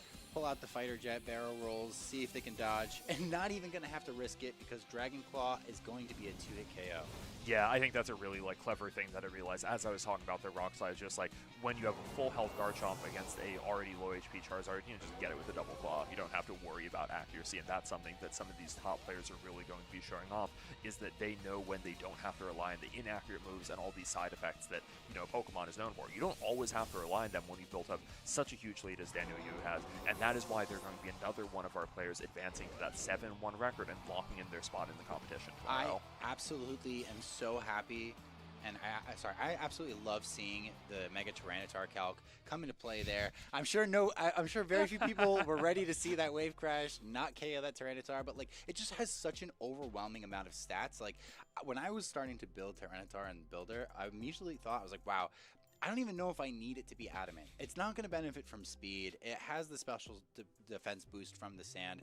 Why not make it Impish? It has a massive defense stat. Let's turn the tables on the Pokemon that think they're going to get the KOs, exactly like we saw there. If I say this at Lentar, do you know what I'm talking about? The Tyranitar that Lenduel is known for, with the absolute maximum special defense, like AV, max special defense, max HP. I feel like your Tyranitar just sounds like Lentar's cousin.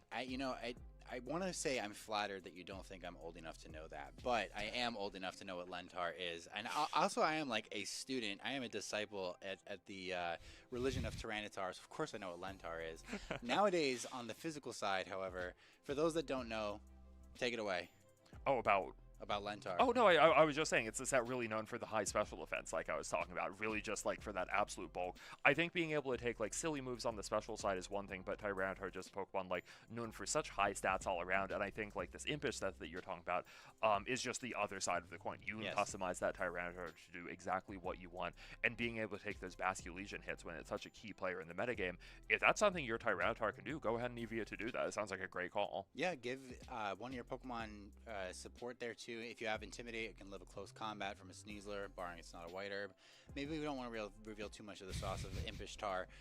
Hopefully we can see a good run from a super physically defensive Tyranitar, and then maybe it gets a new name. But Lentar, a classic, one of the greatest devised, well-nicknamed sets out there. And people still use it to this day. I think, 12, 13 years later? Yeah, so, absolutely resilient set. There are kids that were born before Lentar was developed that now know what Lentar is because they're in, juniors world championships. I'm not sure if we're going to have any other games to highlight this round or not. It seems like maybe our stream team is still selecting any that we might be able to see, but I think there's still going to be potentially a lot of other Pokemon to catch this round. I'm hearing from our stream team that it looks like we're going to have maybe one more game coming up very soon. I think I see a Crabominable. Ooh, wait, that's not just a Crabominable. That's a Crabominable that hasn't lost a game yet. Oh my god. Looks like we are about to be going right into a game. Okay. It's going to be, Zach Lee, a friend of yours, very strong American player. It looks like they're fighting out that 6-1 record against JE8. Yes, and Zach Minnick, for those that don't know, one of the coolest people in VGC. Yes, he is my friend. Yes, I'm obligated to say that. And now we're going into a Game 3. Obviously, this is a team that you probably aren't too unfamiliar with. We've seen a lot of the archetypes in the Basculegion and King Gambit, Sneasler kind of cores working out that well. But something that we haven't seen too much of today is our long-forgotten mega-dominant Mega Kangaskhan of old. So it'd be cool to see if the Mega Kangaskhan comes out. It is, in fact, a dual Mega team. Facing off, however, into what looks to be a semi-Trick Room team.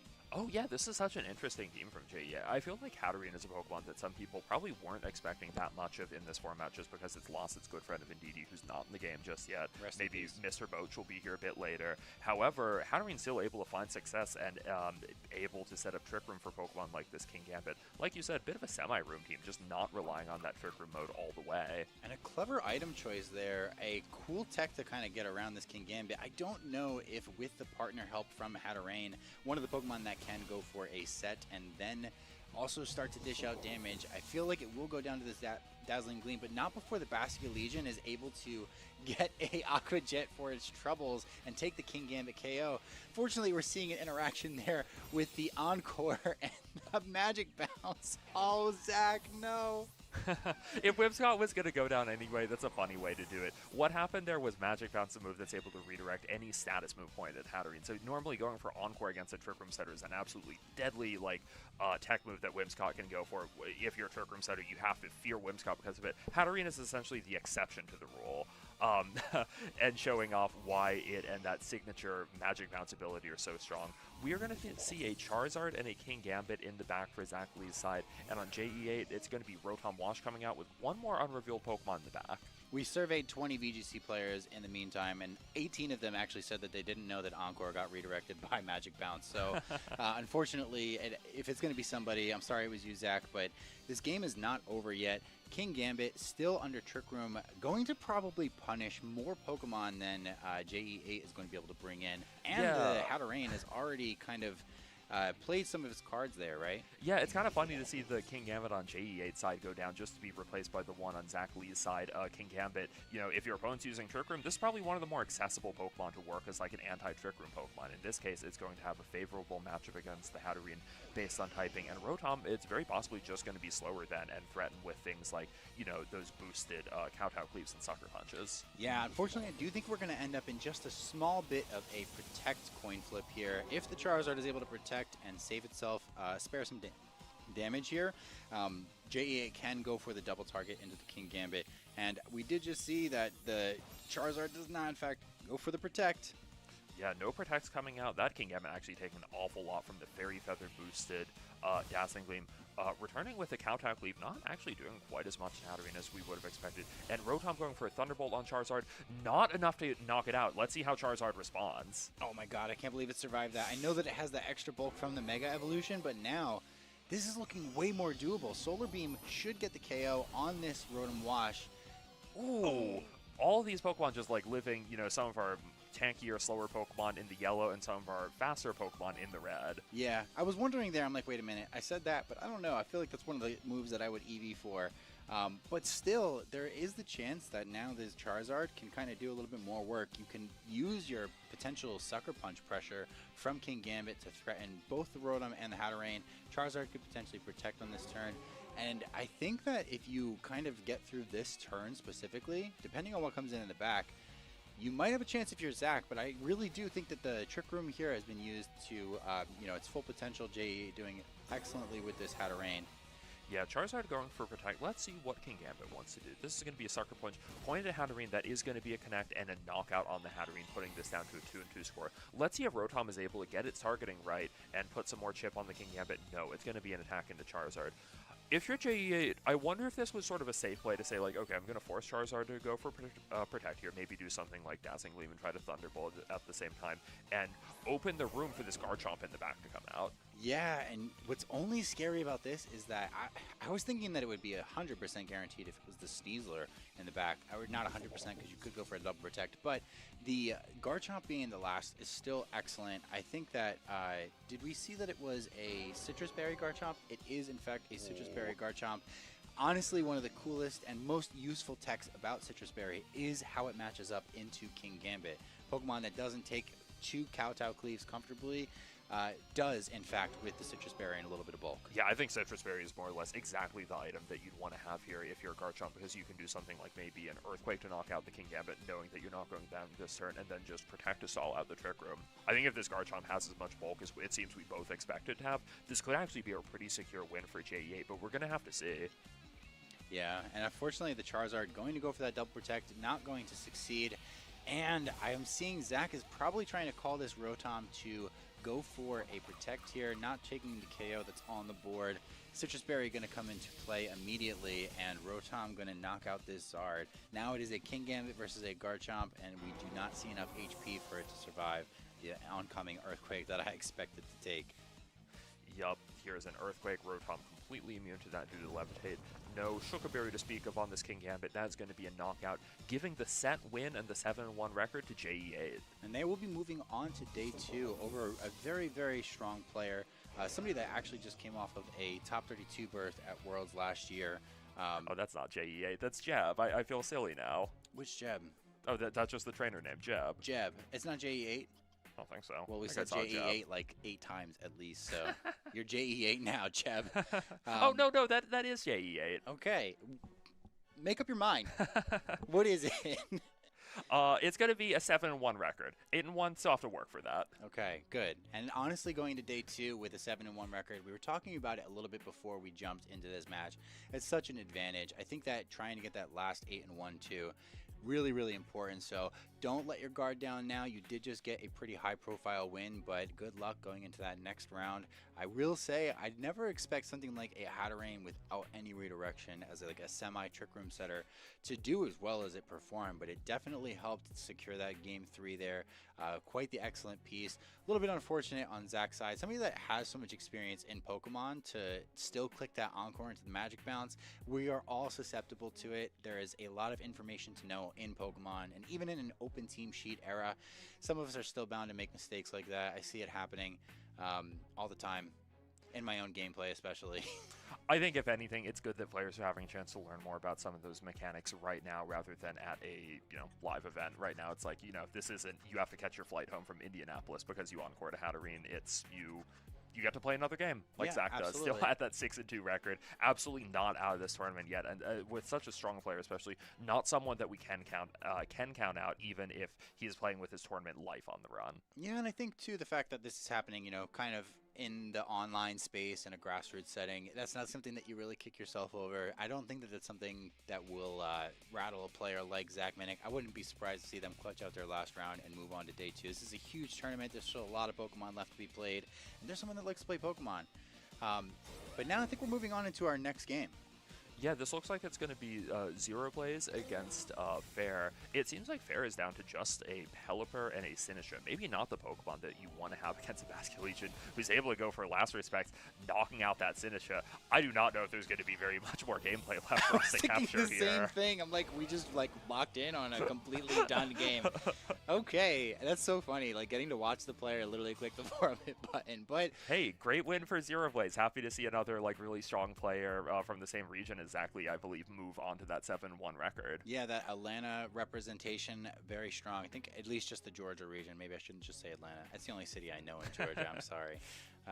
Other than Athens, I guess I could also say. But we're going to be looking, I guess, at some of these standings now. It's kind of crazy to see what the metagame has shaped up. For those that don't know, we had another large tournament that happened recently online in the space. And for a lot of what we expected to see is actually showing up in this tournament instead. Maybe some of us thought we would see a lot of Mega Gengar, Mega Floette. We instead saw Milotic and Zard dominate that tournament. Now, I see tons of Gengar up there in the top of the standings. Frostlass is having an insane really tournament right now. I think I'm seeing like 6 Frostlass. I can't count. Yeah, we'll probably have a chance to talk about it a little more before the next round, but yeah, lots of Frostlass doing well. Of course, some of the mainstays like Floette mixed in there. Let's see, might even be a Mega Glamora sneaking in, Ooh, like you had finally. talked about. Yup, that is a Mega Glamora at that 8-0 record. That's awesome. And you know what? I think we're going to take a chance to look over some of these stats, formulate some opinions, and then we will bring that back to you, talk over some of the things that we can look forward to building in some of the pre-Indianapolis metagame that we're going to see, and then maybe talk about where we're going to go for day 2 in the Grand Champions Festival. We'll be right back.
guys, I can't believe it. We are finally in round 9, the last round of day 1 of the Grand Champions Festival.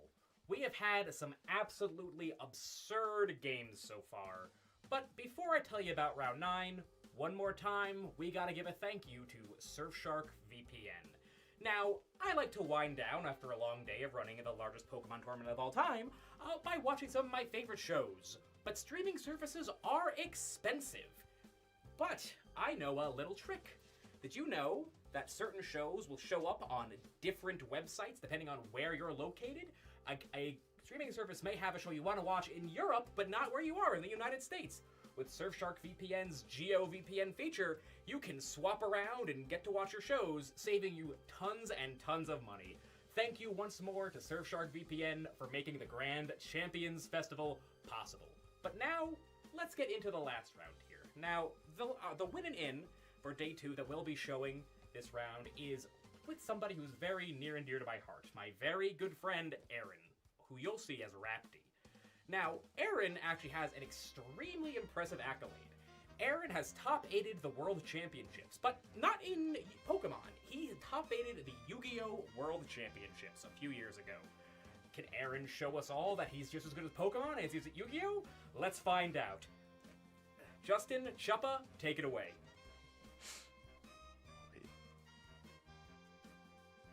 Hello, everyone. Jacob actually just dropping that amazing fact on us about the Yu-Gi-Oh! Accomplishments of this player that we're about to feature. Justin, isn't that exciting to have a top Yu-Gi-Oh! Player on our stream? Yeah, it's awesome. I think a ton of skills translate from trading card games, especially like Magic, Yu-Gi-Oh!, Hearthstone, to a game like competitive Pokemon where risk management and resource management are key. Yeah, I totally agree. There's just so many other people that have backgrounds in other games that make their way into Pokemon, from Pokemon into other games. I feel like with Hearthstone and like Teamfight Tactics especially, I know so many people that are like really solid at those.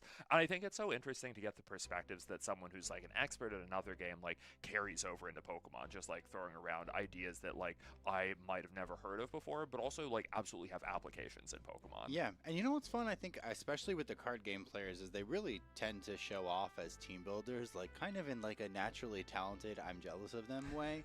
And right now, I wouldn't exactly say that that's the flair that we're seeing from Rapti. Maybe coming from Yu-Gi-Oh! Maybe they were a net decker, because I'm seeing a pretty standard composition coming out of this team right here. And this is not to throw any shade at their team building capabilities, but sometimes the best stuff is just the best stuff. I think Rapti is actually going to be using a Aerodactyl Garchomp team. The Aerodactyl Mega Form is, I don't know if that's something we've been able to highlight on stream yet, or if we have it just been once or twice. I think it would be really fun to actually be able to see that Aerodactyl go into its Mega Form for that like extra damage on moves like Dual Wing Beat, extra speed, slightly stronger attacks that for those bigger rock slides. Just like a nice switch up from all these, you know, some of the same Megas that we've been seeing all day. Absolutely. And we have seen a couple Pokemon that had an Aerodactylate on them, but I don't know that they have elected to click that Mega Evolution. Very often what we've been seeing is Aerodactyl on the double Mega compositions. It's not exactly the one that wants to lead this show. It's good in a lot of matchups, but there are usually better Mega options for you to choose. However, that's not the case here. That is the case here for Rapti. They are running Aerodactyl and Charizard. It's very hard to justify not using a powerful Mega like Charizard. Why? I think in the mirror, it's exceptional to go for a Mega Aerodactyl option when you are facing a Scarf Basculegion, for example. That is also sometimes when you want that extra speed. Aerodactyl gets that extra speed, extra attack, and the ability. It doesn't get much in the world of bulk. I was thinking exactly the same thing. Scarf Basculegion, one of the strongest like closers, strongest openers in the game, but it only goes up to, I want to say around a 215 speed stat with that like Jolly Choice Scarf set. Aerodactyl, one of the few Pokemon naturally faster than that, going all the way up to 222, the same as a certain horse friend of ours that we may have left in Regulation I, the Calyrex Shadow. Yeah, Calyrex Shadow being the dominant speed Pokemon in something like Regulation I.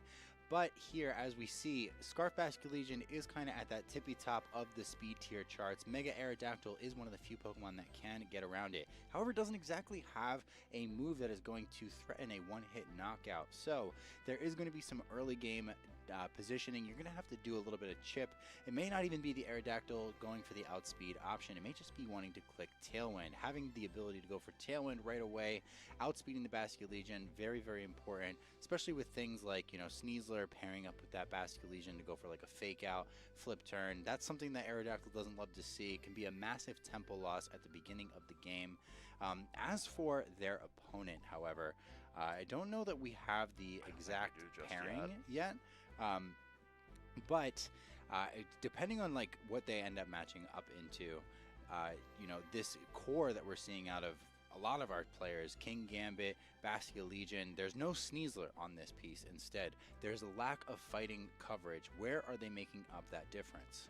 This is interesting. I feel like Rapti's team is just like very solid and well-rounded. I'm not surprised to see teams like this at 6-2. This feels like a team that can just go into so many different matchups and like kind of find success. I guess we'd hinted at the fact that this is a dual mega team, the other one being Charizard Y, one of the absolute most reliable megas in the format. I think Aerodactyl, a very reasonable mega to choose to complement it, just because like, oh, maybe you're in a matchup against another Charizard, you can use your Aerodactyl to go after that Charizard instead of having to rely on your own. I think the Aerodactyl also makes a lot of sense as a form of tailwind speed control, because this is like really a team that's making the kind of unconventional choice not to run a Choice Scarf on any of these Pokemon. They're all going to be at their natural speed set. Aerodactyl is going to be by far the fastest, and I think Mega or not, this team is really going to rely on it for that speed support. Yeah, it looks. Also, I wanted to point out that this Garchomp is now like the third Garchomp in a row that we're seeing carry a soft sand. Having such a lack of item diversity in this format, choosing some of the items that are going to give you a natural like damage boost on one of your hardest hitting stab moves, Earthquake in this case, or Stomping Tantrum, it's totally justifiable to run something like Soft Sand. I have seen people also elect to run like the Hard Stone, so you can get like a Charizard through an Intimidate with your Rock Slides, and Pokemon like running the Mystic Water, Fairy Feather out there. Those are the like kind of our pseudo life orbs in a way, since we don't have access to Life Orb or Choice Band. It's why we're actually seeing some interesting things happen in this metagame. Pokemon that I would have expected to have a little bit more presence, like Dragapult, really starved for that Choice Band. Not having access to it is a big deal. We're gonna see things kind of swap around as maybe they reintroduce items further down the line, but for right now we have a limited pool. Yeah, Dragapult, honestly, one of my like favorite Pokemon, period, but also really fun to be able to highlight in VGC with that really unique, you know, kind of offensive stat, and known for that like especially high speed stat. I don't think we've been able to highlight one of those, but I'm hoping, you know, maybe sometime in day 2 we'll get to see one, or maybe even our friend Rappy will be able to play against one. That would be awesome. However, I do see a massive dip in what would have been an expected high usage for Dragapult. It also is kind of getting a little bit pushed out of the meta. I wouldn't say just for the fact that it doesn't have Choice Band. It's that maybe Focus Sash is a highly contested item for a lot of team builds right now, and it would love to probably use Focus Sash as a backup item without Choice Band. And the fact that Basculegion outspeeds it by like 1 or 2 points, I think, with that Choice Scarf. So we kind of see those things end up, you know, pushing Pokemon out of their designated space in this game. Yeah, and I guess this is something you and I have been talking about a little bit as we get ready for this round, but knowing these speed stats is so important. Just figuring out, like, oh, when a Pokemon is, like, 1 or 2 speed points faster than another, it is always going to be, like, such a deciding factor in how 2 Pokemon interact against each other, especially if they're the type that have the potential to be getting one-shot knockouts on each other, as a Dragapult or a Basculegion would. Yeah, and I think that that's kind of really dictating where we're going.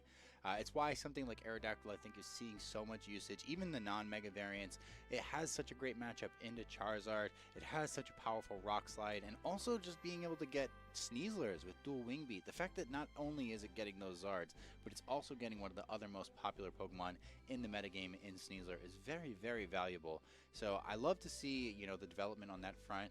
As we do have a limited item pool, we also do have a limited deck, so the flexibility with certain Pokemon that you can kind of cram all of that roll compression into is not going to see too much diversity, but people are innovative. We have seen some really clever team builds so far. I'm really not exactly sure what the influence of the metagame is pushing everything towards. I think Milotic's development specifically is a good example of something that is finding its place. It's finding its footing in usage stats. It has a really defined niche, especially I like the coil sets with Hypnosis being something that can physically bulk up and then also threaten sleep, something that we're kind of missing without Amoonguss, our tried and true mushroom in the format. And speaking of melodic, and maybe even one of the Pokemon that melodic is the absolute best at countering, I feel like we haven't seen an Incineroar for a little bit. That's like a Incineroar Pokemon stocks are that, down. you know, it's not like Incineroar is nowhere to be seen this tournament. That would be a stretch. I think Incineroar is the third most used Pokemon behind Sneasler and Garchomp. Hello, chat. We're back. But especially, it feels like it's been a couple rounds since we've seen it. As we've hinted at, it's not something we're going to be seeing on one of the teams that we're highlighting here. I wonder if Incin is something that's charged like my focusing Switch so we maybe can play our resurgence win in later in this the last tournament, round or for the perhaps day. even later in the format, or if it's going to be, you know, kind of resigned to something like a third place spot in terms of usage. What do you think about Incineroar long term? Is it something that you expect to stay where it is, or do you think it might get better as people like figure out and learn more about the format? I think as the format gets a little bit more refined and people get All right, better I'm at 52%. I can matching up definitely their play. type synergies defensively, Incineroar will become a much more attractive tool to have on your team. I think one of the reasons that people are a little bit averse to using it right now is the White Herb Sneasler meta and King Gambit being so common. Like if you're going to see these two Pokemon on pretty much 30 to 50% of teams, you don't want to have your Incin be the thing that like kind of holds your team's I would say backbone together. But Hey, Deontay, good game is move. like a Pokemon that we're so used to offering so much utility. So right now it may be in a little bit of a lull because it's not doing so much for your teams. But if people maybe figure out how to include it in a way that All right, maybe a little just bit waiting. different. I've seen people use charcoal on Incineroar, which may sound a little bit weird, but I kind of see the vision on it. It allows you to get that damage into King Gambit. And it's one of the few things that can also resist the dark type attacks from King Gambit. So even if you do boost it up with Defiant, having the ability to take a KO on King Gambit is pretty valuable. So I think as people get a little bit more clever with their Incineroar builds and maybe the ways that they're utilizing its already powerful tool set, rather than maybe trying. All right, we gotta wait 5 minutes for the next round because they do a hard reset of the servers every day at 7 p.m. I definitely agree. I think Incineroar is a Pokemon that just like rewards some creative team building, or like maybe figuring out some unconventional setup Pokemon that you want to enable with moves like the Fake Out and the Parting Shot. I absolutely agree. It's something that I think this is not the last we've seen of Incineroar. There's going to be more ways to potentially build it out in the future. Also, this round is going to be on hold for a couple minutes as we get something sorted out. I think it might be a good time to maybe talk about some of these like usage stats and win rates that we're seeing in the tournament. Earlier, Josh and I talked about some of the Pokemon kind of performing at the top of the metagame. I'm just looking at some of these other Pokemon that have, you know, been seeing some of the most use. Is there anything that like you want to talk about in terms of like maybe Pokemon that we're seeing more of or less of than you expect, or anything in the metagame that you just think is worth discussing? So there's a couple things. I would say that Quick there's Panic, two that I thanks want for the follow. focus on right now. Took you The forever, first is gonna dude. be the Mega Floette meta. I think that that's something that is really going to be key to like where Indianapolis's metagame shape like kind of goes in terms of direction, and then NAIC as well. And then additionally, the other Pokemon that I really want to talk about is actually going to be Corviknight. So to first start off, going into the Mega Floette discussion, something that I was thinking about in terms of like, you know, it's one of the few setup bulky Pokemon, great powerful fairy types that we have access to right now. But it kind of comes at a lot of like resource cost. In order for you to be able to use like a typical Protect the King Calm Mind strategy on Floette, for those that don't know, that's just any type of setup strategy where you have some Fake Out and a couple of pivoting tools with a setup sweeper. It doesn't feel like it's easy to run a Calm Mind set for Floette right now because we don't have Rillaboom and we don't have that guaranteed grassy terrain with passive recovery. But more importantly, what's really interesting is with Zard Y in the meta being so powerful and prominent, you don't have a Rillaboom lead where you set up your sustain right away and then have the option to pivot out to an Incineroar. You kind of have to do it in reverse. You have to do Incin first, and then you would have to go into Cine in the back in order to get that sustain. Zard Y kind of feasts on that. And I think that that's actually a really prominent reason why people are maybe shifting away from a lot more of the calm mindsets, instead maybe going 2-3 attacks, or just trying to, you know, tack it onto a more offensive Tailwind team like with an Aerodactyl or something like a Talonflame. Yeah, it actually looks like that's what a lot of the like absolute top performing Float teams in this tournament are doing. Like I think of the Floettes with an 8-0 record, they're all paired with Tailwind setters. It's like 3 Talonflames, 2 Aerodactyls. It seems none of like, I don't know, maybe some of these Floettes still have Calm Mind, maybe some of them still have the potential to go for a setup set, but I think more of these could even be that very offensive Light of Ruin set, which can just like, if you're taking neutral fairy damage, Light of Ruin Floette can probably wipe you off the face of the earth. It is just such a crazy 140 power move boosted up by that fairy art that absolutely everything in the format has to be right? It's like a fairy type Electro Drift just tossed onto a non-restricted format, and I agree. Hey, Burn, at least I think that the value provided. at least you might make just day being able 2. to kind of burst your tempo like right there in the middle of a game. I'm gonna go for Tailwind and take a knockout with my Flowet. It's much better for positioning, and I think especially without access to things like terastallization and some of the tools that we've been used to in the past. Good defensive synergy and good offensive kind of like conga lining into your position where like you trade, you hit me for your damage, now I have the better type advantage in the end game with my Garchomp, with my Sneasler. That type of gameplay is going to be much more valuable, especially in the earlier meta. But again, I think Flowet, with its ability, it's powerful. People need to maybe pick up on some of the metagame trends we're seeing. The usage is kind of telling us that pairing it with a Tailwind Pokemon is a little bit more valuable. But as for ways to maybe counter that Flowet, it's why I wanted to start talking about something like Corviknight. Yeah, I think Corviknight's another like super interesting Pokemon as well, kind of with that, you know, super unique mirror armor ability to counter any Incineroar that comes in, essentially punish it for trying to intimidate the Corviknight, say, no, you're going to be the one taking the attack drop. My Corviknight's going to be able to stay in neutral. And honestly, I think what's really cool about Corviknight is we were just saying that Incineroar isn't even the most popular Pokemon right now. Corviknight's one of the few Pokemon that kind of does the job of beating, or at least matching up really well into both Flowet and Garchomp. Two Pokemon that we're seeing a ton of usage of. Outside of those Sneasler, Kingambit, Basculegion cores, doesn't exactly beat Sneasler, Kingambit, or Basculegion. But it kind of beats a lot of the partners that you would see with those Pokemon. And Garchomp being such a good matchup into Charizard Y, it's going to be all over the place. I think it's still up there in top 5 in usage. So I think that Corviknight is a unique Pokemon to that extent, but it also, as you said, does have that mirror armor, which is very useful into Incineroar and any other Intimidator that people bring. And you're so right, Seal and Flying is just like amazing defensive typing. We've known this for like years with Skarmory being kind of a staple defensive like spike setter in formats like singles. I think Corviknight mirroring some of that in doubles just by being a Pokemon that will like absolutely matchup check a lot of physical attackers that just like can't get through its bulk up set or going to get out damaged by those like Brave Birds or Iron Heads as Corviknight keeps getting those boosts. Just has lots of favorable matchups against some of the top Pokemon in the format. I think something else that's really interesting about this Corviknight is like as we're looking at these top teams, overwhelmingly it is paired with Tyranitar and it is paired with Excadrill on some of those sand teams. I think that kind of makes sense. Tyranitar helping Corviknight like, you know, wearing down the opponent. Is 6-2 day 2? No, 7-2 is. I'm currently 6-2. You know, We need to win one more. With just the steel and the flying coverage and going to rely on some of its teammates like, you know, Tyranitar to round it out a bit. Yeah, I think like of Tyranitar's weaknesses, Corviknight like literally resists like if not half, maybe more of them, or is immune to them. So it's very cool. It has great synergy with the Excadrill. How's the run so far? I am about to play my winning in. Halucha's come to basically every match.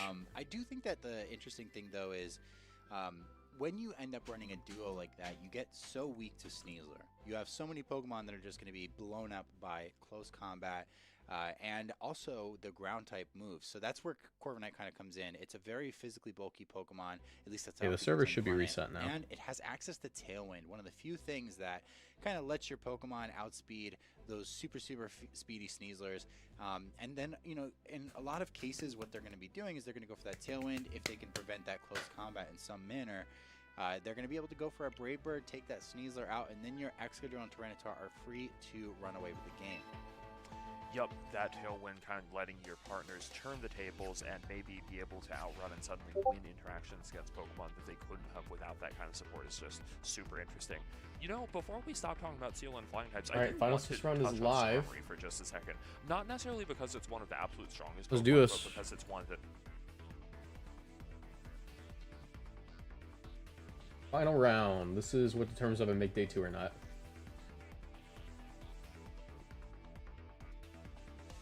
Run to the bathroom real quick.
All right, chat.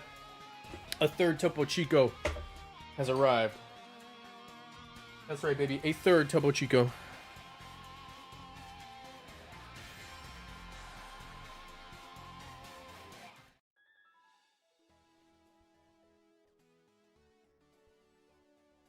Ooh.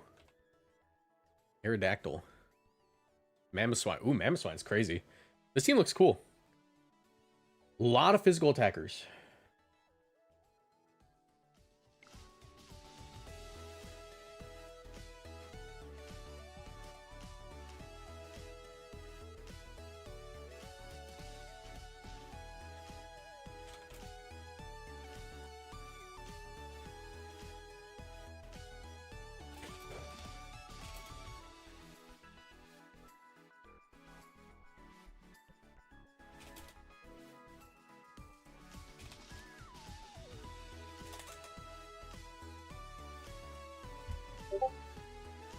All right.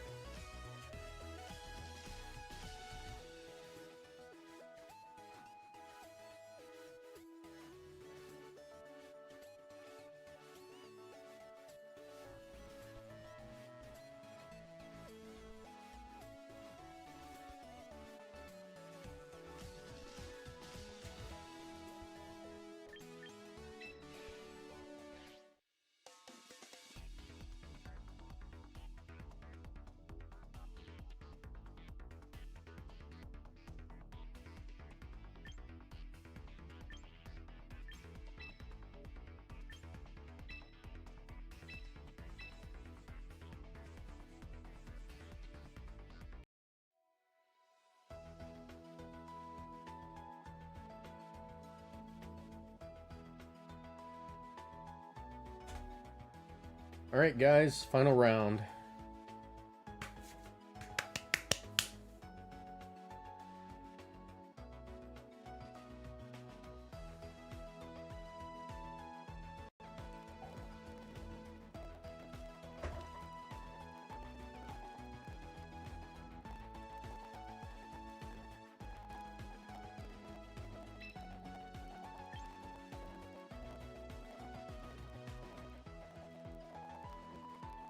Mega Aerodactyl is the mega for this team.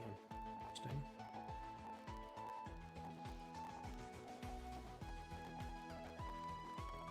All right, GLHF.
Shouldn't do too much.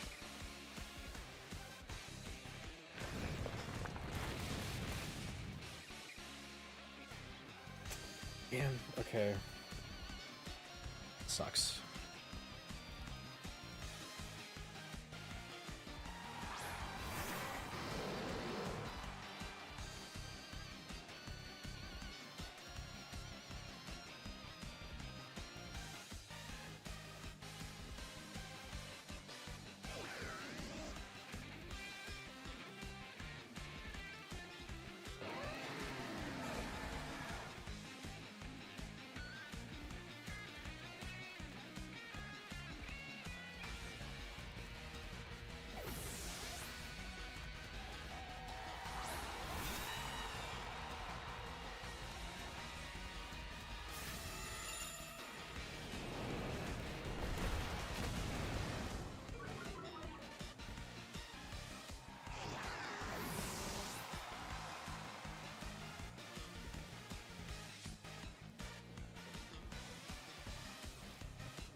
All right.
Well, I'm done.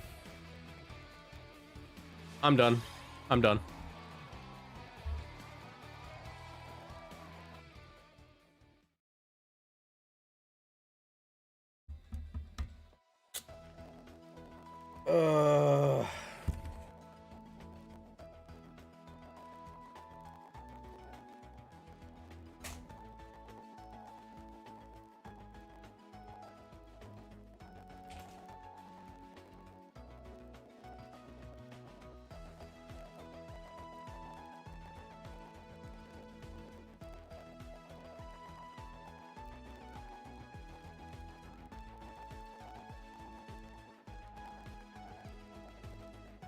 All right, we're done for the day.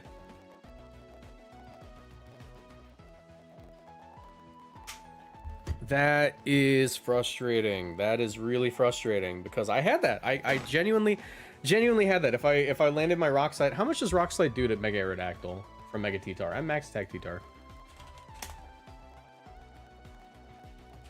Tyranitar, bulky max attack Mega, adamant Rock Slide into Aerodactyl Mega. 91 to 108. Yeah, if I landed that first one, I just probably win. If I just landed that first Rock Slide, I won.